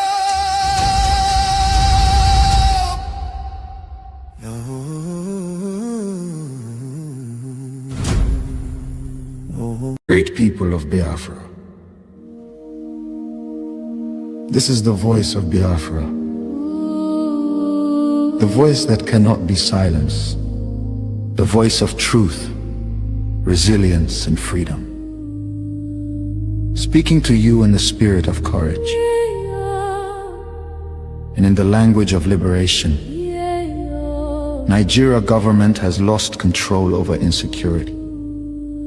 Fellow listeners, what was once whispered in fear, what was once denied in arrogance, has now become a reality too loud to ignore.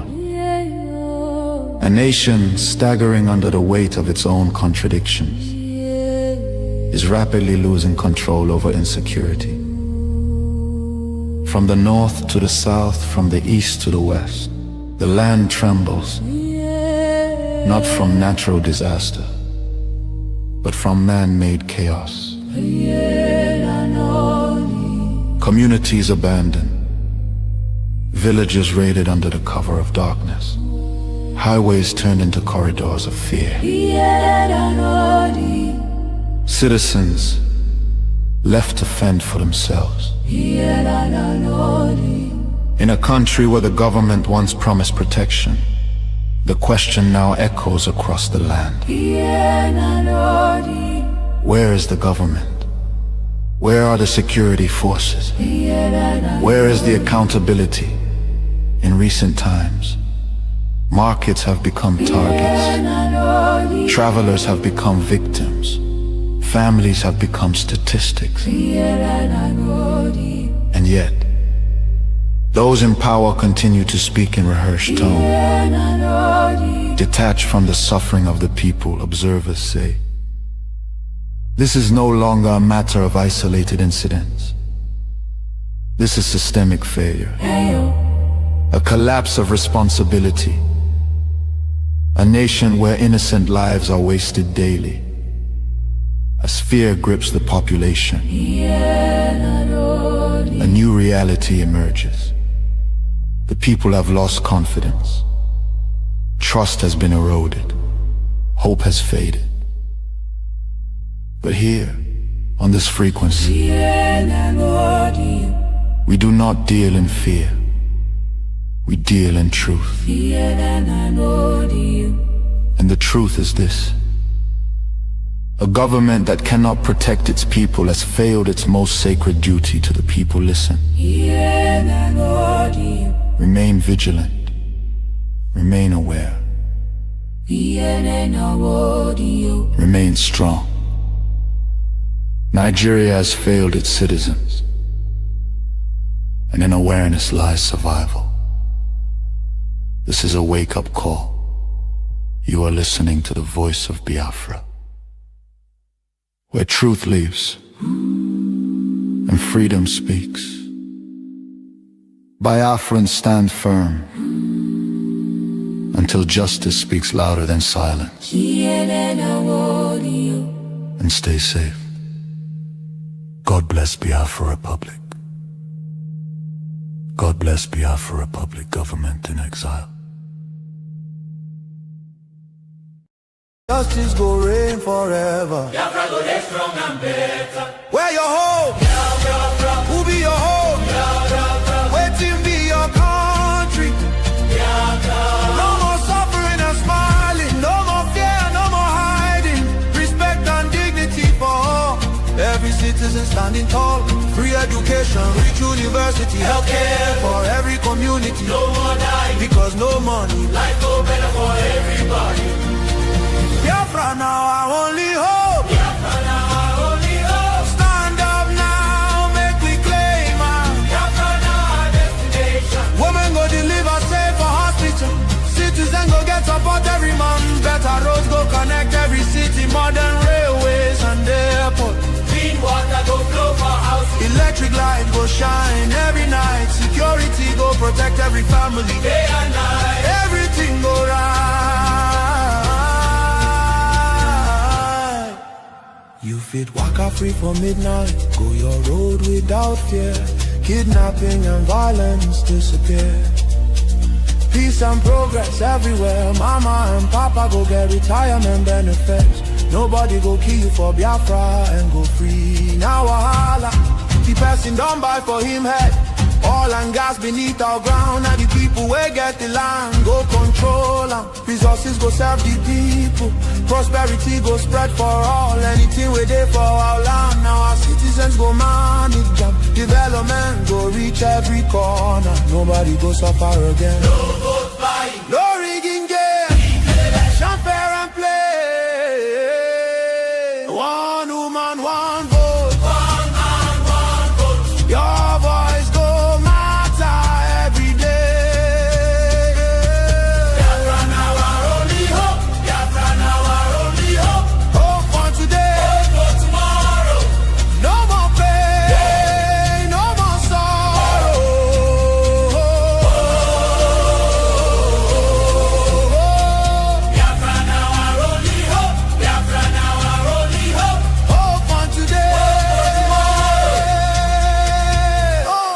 more tomorrow, no more pain, no more sorrow. Biafra, our home, our country,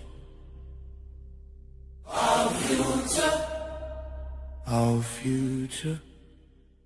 Biafra now our only hope. No.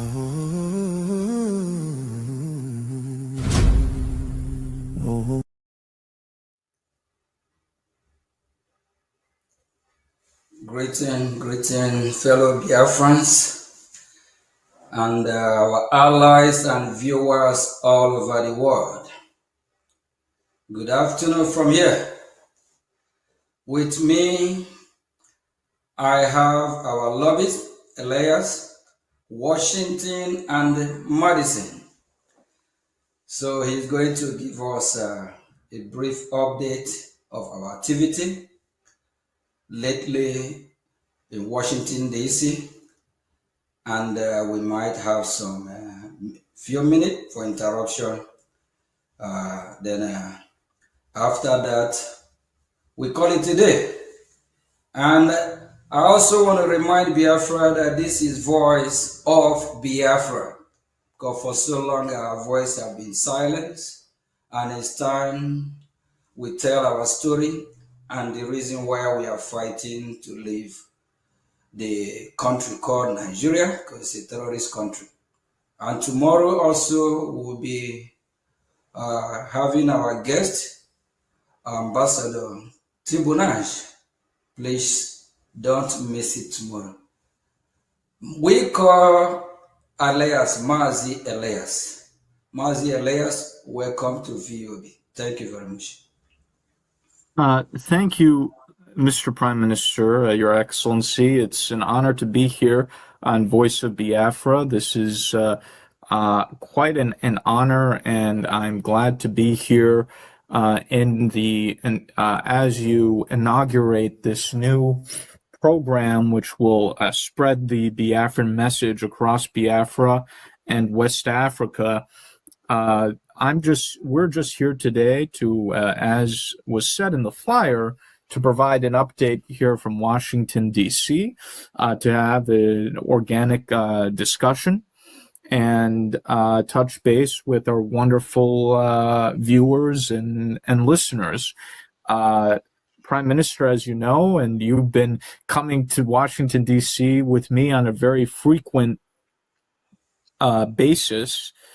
We're making very significant breakthroughs in the relationship between Biafra and the United States, and we're now at the beginning stages of what is an unofficial relationship between Brgie and the U.S. government, which is growing significantly and which will eventually become an official relationship when Biafra is a recognized independent nation state.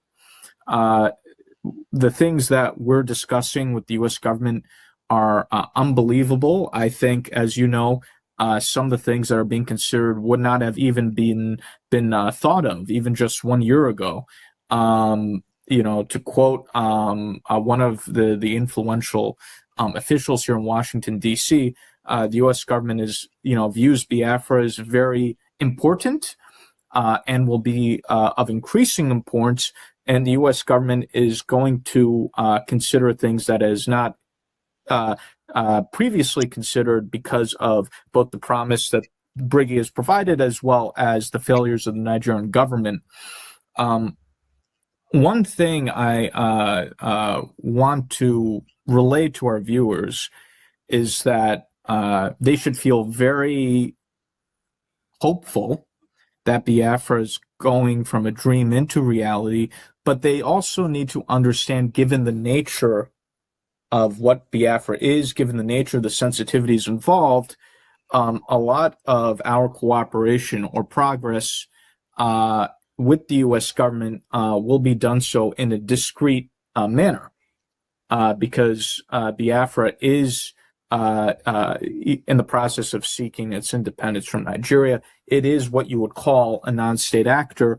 The U.S. Government tends to be a little bit more discreet in terms of disclosure of its activities with non-state actors versus its official relations with foreign governments.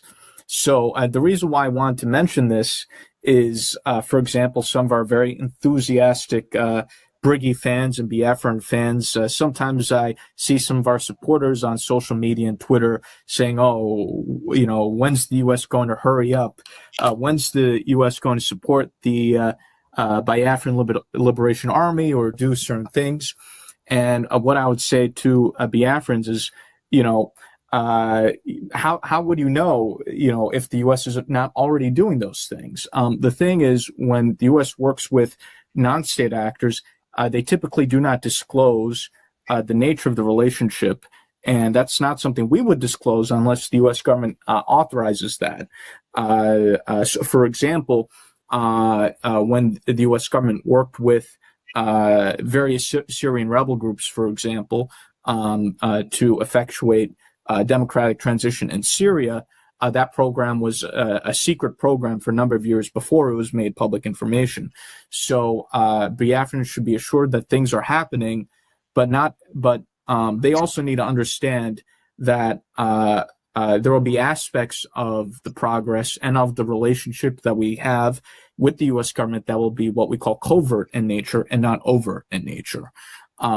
So I think many people will be astonished by the progress we're making, by the things that are being considered. And over time, I think certain things may be made public when the time is appropriate. But we are trying to bring Biafrans along by publicizing the aspects of what we do that we can. For example, photos of meetings, with U.S. officials. And we saw the prime minister had that very nice photo of him posted by the very senior Trump administration official, Leo Terrell. And he had a very, there was a nice photo of the two of them that the Honorable Mr. Terrell posted.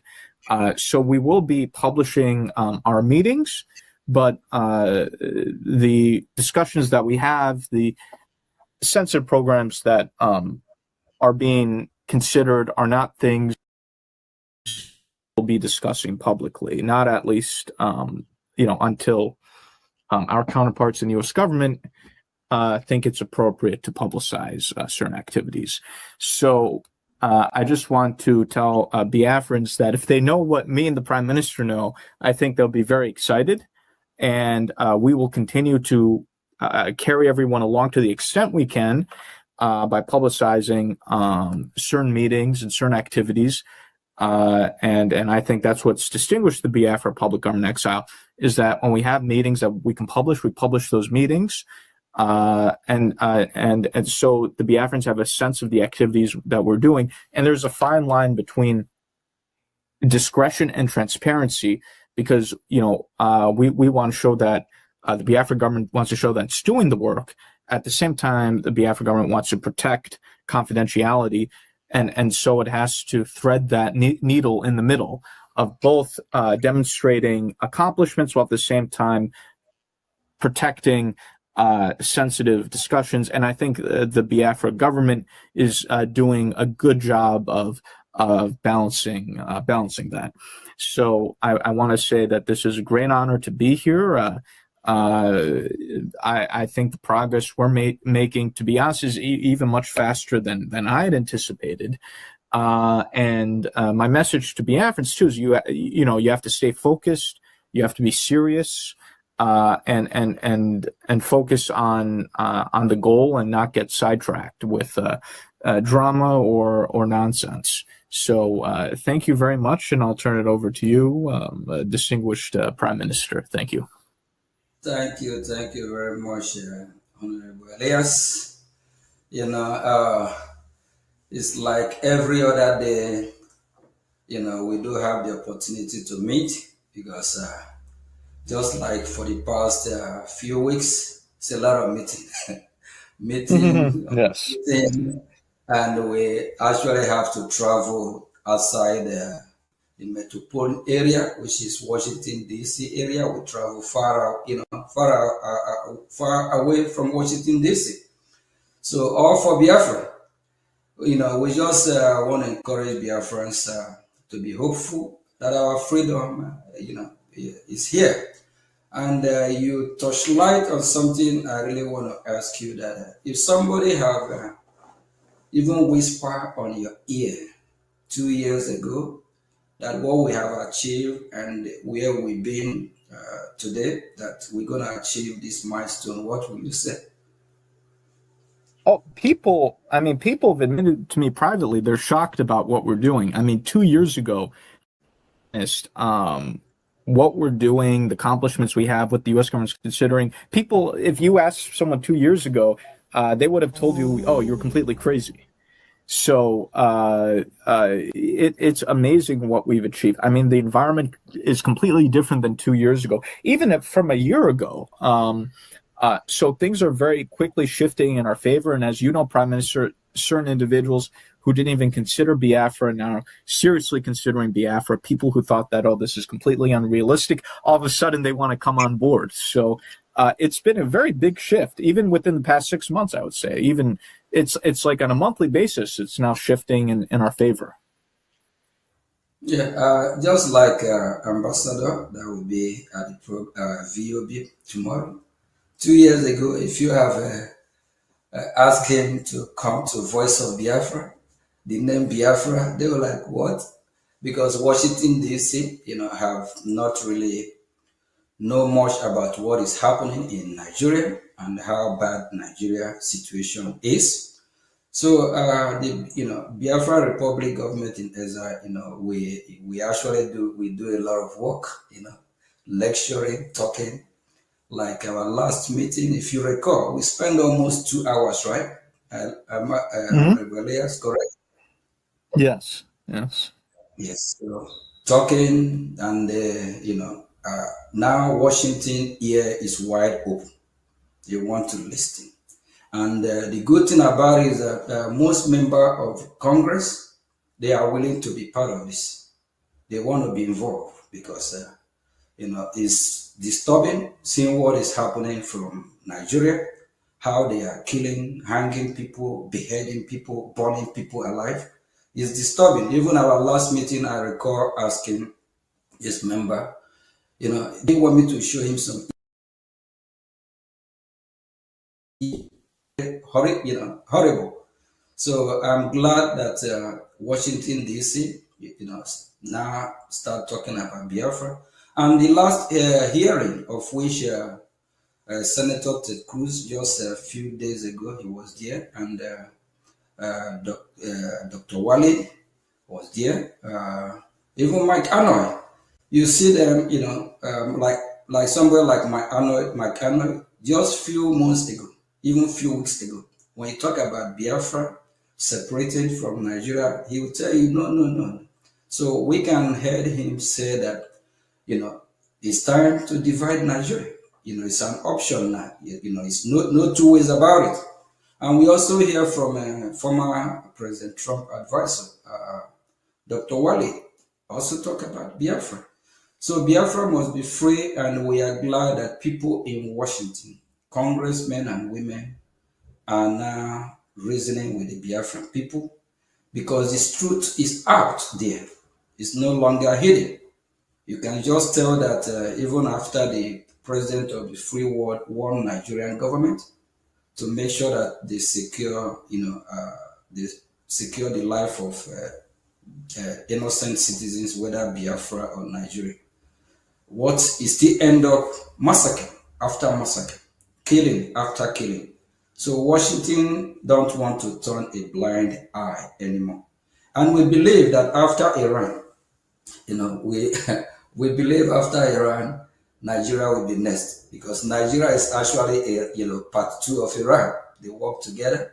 Iran also sponsor a terrorist in Nigeria. Even in northern part of Nigeria, you agree with me, based on our information, Hezbollah is supposed to be in Lebanon, correct? But Hezbollah is in the north of Nigeria. They even have their cell, or you call it prison there. So, and Biafra people are so, glad that they have you on board, and we have done a lot. And like my speech a few days ago, I said I have heard a lot have echoed in this ear about, why Washington have not been talking about Biafra before now. And, we're glad that we are correcting all the mistake with good leadership and steady leadership. And very soon, Biafra will be free.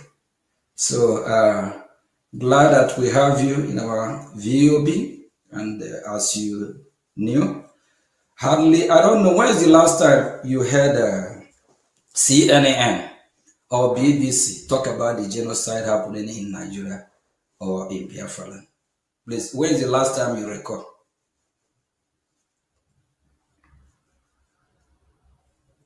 Honorable Elias?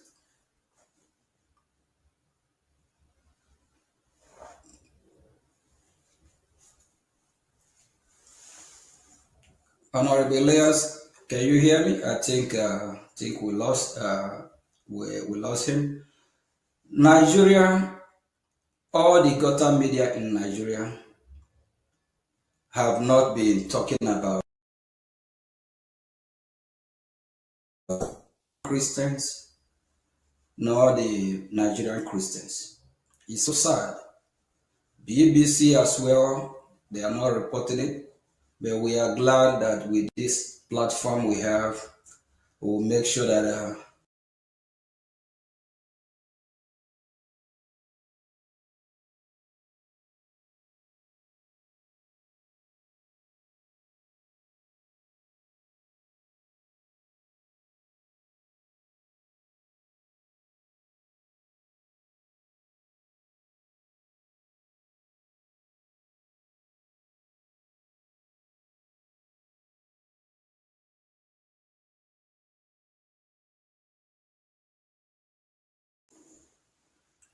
Hello? yes, I think we lost connection. Am I coming out now? Yes, I apologize. I must have been an internet connection issue. I got frozen and I had to log out and re-enter. So I apologize for missing your remarks there. Okay, yeah, I was actually asking question, right? When is the last time you hear this gutter media from Nigeria, whether it is Arise, Channel News, CNN, because CNN is actually worldwide. So, and BBC, when is the last time you hear from this news media channel talking about the genocide against the Christians in Nigeria or the Christians in Biafra? When is the last time you recall? Well, I think the seminal moment was when, with the involvement of our extensive lobbying education campaign, along with some of the other pro-Christian groups here in the United States, when President Trump declared Christian genocide in Nigeria, and it became a worldwide issue. And our role in the education campaign of the U.S. government was highlighted in international media. As far as I recall, there's not been that much attention on Nigerian Christian genocide or the Biafra issue previously, at least to this extent. There was some talk about Christian persecution in Nigeria previously, but very little coverage of the Biafra issue, and even not that much coverage of Nigerian Christian genocide issue. I mean, some very committed members of Congress were talking about it, but it wasn't a worldwide international topic that it is today, where now I think every member of Congress wants to talk about Nigerian Christian genocide and persecution. People are now talking about the Biafra issue. So there's never been this type of awareness previously. There's never been this type of discussion previously, at least not that I'm aware of, but certainly not in recent Yeah, history. My question is about the media. Like, Arise is in Nigeria, Channel News in Nigeria, Nigeria, BBC there in Nigeria. What my question is that when do you recall? When is the last time you heard this news media channel like Arise, CNN, BBC, and Channel News talking about the genocide against the Christian Biafra or the Christian Nigeria? Well, these outlets have always tried to avoid the topic, but given the fact that the President of the United States, the senior leadership of the U.S. government, is talking about the issue, taking action about the issue, and you have so many prominent people talking about the issue, these outlets are no longer in a position to ignore the issue or pretend the issue doesn't exist, which they were able to previously. But, if the President of the United States, the leader of the free world, is talking about an issue, you can't simply ignore, pretend the issue doesn't exist. So because of the president's action, because of the international media attention, even your Nigerian news outlets like Arise News and the other media, they're now forced to talk about the issue. Granted, they put their own spin on the issue, but they're forced to discuss it now. Even with Brgie, for example, Arise News and the other Nigerian media channels did entire segments on the lobbying war, for example, between us and the government of Nigeria. So because the issues gained so much prominence, even what we call the Nigerian gutter media is even forced to discuss these issues now because there's no being able to avoid these issues. So it's just, I think it's a different scenario now, and even the Nigerian media is forced to pay attention. And for the first time, they're discussing Brgie and the lobbying war between us and the government of Nigeria. So I think when we have, that's why what we're doing is so important, because if you don't have U.S. government attention, it's just very easy for Nigerian media and the Nigerian government to pretend the issue doesn't exist or to ignore the issue. Elias, do you know for years now that these media outlets I just mentioned are suppressing the news from, I'll call them terrorist news media because they work with the government of Nigeria. Yes, they are not covering it. They are not, they are actually suppressing it. It's so shameful. You remember what happened during this wonderful, great President Trump inauguration with Arise, right? Yeah, I remember that. I wanted to bring up that example. So they've suppressed the issue for so many years. When we bumped into, it was a complete accident, when we bumped into the Arise News reporter inauguration, he got completely freaked out.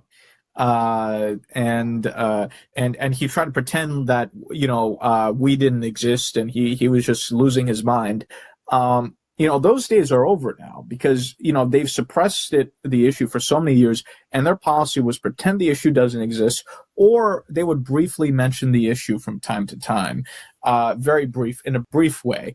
But this is a completely different situation now. They can't suppress the issue like they used to. And the Nigerian media is in an extremely difficult position now. And that's why they're forced to talk about us now. Because of the international support that we have. And I think that's making the Nigerian media very nervous. But you see, because what we're doing has so much, is so heavyweight, Nigerian media is not able to pretend like they were in the past. So it shows you the progress we've made. They're forced to confront an uncomfortable situation now. They're very uncomfortable now that they have to talk about it. You're right about it. I'm so glad that we have a wonderful team in Biafra Republic government in exile, especially steady people. Exactly. People with a wise, reasonable mind, people that are focused, not people that are so self-centered. I'm glad I have a team like that working with me. And also you yourself, you are so wonderful.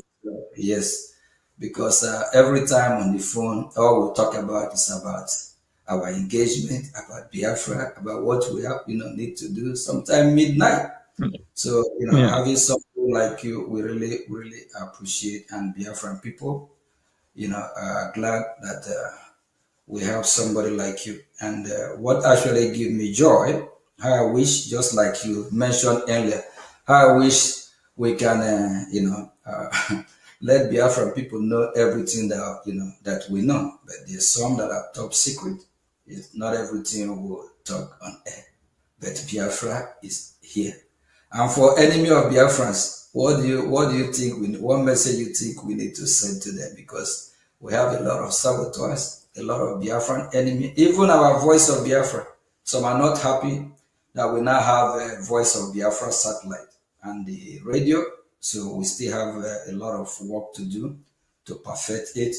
But a lot of Biafran's enemy are freaking out because for so long our voice has been suppressed.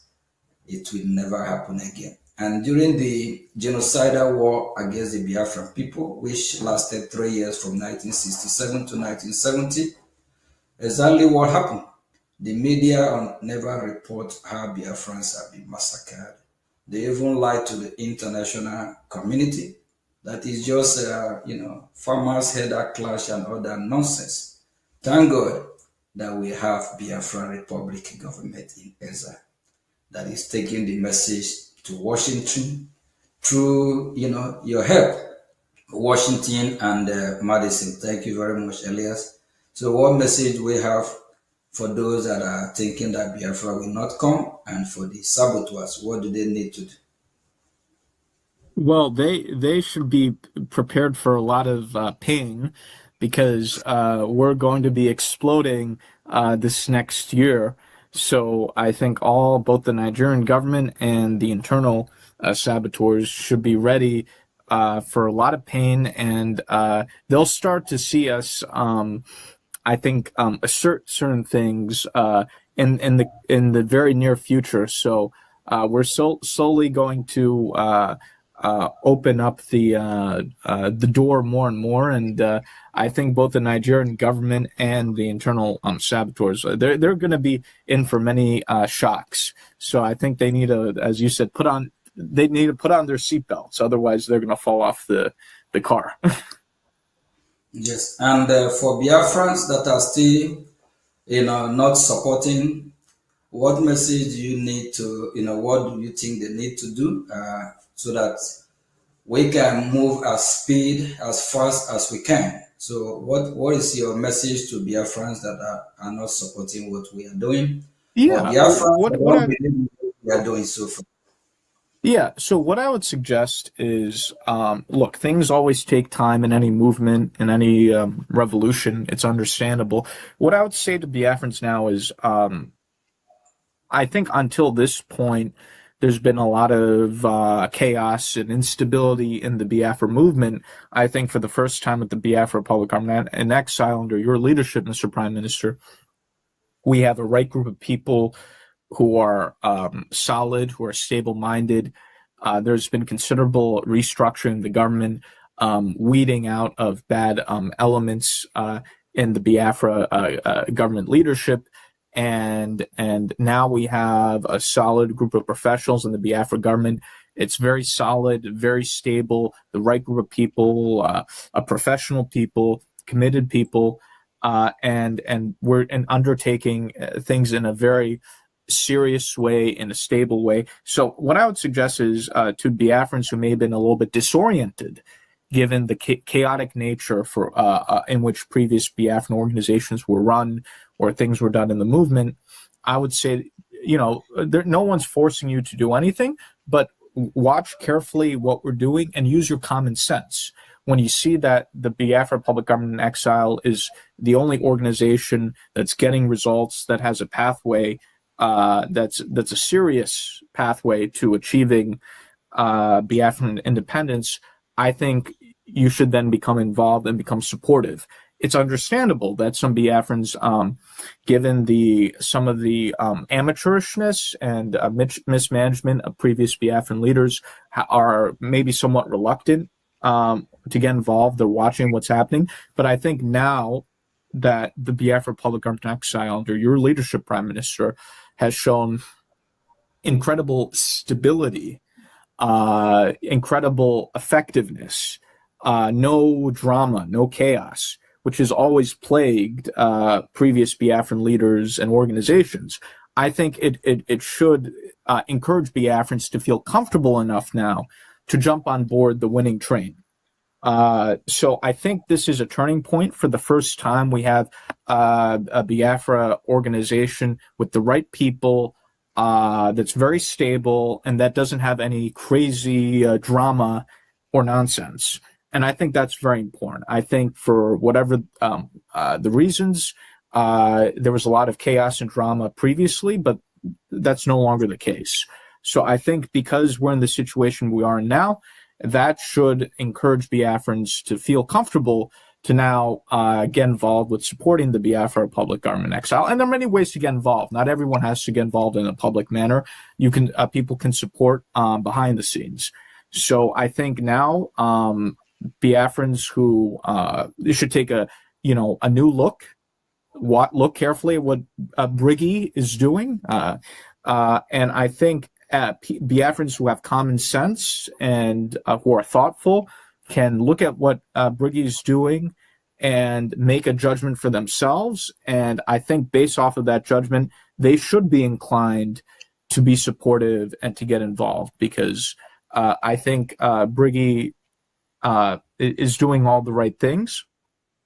And I think everything is now laid out in a way that Biafrans can now join in and be supportive. It's understandable that some Biafrans were a little bit confused or reluctant in the past, but now that things are clearing up and everything is laid out with the Brgie structure that we have, I think Biafrans should set aside past conceptions or notions, look at Brgie with a fresh pair of eyes, come to conclusions on Brigie's effectiveness, which they'll see that it's been very effective, and then come on board and be supportive. This is the time. This is the right time for the Biafrans to join, to come on board the winning train and support Brgie. Thank you very much, Honorable Elias. Thank you, and thank you for all you do. And based on your understanding as somebody who worked closely with United States of American government, of which you also represent in a lot of countries from Africa, is there any other government, Biafran government, that is working hardly, very hard, or working with United States of America government, apart from Brigade, that a government that that probably still that one can look up even a U.S. government FARA document showing that this group or this government, they are fighting to liberate Biafra people. Is there any other government based on your own knowledge or understanding apart from Biafra Republic government in exile? Yeah, Brgie, the Biafra Public Government in Exile, is the only government in exile, not just only government in exile, but is the only Biafran political entity, you could even say, that has high-level relations with the U.S. government. While there are various Biafran groups that exist, the Biafra Public Government in Exile is the only one that has a close working relationship with the U.S. government at high levels and is trusted by the U.S. government. Therefore, I think it's critical that any other Biafra group or Igbo organization be in touch with the Biafra Public Government in Exile if they're interested in engaging with the U.S. government. They should do so through the Biafra Public Government in Exile. So Brgie is the key organization with relations with the U.S. government, and as such, Brgie will play a critical role in the future of Biafra, and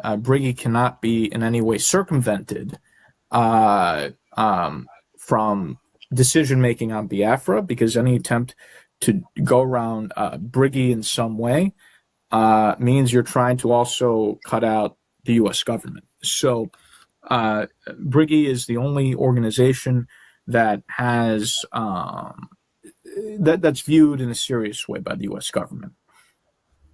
Thank you very much, Honorable Elias. And Biafran people, you have heard it from, we call him Mazi Elias. So we Biafrans have given Honorable Elias a title as well, Mazi Elias. And he worked closely with U.S. government. So he knows more than a lot of us, and is somebody who represents not just Biafran people. He also represents other countries from Africa. So this is his field, this is his profession. So he have given the Biafran people, a well meaningful advice. If you're a Biafran and you love freedom for your people, you love freedom for Biafra, come on board, support Biafra Republic government in Israel. This government is government of the people by the people, and the government officials, they are servants of the people. These are men and women that volunteer their time, their effort, their energy to serve the people of Biafra. Please, you are welcome on board.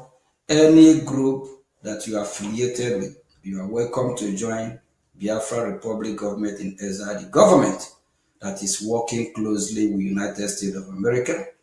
And I, as the Prime Minister of Biafra Republic government in Israel, I am a living witness.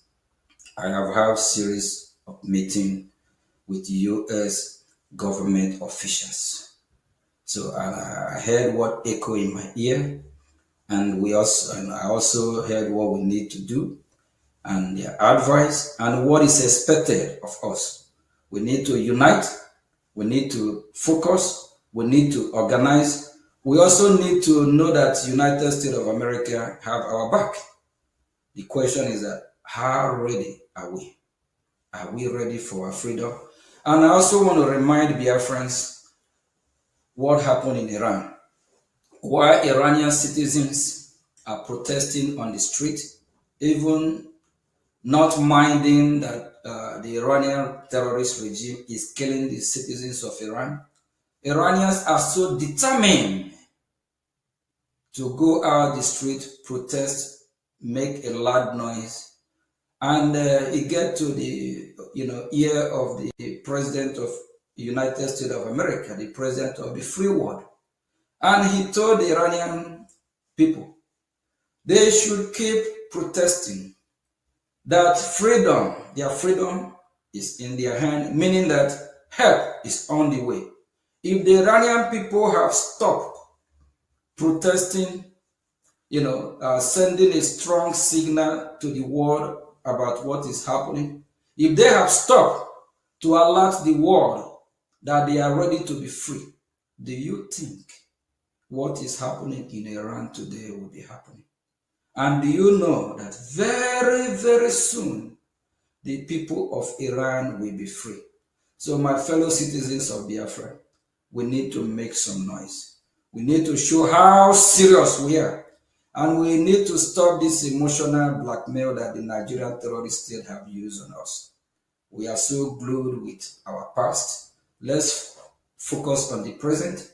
We understand that we have Biafrans that are, have been massacred, and like Mazin Namdekan is kidnapped from Finland, from Kenya, by these terrorists Nigeria.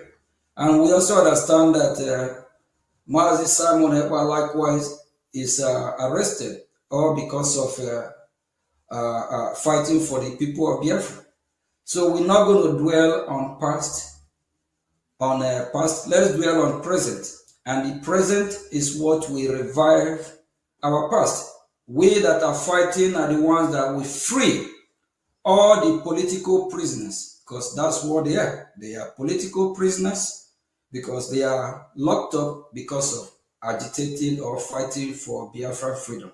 So let us all stop this emotional blackmail that the Nigerian terrorist state are using on us. and support the current leadership of which I'm the Prime Minister. So Biafra Republic government in exile will do everything humanly possible to release all political prisoners. It's a task.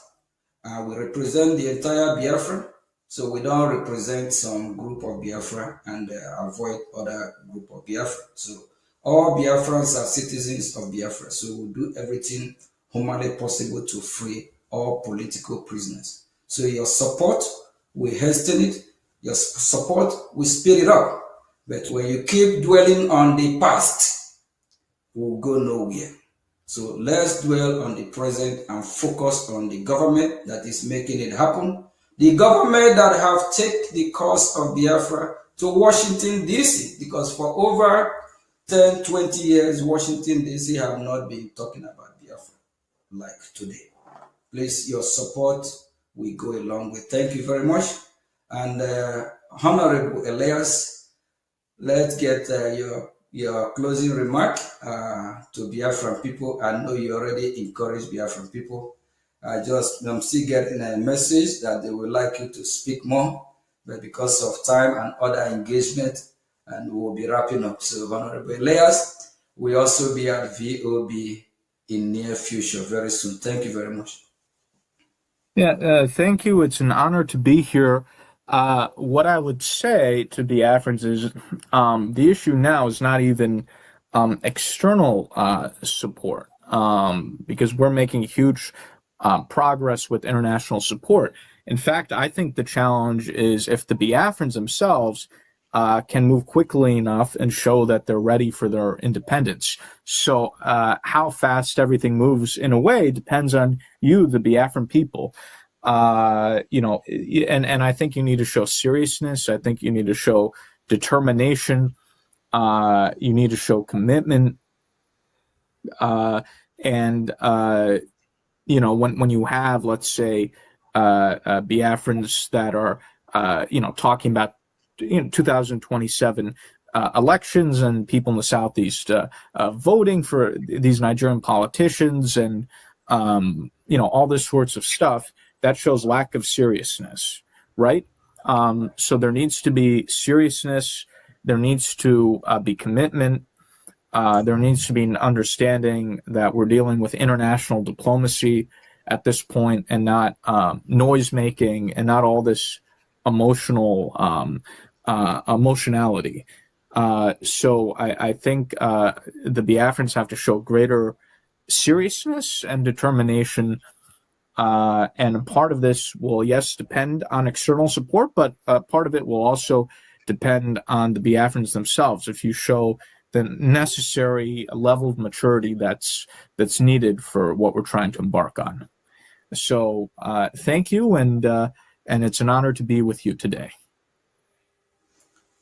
Thank you very much, Honorable Elias, and I'm still going to be seeing you in a few days. We have other engagement in Washington because it's all we do. So it's all about Biafra, freedom of Biafra, freedom of Christians, whether in Nigeria, Middle Belt, Biafra, is our job, and we have to free them. So the voiceless, we have to make sure that we send the message to the international community to come to our aid, and why we Biafrans also need to focus. It's time that we change the dimension. It's time that we all align with Biafra Republic government in exile. The leadership of which I'm the Prime Minister, so Washington, D.C., U.S. lawmakers in Washington, D.C., they are pleased to have somebody like me, and they are pleased to know that I'm steady, and I'm somebody with common sense. I'm not somebody that they cannot count on or rely on. That's what matters.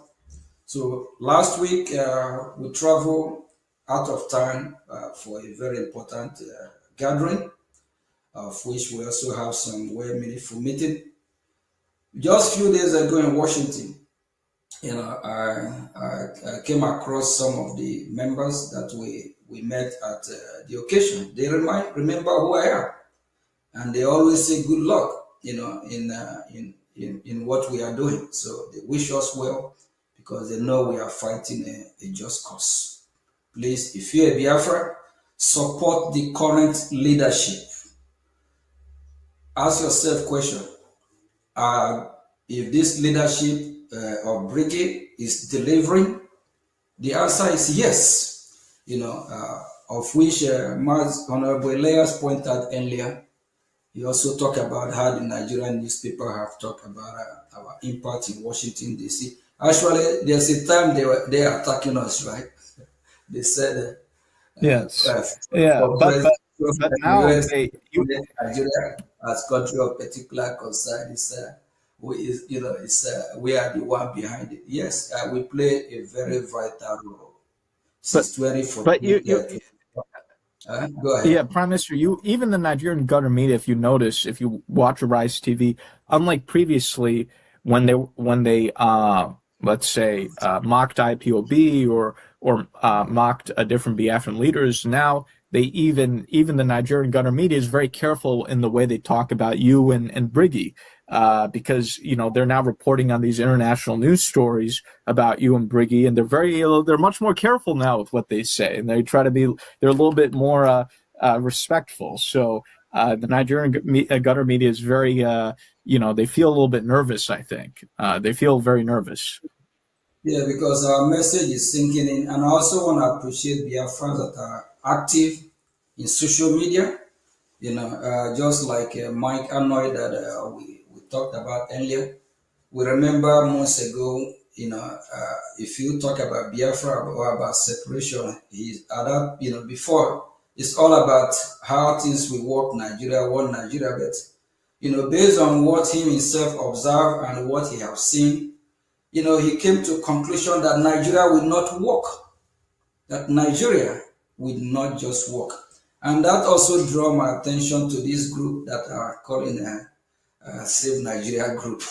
I laugh, know why I laugh, Elias? I remember Gowon, right? Gowon is from Middle Belt. Yeah, Gowon fought and he killed Biafrans in millions. He tried to save Nigeria. Gowon try hard, very, very hard to save Nigeria. The same Nigeria that he tried to save is the same Nigeria that is killing his people. Even our former leader, Ojuku, told Gowon that Gowon would be alive and watch Nigeria kill his people. And it's happening. Yes. His community is being killed, is the one being killed. Yeah. The one that tried to save Nigeria, just like this young man called Henson, whatever his name is. I'm like, what's wrong with him? You can't save Nigeria. You can't. A former president named Obasanjo said Nigeria insecurity can never stop. Obasanjo said Nigeria insecurity can never stop. That means what is happening, it just can't stop. And I thank God that Washington D.C. is beginning to realize, like one of the speaker at the hearing just a few days ago, he compared Nigeria to like Yugoslavia, right? Yes. Yes. So Nigerian people, they need to go and get their own separate country. So like if the Fulani people, if they believe Nigeria is their country, they can go coexist with the North, like the Hausa. We call them Hausa Fulani. So we encourage the Middle Belt. Nigeria can't be saved. Don't deceive yourself. And the funny thing is that the more they try to save Nigeria, the more Nigeria killed. It happened in Lekki Toll Gate. While Nigerians are waving Nigerian flag, protesting against police brutality, Tinubu, the same terrorist president, do you know that Tinubu ordered the military to open fire and kill a lot of these people protesting for freedom? Not to even these people at Lekki Toll Gate, not that they are protesting to exit Nigeria. They are just protesting for better Nigeria then.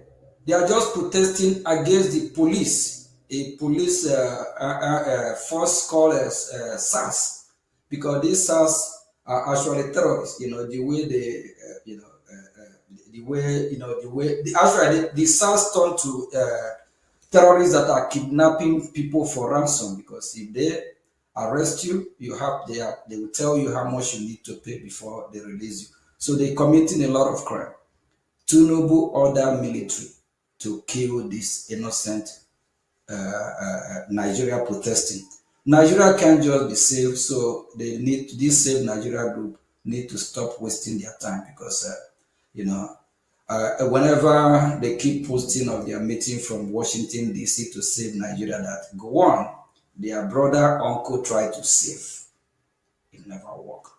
And the same Nigeria that they try to save is killing them. So it's high time Biafran people wake up, since they know that Nigeria can never work. Please support Biafra Republic government in Ezra. Biafra is here. We need to be more organized. We need to be more serious than ever before. So how I wish I can break some news that will make your day, but just believe me when I say Biafra is here. So there's a lot of talk going on. A lot of countries that want to support Biafra. They are just waiting for the... Elias, what are they waiting for? Go ahead. Green what? Well, they're waiting for green light. So Biafra is yes, here. green light. Yes. Biafra is here. So they are watching us. Thank you very much. Thank you from here. And thank you for being our first guest in VOB, Voice of Biafra. And, we are happy. Go ahead. It's a great honor for me. It's a great honor.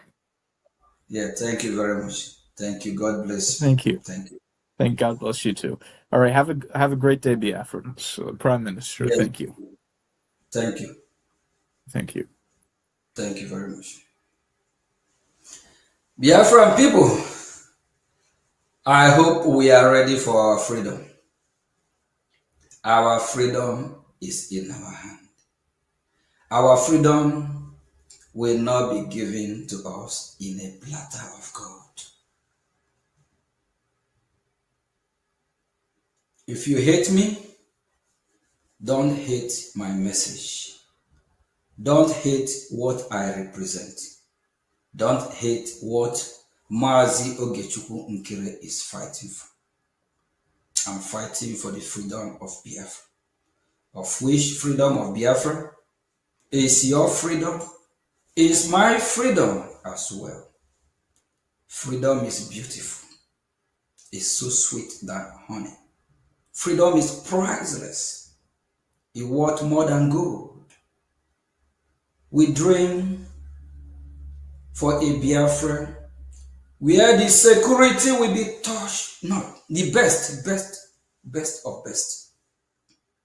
Where you can leave your door wide open, travel far and wide, come back without anyone going in your house to steal any of your belongings.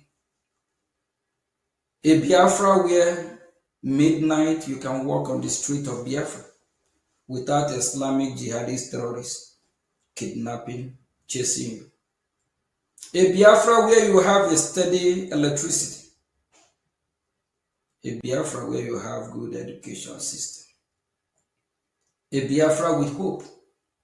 A Biafra where everyone from different countries of the world we want to live.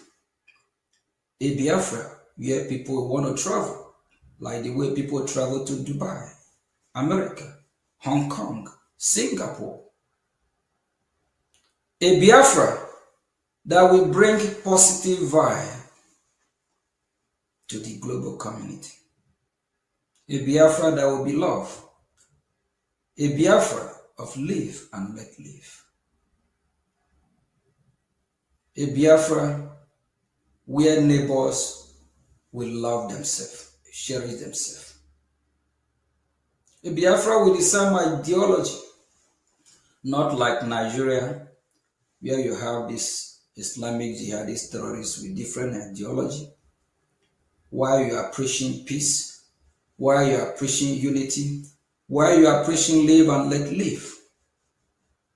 The Islamic jihadist terrorists of Nigeria are preaching hate, why they are preaching jihadism, how you will be killed. With your support, with your help, we can all achieve this milestone. It's our dream. Our forefather dream, when are we going to be free? That is the reason why our leader, Ojukwu, resurrect the hope for Biafran people, for us to be free. Because we deserve to be free as free people. And we know that if we don't fight to be free, if Biafra land is overrun,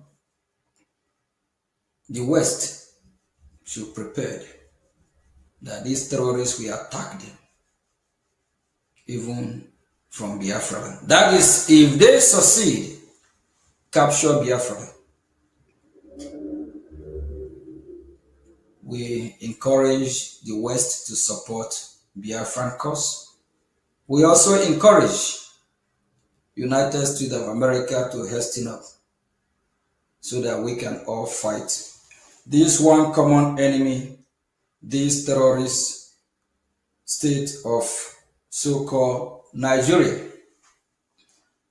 Thank you, thank you, thank you, thank you. And for those that will be supporting now and those that will support later, we appreciate you. We appreciate all of you sacrifice. Thank you from here, and God bless you.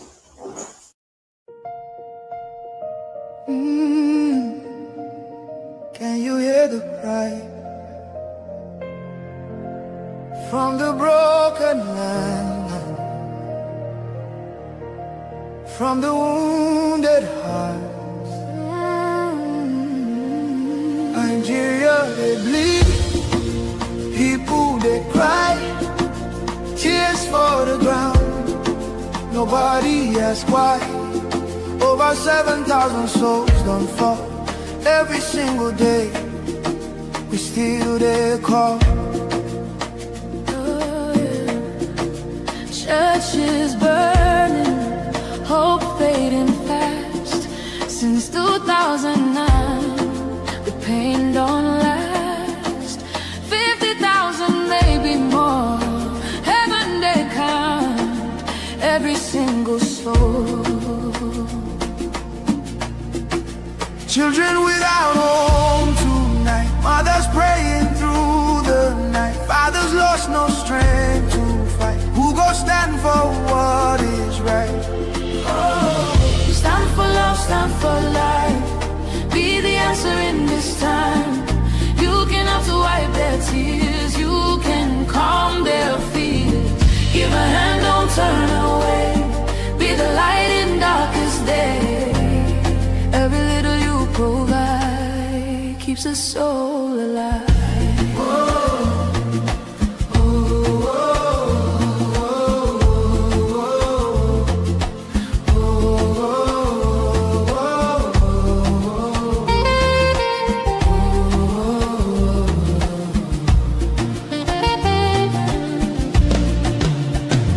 Millions roaming, nowhere to stay. No clean water, no food today. Kidnapped voices crying in chains, silent echoes filled with pain. 19,000 churches gone, but faith still rising, holding on. In the ashes, hope remains. Love can heal the deepest pain. Shelter broken, dreams erased. Hungry hearts we can embrace. Let compassion take its place. Now's the time to show His grace. Stand for love, stand for life. Be the answer in this time. You can help to wipe their tears. You can calm their fears. Give a hand, don't turn away. Be the light in darkest day. Every little you provide keeps a soul alive. Food, water,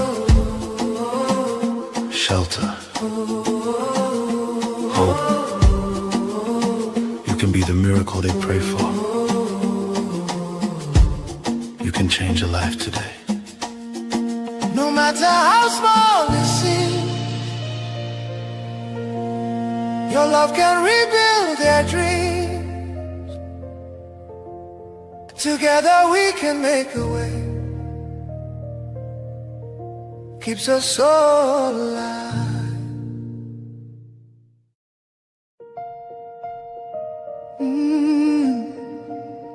Can you hear the cry from the broken land, from the wounded hearts? Nigeria, they bleed, people they cry, tears for the ground, nobody asks why. Over 7,000 souls don't fall. Every single day, we still there call. Oh, yeah. Churches burning, hope fading fast. Since 2009, the pain don't last. 50,000, maybe more. Heaven they count every single soul. Children without home tonight, mothers praying through the night, fathers lost no strength to fight. Who go stand for what is right? Oh, stand for love, stand for life. Be the answer in this time. You can have to wipe their tears, you can calm their fears. Give a hand, don't turn away. Be the light in darkest day. Every little you provide keeps us soul alive.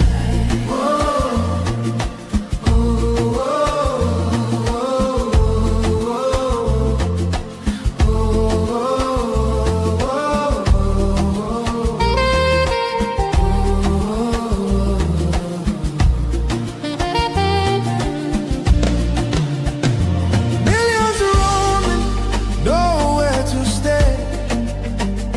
No clean water, no food today. Kidnapped voices crying in chains, silent echoes filled with pain. 19,000 churches gone,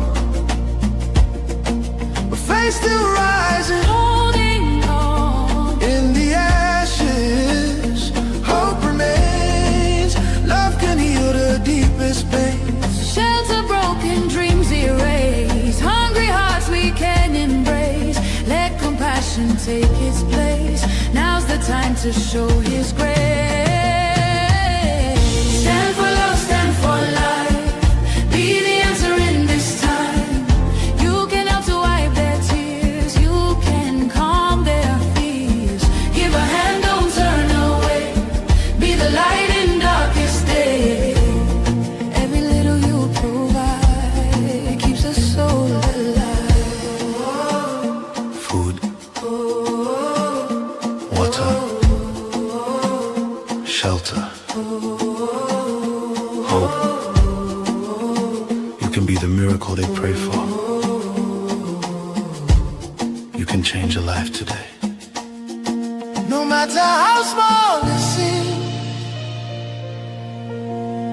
your love can rebuild their dreams. Together we can make a way. Keeps us all alive.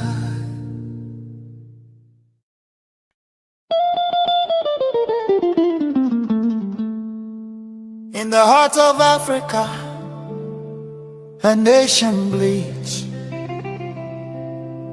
Not from a single wound, but from 1,000 cuts, inflicted by a forced union, never meant to endure.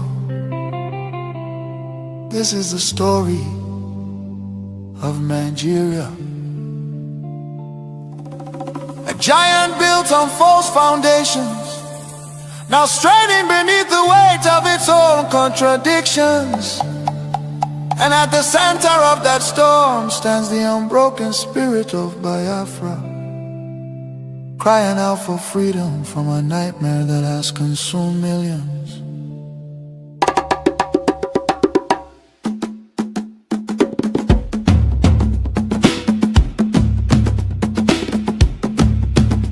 It began with the rivers of blood in 1966. Thousands of Biafran men, women and children, professionals, traders, students and families who had built lives across the Federation became targets in the northern city, fueled by ethnic hatred and religious hostility. Mobs descended upon innocent civilians. They were slaughtered in their homes, in crowded markets, and aboard trains carrying desperate families back to the east. Streets were littered with bodies, rivers choked with corpses. Survivors returned to the east carrying trauma, grief, and the painful realization that they were no longer wanted in the Nigerian Union.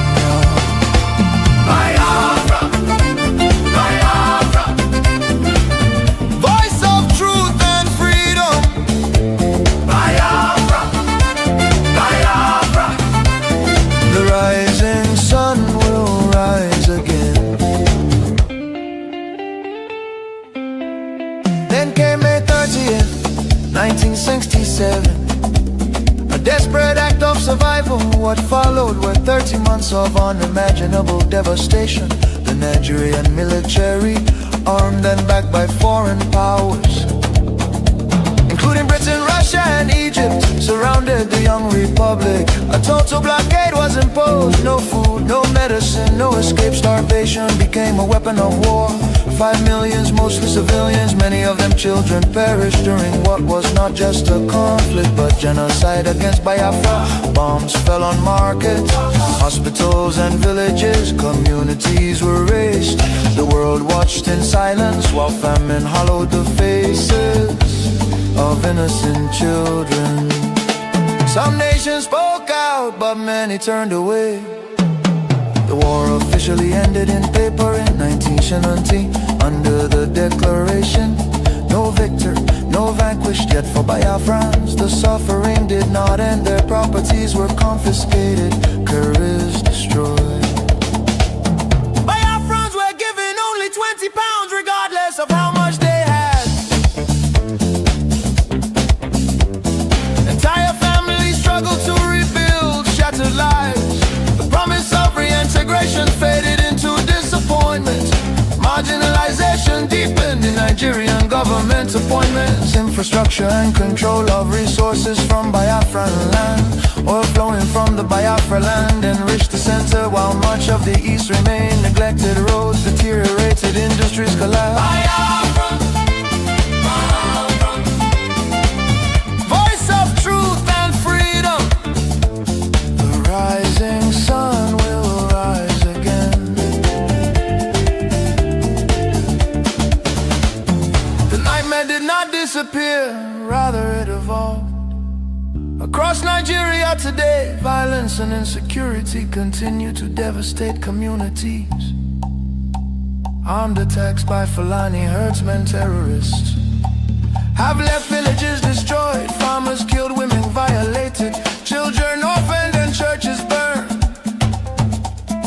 Boko Haram and its offshoots have unleashed terror across multiple regions in the southeast. Demands for Biafra and self-determination are often met with military crackdowns, arrests and bloodshed. Protesters have been killed, fear and tension continue to rise. These tragedies reflect the deadly consequences of forcing vastly different peoples into one political structure. Through the 1914 British amalgamation, distinct ethnic nations, religion, traditions, ideologies, and systems of governance were merged without consent and without a shared national vision. The North's feudal and religious conservatism can never blend with the South's entrepreneurial drive. And the East Republican individualism attempts to hold the Union together continue to be at the cost of innocent blood. Why does Biafra matter? Biafra means self-determination. Biafra represents dignity, survival, and the right of a people to life and choose their future. Biafra symbolizes resilience, innovation, enterprise, and hope. The vision is of a nation with secure borders, focused development, protection of its citizens, and economic engagement with the world of future, free from oppression, fear, and perpetual conflict. The solution is not endless political conferences, military force or federal quota system, but a peaceful separation based on shared values and voluntary association. History shows that artificial unions often fracture violently, while honest separation can allow wounded nations to recover. Biafra is not dead, Biafra lives. It lives because the desire for freedom cannot be extinguished. Nigeria's ongoing crisis, corruption, insecurity, poverty, and division are proof that one structure cannot hold people with dangerous diversities together. For the million already lost, for the children yet unborn. Biafra, Biafra independence is non-negotiable. Let Africa remember that true unity cannot be sustained by force.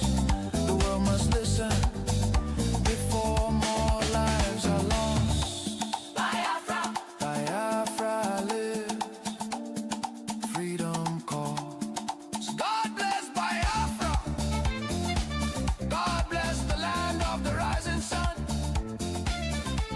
God bless Biafra Republic, government in exile, led by Prime Minister His Excellency Okechukwu, for standing tall in the pursuit of Biafra independence. Biafra, Biafra.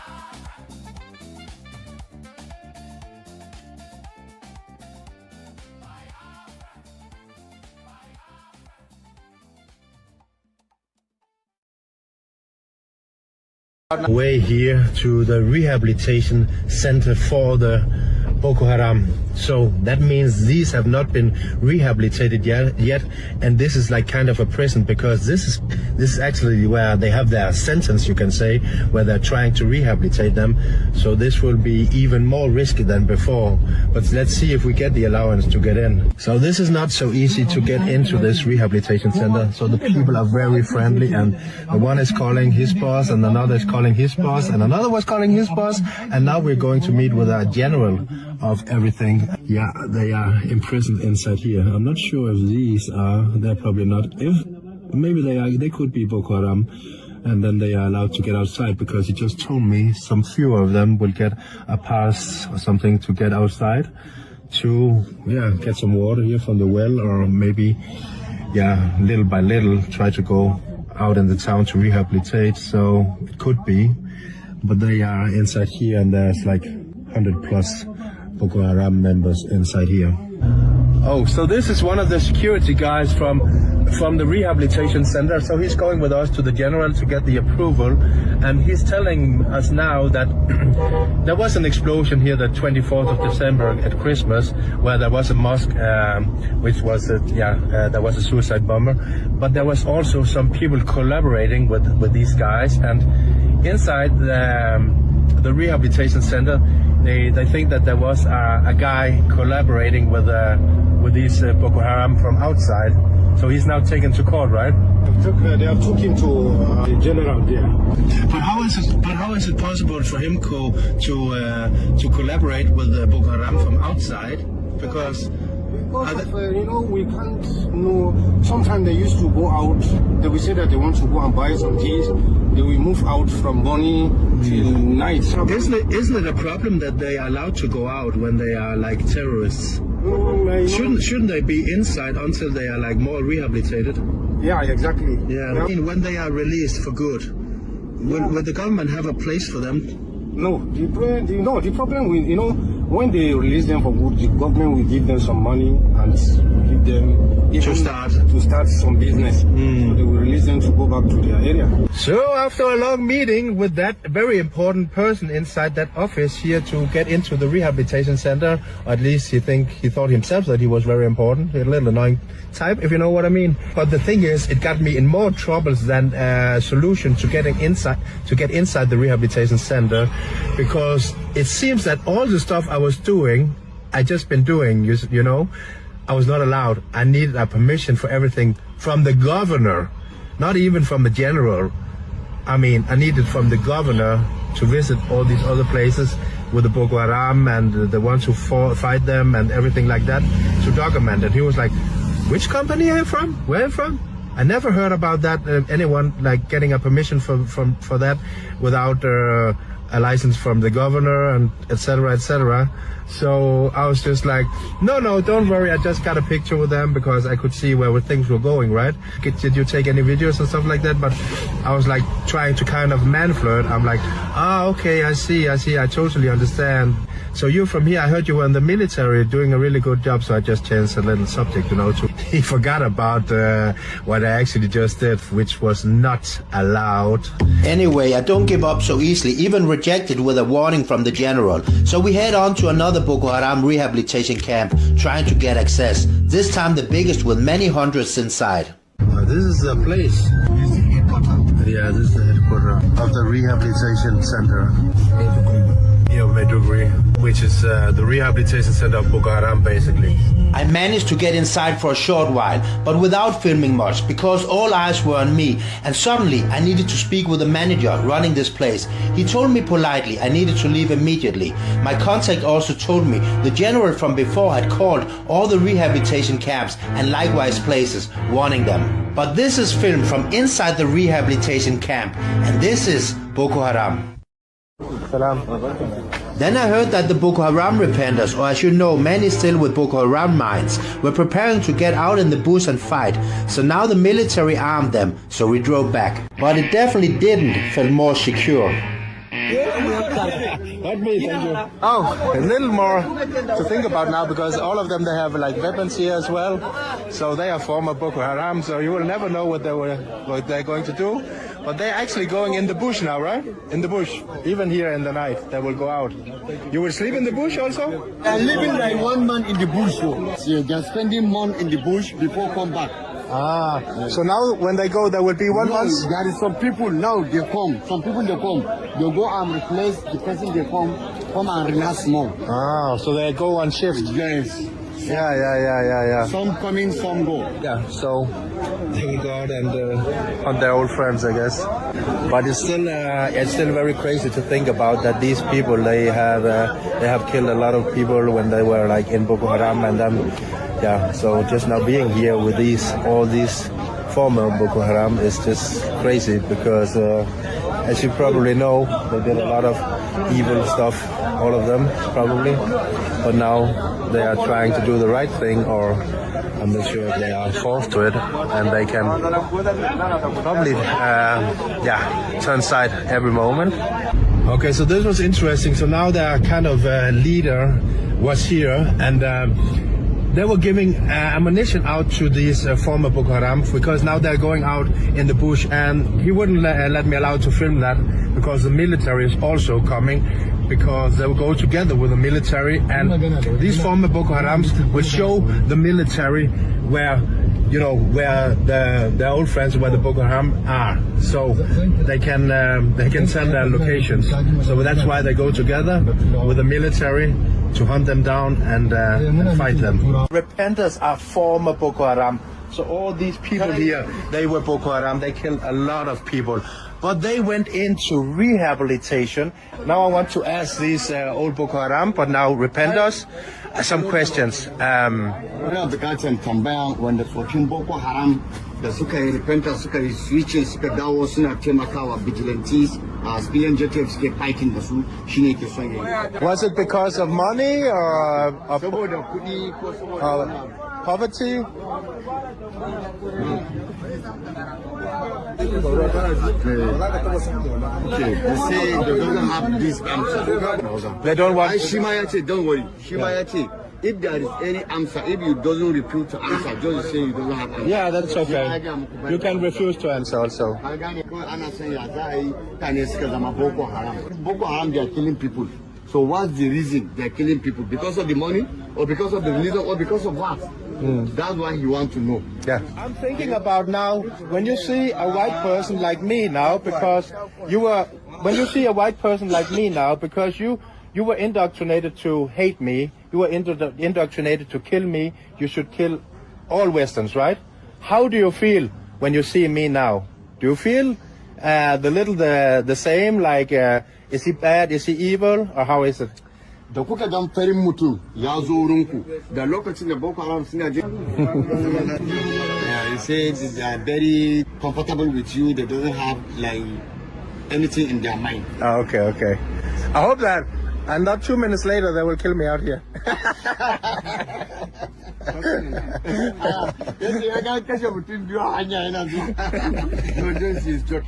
I'm joking. Just when I'm standing here, joking, thinking I'm okay, there comes this man from the side with something hidden inside his jacket, approaching me, but luckily getting stopped by one of the others. They took him away, and I was later told he had a knife in his jacket, which he tried to attack me with. This is where I realized that many of these people will never change. They are still Boko Haram terrorists inside, now just being paid by others for a moment.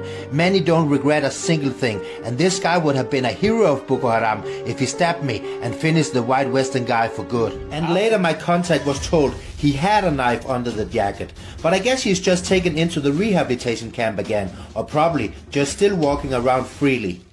Yeah. Why you are and their mind are already fucked up. Yes. So you never know what they can. Yes, that's why you stop him. Yeah. That's why you stop him. Because maybe if he killed me, if he go back to Boko Haram one day, he would be a hero. Yes. That's why. Yes. This is actually very dangerous to be here for a white man, because their mind can just change like that and then stab you. Yes. I'm very happy that you saw the same as me. But back to this meeting with these former Boko Haram, or still Boko Haram, who knows? That they see, you know you, me, I don't know you, I know they tell you. You understand? Yeah. Because he say you are a news person, yeah, and he can't tell you his story because just like that he doesn't know you. No, he doesn't know where you understand. come from. He can. No problem. When they are killing people out in the bush, I mean, why do they also kill other Muslims? Me yasa mutane suke kashe musulmai irin Boko Haram? Me yasa suke kashe musulmai a jeji tunda sun ce wancan musulmai ne? I am not a cikin wasu. So as a Boko Haram, how many people did you kill, you think? No, you're not answering.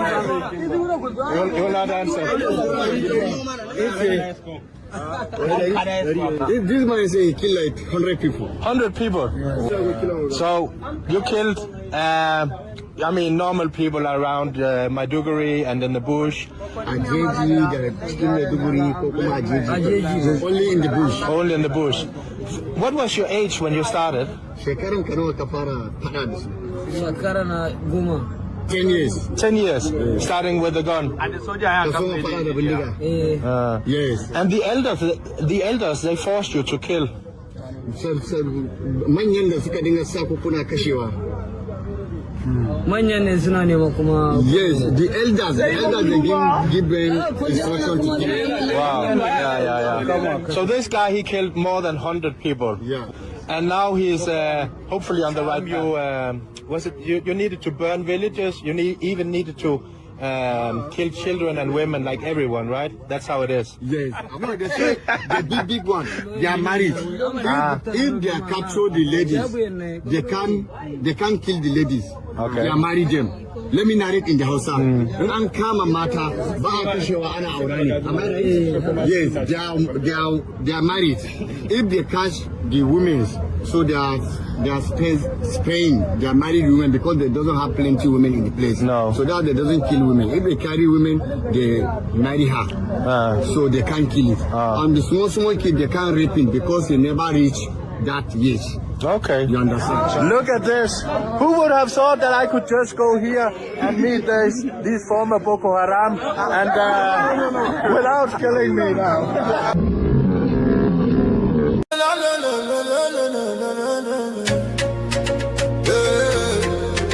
Turn 'em up.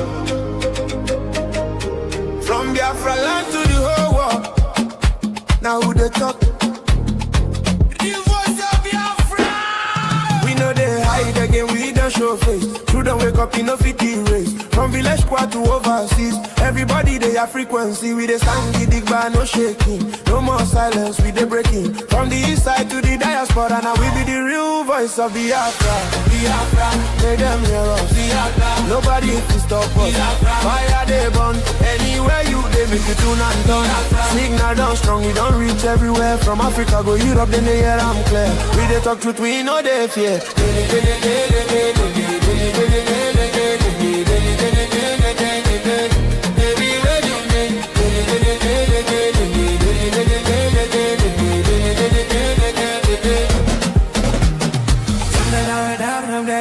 I'm Barrister Daniel Solomon Manturi, the National President of Birom Youth Molder Association, presently in NTV community where women and youth came out en masse and staged a protest over the unwarranted arrests and detention of unarmed young people who were offering complementary security services to the existing federal security on ground by helping them with the intel and to also cover some loopholes where if there is any suspicious movement, they could call on the conventional security for needed response. But we learned from them, 4 of them that are here behind me, were giving such a service, and military personnel from nearby community, Mejanke, came into this community and arrested these young people and whisked them to Gashish FOB. That was on Saturday, a day before yesterday. And it was around 9 p.m. of Saturday. And surprisingly, even the community leadership came out and confronted, and inquired from the military personnel that, why have you arrested these young men that are keeping watch over this environment? Can I have these boys back? They said no, that they were arrested, one, for moving in the late hours, and secondly, for playing snooker, which there is no snooker in that place. It's an old stock that has already been destroyed. There is no possible for people to have been using that snooker. And thirdly, that they were drunkards. And I don't know where in Nigeria that drunkenness has been termed as an offense that will warrant an arrest of people, and then they are kept in continued detention for good 2 days. And not only that, they were brutalized, they were subjected to all sorts of inhuman treatment, as if they are not members of human family in this environment. So that particular act is highly condemnable and unacceptable. And we call on the relevant security agency, particularly the Operation Enduring Peace, to please, as a matter of urgency, arrest those individuals, those security personnel that arrested these 4 people and investigated them, because as far as we are concerned, for them to have come and arrested young people that would never had armed. Imagine if these guys were in possession of knives, what would have happened? They would have been possibly dead by now. And imagine if they were vigilante in possession of these then guns, they would have massacred them in this particular environment. So that one is condemnable. And the attackers, look at their houses all over this environment. We've never heard of one day military operation going to sack their house, going to arrest the militant. But when the innocent locals who are trying to develop their self-defense mechanism out of courage will now be arrested and then tagged as terrorists, as bandits. It is not only here this incident happened. 3 days ago, an incident occurred around Downwall in Riom local government. The military were invited. That this is a situation When they went there, the young people that gathered courage to evacuate one of the victims that was brutalized and injured fatally by the Fulanis and their terrorist cohort, when they were rushed to the hospital, on their return home, the same military went and arrested this young people, tagged them as Birom terrorists, circulated their photos, and today they are in detention at the STA facility in Jos. The question to ask is that, who then are the killers of Plateau people? Who are the ones giving encouragement to the armed people to come? Because if unarmed and few individuals that are trying to stage a defense set mechanism in their location against external intruders that come with sophisticated weapons and then are arrested and are not in any way, the communities are not giving security cover, how much more then of our security as people in this general area? It is very obvious by our firm position that those repentant Boko Haram that were conscripted into the Nigerian military are the ones deployed to Plateau and are the ones perpetrating this, and are now projecting the military as complicit. Otherwise, why should there be this kind of arrest? What happened? Tell us what happened immediately after the arrest of these civilian guards who were simply standing watch in front of their houses. Now, after the arrest of these young people, we want to believe for their pictures to have gone viral, which it was not Fulani that arrested them, it were personnel of Nigerian military. Now, they may have shared it with their cohorts, whom we believe are the terrorists. Now, after sharing those pictures, they now circulated everything and termed these people as terrorists. And then they have known that communities within this environment have already been crippled, have already been weakened. And therefore, the attackers came last night and attacked Hurum, a nearby village, and 4 people killed. 5 others are presently in the hospital as a result of fatal gunshot they sustained. Now, that is how helpless the situation has become. And we have managed this morning to address the people having agreed to open the road so that there will be movement.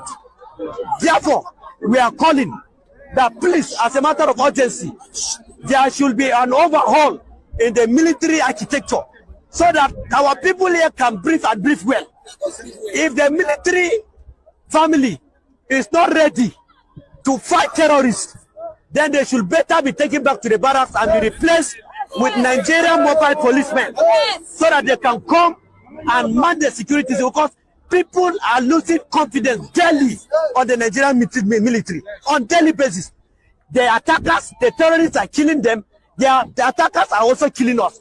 Instead of us to join hands in synergy to fight against the terrorists, you are now weakening and crippling communities that have staked their self-defense so that the attackers will come and have their field day. And the same last night, there was another attack in Shono, close to security point, and 2 people were killed.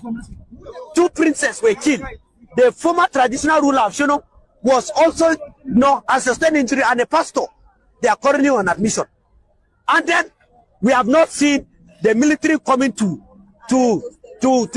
conduct and then carry out their kinetic and their agility in arresting situation, but they can only come into communities and arrest young people that are trying to defend their communities against external aggression. Which kind of lifestyle is this? Which kind of world are we into? If the heroes of those days will come to life and see what is happening to Nigerians, they will weep bitterly, because that is not the Nigerian they fought for it to be a united entity. Great people of Biafra. This is the voice of Biafra. The voice that cannot be silenced. The voice of truth, resilience, and freedom. Speaking to you in the spirit of courage and in the language of liberation, Nigeria government has lost control over insecurity. Fellow listeners, what was once whispered in fear, what was once denied in arrogance, has now become a reality too loud to ignore. A nation staggering under the weight of its own contradictions is rapidly losing control over insecurity. From the north to the south, from the east to the west, the land trembles, not from natural disaster, but from man-made chaos. Communities abandoned, villages raided under the cover of darkness, highways turned into corridors of fear. Citizens left to fend for themselves.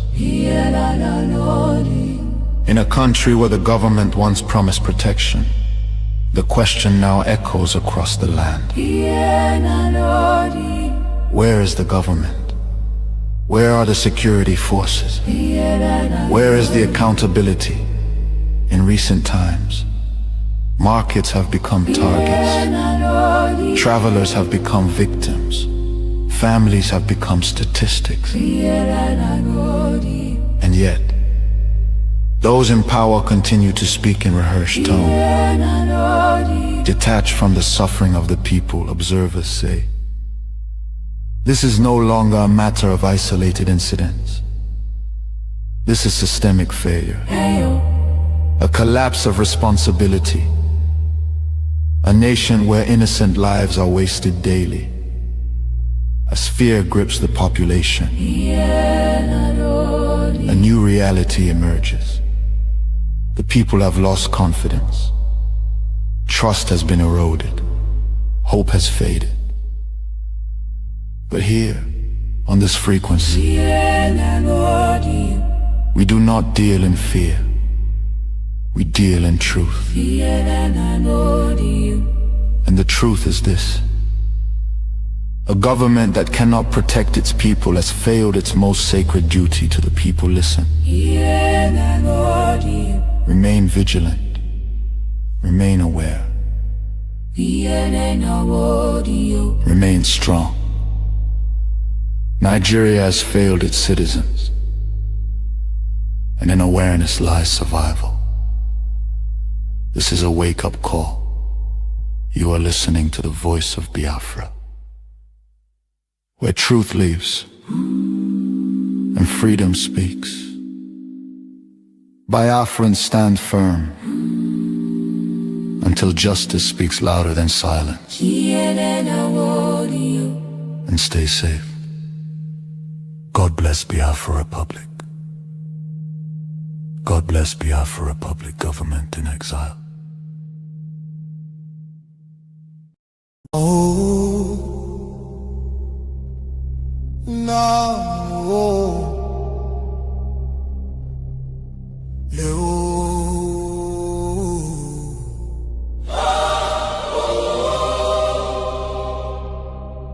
From every village, every city,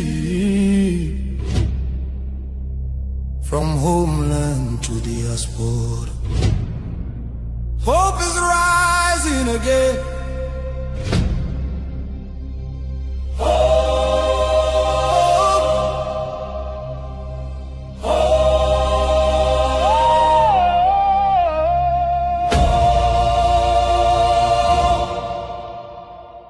Biafra now our only hope. Yes, now our only hope. Hope for today, hope for tomorrow. No more pain, no more sorrow.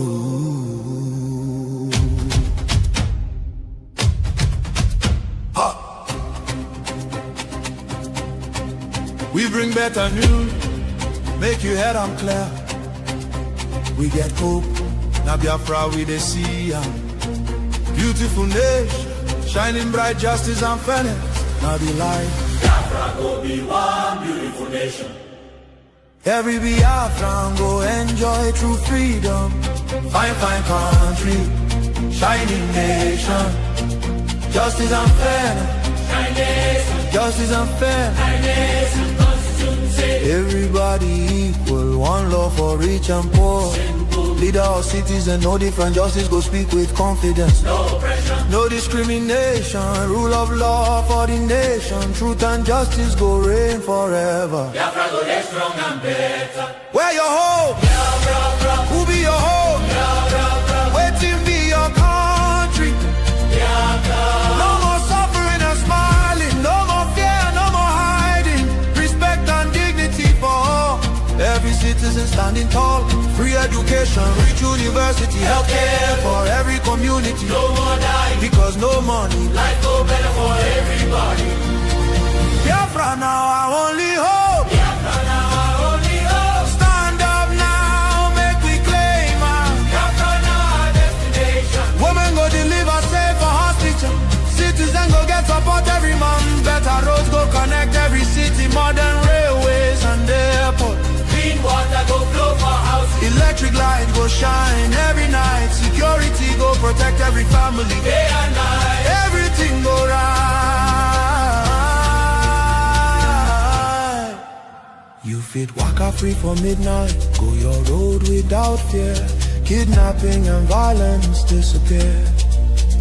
Peace and progress everywhere. Mama and papa go get retirement benefits. Nobody go kill you for Biafra and go free. Now wahala, the person don't buy for him head. Oil and gas beneath our ground. Now the people will get the land, go control them. Resources go serve the people. Prosperity go spread for all. Anything we do for our land. Now our citizens go manage them. Development go reach every corner. Nobody go suffer again. No vote buying, no rigging game. Election fair and play. One woman, one vote. One man, one vote. Your voice go matter every day. Biafra now our only hope. Biafra now our only hope. Hope for today. Hope for tomorrow. No more pain, no more sorrow.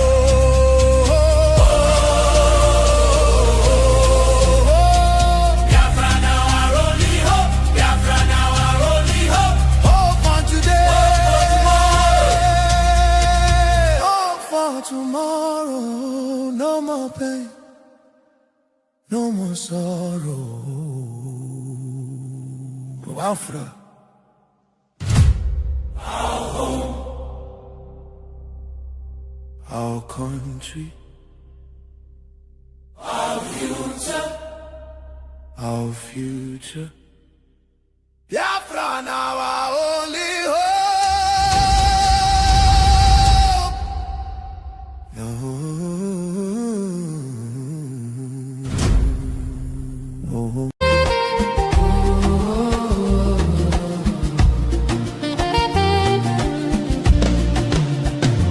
Millions roaming, nowhere to stay. No clean water, no food today. Kidnapped voices crying in chains. Silent echoes filled with pain. 19,000 churches gone, but faith still rising. Holding on.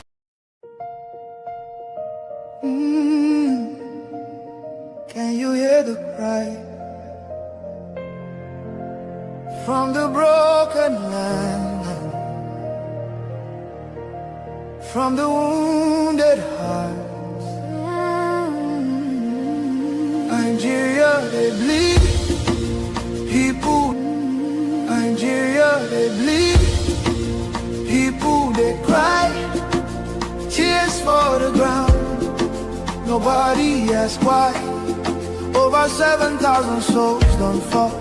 Every single day, we still there call.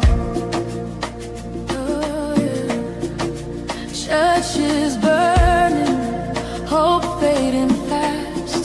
Since 2009, the pain don't last. 50,000, maybe more.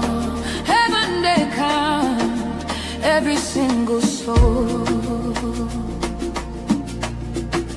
Children without home tonight. Mothers praying through the night. Fathers lost, no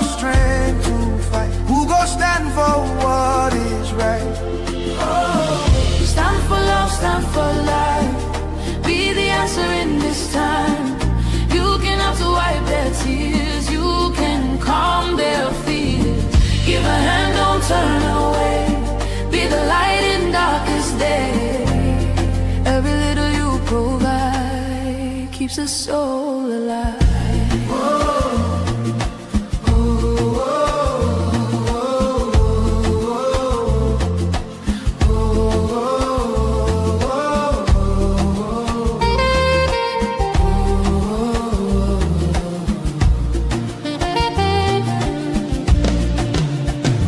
Millions roaming, nowhere to stay. No clean water, no food today. Kidnapped voices crying in chains, silent echoes filled with pain. 19,000 churches gone, but faith still rising. Holding on. In the ashes, hope remains.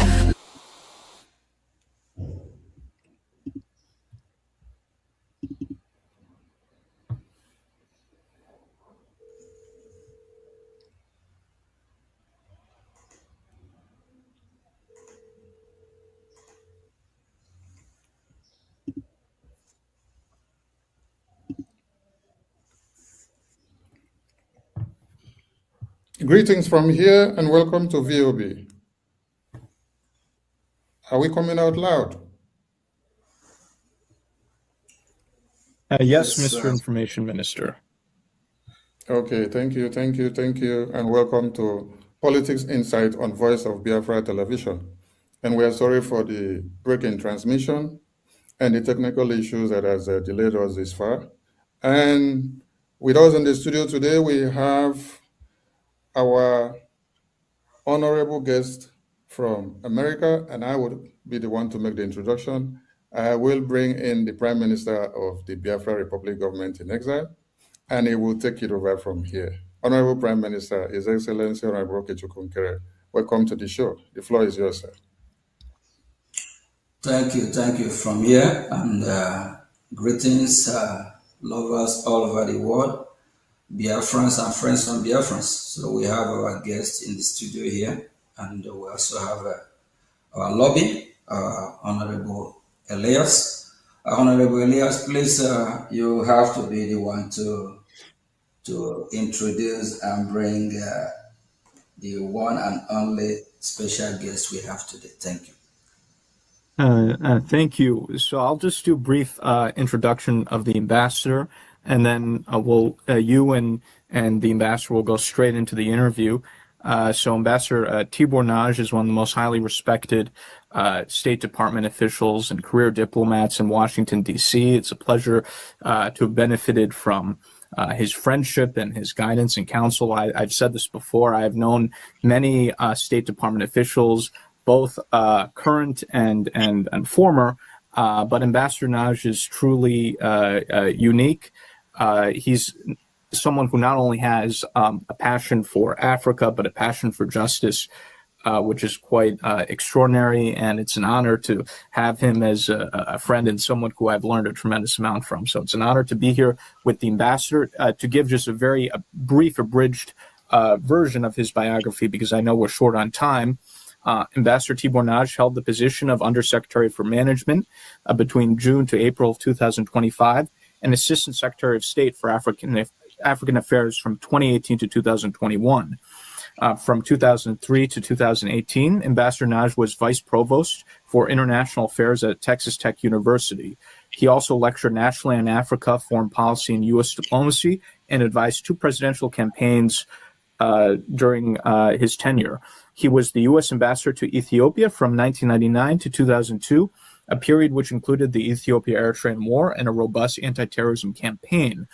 Previously, he was ambassador to Guinea after serving as deputy ambassador in Nigeria, Cameroon, and Togo. He also had assignments in Zambia, the Seychelles, Washington, D.C., and an earlier tour in Ethiopia. Ambassador Nagy arrived in the U.S. as a political refugee from Hungary and received his BA from Texas Tech University and MSA from George Washington University. His U.S. State Department awards include commendations for helping prevent famine in Ethiopia, supporting the evacuation of Americans from Sierra Leone during combat, supporting efforts to end the Ethiopian-Eritrean War, and managing the U.S. Embassy in Lagos, Nigeria during political and economic crises. He was selected as runner-up for Deputy Chief of Mission of the Year in 1995 and knighted by the President of Guinea in 1999. Ambassador Nagy contributed periodic op-ed pieces, and co-authored the nonfiction winner of the 2014 Paris Book Festival on managing difficult international environments, Kiss Your Latte Goodbye. So without further ado, I turn it over to Ambassador Nagy and you, Mr. Prime Minister, who will be interviewing the ambassador. So thank you. Thank you very much, Elias, for that fine introduction. And Ambassador Nagy, welcome to Voice of Biafra. Let's go straight to the question. I know we have a lot of questions for you, and we appreciate your time. Ambassador Nagy, what have been your history of engagement with Nigeria throughout your storied multi-decade career? You have been Deputy Ambassador of Nigeria during a tumultuous time of Nigerian history in the 90s, and then dealt with the country as Assistant Secretary of State of Africa Affairs between 2018 and 2021. Yes, thank you very much. And I am just honored to be on this broadcast. Thanks very much again, Elias, for the introduction. I've been interested in Nigeria actually since I was a student back at Texas Tech, because the Biafra War was going on when I was a student. And I followed the events there very, very closely. Then, since all of my career was dedicated to Africa, we say in the American diplomatic service that you are not really an Africanist unless you have a tour in Nigeria. So I was very honored to be picked as the deputy ambassador back in the early 1990s, and I served a very distinguished American ambassador, Ambassador Walter Carrington, who many Nigerians still remember as being a champion for freedom. During my time in Nigeria, it was the military dictatorship. And because I got to know the country, I fell in love with the country and the people. I've been following Nigeria very closely ever since. It has broken my heart to see what such a country with incredible potential has suffered because of bad governance and other things. So for me, Nigeria is obviously one of the most critically important countries, not just in Africa, but frankly in the world.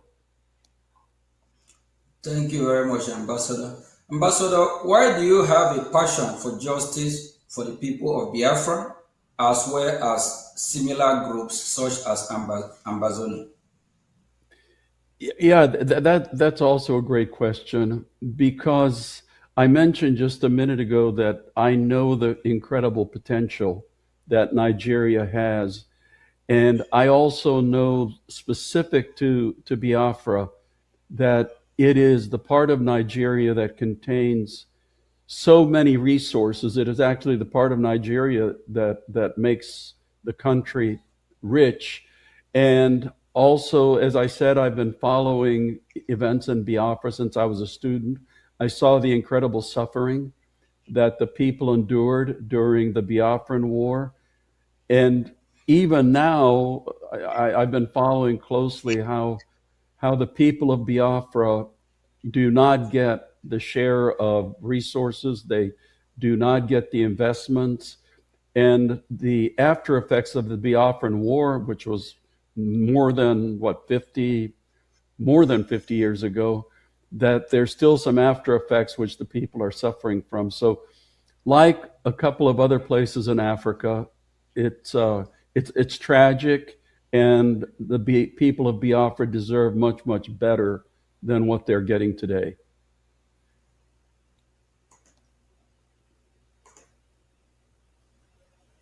Thank you very much, Ambassador. The Biafra Republic government in exile has focused on promoting the U.S. recognition of Christian genocide in Nigeria and had aggressively engaged in lobbying campaign for such recognition in parallel with other advocates such as the Christian community and organization. These have been successful, with President Trump declaring Christian genocide in Nigeria. From our perspective, this allows for normalization on discussion of the concept of an independent Christian state in the form of Biafra. What are your thoughts about President Trump and the White House declaration about Christian genocide on Nigeria and steps taken to hold the Nigerian government accountable. Yeah, the whole issue of Christian suffering in Nigeria, as you know, has been quite controversial in the United States, has gone back and forth. And the people who deny Christian suffering use an argument which I would label as plain sophistry, because people say, people who object to the concept of Christian suffering say, oh, you know, if you look at Nigeria, there are many more Muslims who die because of terrorism and violence and extremism than Christians. And what those people refuse to admit is that there are several consecutive crises going on in Nigeria at the same time. Because you can look at what's going on in the Northeast, which is absolutely, it's a heavily Muslim area. So the violence that's going on in the Northeast is between terrorist organizations and the Muslim population. Central north part of Nigeria, it's kidnappings. Again, a heavily Muslim part of Nigeria. Northwest Nigeria is starting to be impacted by local groups and also by some of the terrorist organizations in the Sahel. Again, an Islamic area. But if you look at the area where the Christians are being targeted, which is central Nigeria and now in the southeast, the overwhelming number of victims are Christians, and the victimizers, the people that are perpetrating the violence, happen to be Muslim groups. You know, I'm specifically referring to herder-farmer violence in central Nigeria, where the herders, the Fulani, are overwhelmingly Muslim, and the farmers tend to be overwhelmingly Christian. So there is, in fact, a horrendous problem with Christian violence in Nigeria. And thankfully, the Trump administration is taken it very seriously, unlike the previous Biden administration. Thank you very much, Ambassador. What are your thoughts on the interconnection between the Nigerian Christian persecution issue ties in with the Biafra aspiration? Yeah, again, I understand, and from my studies, the region that is Biafra is overwhelmingly Christian. And leaders of Biafra, like yourselves, have been very loud in pointing out the egregious injustice that is happening to Nigeria's Christian population. And, you know, there are also political forces at work, which we can talk about later, which also is very much against the Christians. So as a very heavily Christian part of Nigeria, the Biafrans have been, you know, very notable in pointing out the injustice and the persecution. So God bless you for that. Thank you, Ambassador. The Biafra Republic government in exile, Brgie, heavily invests in time and energy on lobbying and advocacy in Washington, D.C. We have retained a professional lobbying firm, while the Neo Biafran movement has existed since the late 90s. A professional Biafran lobbying campaign led by Brgie in Washington, D.C. is very recent phenomenon, being less than 2 years old. Due to this change in strategy, in some ways, we have more success in the past 2 years than the previous 20. We have two questions relating this to ask. Can you explain to Biafran people why high-level lobbying and educating U.S. officials on the Biafran issue is critical? Sure. Number one, I am not a lobbyist. I have never been a lobbyist. I don't get any money for the causes I support. But causes like yours, to get the kind of attention in Washington that it needs, in my view, really does need a professional lobbyist. And I'll tell you why. let's be honest here. If you were to survey most of the members of the U.S. Congress, people who work for the president in the White House, even people in the State Department, very, very few people would ever have heard of Biafra. Obviously, everybody has heard of Nigeria, given its size and importance, but very few people would have heard about Biafra. Not too many people even know about the problem of Christians in Nigeria, although recently there has been some publicity. So to get people, especially policymaking important people, to pay attention to your cause, to your issues, there needs to be a sophisticated, strategic, and high-level information and education campaign. And frankly speaking, in the American system, to get that kind of education, to get that information around, you need somebody with influence amongst American policymakers. That's why hiring somebody, engaging somebody like Elias's company makes absolute sense for, as I said, a cause like yours. African countries don't necessarily need a lobbyist because they have an embassy, although many African countries do engage lobbyists to promote their particular causes. So for you to have people pay attention to what's going on in Biafra, it makes absolute common sense for you to engage a lobbyist.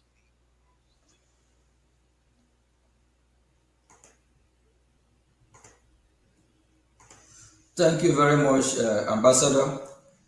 In addition to the preliminary successes the Biafran lobby has had, where would you point to as lobbying successes, past or current, for groups similar to the Biafrans? Yeah, for groups such as yours, lobbying is really about the only way that they can get their cause into the attention of American policymakers. So I would point, in the past, liberation struggles, which were trying to get justice for their cause, the African National Congress, leading to the freedom in South Africa, the Sudan People's Liberation Movement. Now you have successful efforts. For example, Somaliland. Like you, Somaliland has gotten a lot of attention recently. Your friends across the border in Anglophone Cameroon, Southern Cameroons, the Ambazonians, they're also trying to pursue their cause for justice. So again, these are the kind of causes that get the best efforts through engaging with the lobbyists in Washington. Thank you, Ambassador. So what you're saying is that what Biafra Republic government is doing is the right way to get the attention of U.S. government, and the right way to also get our freedom, correct? Absolutely. And again, it means engaging the right person, because unfortunately, as with anything, there are some people who are very effective at doing this, and there are other people who are not so effective at doing this. So it's essential for you to engage somebody who knows the people in Congress, who knows the people in the White House, who knows who does what at the U.S. Department of State, to make sure that your cause is promoted the way that you want to promote it.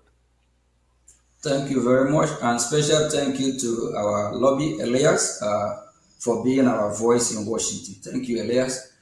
The Biafra Republic government in exile has trans-action approach in engaging the U.S. government, making beneficial offers in the area of defense, security, and natural resources in exchange for U.S. political support, similar to what Somaliland is doing.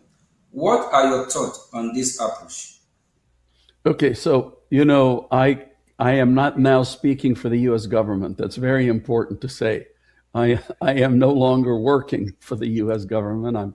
I've now retired 4 times, so currently I'm retired. But obviously, Biafra has incredible natural resources. Biafra has incredible human resources. So, you know, if you're offering that kind of a transactional deal, then in my view, that would be looked at positively, you know, from especially people in the Trump administration, because as you mentioned, President Trump has been a very transactional president. He's not looking for, you know, long-term this or long-term that. He's looking for what is the interest of the United States of America.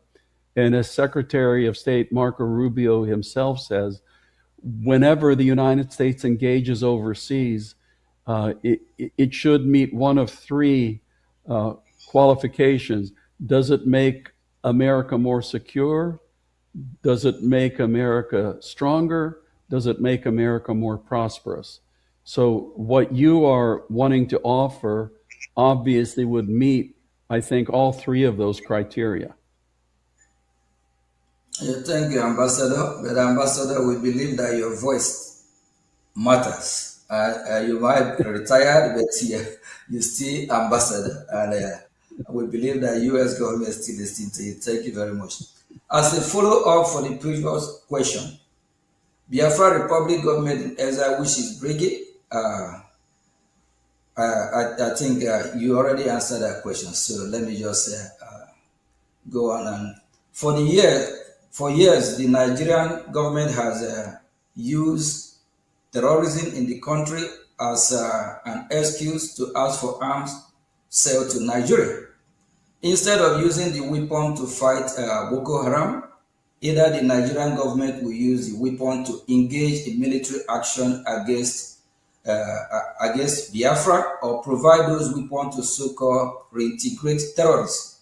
Now, there is a shift towards direct U.S. counter-terrorism action in Nigeria, perhaps reflecting concern about the Nigerian military intention.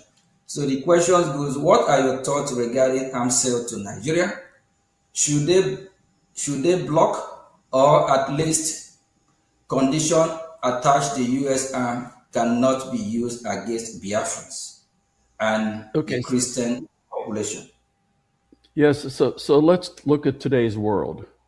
The truth is that any country or even movement with the funds is able to get weapons. You know, we've seen that around, whether it's good guys or bad guys.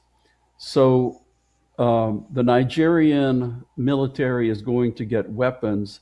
So I would be very much in favor of very strict conditionality on any U.S. arms sales to Nigeria. When I was Assistant Secretary of State for Africa, we saw the same thing with Cameroon, because we were providing Cameroon military assistance to fight against the Islamic extremists in the far north of Cameroon. But it turned out that some of that was being used against the Ambazonia movement. So at that time, the United States cut back on some of the military assistance to Cameroon. So in my view, given today's world, yes, it's, you know, it may as well do the military support, but it has to be with very strong conditionality, because if the United States doesn't engage in military support, then they turn to China, they turn to Russia, they turn to Belarus, other places. But conditionality is extremely important. Thank you, Ambassador. And as also a follow-up to the previous question, Brgie has offered the U.S. military base in Biafran territory, which would provide the U.S. valuable access to the Gulf of Guinea. We know how important the Gulf of Guinea is. We believe this is valuable, given increased terrorism in West Africa and the loss of U.S. presence in the Sahel. This idea of having U.S. military base in Biafra has been spoken about by foreign policy experts in Washington, D.C. What do you think of this idea? Again, I cannot speak for the U.S. government, but obviously, the United States is looking for strategic geopolitical areas for basing rights. So, in your engagement, that obviously would be something else that would be attractive for you to be putting on the table. Okay, thank you, Ambassador. I also have another question regarding this. Can the Biafran military force, the Biafran Defense Force, Biafran Liberation Army, be an alternative for the U.S. in the area of Nigerian military, similar to how the Kurds have been helpful to U.S. in Middle East? Well, right now, official U.S. government policy is to recognize Nigeria. So that kind of a question would only be applicable in the future if there's further political evolution that goes on. Because right now, the United States of America deals with the Nigerian military, not with other components. Even in the case right now of Somaliland, which actually runs its own territory, it has an army, and I know that our own Pentagon would be very open to engaging with them, but their engagement is limited because the United States policy is still to view one Somalia instead of individually recognizing Somaliland. So, your situation probably would be similar. So it would depend on future evolution. Thank you, Ambassador. Why our focus is achieving self-determination for Biafra, we do follow the event in broader Nigeria as well. Many have observed that Nigeria is no longer a democracy and is moving toward a one-party rule and is looking to rig the 2027 elections. What are your thoughts on this, and what should the U.S. reaction be if the 2027 election do end up being rigged? You may have a unique insight into this, given your time as U.S. Deputy Ambassador to Nigeria during the annulment of the 1993 election and the rise of Sani Abacha. Yeah, I mentioned I was there when Bashir and Abiola actually won the election. I got to know him pretty well, and he was an extremely frustrated man because I think the results were obvious to everybody, but Sani Abacha, Sani Abacha made himself the ruler of Nigeria. So Nigeria's had a very precarious political past, and it is in very dangerous territory again. You gentlemen all know that there was an understanding, not formal, but an informal understanding, that Muslim presidents would be followed by Christian presidents. And there was also an understanding that if the president was Muslim, the vice president would be Christian, and vice versa. And we also know now that that agreement has been broken. We've had Muslim presidents now, I think, for, if I'm right, for over 10 years. So the political situation is precarious. There have been some fairly influential people recently, including some of your human rights champions, who have cautioned that if people don't look out, then the country's on its way to the same road that unfortunately we have seen in some other African countries of it becoming a single party state.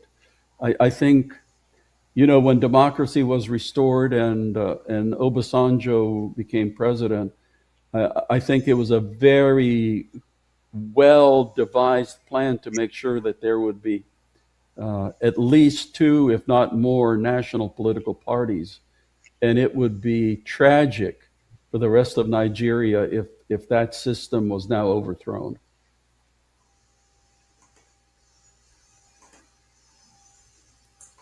Thank you, Ambassador. Would a turn of Nigeria to one party rule also provide even greater reason and justification for Biafra aspirations? Well, that's obviously up to the people of Biafra and the people of Nigeria. That's not the kind of decision that anybody outside can make for you. But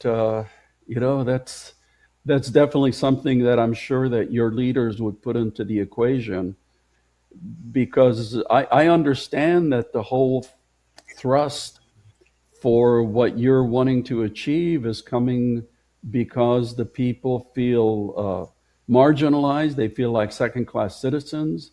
They feel like they have not been getting their share of the national treasures, even though they are providing much more than their share to the nation. So, that's the kind of frustration that leads people to look around and say, there must be a better way to do this. Thank you, Ambassador. I know because of time, we still have a few more minutes left. From our conversation in Washington, D.C., U.S. officials are open to exploring possibility with us, which by their own admission, they will not have even considered just one or two of these years ago.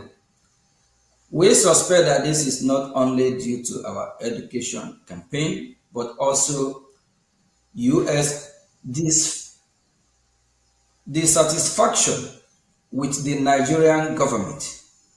What are your thoughts on the performance of the Nigerian government, as well as how we can keep pushing the envelope forward? You are absolutely right. It's almost like a demand and a supply factor, because on the one hand, you have American policymakers who have become extremely disappointed in Nigeria. The victimization of Christians has been probably the most dramatic recent issue which has popped up, which American politicians and policymakers of all parties are looking at and saying, this is absolutely wrong. But as we all know, sitting here, that Nigeria is undergoing a series of extremely difficult and very serious crises. Most countries, any one of which would be existential, but somehow, you have to say the Nigerian people are extremely tough, because they always get through these crises one after the other. But now they're going on at the same time.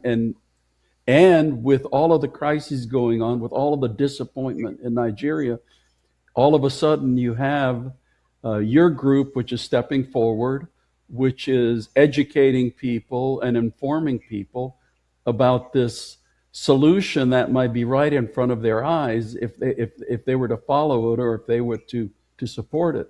So you have the interior factors and you have the exterior factors, and all I can say is that you are making your push at a very timely moment of history. Thank you very much, Ambassador. And, we always are going to be grateful for somebody like you with your voice, and also our lobby here, Elias. We have already, pushed a lot in Washington, D.C. A lot have happened, a lot of education, meeting after meeting, just like throughout last week. Even we traveled far and wide, all the way to even Florida. So it's just a lot. And the people of Nigeria, those that identify themselves as Nigeria, are crying. They are tired. They can't afford food to eat, no road, no electricity, nothing is working. Everything is just falling apart. The people themselves are tired. Thank you very much. And can I just say one thing? One thing I have noticed: Nigerians who leave Nigeria end up doing extremely well. When I was vice provost at Texas Tech, I was in charge of all the international programs, and we had quite a few Nigerian students. So among the international student groups, The top grades were received by the Chinese students, but the second group were the Nigerian students. And most of them were in engineering or business. And I've always said, when Nigerians do so well outside of Nigeria, why in the world cannot it be one of the greatest countries on earth? Nigerians should be able to do just as well inside Nigeria as they do outside of Nigeria.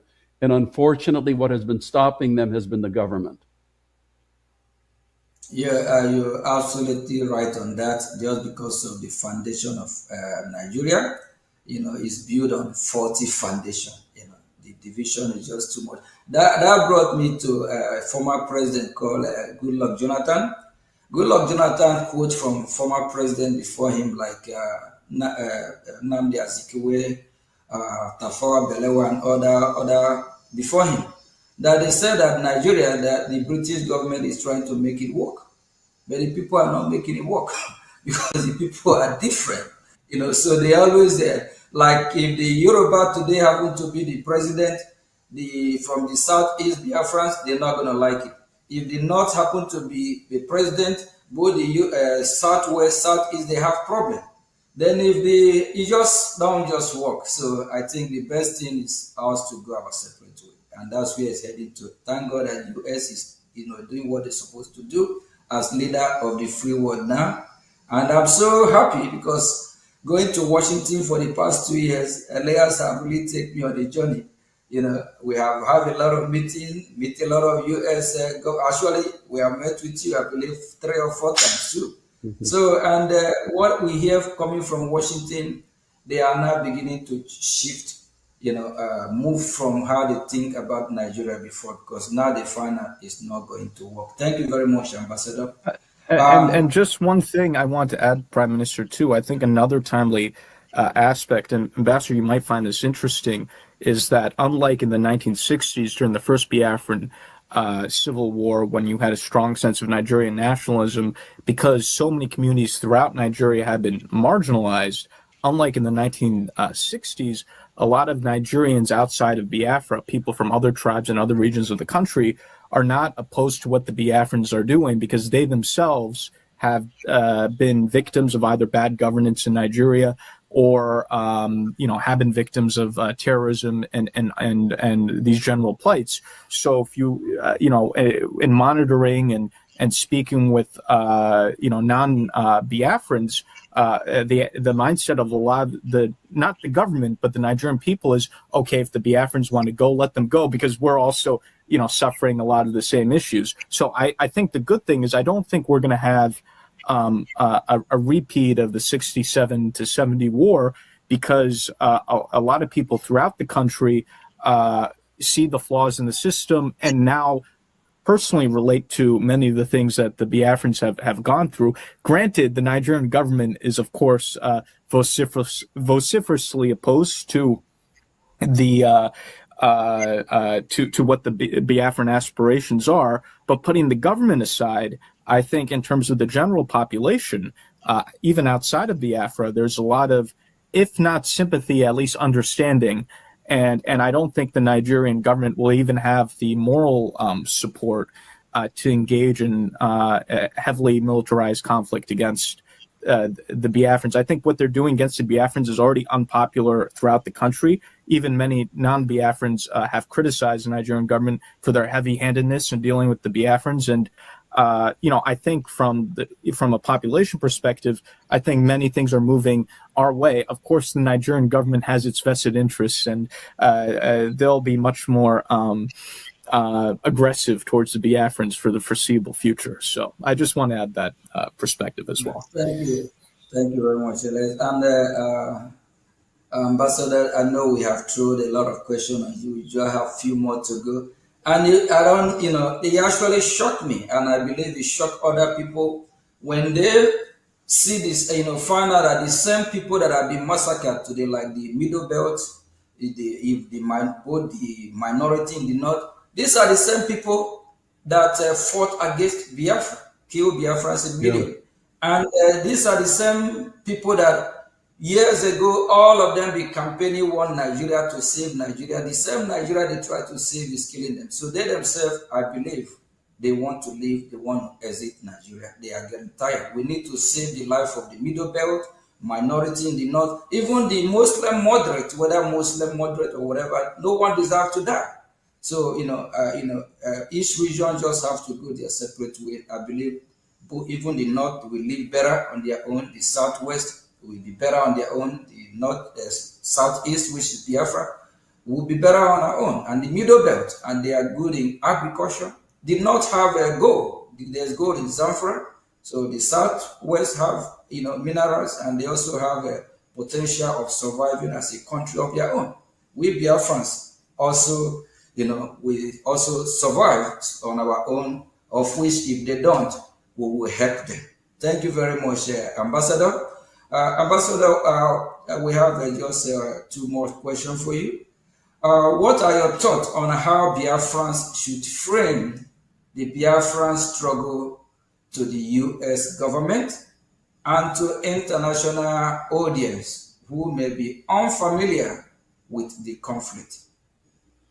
I personally think that Elias is eminently qualified in that regard, because the way to do it is to present very much what you were just saying, is that Biafra, I think, historically, the term was used in the 17th century, in the 1600s.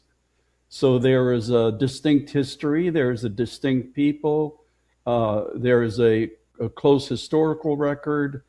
Then you had the horrendous circumstances of the war, the incredible suffering. I forgot if it was up to 2 million people who died.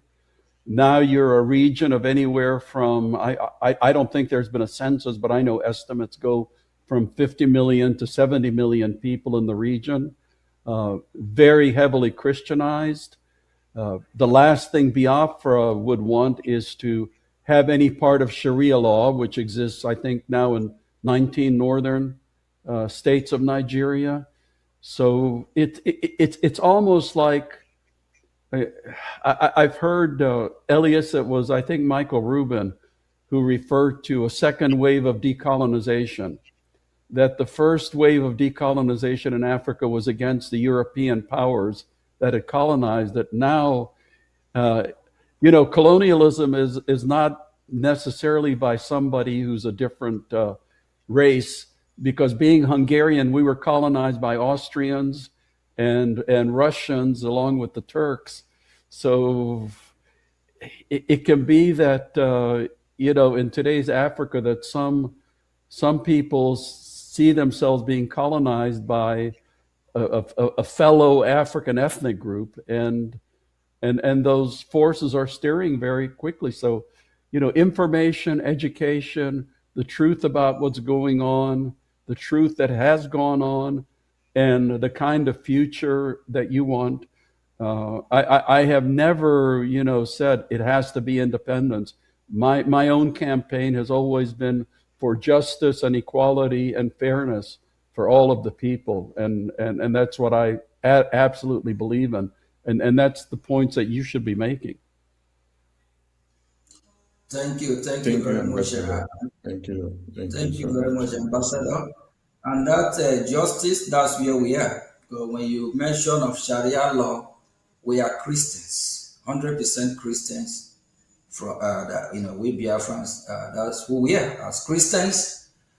Sharia law is a no-go for Biafran people, and this Islamic jihadist terrorists, with their own ideology, they said we must be converted to Islam, of which they want to Islamize us. So automatically the division is there. It's just we need justice, because it's not going to work, and justice have to play its own role, its own part here, since we are not going to accept that Sharia law, and it's part of the reason why all feeling the middle belt and even a minority in the north, and they are actually pushing it towards the Biafran territory to try to see how they can penetrate with this so-called Sharia law and whatever they call it.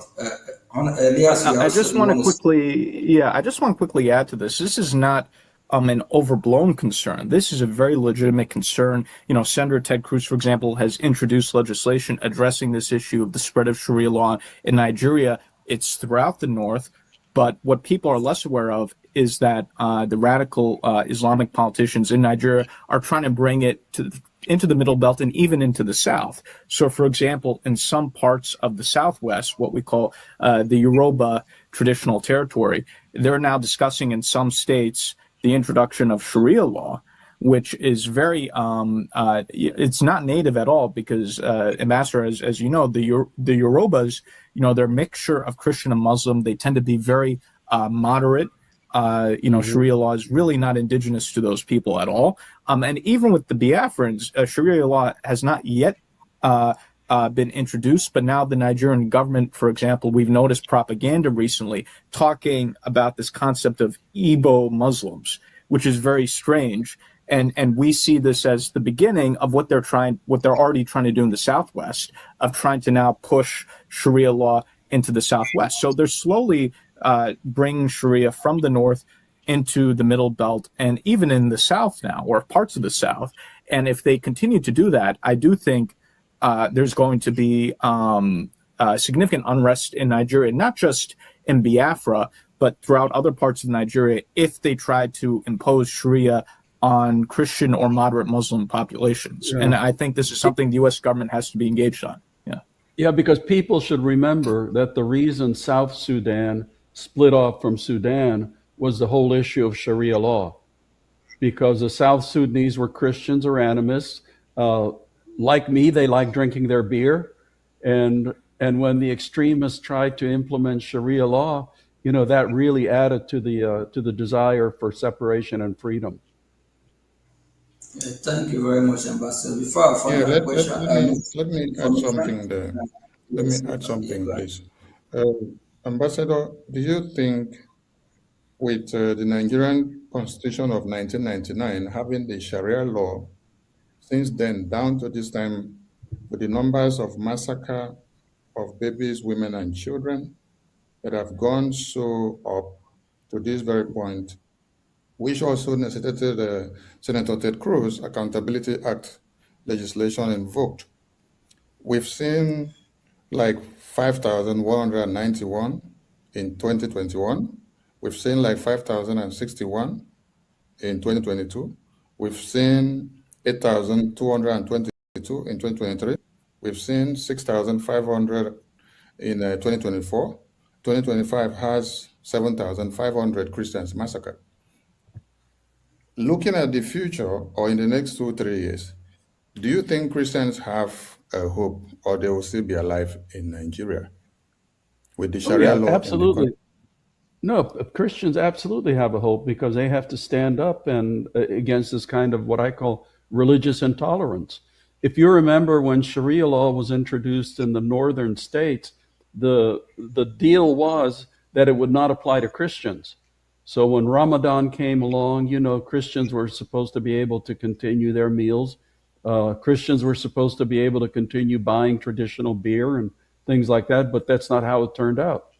Now, when there's Ramadan in the Sharia states, everybody has to participate, whether they're Christian or Muslim, because they have their religious police. So, that, like I said, they tried it in Sudan, and the South Sudanese said, no, we are out of here. Take your Sharia law. If you want it, that's good for you, but we are Christians and we're not going to deal with it. Thank you very much, Ambassador. I think you just answered that question, that Christians have to stand up and have their own Christian country. Yep. Christians in the Middle Belt need to stand up if they want to live, and they will be well better off having their own territory and worship their God. Then those that want to worship Sharia, they can go and have their Sharia. Thank you very much, Ambassador. Finally, what message would you like to send to the Biafran people and supporters around the world regarding international advocacy and the path forward? My message is that the people of Biafra have the same rights to justice and equality and dignity as anybody else, and it's for them to decide how they want it and to struggle for it.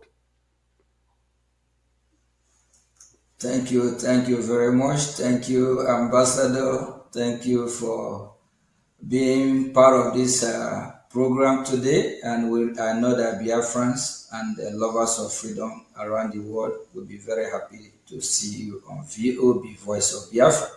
And Minister of Information, what do you have to say to our wonderful ambassador here, being in our show? I want to say a very big thank you to our wonderful ambassador, who has been the friend of the Biafran people, the friend of the Christians, and the friend of everyone that do not carry machete to cut off heads of babies, women, and children in their communities. And that brings me to the conclusive question to our ambassador as he showers us the grace. Nigeria pays terrorists and reintegrate them into their military formations.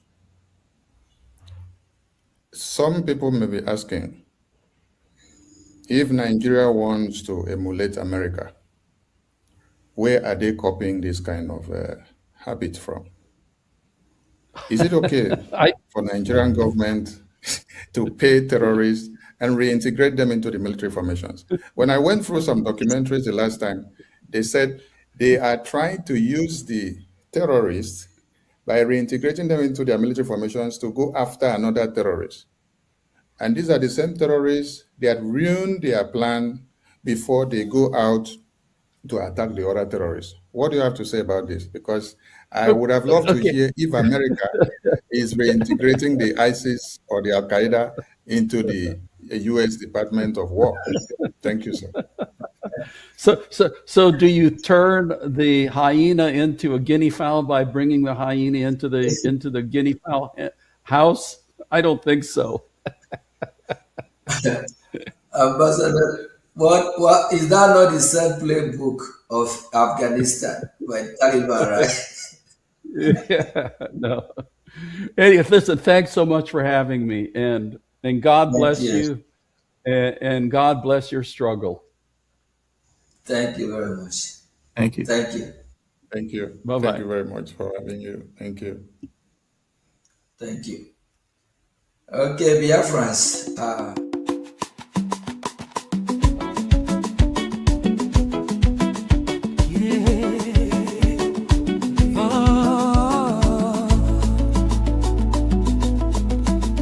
For the Biafra homeland, in the soil where our fathers bled and fell, our children wake to the morning bell. They speak our tongue, they dream our dream, but shadows gather from the northern stream. If jihadists take over our sacred land, our churches will be razed and burned down. Our voices will be silenced. No more markets, no more songs of old. Our daughters will be veiled like masquerades and stripped of their dignity and womanhood. Our sons will be humiliated in slave chains. Awake, O Biafran sons and daughters, the hour is late, there is no other time. Your silence now becomes a chain that binds the land in endless pain. Rise, Biafra, rise and take your stand. Fund the freedom with your money and your hand. Every dollar, every pound will hasten the independence and freedom of our nation, where our glory shall be found. From village square to the diaspora shore, together we open freedom's door. Biafra is calling, her spirit strong and true. Contribute now, the future waits for you. Warning to those in homeland, they come with sword and holy book in hand, promising peace while conquering every land. Fulani herdsmen turn to invaders and settlers. taking farmlands and destroying our green vegetation. If we sleep and let the takeover succeed, our Biafran blood will flow like stream of water. Terror and fear will take over where children used to play. Mothers, fathers, youth of Biafra land, your contribution is the protection that will hasten our independence and freedom. Donate the money, the brick, the tools our government needs to actualize our independence and freedom. Unity and resources will guarantee our safety and freedom. To diaspora Biafrans, you fly across the ocean, safe and far, building empires under foreign stars. But hear the cry of the motherland in chains. Your brother slaughtered, your sister's kidnapped, raped and beheaded. If you turn away and refuse to give and donate, the fire dies and our children cease to live. Your millions scattered will become a curse, wandering forever, strangers in every place. No root, no nation, no flag to call your own. Your grandchildren will ask why you left us alone. The risk is real, extinction in disguise. Our people scattered till their memory dies. Biafra calling all, from Biafra streets to Washington's busy lane, from hills and valleys of Biafra to Atlanta's rain. Lawyers, doctors, traders, engineers, send your skills, knowledge and power to support your only government. 1 million voices, 1 million hands can birth our nation today and now, and save our people from these burning sands. Not by bullet first, but by clear vision. Fund the diplomats, the media, the lobbyists, the attorney, who are our voice in Washington, D.C. Rise, Biafra, this is our time to shine. Every contribution draws our freedom line closer, from homeland soil to diaspora might. We must fund our freedom to reclaim our right. No more begging, no more second place. Biafra rising with glory on her face. Invest, contribute, donate today to Biafra Republic, government in exile, under the leadership of Prime Minister His Excellency Ogechekunke, who is engaging United States congressmen and policymakers in Washington, D.C. for the freedom of Biafra, the land of the free and the brave, the land of the rising sun. This sun has risen to set no more. Donate and fund your freedom now. Donate and fund your freedom now. Donate and fund your freedom now. God bless Biafra. Donate and fund your freedom now.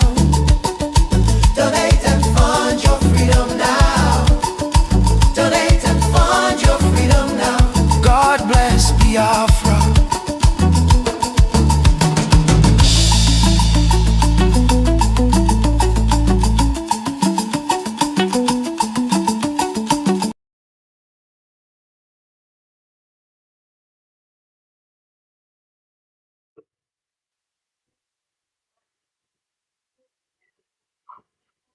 Very good evening to you from the Voice of Biafra Television, live on air. Earlier today, there was a breaking news from Washington, D.C., where some terrorists had planned the elimination of the president of the free world, and the daughter, Ivanka Trump, was a target for elimination. That is why you need to pray for the president of the free world, because this is the president that all eyes are on him. What he does is what saves humanity, and what his administration does is what the Christians in Nigeria also want. Never has there been a time where people takes the case of Nigeria and Biafra and the Christians slaughtered for many years so very serious. But under the President Donald Trump and his administration, we can see the paradigm shift. So welcome to Voice of Biafra Television.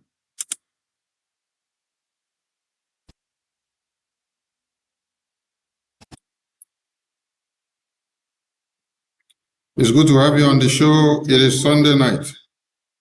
And welcome to Voice of Biafra Television, where we give you the truth, we give you hope, and we give you the message of Biafra for tomorrow, today, and what you should do so that you can be safe and not taken out by the terrorists that has ravaged the entire Nigeria. It's been a very good week. And in recaps, it's sad to also say that in Nigeria, several babies, women, and children were buried. That is the news recap of the week. Because the incessant attack of the terrorists in Nigeria did not stop. Rather, it amplified. People were kidnapped in Katsina, many of which that went to churches were kidnapped and slaughtered.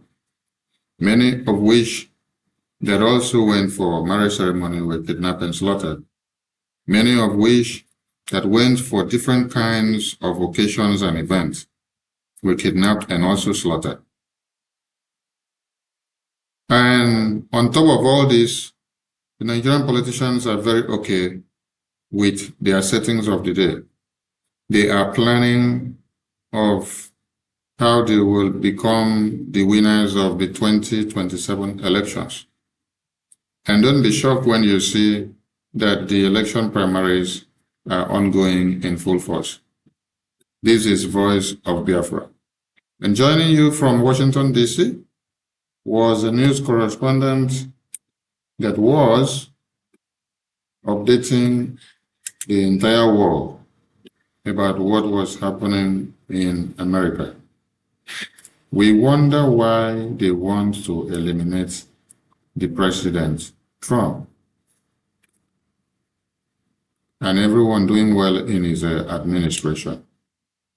You know why?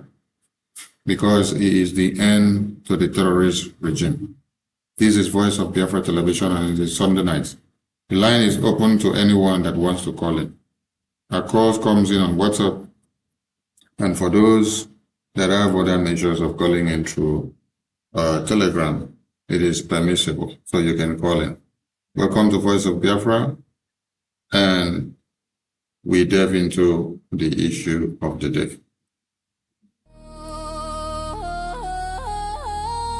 Voice of Biafra TV. The voice of truth, the voice of the people. There is only one broadcasting network. Voice of Biafra TV. The first, the best, and the last. Voice of Biafra TV. We lead, we shine, we last. The first, the best, and the last. From the east to the world, hear the truth unfold. No other station does it better. Truth be told, real stories, real power, real Biafran soul. Every day, every hour, we taking control. Breaking every silence, letting voices rise. Standing for the people, opening their eyes. Strong and unshaken, both for all to see. Broadcasting the future. Voice of Biafra TV. There is only one. Network, Voice of Biafra TV, the first, the best, and the last. Voice of Biafra TV. First to speak, best to watch, last to everlast. Voice of Biafra TV. Voice of Biafra TV. Holy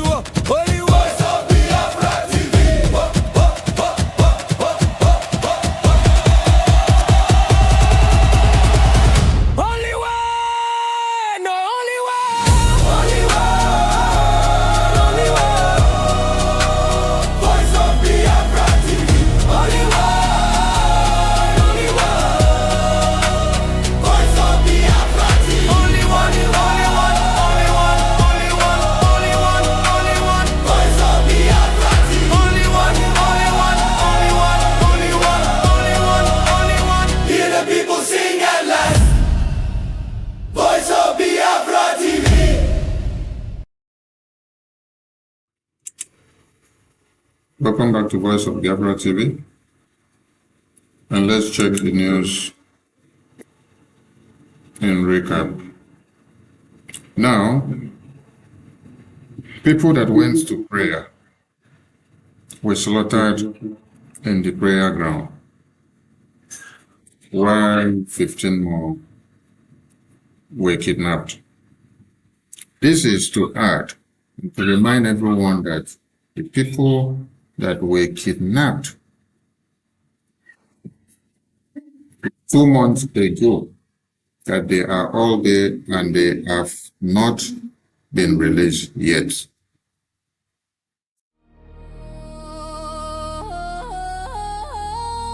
Voice of Biafra TV, the voice of truth, the voice of the people. There is only one broadcasting network. Voice of Biafra TV, The first, the best, and the last. Voice of Biafra TV. We lead, we shine, we last. The first, the best, and the last. From the east to the world, hear the truth unfold. No other station does it. Yeah, welcome back to Voice of Biafra Television. It's good for you to know that Nigeria is due for desolation. Nigeria is due for you to tear to pieces. For those that are not aware of what is happening, throughout this week, it's been genocide upon genocide. Genocide upon genocide, and this is Kwara State. But this will also shock you to see that while these were being talked about, the president of Nigeria was more concerned about his political ambition of 2027. He said he is not backing down for his opponent, and that he is in for the elections, and that is his primary cause. So I want to ask you, is it really true that Islamic terrorists were kidnapping people in Kwara State? And then the government of today, I hear, so concerned about their political campaign of 2027. If it was these politicians here,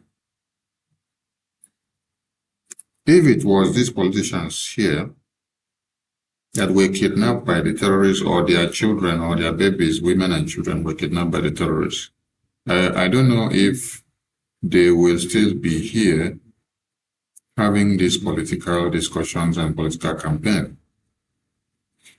Because while they are here, over 50 people were slaughtered, and over 15 were also kidnapped. This is Kwara State. And where the president was carrying out his political campaign is not too far from your state.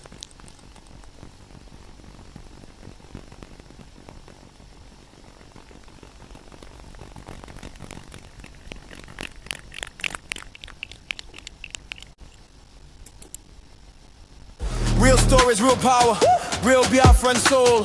Every day, every hour, we taking control. Breaking every silence, letting voices rise. Standing for the people, opening their eyes. Strong and unshaken, both for all to see. Broadcasting the future. Voice of Biafra TV. There is a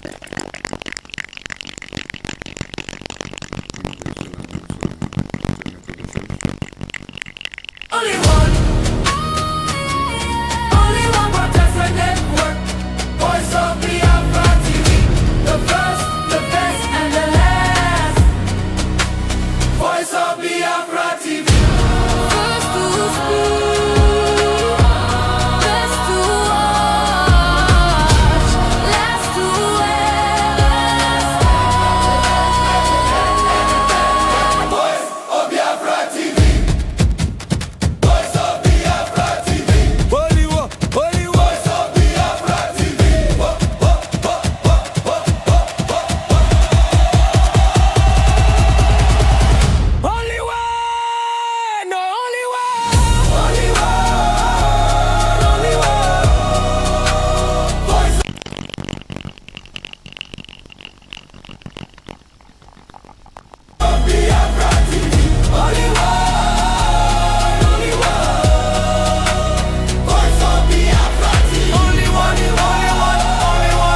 Voice of Biafra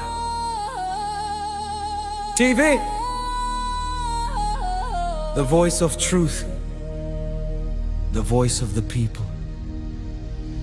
There is only one broadcasting network. Welcome back to Voice of Biafra TV. I believe you can all hear me coming out because we're having some technical issues on our audio device. So the line is open to callers that will want to call in tonight. This is Sunday night on Voice of Biafra Television, and the line is open to everyone. And those that have me on Telegram, you can also call in, please. But the line is open on WhatsApp and anyone can call in. So, in recap of the week of what Nigerian terrorist government have done and what they are doing, we ask a question. We say, if the people slaughtered were babies, women, or children of the politicians, would they be gathering here today doing political campaign while the dead bodies of their babies, women, and children are being slaughtered? Because it is the way they take the issue of other people's children and the way they take their own that will determine if they are fully working for the citizens. And it will shock you to see that the Nigerian terrorist government give no time about how your babies, women, and children are slaughtered, whether they care about you or not. So what matters to them most is how they remain relevant in power, what they can get, and how much they will make from their tenure. Tinubu and the entire people that call themselves politicians in Nigeria care less about the citizens. Now, Muslim ticket of 2023 has been done and dusted, and Nigerians have only lamented.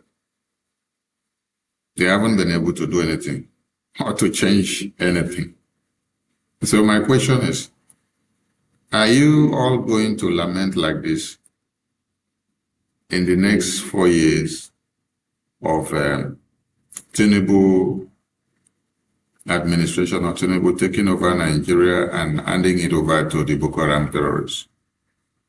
Because yesterday we saw something from Dave Umahi. Dave Umahi said that in the next 4 years, you should allow Tinubu for now to implement his policies. That in the next 4 years, he's now going to focus on the terrorism to fight the terrorists. My question is, how many of you will stay till 2031 to see if Tinubu will fight the terrorists or not? How many of you will even be alive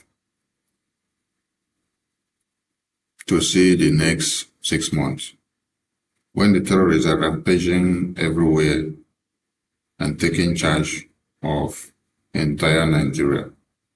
And the interesting thing is that the government of Nigeria care less. The politicians care less. So it is shocking when you see that Dave Umahi says Tinubu will solve insecurity challenges in the next 4 years. So for now, allow him to become the president of Nigeria. until when he is back to office in the next 4 years. Our question is very simple. Is Nigeria working for you? And how many of you will be alive to see the Tinubu or the proposed next 4 years of Devumai? There's a video we had before that did ask the question. I think that is a Funke.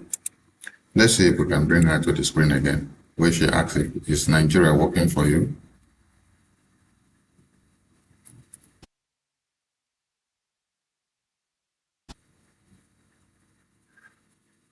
I'm asking a very pertinent question.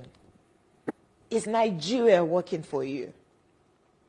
Major General Muhammadu Buhari retired, knew the solutions to Boko Haram till he finally became president.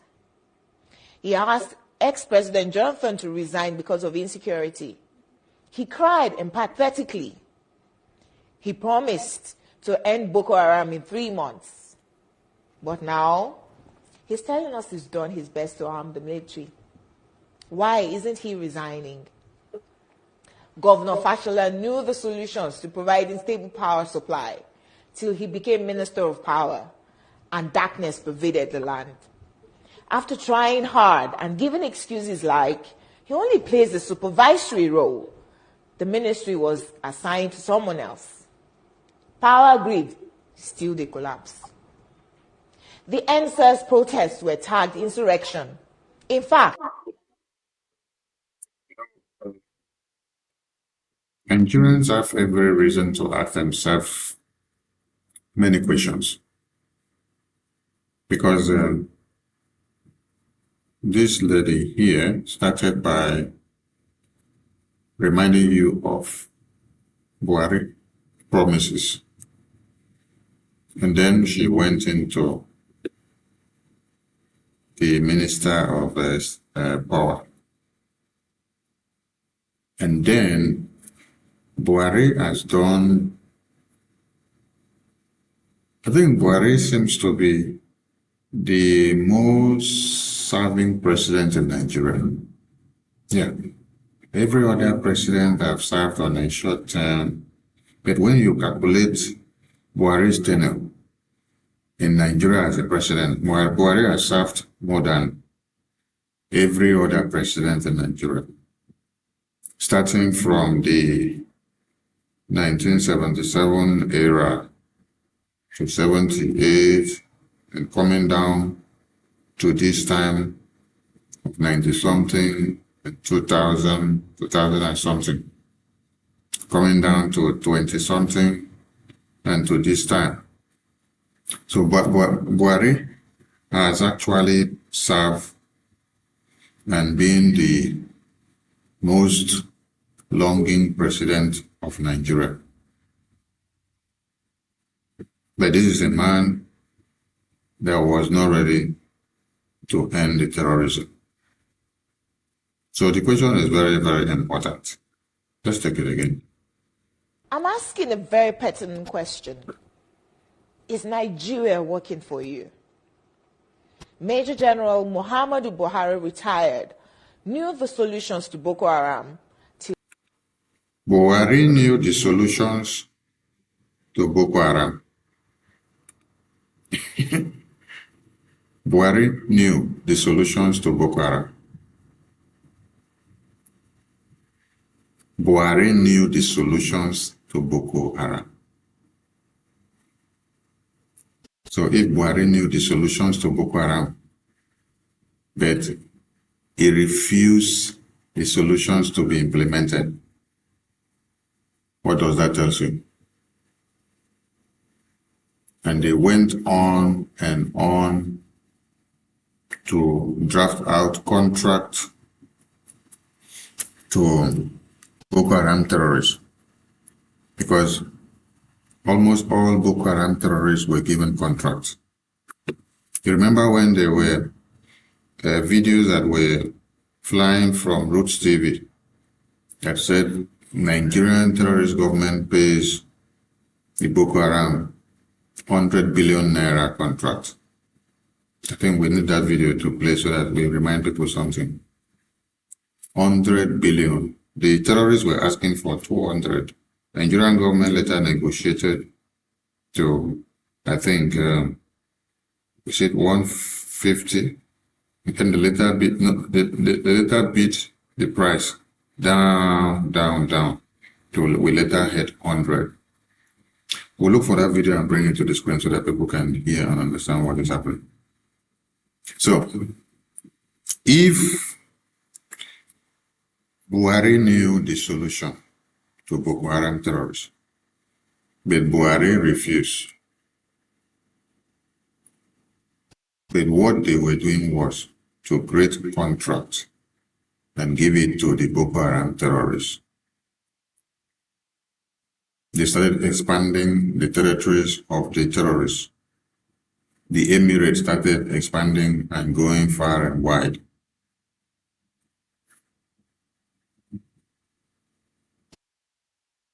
And today, this video this lady made here was about, say, 2019. She made this video, 2019 or thereabout. Now we are in 2026. I want everybody to do their calculations. 2019, 2020, 2021, 2022, 2023, 2024, 2025, 2026. It's been 7 years. Is Nigeria working for you? I'm asking a very pertinent question. Is Nigeria working for you? Major General Muhammadu Buhari retired, knew the solutions to Boko Haram till he finally became president. He asked ex-President Jonathan to resign because of insecurity. He cried empathetically. He promised to end Boko Haram in 3 months.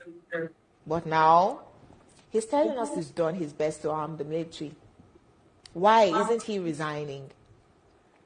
Governor Fashola knew the solutions to providing stable power supply till he became Minister of Power, and darkness pervaded the land.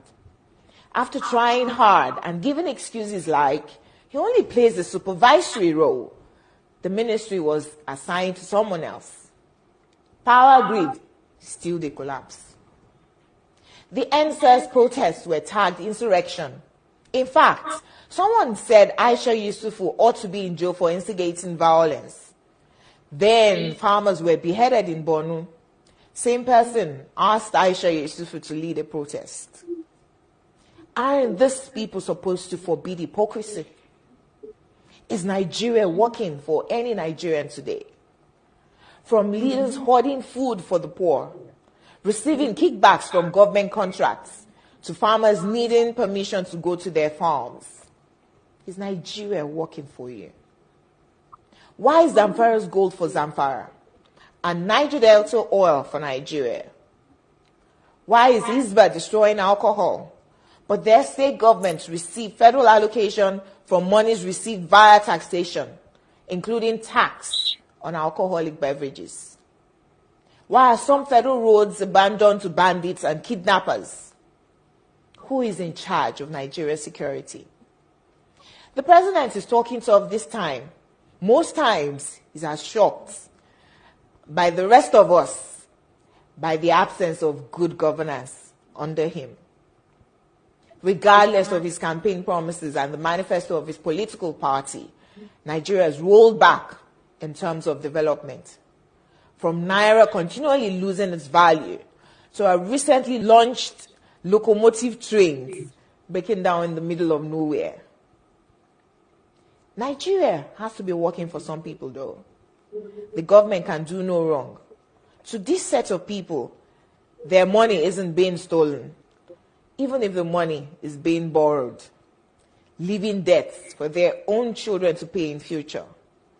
Even if the leaders don't use public institutions, from sending their children to Ivy League schools abroad to getting medical treatment abroad, some people who have Nothing. And we need to donate money for their medical bills if they have a serious ailment.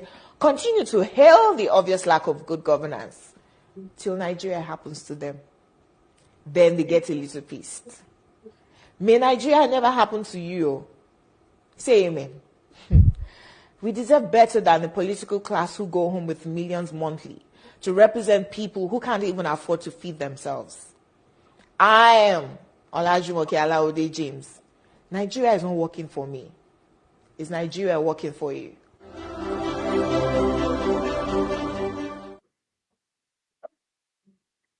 It's true that Nigeria is working for some people, like the political class and those that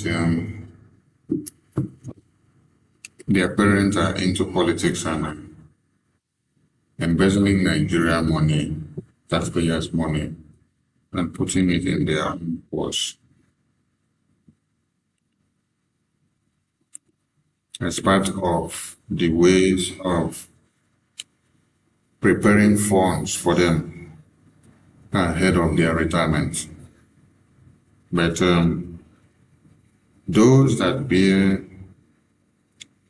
the highest tax and cost of what the politicians are doing are the poor masses. Because looking at the community here, the people that were slaughtered were the poor masses. You did not see the politicians being slaughtered in this place. Rather, the people you saw that were slaughtered were the poor masses. So when a politician is telling you, while you are telling them that they are killing people in the next community, and they said Tinubu will solve the security situations in the next 4 years. So that means you have to enjoy the death to today. You have to enjoy the terrorism that is taking people's life today. Just take the situation the way it is, and then wait until when we come back in the next 4 years, then we can talk about if we can do anything to save your lives. How many of you have seen the children of Dave Omai being victims of the Boko Haram Islamic Jihadist conquest agenda? I did ask some questions the last time, and the questions I asked was, why is it that the terrorists has not captured any of the Nigerian politicians? And why is it that the terrorists have not captured any family members of the Nigerian politicians?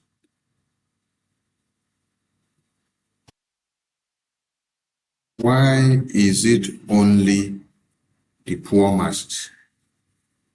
The poor masses that goes to the market to sell groundnut. The poor masses that suffer so much to make ends meet. The poor masses that toil with their sweat to see if they can be able to pay the school fees of their children. The poor masses that Nigeria has happened to them already. These are the people that the terrorist goes after. Why? Is there a kind of template that was given to the terrorists? Or is there a kind of agreement that has been made or reached with the Nigerian politicians, which forbids the terrorists to go after the Nigerian politicians, but rather gives them the go-ahead for them to go after the unarmed civilians? Why are the unarmed civilians the target? These are some pertinent questions that we have not asked ourselves. Until we ask these questions, maybe we may likely start getting solutions to some of the issues that are ongoing in the Zoological Republic of Nigeria. Now, let's go back to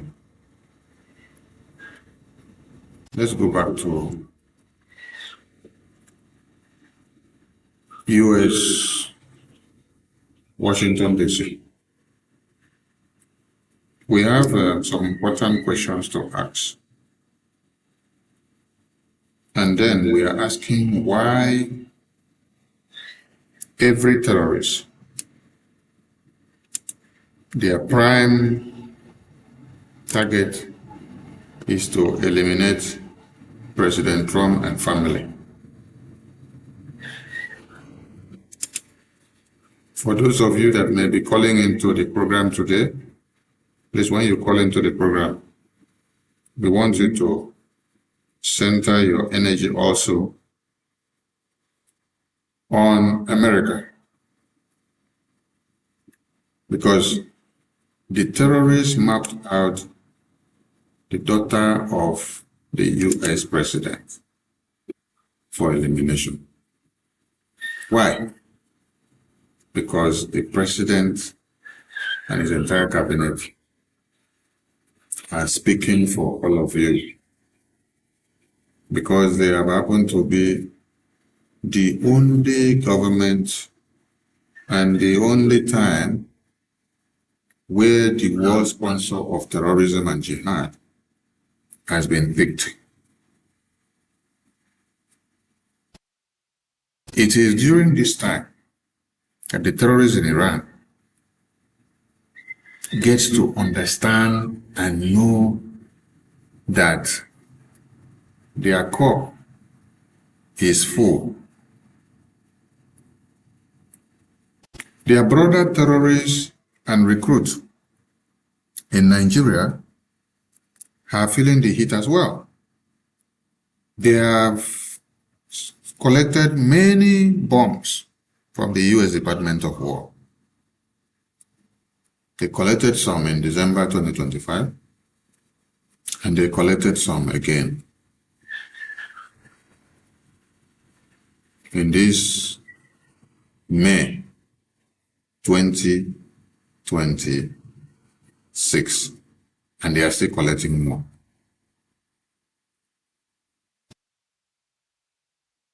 Now, it is on record. It is on record that UK, Europe, China, Russia, and every other continent and big countries in the world benefit and do business with Nigeria. But we haven't seen the United Kingdom. We haven't seen the European Commission. We haven't seen the African Union. We haven't seen all these countries and continents and big people that benefit so much from the economy of Nigeria come up to say they want a lasting solution to the insecurity in Nigeria. But here is one thing. It's only the American president.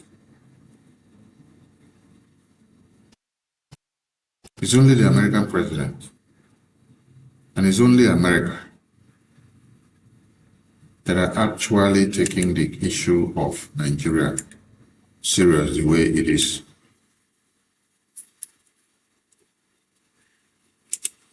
With the babies, women, and children slaughtered on a daily basis. But everybody enjoys from Nigeria business empire. So how come then it's only America that only cares about the stability of Nigeria? How come it's only America that cares about the stability of Nigeria? Please. These are some important questions that we're asking. Why is it only America that cares about the stability of Nigeria? Whereas every other person in Nigeria,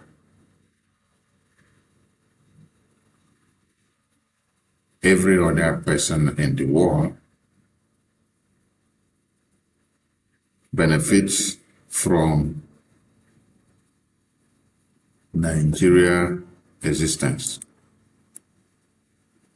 Is it the saying that monkey they walk, baboon they chop? Yes, because we've seen recent write-up from the United States of America that said the United States of America are pulling out some of their military personnel from Poland. Yes. So is it because of things like this that makes American government to say they are pulling out their military personnel?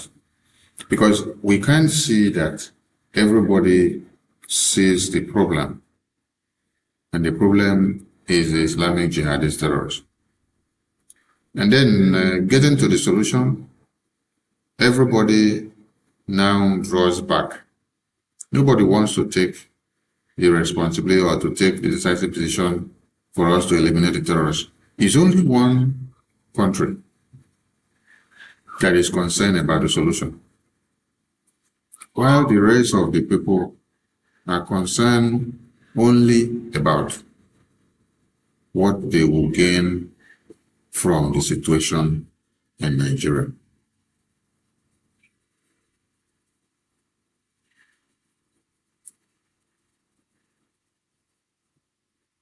So we ask again, why? Because it's like me and you went into the bush. We all went in for hunting. You are to make money, I'm also to make money. We are to hunt the antelope. On seeing the antelope, I decided to reserve my own bullet. I said, no, you be the one to shoot. I said, are we not here for the same cause? Is it not the same thing that brought us here? Has our agenda of being inside the bush all of a sudden changed? Why change your policy because of what you intend to benefit from the terrorists? Because if Europe, if Russia, if UK, if China are not going to benefit something from the terrorists, I don't know why they should change their policy and then stop going after the terrorists while they leave the entire war now for American government to do. But this terrorist also